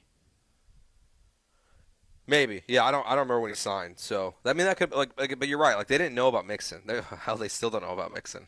They still haven't seen him yet, as Nick Cassero said. Yeah, maybe not. Dowdle signed March. Yeah, it's early. That was early in free agency. He signed on March 12th. You didn't sign Chubb until the summer. Yeah, that's like day 1 or 2. I'm surprised Seattle sound that quickly for a 1-year deal. Yeah, well, I mean, I guess he knew his market. He's not going to sign that quickly this offseason. That's for sure. He'll make more than that, I think. Yeah, he's not going to be in like $7-8 million running back. Yeah, he's not. He's going to get a pay bump. He's not going to be in the Brees and obviously Walker category, but he should get paid a good amount. Yeah. Back-to-back seasons with 1,000 yards, it's tough to beat. Junkie says, dude, Drake May picked us apart. 2 touchdown passes, standing back there for 7 seconds. Okay, like he had 3 yards on 9 of his drives. Yeah, I think that Junkie might be misremembering a little bit. He threw for 179 yards. I wouldn't call 179 yards picking anybody apart. Maybe you're looking at the 3 touchdowns. It's like, oh, well, he was picking it apart because he threw 3 touchdowns. He was 16 of 27 for 179 yards. That's not picking anybody apart. Also, he said that he had 7 seconds to throw. He got sacked 5 times in that game and lost 2 fumbles in that game. I think you might be misremembering Drake May's performance against the Texans. Mm-hmm. Yeah, Drake May wasn't anything to write home about in that game. The reason why the Texans lost that game is because their quarterback kept giving the other team the ball. Like that's like watching the game last night. It's like the Texans could be right here, honestly. If CJ just held onto the ball and just didn't commit all those terrible turnovers, like they might have done the exact same performance, if not worse, than what the Patriots did last night. But like it's just, I think you're right. Like they're right there in terms of the Seattle formula. Just get above average quarterback play. Now Seattle was great throughout the regular season. Like I don't want to take away from their offense. They had one of the best offenses in the NFL in the regular season, but in the postseason they didn't really show up. Didn't have to, at least in one of their games. But if you were just competent on offense, like the Texans are right there. Like they're not that far off. You say that, but I think they are. Because I think that you have to be clean offensively, and I don't think they were close to being clean offensively. Like, I think Sarge tweeted yesterday, he's like, oh, the sports media in Houston, sports radio in Houston is about to be so annoying this week because they're going to be talking about how the Texans could have won the Super Bowl. Or no, how they should have won the Super Bowl. And then I responded, I said, no, it's not that they should have, it's that they could have. Because you can't turn the ball over as much as the Houston Texans turn the ball over and win playoff games. So, like, it's a simple fix, like in theory, easier said than done, and they were a far way away from playing clean football. So, like, they're one area away from being a Super Bowl team, but they're so far away in that one area. Yeah, for sure. That's the ultimate question. It's just like when that happened with CJ in the playoffs, is that who he's going to become, or was it not really what it is? Like is he going to have these turnover problems now going forward? I hope not. Like he's turned the ball over quite a bit as we went through the exercise last week, and how he's done versus these top defenses. Like, can he improve there? We'll see. But like you just have to be not giving the ball to the other team at will, and you can be okay. Like you can, your defense was good enough. Will it be good enough again? Sure. That's a tough question to answer. Yeah, I think it comes down to health. I think that on paper they will be. Like they're going to have a lot of the same pieces, and they might even have intriguing young pieces at some areas that were kind of the weak links on defense. The 2 TD passes, defense needs to blitz more. I'm worried about the D coordinator. Yeah, I'm not complaining about the Houston Texans defense. Like that's the last of my worries, and I think Burke did a great job. How do I stay positive going into next season with the Texans when the offensive coordinator and quarterback are the same? You hope for a good running game. You hope for a good rushing attack next year. Yeah, and you hope that the hope is in year 2 of this offense that D'Amico and Cassera, that their evaluation of C.J. Stroud is correct, that this is the right offense for him, this is the right offense for the Texans, and in year 2, he'll be at camp the entire time, and he'll really master it. That's what the hope is. Yeah. Junkie says, great show, guys. Love you as always. Thank you, 6269. Junkie? Appreciate it. Have you already talked about the coin toss? Did anyone else think Kupp called heads, but the ref said he called tails? I didn't catch that, did y'all? I did not catch that. I just know I lost my prop. Branham's pronunciations are better than Brad Kellner saying stadium. Appreciate you, 6419. Oh, you lost a prop on that? Well, in the fix, yeah. I don't actually bet on it, but I said tails on the fix. I went 0-3. Though we did get note of someone at LeBurge betting, what was it, $10,000 on tails? 25 G's. 25 G's. What in the world? Yeah. Yeah. Yeah, they're Did they win? One of their guys sent us the betting slip. Oh man. No, he bet on tails and it was heads. Yeah. So he lost. Oh, what a waste. You could buy a new car with that much money. To have that much money to be able to throw at a coin toss, I can only dream of having that much money. That's rough. Because it's just bleep you money at that point. Like, it doesn't matter if you lose. CJ can't master being scared in the pocket. He's done. He's not a guy that'll take a lick in the pocket, draft another. Well, I agree with some of the premise of that text. It's not a time to be looking for another quarterback. Yeah, I don't know if I disagree with that premise, though. Like, I do think that CJ handling pressure and bodies in his face is a problematic issue. Do I think it's fixable? I do. Do I think it's an easy fix? I do not. Well, it starts with your GM, right?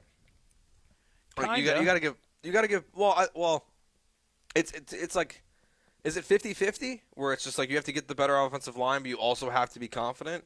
Because we saw in the game last night when Seattle's just sending Witherspoon off the edge every single time, and New England had no answer for it, that Drake May was kind of freaking out there a little bit. Like he didn't have any idea of what to do with those blitzers that were Seattle was just doing the same play over and over again, it felt like. So the offensive line can help a lot, but it is mostly on CJ's mental state, I would say. See, I think it's three-pronged. I think that talent on the offensive line helps, right? It builds a better foundation. I think that C.J. Stroud, like having a counterpunch to that, is going to be extremely helpful. Just what do you do in those spots, right? Like, okay, they're doing this because this is an area of weakness. How can I master this weakness? One thing I remember about Michael Jordan was that he would go into every offseason trying to master what he felt was his worst weakness. And that's what he would attack in an offseason, was he would take what he thought was the biggest weakness in his game and spend that entire offseason trying to master that weakness so it's no longer a weakness. We spend so much time in sports talking about player strengths and like things they do well and not enough time on weaknesses. Because what is a team going to try to do to a good player? They're going to try to expose your weaknesses, right? What does an offense try to do against a good defense? They try to expose where they're weak.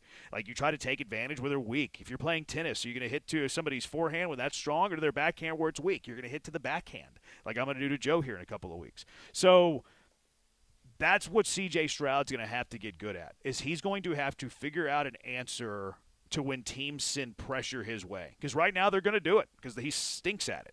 So they're going to do it over and over and over in critical situations. And until he has an answer for it, they're going to continue to do it. And better offensive line helps. Scheming for it helps. I think we saw a little bit of that scheme this year. Not a great talent offensive line, but scheme help. But then, yeah, part of it's on C.J. Stroud too. So roster, scheme, quarterback play. To me, those are the three prongs of the combo platter of C.J. Stroud having a response to pressure. But it's not easy. Like, that's not an easy fix. It's not. No, those are three things that are all challenging in their own right to fix. You got to do them all in one season. Yes. Well, which is, I mean, I don't know if you have to do it all in one season. Like, obviously you do if you want to be a Super Bowl team next year. Like, sure. But it might be a multi-year. Like, okay, whenever you climb this 3-year mountain, well, maybe that's the year. Maybe that's the year you reach the apex. So the only reason why I think it kind of have to do in one is because of the contract. Right? Because if he doesn't fix it all this offseason, then you're probably going to move on from him, or you're going to franchise tag him, or just let him, like, whatever you're going to do. Like, let him play the fifth-year option. But if he figures it all out, he's going to get a huge payday. So that to me is where, like, it's team versus player situation are very different, where if he doesn't figure all these things out, whether it's, like the scheme, all of it, if it doesn't all work together, it leaves a lot more questions about what you're going to do at quarterback going forward. So that's why I kind of do feel like it is a one-year thing. Where like they got to figure this thing out quick because they have a big decision they have to make. No, I think that's a good point. That's valid. I wasn't taking the contract situation and like that domino effect into consideration. I was looking at it more from like how Stroud improves his game and how the Texans can improve it from Stroud. The timing of his contract does make it all very, I guess, it expedites the decision on Stroud, because that's why I don't want to extend him right now. Like that's why I'm waiting, because I want to see what he looks like after this postseason. I want another year of information and intel on how he handles pressure, especially if you improve the offensive line. Like, and look, the fan base doesn't really love Nick Caley right now. Maybe Nick Caley is a good offensive coordinator, and they know that. But they don't have a quarterback that's really executing the scheme from a good offensive coordinator. Like, maybe even McVay wouldn't help C.J. Stroud. You know what I mean? Mm-hmm. So I personally want another year. I think it'd be kind of interesting for keeping, like, if they kept Caley, but then also extended C.J. Stroud. Like, that seems like it kind of, like, is counterproductive. It kind of feels like it doesn't necessarily correlate. Yeah. No, but I want to see what Stroud looks like next year. Look, maybe he gets better at it next year. He's still a young quarterback. Like, there's still hope for sure because he is young and he knows his failures and he knows his weaknesses. It's going to be a matter of can he fix the weaknesses that he has in his game. I think the weaknesses that he has in his game right now are very difficult to all of a sudden become way better at. Now, Sam Darnold is a good example of a guy who did get better at it and got better teams around him. I think if you were to look at the opposite conversation to that, it's probably David Carr, who never recovered from taking hits and all that and never had a counterpunch to that. So hopefully he's more Darnold than Carr. I think, but the only thing with Darnold, and I don't want to take too much credit away from him and how his career has changed so much, but I don't think you can ignore that the last 3 years, the people he's been around are, Kyle Shanahan, which obviously he didn't play much there. He only started one game there. You have Kyle Shanahan for a year. You have Kevin O'Connell, who we all think very highly of, for a year. And you have Kubiak, who just is about to be announced as the head coach of the Raiders. So, that to me is where there's also, I get wanting to be can CJ be the next Sam Darnold? Maybe, but I don't think he's going to be put in the same position as you're saying with the OC change. It's obviously not happening. Caley's the guy. So, but how do you know Caley's not a great offensive mind? We don't. Why do you think that? Just because of what you saw this year? I mean, it kind of feels like it to me, but it's also it's fair to question. I think one of the fascinating case studies with C.J. Stroud is going to be what's happening in Miami this year. Yeah. What does Bobby Slowick look like with Tua or someone else as the OC in Miami versus what Stroud's doing? If he has immediate success in Miami, it's going to tell us a lot about C.J. Stroud. So we don't know about Nick Caley. We have no idea, honestly. We as people who just watch the games, the 17 of them of the year, and then in the postseason, we're making our best guess based on what we watch there. If you're in the walls and you're watching every practice and you're there every single day, you would know what the issue is, right? Mm-hmm. You would know where the problem resides. Now, what was the weakness of the Texans? The Texans were average offensively. They really were. We talk about the Texans they were his bottom half of the NFL offense or one of the worst 10 offenses in the league. They really weren't.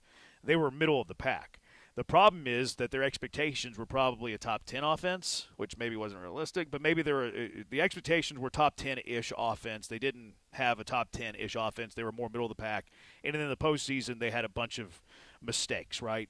They turned it over a lot. They put the ball on the ground or threw a bunch of picks. Was that scheme or was that quarterback play?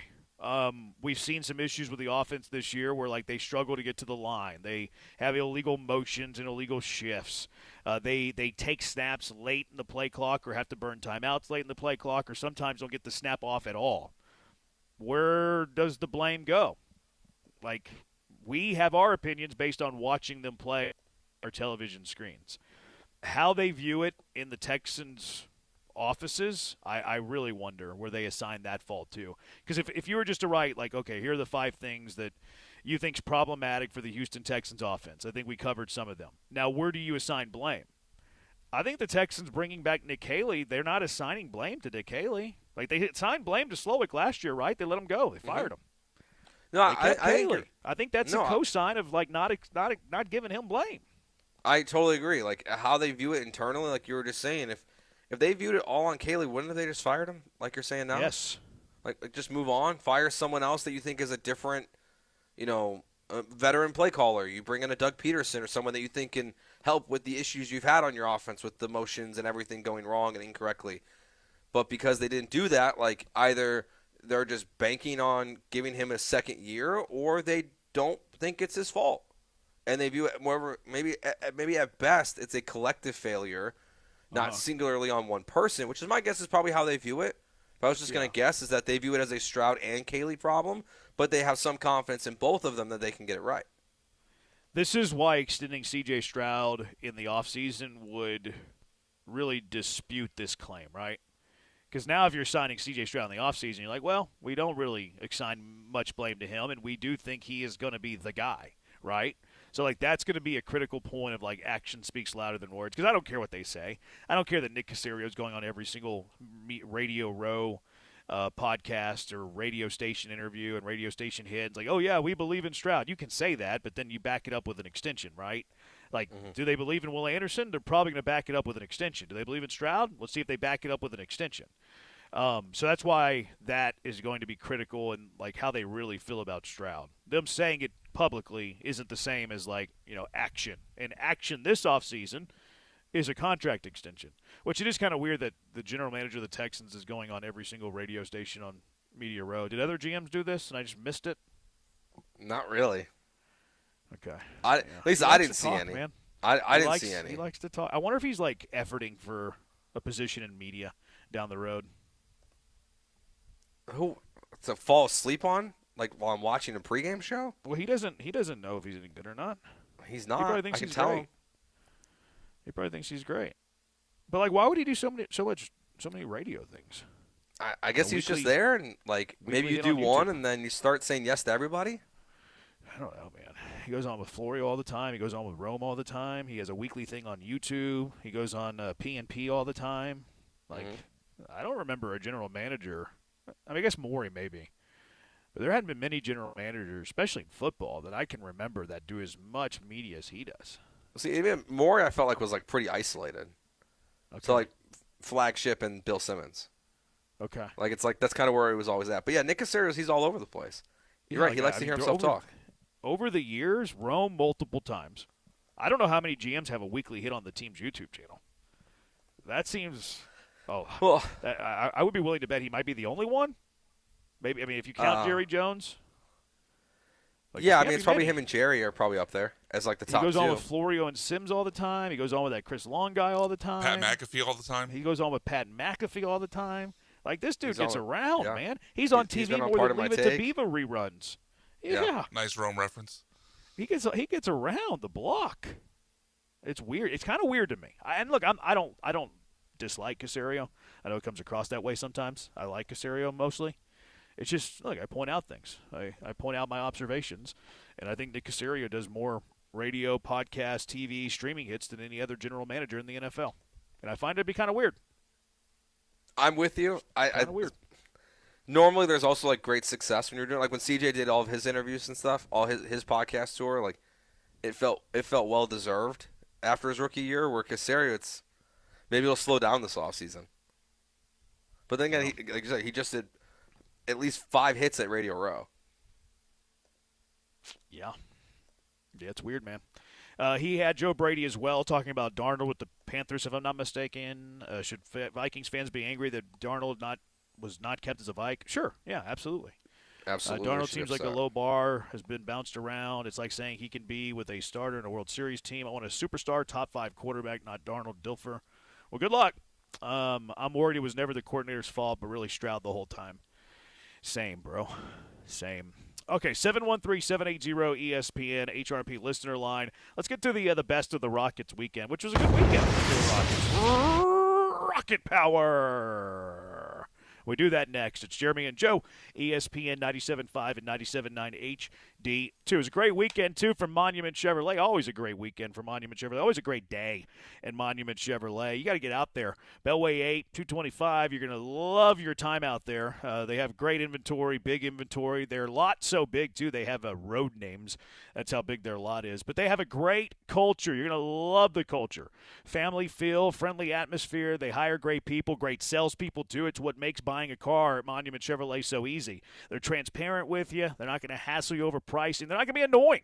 Monument Chevrolet has been serving the Houston area for 5 decades. They've helped generations of families get into new pre-owned vehicles, and these families keep coming back because they trust the people at Monument Chevrolet. Maybe you're looking for a durable and dependable Silverado or a compact, stylish Trax. Monument Chevrolet has the vehicle you want at the price you want it at. Tell them your budget, and they're going to work hard to meet that budget. Get a fair deal, a transparent deal, a no-hassle deal without wasting your time in aggravating, stressful negotiations.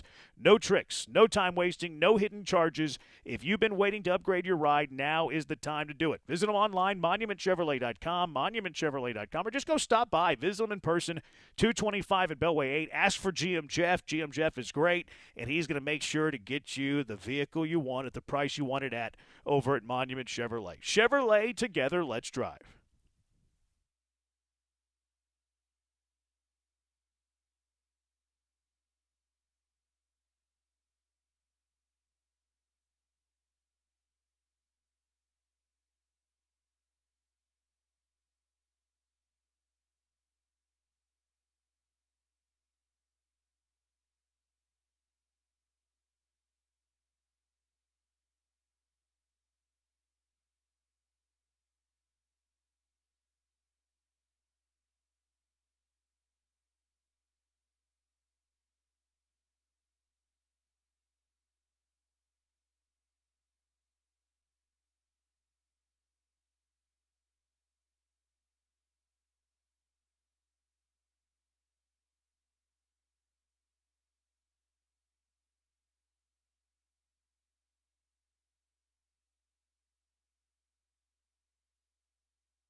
Now back to the Huntington Bank Studios with Jeremy Branham and Joe George. On ESPN 97.5 and the ESPN Houston app. It's Jeremy and Joe, ESPN 97.5, ESPN 9, 97.9 HD2. Before we get to the Rockets, let's talk about the lead story of basketball in the city.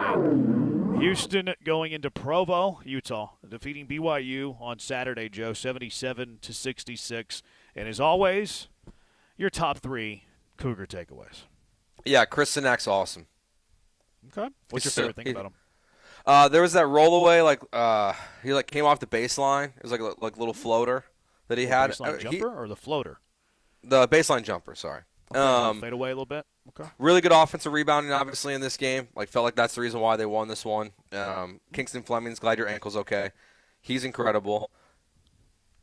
Reminds me of Derek a little bit with his body control. Derek Rose. I've heard that. Yeah, I've heard that comp. Obviously not the dunking athleticism, but the way he was just going into contact against these big guys from BYU and not moving off his shot at all and being able to finish constantly. It's really impressive what he can do there. So I think he's so much fun to watch. And this one's more about a ref thing. Sharp got away with one of the worst double dribbles or travel calls and not getting called I've ever seen in this game. It was towards the back. It was towards the back end of the game. He was coming back up towards the 3-point line. It was one of the worst things I've ever seen missed in a college basketball game. I'm gonna venture. You have to show me the play. I'll maybe send it my way. I'm gonna venture to guess that you're wrong. Based off the reaction from the BYU fans and team, I don't think BYU. Home fans are always incredibly unbiased and always right down the middle. Yeah, you're right. It looked like a crazy environment. Yeah, that's an underrated environment. Marriott Center. Please send me that play though. I'm curious. Yeah, the Marriott Center in Provo is legit. I tip my cap to them. They 18,000 strong, loud, into it. Their student section's unbelievable. They call it the Rock. They get them a whole end zone of the arena, and it's from baseline all the way to the very tippity top. And they're strong. That's a strong crowd. It really, really is a good environment. It was a really good road win for the Cougs, who move up to number 3 now? in the country now. Yeah, number nice. 3 in the country. Brian, your top 3 takeaways? So, I mean, echoing some of what Joe said, but I thought Kingston Fleming's, not only was he great, but it felt like he was really timely. A lot of his scoring bursts were when BYU went on runs. They got it to, I think it was 19-18 half, and then Fleming started going to the bucket, getting into the paint, and it distanced the lead a little bit. Did a really good job on Saunders, held him to just 7 points. And then I guess if I'm going to limit myself to a third one, that sequence of events where Tugler got the block, they had to review it, but it ended up being Cougar ball because I think they initially ruled it out on Houston, but they reviewed it, and that block and then followed by the Sharp steal and taking it the distance for the dunk was a really important sequence too, because BYU obviously. I think when they took that lead in the second half, was their first lead since 2-0, but that sequence really put Houston back in control. Yeah, that's a good point on the timeliness of the King. That's a good point there. Yeah, those sound good, Brian. I think it was originally called out of bounds on BYU, and I think BYU challenged that. Oh, I thought it was the reverse, but I might be mistaken. Those are good. Did y'all see that goaltending that they didn't call? Yeah, I did. I thought they really. I mean. I thought the funniest part of that, I kind of moved on because Kelvin really got in the ref's grill. Yeah. And a couple people did. And you could see on the TV broadcast, the ref just looked at Kelvin after a few seconds and enough. And Kelvin, just, it's all right, cool, and walked away. He fully knew when to stop. Yeah, that's pretty smart. Yeah, the defender, slapped the rim. It was the most egregious call. The ball was on the way down, too. Ever. It was... Yeah. It could have been goaltending twice. Now, Fleming's ended up getting an and one, so it actually worked out better that they didn't call it. But, yeah, it was a pretty egregious But he missed that free throw, though. No, I think he made it. Oh, you might be right. He missed that one. You might be right. Yeah. Samson doesn't feel like he's – has he ever got thrown out of a game? Yeah. Or, recently? I want to say 3 years ago. Okay. I think it was the only one that I've seen, though. No, he knows where to draw the line. He did, and that one was very strategic too. I think Houston was up at 15, and it was late in the game, and there was like a pretty obvious foul on, I think it was Juwan Roberts, and like they didn't call it, so it was kind of like him going out, like defending his guys, proving a point. Yeah. What'd you think of Debanza in person? He's a stud. He's a star. I would have a tough time not picking him number one. I mean, what? Because Peterson, he's had all these injury issues, right? Like, and I guess they go back to like since he was in high school. See, these leg injuries. For me, it's more like the desire. Like I feel like he's able to play. He just kind of has weird little minor injuries that, like, okay, I don't want to play anymore for the final 5 minutes of a very close game. Like, they're both very, very good. I would trade a lot to move up high in this draft. Like, if I could land a top 5 pick in this draft somehow, like, I'm doing a lot to do it. A lot. Like, I would trade a lot to move into the top 5 of this draft. Debanza is a freak. Like, 6'9", can do it all. Like, there's areas of the game where he could be a little bit better. Like, I think he could be a better rebounder. Like, he's got the length to be a better rebounder. Like, doesn't really crash a whole lot, probably because he's not asked to do it, but, like, can do it.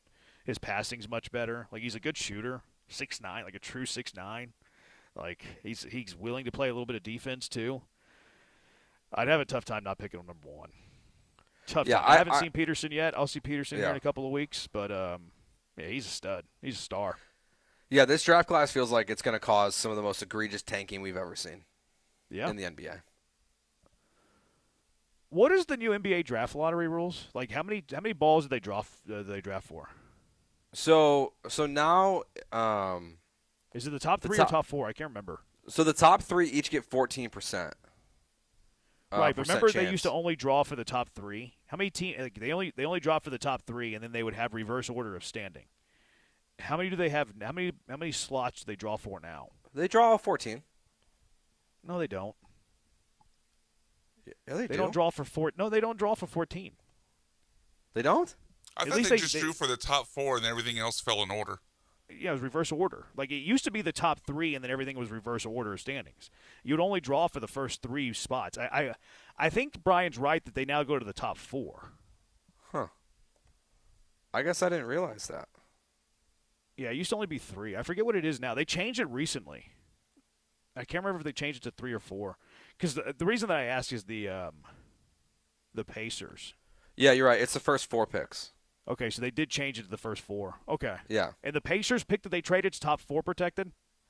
It's top 4 and top 10 through 30. Okay. So, like, in the old way, if it was – okay, so then that's why. Okay.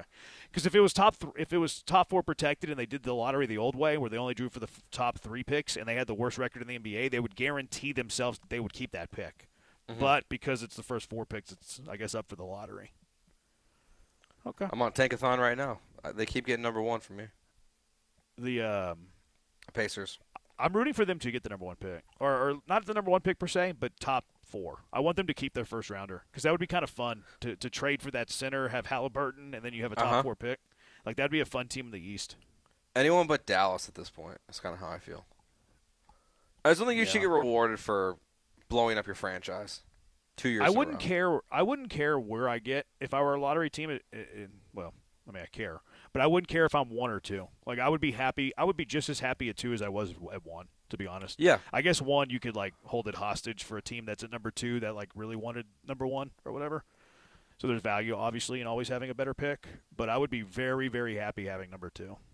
Yeah. I think the other one, too, I don't want to see win the lottery this year is just because they're such a terrible franchise, and it feels like I just hope Sacramento falls outside the top 5. Like, I don't want to see any of these guys go to Sacramento where careers go to die. That's my only Peterson hope. going to Sacramento will be fun. Why? I don't know. It's Sacramento. All they do is ruin everything. Superstar. Kind of. But they have their worst record. What would it take for the Rockets to get a top 5 pick? Can they trade into the top 5? Is it possible?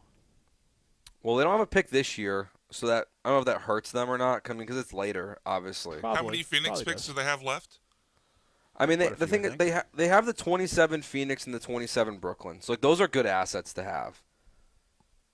So you'd have to find someone that, like, you would be convinced that, like, those picks from Brooklyn and Phoenix in 27 plus, like, Jabari and Reed are worth giving up a top 5 pick for. I don't know who would do that. Milwaukee to please Giannis. Oh, they got to keep him now? that's kind of the rumors that they're hoping they have lottery success in order to keep them. Maybe they get the number 5 pick and they're like, okay, well, let's just trade for players using this pick. I don't know if that's enough to make Giannis happy. Does Jabari and Reed Shepard make Giannis happy? Probably not. No, I don't think so. Probably not. Yeah, I want the Rockets to do whatever is possible to trade into the top 5. Whatever you got to do. Whatever you got to do. Trade into the top 5. So, see Alpy? Well, yeah, maybe not Alpy. Amen? Maybe not Amen. Okay. Not whatever it takes. So not whatever it takes. Well, within reason. Whatever it takes within reason. Yeah. So anything outside those two guys, Milwaukee gets the 5th pick. Trade everything for Kingston. So trade Kevin Durant. Well, I don't know if he'll be there at 5. I don't know if he will either, the way he's playing right now, especially if he goes on a good tournament run. What's that stat they threw? They threw it up there on the TV broadcast. He gets the most points per game against ranked opponents in college basketball this year. Okay. Is what it was? It was like 26 a game, 27 a game, something like that. Yeah. But even if it's like Caleb Wilson or Wagler at Illinois or Mikal Brown at Louisville. This draft is stacked. Like I know. It feels like it's the best draft we've had in years. It makes me sad the Rockets had a draft where they had to take Reed Shepard at 3. Mm-hmm. And then I would trade Reed Shepard for the 10th pick in this draft. I mean, I've already read where does Kingston Flemings go in that Reed Shepard draft? 1 first. Yeah, I know. He's going to go 5th? Or at least that's the last mock I saw him going 5th. 4 through 7 probably. Yeah. I read next year's draft sucks too. Like that's the early projections is that next year is not going to be anywhere close to this. So even though Rockets have two of those picks, like it's not. You wish they were this year, not next year. Could this be the 2003 draft? I don't want to say that. I don't know if there's. I mean, it feels like it's outside of LeBron. LeBron's that's the thing. If you had cast one of the aside LeBron, greatest players ever. This draft's pretty stacked, man. This is a loaded draft. It's hard to say. Melo, Bosh, Dwayne Wade. It's such a good draft. They're in the top 5. Darko's the only one that stands out, and Darko was obviously a bust. But if that's your top 5 comp, and obviously you're not like you guys said, you're not gonna have LeBron, but can you get a Melo, Bosh, and Wade in this draft? It doesn't feel impossible with the way people are talking about these guys. No. Yeah, Rockets need to find a way to get a top 5 pick. Find a way. All right, 713-780-ESPN. Speaking of the Rockets, talk about their weekend beating OKC on the road. How about that, huh? 713-780-3776. Jeremy and Joe, ESPN 97.5, 97.9 HD2. Since 1976, D&M Leasing has been in business, and their job has been to get you in a more affordable, new or used lease vehicle. They want to make it easier, smarter, and more affordable than buying it the old-fashioned way. 50 years later, that mission has not changed for them. And if you've never leased a vehicle before, don't worry. You're going to be working with someone who's been there on average of 10 years. Their manager's been there for an average of 20 years. So they will walk you through step by step this process of leasing a vehicle. They know how to save you money, protect you from depreciation, and design a lease around your life. And when it comes time, they'll bring that car to you as well. So whether you're at the office, you're at home, whatever, they'll bring that new or used lease vehicle right to you, and they'll take your trade-in for you as well. So if your payments are too high, you're stuck in negative equity, or you just want a smarter way to upgrade, call D&M at 713-290-1000 or visit dmautoleasing.com today and tell them ESPN 97.5 sent you by.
You're listening to Jeremy and Joe. On ESPN 97.5 and the ESPN Houston app. Live from the Huntington Bank Studios, here's Jeremy Branham and Joe George. He's Joe. I am Jeremy. 713-780-3776. 713-780-ESPN. How about this Rockets win over OKC, huh? Just whenever everybody – Rocket power. Just when everybody loses faith in the Rockets, they go win in the defending champions building. Yes, no SGA, but still a win at OKC. How about them? How about it? I mean, they needed it. It was a great game from Tari, but like – yeah, it was. It's hard for me. It's hard for me to separate the fact that you did win this game without – the Thunder's best player, who's also the Thunder also now being investigated, by the way, for tanking or for resting guys, not tanking. But KD was Big good difference. in this one. I know, I just misspoke. Like everyone was like pretty much what you would have asked for in this game in terms of like needing a bounce back. All 5 starters shot the ball very well in this game. And it was close, but like they found a way to win.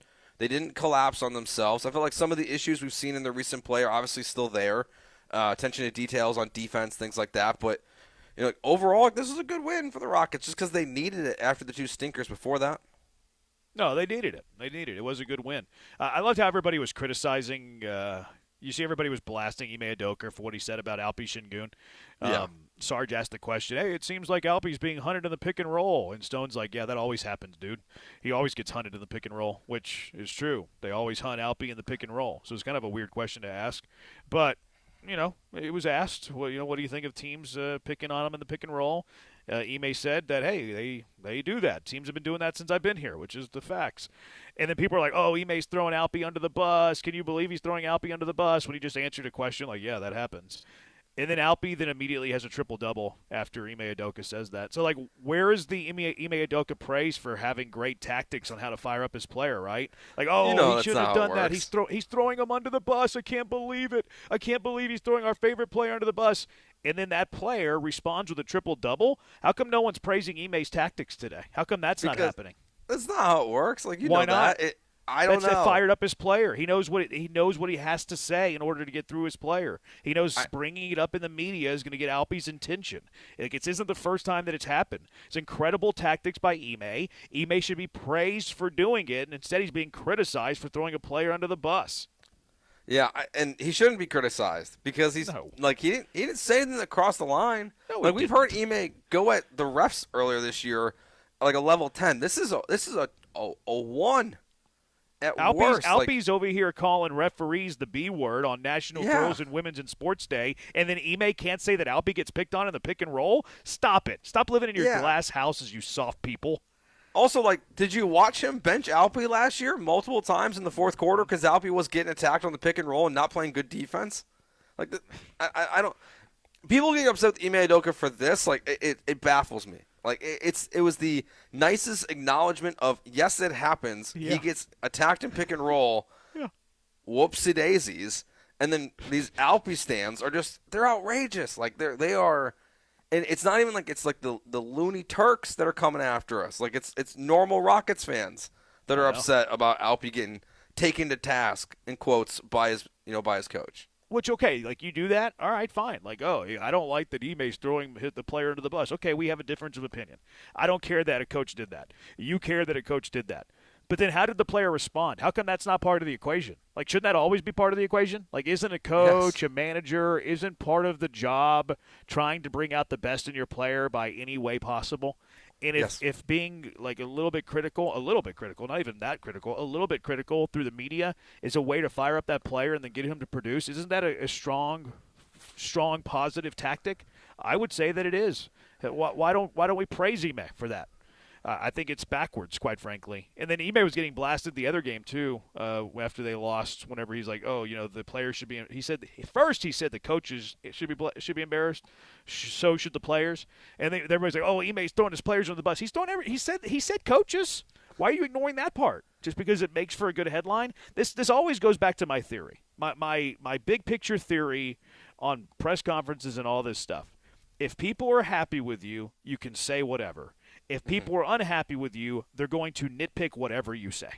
100%. It always comes back to that. And people are unhappy with Ime. So whenever he says that coaches should be embarrassed and players should be embarrassed, look at Ime not taking accountability. Literally in his first sentence, he said coaches should be embarrassed. Whenever he throws Alpy under the bus because he's not a good pick-and-roll defender and he says that he always gets picked on by the opposing team in pick-and-roll, look at him blasting his player because they're nitpicking everything even though it's the truth. Did you see Kevin Durant, by the way, going after these Alpy Sengun stands on the internet? A little bit. I saw some of it. Yeah, they were tweeting Kevin Durant like, why don't players ever play better next to you? Accept it. You're an elite scorer, not a leader. You don't elevate teammates. And then a Sengun defender with the Turkish flag in his handle. You sabotage a young player's career. So they're blaming Kevin Durant for hurting Alperen Sengun. And then Durant put triple-double for 28 tonight. Hey, let's go Rockets. And this Klaus NBA guy who likes to mix it up with everybody, he's like, thanks. When you don't whine like a kid on the court, the future is bright. Sengun is the past, present, and the future. Okay, so Alperen Sengun is Bret Hart. He's the excellence of execution suddenly.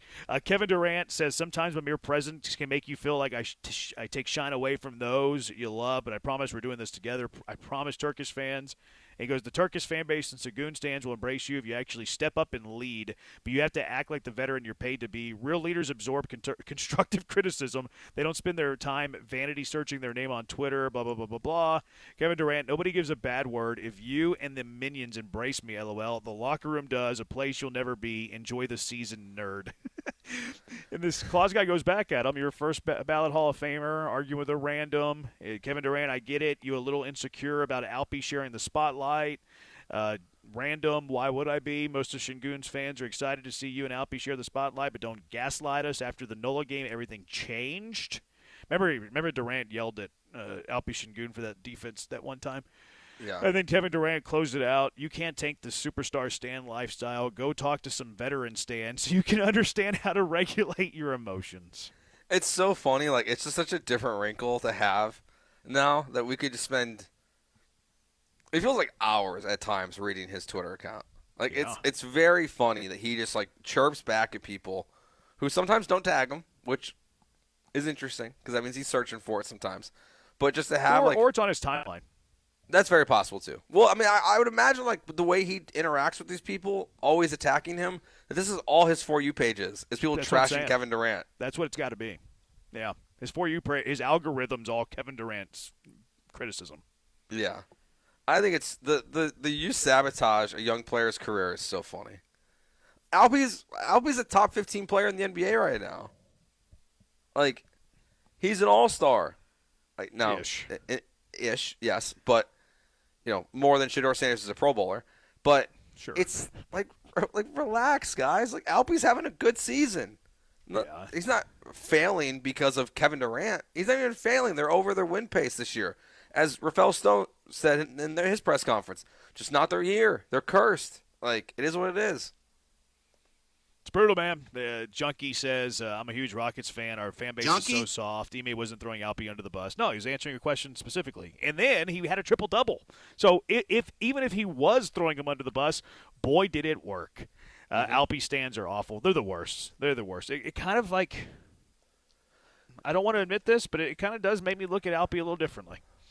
Because his fans are so annoying. Like – it's you can't say anything critical because it's like, oh, well, they're going to argue whatever and they just make stuff up because they're Alpy only fans. It is it's very clear, like, we know, like, if Alpy was on the worst team in the NBA, was putting up triple doubles every single night, like, they would call him just like God's gift to earth because even though he would never win a basketball game on, you know, the Pelicans, like, but his numbers would be there. It's just they're so loyal to this guy. I appreciate the loyalty, but if Alpy ever had to get moved, I would not be sad that the Turkish fan base was out of our lives. That would be my favorite thing about him leaving. Even if they got, like, Giannis back. My favorite thing about Alpy being traded is that the Alpy stands are gone. More so than trading for maybe the best basketball player on planet Earth. Which gives you an idea of what I think of them. All right, 713-780-ESPN. Willabit's coming up next. You never know what you're going to get. You just know it's going to be great, riveting stuff. It's Jeremy and Joe, ESPN 97.5, 97.9 HD2. Just like Underdog is riveting, always riveting. Fast breaks, buzzer beaters, block parties are back, baby. And Underdog is the best place to get in on all the action. You can make picks and win money right now in Texas. Playing on Underdog is so easy. All you have to do is pick whether your favorite players will go higher or lower on a bunch of different stats. Like, will Kevin Durant have higher or lower than his points? Will Alperen Sengun have higher or lower than his rebounds? Will Reed Shepherd have higher or lower than his steals? And so much more. Every stat under the sun, you got it right there on Underdog. Get your picks right. You can up to 5,000 times your cash. Plus, look, it's $5, and they're going to give you $75 in bonus entries when you play your first $5. When you use promo code KILLERB, KILLERB, you're going to spend $5 in a lot of ways today. Maybe stopping at the C-store and getting a coffee on the way to work. Maybe an energy drink on the way to the house. Maybe some bad drive-through on the way home as well. Maybe you got to feed your kids. No, don't spend your last $5 doing any of that. Spend it on Underdog. Promo code KILLERB, KILLERB, and then you're going to turn that $5 into $75 in bonus entries. Basketball going on now. If you're already jonesing for some football the day after the football season, those best ball drafts are open. You can catch me in the lobby. Download the Underdog app today. Use promo code KILLERB, KILLERB, to score $75 in bonus entries when you play your first $5. Promo code KILLERB. Underdog. Make picks, win money.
All right, well, a bit's tip of the cap. Who are you tipping a cap to this week? 713-780-3776. I'll begin because it's my idea. Seattle Seahawks. They get a tip of the cap. I've been known not to get along with Seattle fans, but Seahawks, I like your team. Liked your team for a long time.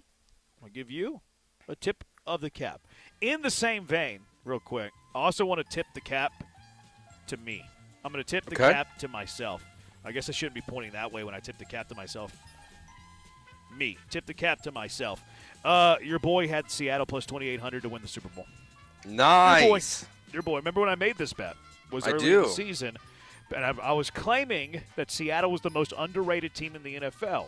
And we had our sophisticated listenership, the dozens and dozens of junkies being like, oh, you're just trying to gas up the matchup. You don't really believe Seattle's the most underrated team in the NFL. And I said, you know what, jabroni?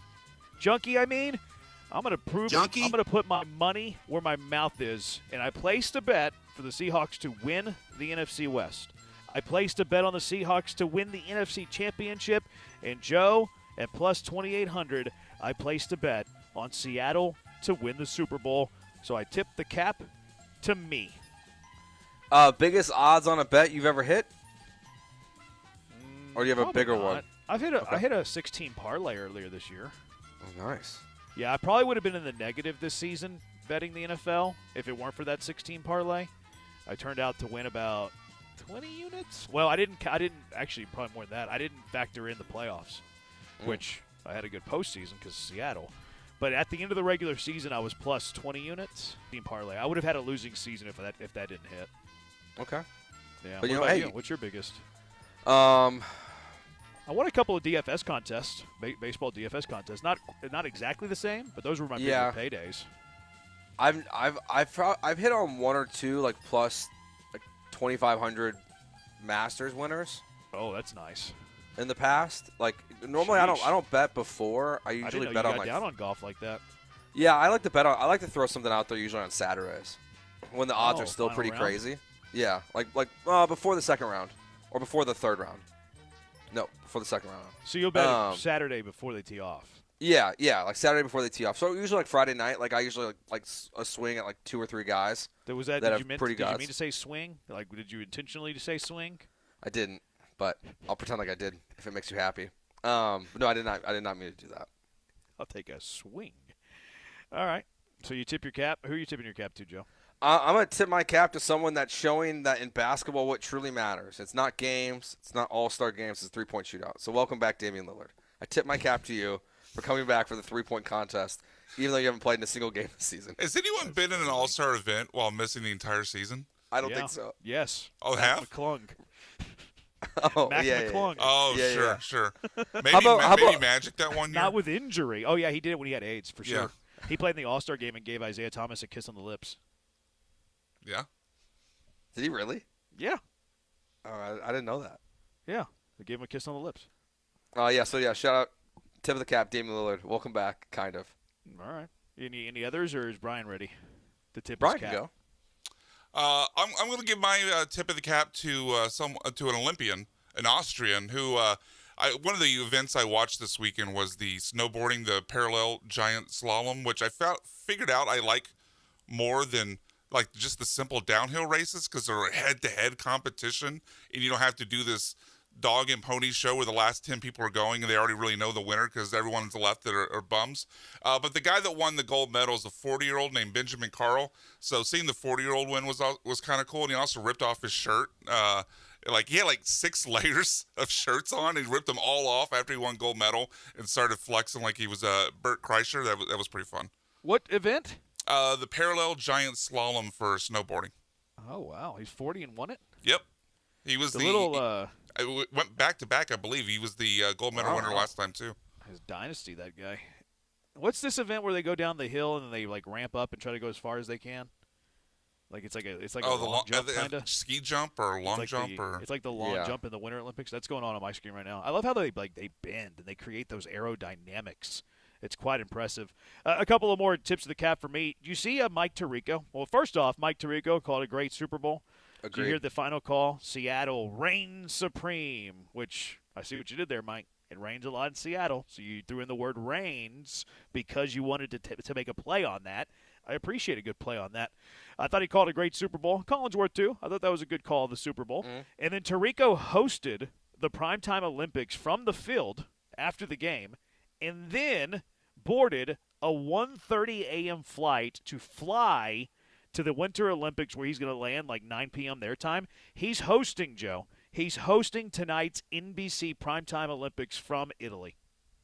He's a G, man. He's a G. As he did a great. G. It was a great Super Bowl call. Like I'm not gonna lie, I kind of wish Tirico just did all of them. He's great. Love Tirico. Yeah. I would be down for it. We'll see how ESPN does next year with it. They get it for the first time ever, I think. Joe Is it Buck going to be fine. on ESPN? Yeah. No way. It'll probably be ABC simulcast, right? Yeah, I think it's got to They'll be probably ABC. they'll probably do like ABC and then like an ESPN Manning cast for the Super Bowl, Probably I guess. something like that. There's definitely going to be on ABC. There's no way the Super Bowl would air only on ESPN. No, That'd it'll probably nuts. be ESPN and ABC, but it'll be Buck and Aikman. Yeah. Be careful to separate those words. Okay, I'll make sure. Sounded kind of odd when you said it so quickly. Sorry. Lindsey Vonn, I know it didn't end well. Her career's over, but I tip my cap for trying. Trying to ski on that torn ACL, and it wasn't her ACL the reason that she crashed. She got kind of tied up on the post or whatever the thing's called. She broke her leg. Did you see that? I think she said today it was like a compound fracture. She has to have multiple surgeries. Yikes, man. And she's already had 2, I think it was. Yeah, so I tip my cap to her for trying. I also, though, like, to be kind of mean but honest, like, it is a symbolic way for her career to end because her career has been injury-riddled. So it's kind of symbolic that her career ends with catastrophic injury. Hate saying it, but kind of true. Yeah. But the tip of the cap, storied career, and trying. And then Zach Taylor. Did you see this? Zach Taylor, Bengals coach. I like gestures like this. Bengals coach Zach Taylor paid for the celebration of life for reporter Jay Morrison's wife. So I guess Jay Morrison writes on the Bengal beat, or he covers the Bengals. His wife passed away. Bengals coach Zach Taylor paid for the celebration of life for Jay Morrison's wife. That's awesome. Very cool. They're very cool. I'll forever be a Zach Taylor fan because of that. I love when people do that. Love when people do that. Just nice gestures like that. Very nice. I agree. From you guys? No, I think that's a good one to end on. All right, we a couple from the Junkies. This Junkie sent us his underdog play, which I trust to use promo code KillerB, KILLERB. He's showing us a 5-pick play that he said he lost it. He sent us his 5-pick play for $5 for $67.50. Looks like he got 2 of the 3 right. No, he got them all. He got 4 or 5 wrong. Yeah, why are you sending this to us? I don't know.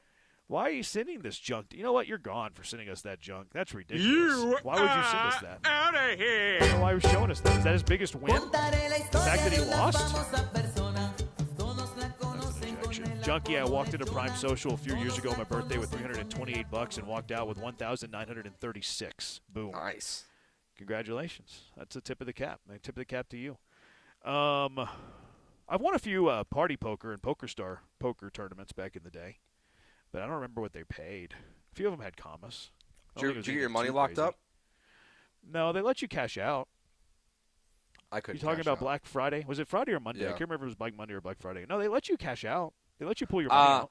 I was not of age when I had it, so I couldn't cash out. So I lost the money. Oh, yeah. No, I could cash out. I used to play a lot on Stars and poker.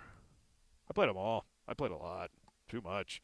All right, 713-780-ESPN. Those are our tips of the cap. So Isak Paredes, is he on the move or not? What's the deal there? 713-780-3776. Jeremy and Joe, ESPN 97.5, 97.9 HD2. I hope you already had those Valentine reservations. I hope you have them at Federal American Grill, where you can get a 3-course dinner menu for just $75 a person.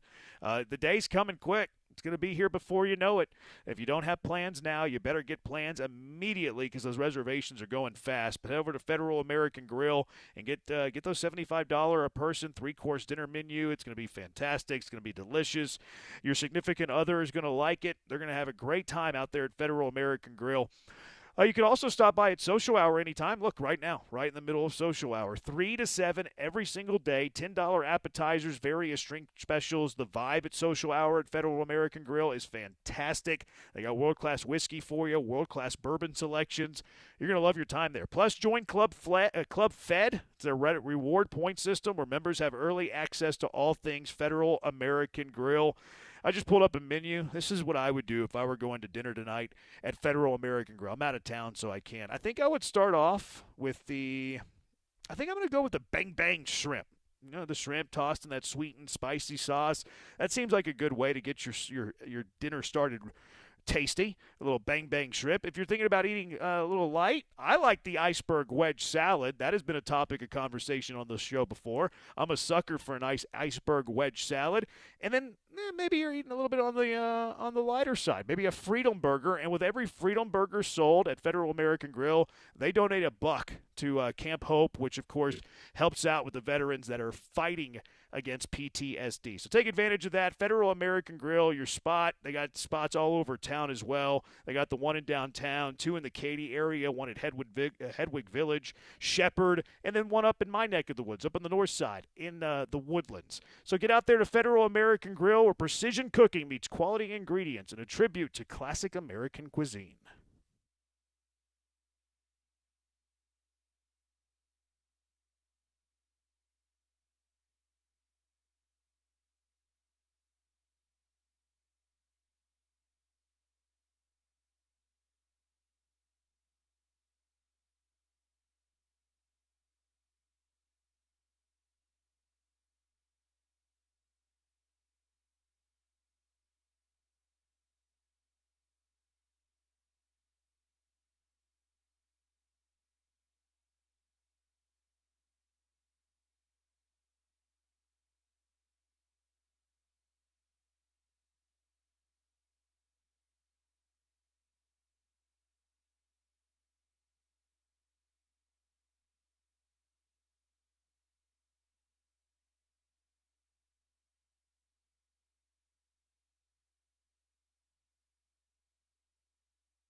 This is Jeremy and Joe. On ESPN 97.5 and 97.9 HD2. Live from the Huntington Bank Studios, here's Jeremy Branham and Joe George. Junkie says, if I've never bet on sports before, how would I start? Underdog app, promo code KILLERB, KILLERB. And then if you have any questions, you can DM Joe. 713-780-3776. So what's up with Esau, Joe? Sounds like he might get moved. Now, it's changed a little bit with the Red Sox making a trade, but Chandler Rome said there's 5 teams that the Astros are talking to right now, which is surprising. I thought maybe it seemed like it was just the Red Sox conversation, but now that feels a little different, right? That there's 5 teams that they're willing to have conversations with. The Pirates are also one of them. They signed, Marcelo Zuna today. I know Chandler said on Twitter he feels like that wouldn't stop them, which I kind of agree with. I don't know why that would affect the Pirates from making a move for Isaac Paredes. But if there's that many teams, I'm more interested for the Astros too, because that means you actually might be creating some kind of a market. So I'm not sure he's going to be an Astro now, to be honest with you. Yeah, I have no idea. I have no idea what they're going to do with Isaac. My stance is I don't want to trade Isaac Paredes for a deal that I wouldn't like. I know that sounds easy, but the last thing I want is for the Astros to be like, oh, we have an infield surplus. We better solve this and then take 75 cents on the dollar because you're trying to solve your infield surplus. I've been on record that I've drawn up a plan that I think is really good. Some people would counterpoint that and be like, well, the players wouldn't like this. Well, I think most of the players would, with the exception of maybe Christian Walker, because it cuts Christian Walker's playing time down the most. He would be at 130 starts. And this is assuming they're all healthy, which is incredibly unrealistic. That all those guys, Christian Walker, Jose Altuve, Jeremy Pena, Carlos Correa, Isaac Paredes, and Yordan Alvarez. Oh, was that 7 guys? 7 guys? Walker, Altuve, Pena, Correa, Isaac, Yordan. So I guess there's 6. There's 6 guys, and there's 6 positions, although some guys can't play many of those positions. Yeah. But the one that would have the playing time cut the most would be Christian Walker, assuming that they're all healthy. And people are like, oh, he would be loud and noisy in the clubhouse. Okay. He can be loud and noisy all he wants. I don't care if he's loud and noisy. Oh, well, Espada's going to care. That's his job. Mm-hmm. Joe Espada's job as manager is to manage his team and their emotions and their frustrations. It's not Dana Brown's job to be like, okay, well, let's make this easy for Joe Espada to manage the clubhouse. No, Dana Brown's job is to get the best team that can win the most amount of games. Now, if there's a natural trade partner, cool. There's a natural trade partner. But I'm not making a trade where I have to accept less than what I'm giving up because I'm worried about a player's feelings. This is professional sports. I'm paying Christian Walker $20 million. If he wants to go in the corner of his clubhouse and pout all the time, he can go to the corner of his clubhouse and pout all the time. Well, the other thing too is aren't their feelings if their feelings are going to get hurt, aren't they going to be hurt anyways? Because Christian Walker's also in this article from Chandler that the Astros are also trying to move him. They're trying to move one or the other, so they're already going to be upset. And I honestly think Joe Espada said it best. The players just have to know their roles. If you go into the season, shut their mouths. If everyone knows what the plan is going in, yes, you can deviate based on how well a player is performing or if someone gets injured and someone gets hot. The plan can deviate, and players will understand that. But if you start the season and there's a clear, this is how many games a week you're going to play, you're going to move around a little bit, but this is what we're going to do, then everyone's going to be fine. So, as long as Joe Espada... Walker could be upset if he feels like he should be playing more. I get that he'd be upset. My counterpoint to him being upset is, so what? Well, then play really well. If you're on fire, if you're the Christian Walker the Astros thought they were going to get, not who you were the first half of the season, and if you're even better than you were in the second half of the season, you're going to play. Yeah. They're not going to just not play guys when they're red hot. So it all can work itself out. I was just surprised to hear that they're still having these conversations. It felt like to me it was kind of the Red Sox or nothing. The Red Sox deal is over with now. So, but if there's all these other teams who are interested, I'm surprised. I'm surprised that they feel the need to have these conversations because I side with you, Jeremy. Your plan works. They can make a plan that works. And you have all these guys who always get hurt. So, what's the rush to make a move right now? I feel like they're more likely to make a move and then regret it later. See, I think the reason I don't think they've made a trade yet, but they're talking, is because I do think that they have a high value placed on Isaac Paredes. I think that's probably one of the reasons the Red Sox moved on and made a trade today with Milwaukee is because they don't want to pay the price for Isaac Paredes, which tells me that Dana Brown's okay, we're not going to trade Isaac for 75, 80 cents on the dollar. He might even be asking for $1.25 on the dollar, which I would be happy with. I don't want to trade him just to trade him. If it's an even trade, I'm not sure how much I would like that. If you're going to trade Isaac, you need to come out ahead. So, and I kind of I don't know why I trust Dana, but I kind of trust that's where Dana's at based on just the reporting of this, the fact that Boston made a move today, the fact that Pittsburgh made a move today, the fact that it's still February 9th and we're closer to pitchers and catchers reporting, the fact that Espada and Dana are yeah, we would have a plan if we kept these guys. So I do think that they're having conversations because why not? Every player has a price, in my opinion. Everybody has a price, in my opinion. But the price that they have for Isaac, in my opinion, again, is more than teams are willing to pay at the moment, which is cool. I like that Dana's taking that approach based on the theory that I have. Now, here are a couple of baseball people that kind of contradict that Isaac could be traded or at least anytime soon. Here was John Morosi saying nothing is close to happening on Isaac or Walker. I think both players are still available, but I've been checking on this in recent days. It does not appear that a trade is imminent at this hour, at least, for either Paredes or Christian Walker. I think the general idea, and Robert knows this well, the Astros would like to get more left-handed. They are really right-handed. You look up and down their lineup, and if there's a situation where Yordan Alvarez is out of the lineup for a particular amount of time, they become even more right-handed and perhaps susceptible to really quality right-handed pitching. So this guy, though, Isaac Paredes, you look at what he's been able to do, 20 homers, someone that can move around the diamond, of course, some second base, some third base, some first base as well. Actually, ironically, Lauren, Paredes' ability to play first base is what has made Walker somewhat expendable. So, again, the potential trade fit is there because Dana Brown would like to get a little more left-handed. But as we speak today, it appears more than likely that both Paredes and Walker will be in camp with the Astros to begin the grapefruit. There you go. Why is he so hell-bound, to keep, wanting to get left-handed, but then just never does anything? And why would it have to come at the expense of Paredes? Weren't there other guys, Jeremy, they could have gone after, in free agency or through other trades or other avenues or the surplus of pitching that they might have this year where they could try to get a left-handed bat? And I think it also shows clearly they don't believe in Jesus Sanchez because, as you've said, and I agree, that should be your left-handed bat. Clearly it's not, but that's all they talk about. And then they don't go actually out and get a left-handed bat. I find it very odd that we're just we're doing this song and dance with Dana Brown forever. Maybe Dana just talks about left-handed bats like we talk about pie. Yeah, we would love some pie. Yeah. Pie would be great, but we don't always get pie. We rarely go out and buy pie. We just have pie if it's there. Maybe left-handed bat is Dana Brown's pie. Also, the irony here is they want a left-handed bat in case they go a significant period of time without Yordan, which would actually fix the infield surplus. That's the irony of that, is that if Yordan does go down, well, then you don't have an infield surplus anymore. Because now Altuve is your most of the time DH, and Isak could DH a little bit.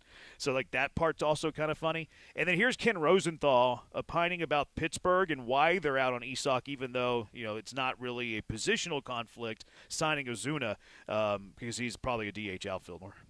If you had to guess, are the Pirates out on Paredes now? If I had to guess, the answer to that is yes, they are out. And the reason is that they probably are at their payroll limit or close to it. And Paredes is not necessarily that costly a guy. I don't have his salary or projected salary for 2026 in front of me, but he would add to that. Now, should the Pirates be out on Paredes? They absolutely should not. They should go get Paredes. If they get him to play third base, to me, this is a wild card contender. There you go. So he thinks that it could be financially restrictive as to why they would no longer go after Isak. It's because the money that they would have budgeted this year's team has already been used.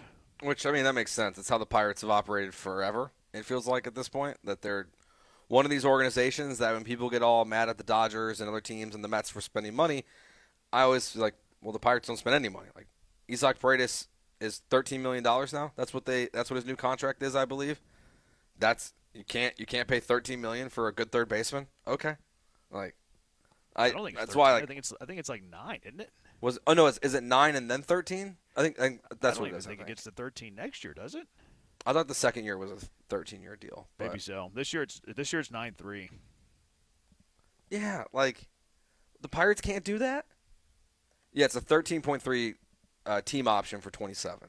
Which is a team option. So, the Pirates wouldn't have to pay it if they didn't want to. Now, that'd be foolish. Yeah. There's also, not anybody I really want on Pittsburgh. Looking at their roster, there's no one I'm give me this guy. Not a fan of a trade with Pittsburgh. Yeah, that felt like more of a farm system move, right? Which, do you see the Astros making a move that hurts their 2026? I hope not. I don't think so. Even when they traded Tucker, they had their mind on the next year. Yeah, they had Paredes and Wisniewski who were supposed to make an impact right away, and Cam Smith happened to be a bonus that he was on the team last year. But they had an immediate impact. For Paredes replaces Bregman through Kyle Tucker. Wisniewski is supposed to add to the rotation or to the bullpen. Yeah, I would be shocked. But yeah, there's nothing on Pittsburgh that interests me. Some people might say Brian Reynolds. I think Brian Reynolds is overrated. He's also, while he's not super expensive on an annual basis. He is signed all the way through 2030 when he'll be 35 years old. So that's a 5-year commitment on a guy who's going to be in his 30s that is trending in the wrong direction. Like, I don't have any interest in a deal with Pittsburgh. I'd have to yeah, I don't. Like, I saw that like somebody tweeted the Astros be interested in Joey Bart. What? Like, no. Like, if he's a throw-in, in a trade, he's certainly not headlining a trade. To be the backup catcher? Right? Like, cool. Throw him in. He's a sweetener at best. Yeah, I don't understand why people would even care about Joey Bart. Like, he'd be on his third team, right? Like since he got drafted as the number 1 pick or whatever it was. So yeah, you're not getting. I mean, Jared Jones coming off Tommy John, like maybe, but I doubt he's available at this point. So yeah, Pittsburgh's not really of interest to me. Like, if they're going to make a trade for Paredes, I think it's pretty clear they're getting a lefty who is going to play left field for the Astros on a everyday basis. That's what the trade would be. Yeah. Which I don't see happening at this point. Unless it's one of these mystery teams, we just don't know who it is. Because Boston seems like that is done. Like, it seems like they're reluctant to trade Willier. It seems like the Astros don't want to take on Duran's contract just because they would go into the luxury tax. Pittsburgh doesn't really make sense to me from a player package. Like, I don't see that. Like, maybe it's one of these mystery teams. Who knows? I just don't want to trade Isak to trade him. Like, I'm not anti-trade. No. If you go win the trade and you find a left-handed left fielder, cool. I just don't want to lose the trade, and I'm not desperate to trade Isak. You can make this work, and if Christian Walker's going to pout, oh, well, he'll get over it. He's a grown man. All right, 713-780-3776. What are the questions facing the Astros as they head to spring training? 713-780-3776. Jeremy and Joe, ESPN 97.5, 97.9 HD2.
You're back with Jeremy and Joe, broadcasting live from inside the Huntington Bank Studios. On ESPN 97.5 and 97.9 HD2. Joe, I just watched the highlight of that the curling stone toss that you were referring to earlier. Yes. It knocked 2 stones out of the house. It hit 3 stones, but knocked 2 out of the house. This also happened in the 7th inning when the Americans gave up 3 points to the Italians. I didn't say I got it totally right. Yeah, you said you were right, and I was wrong. Those were your words. No, I said it there we happened. go. Jeremy Branham's right. I thought all 3 stones got out of there. I guess only 2. One was a guard. There was only 2 in the house. He did hit 3 stones, but 1 was a guard, 2 were in the house, and the Americans lost that end by 3. I just don't know the rules as well as you do, very clearly. Okay. 713-780. I'll take it. Oh, you don't like when I take an L? I'm taking an L. You didn't say you were taking an L. I didn't say I didn't like it. You never said you were taking the L. If you want to take an L, I'll gladly get out of the way for you to take said L. Taking it. Okay, we move on. 713, I tip my cap to you. 713-780-3776. There's some Josh Hader news out there. Buster Yeah. Yeah, so All-Star closer Josh Hader has been throwing lightly and on flat ground. He and the Astros hope to learn more about where he stands in his prep for the season in the middle of this week. I guess I just kind of assumed he was good to go. Right? Didn't they say he was? I thought so. Did he say he was good? Like he's doing well? Yeah, I think they did say that. I think they did. So now they hope to know where he stands in his, like, is it just like where he stands in terms of ramping up? Because like that's a very different conversation in terms of where he stands in terms of health. Like I feel like this tweet's it's not descriptive enough for what the Astros are going to learn in this coming week, but that caught my eye when I saw it. We are like almost 2 months away from opening day, though. Like that's a pretty good ramp-up period. Like, does it read worse than what it is? Maybe, but if he like starts throwing on the mound and it hurts, then they're probably going to shut him down. So, I guess wait and see. But it's not ideal, it also I don't think. It like reminds me of like when they would talk about. I don't want to put this like bad juju on Josh Hader, but it's like eerily similar to like how I feel like Lance McCullers reports would read. Yeah. In the past, of just like, oh, like we'll see where he's at when he starts ramping up, and then it's he's shut down again. Okay.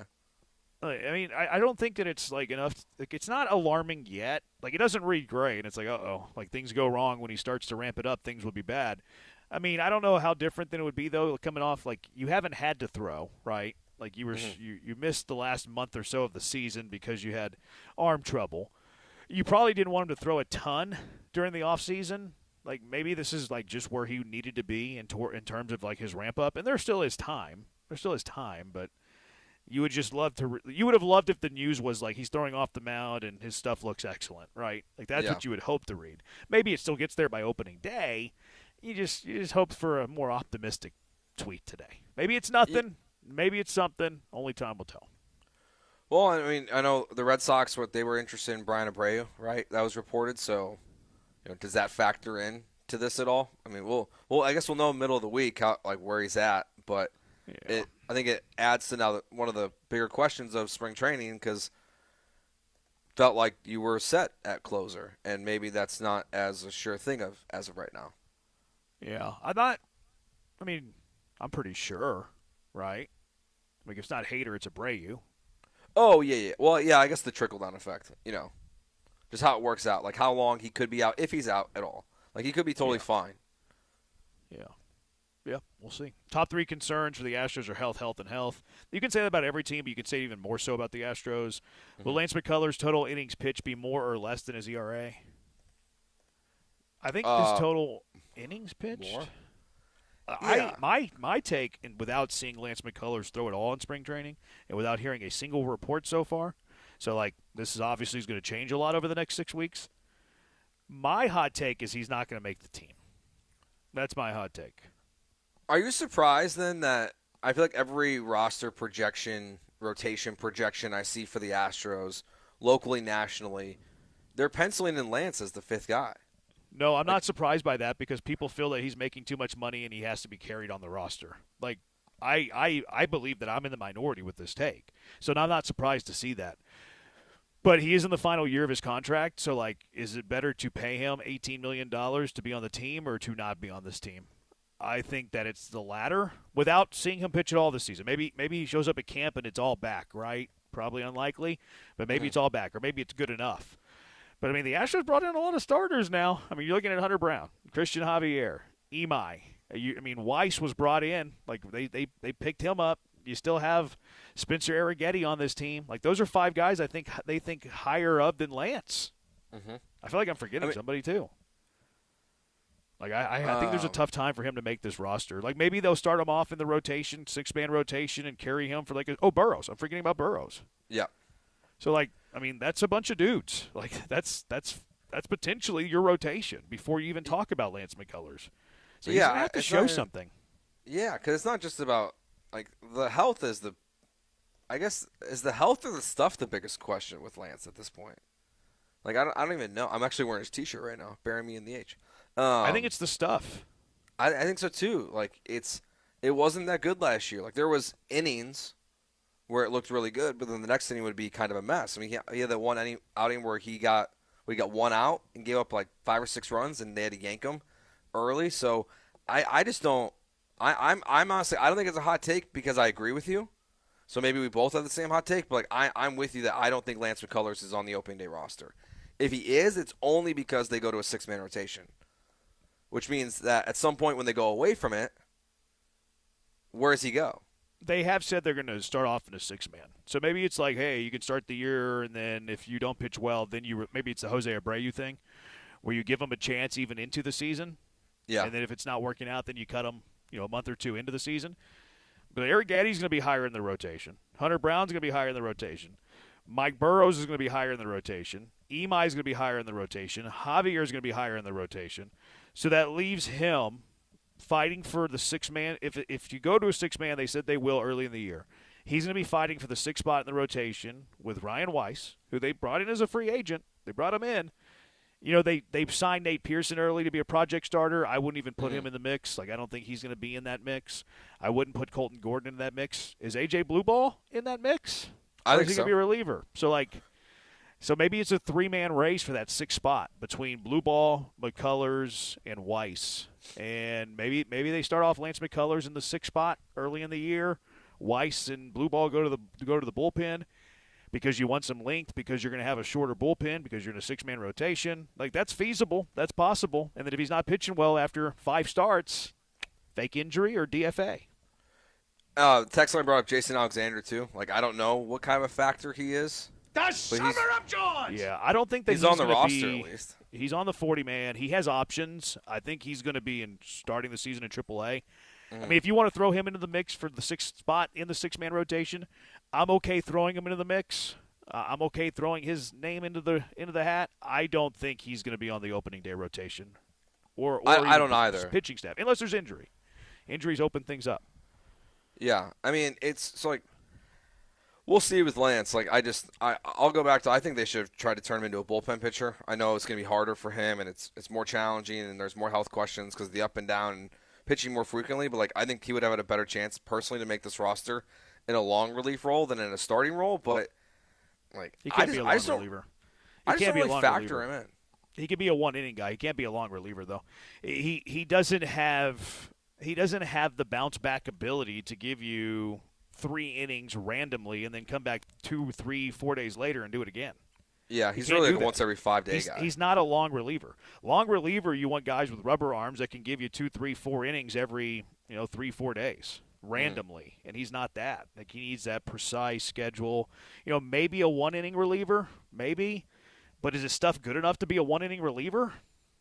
Not anymore. Probably no, not really. Not anymore. So I think I think his chance of him being on the opening day roster is actually, I don't think it's as great as many other people do. I think that plan that we just drew up where he's your 6th starter, the first 3 turns through the rotation, potentially he's that, giving him every chance in the world. And then if he's not cutting it, then you DFA him or fake injury him again. Mm-hmm. But also in the same breath, how many games did they miss the playoffs on last year?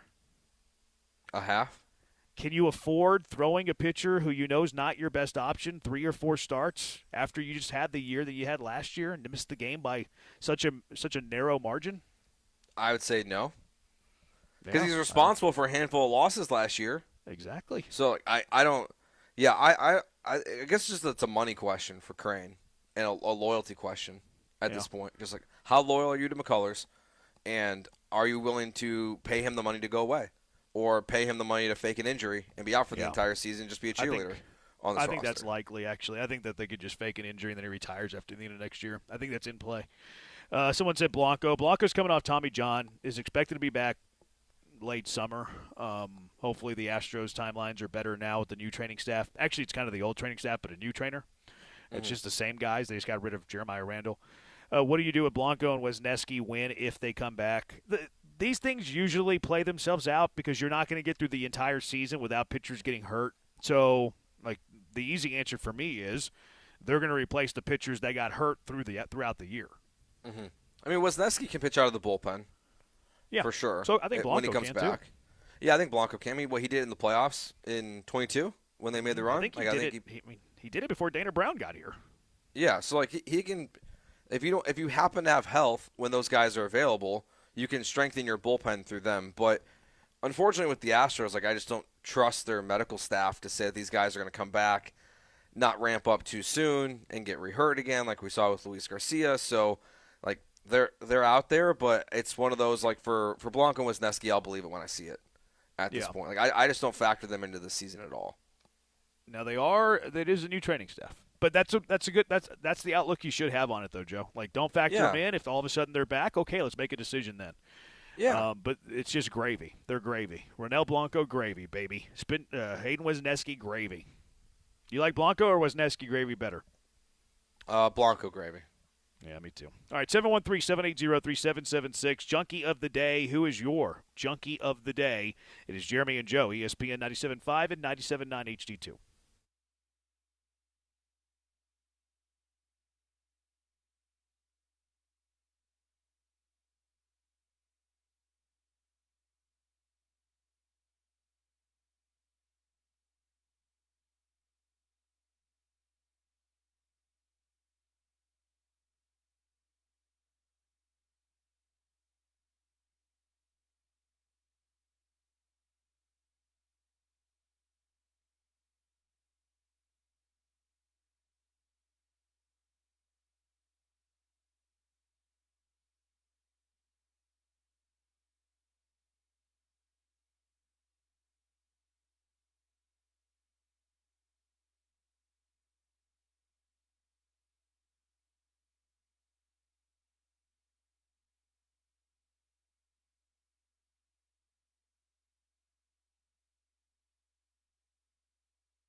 Who is your junkie of the day? 713-780-ESPN.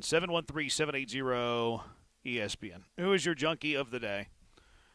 Real quick text on this. I miss Luis Garcia. He hasn't signed with anybody. Probably won't, though, because he's out for the entire year. And I'm not sure that he's the type of pitcher that you want to give a second year to. Like, hey, we'll give you a 2-year contract. We'll rehab you this year, and then you'll pitch for us the next year.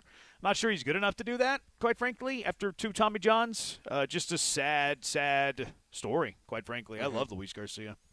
Yeah, it's just unfortunate at this point. Yep. I hope someone signs him. I mean, someone signed Urquidy last year. But he actually pitched last year. Pitched. Yeah. Urquidy pitched.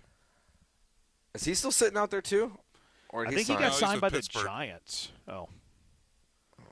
I think he signed and then, like, he didn't. I don't remember. He had a weird signing where, like, he signed and then, like, didn't, and then I guess ended up in Pittsburgh. No, it says he's a free agent. I don't know. I got a story from 2 days ago. Yeah, I don't think his Wikipedia is updated. Yeah, I think Brian's right. But he did have an agreement in place with somebody else, and it didn't go through.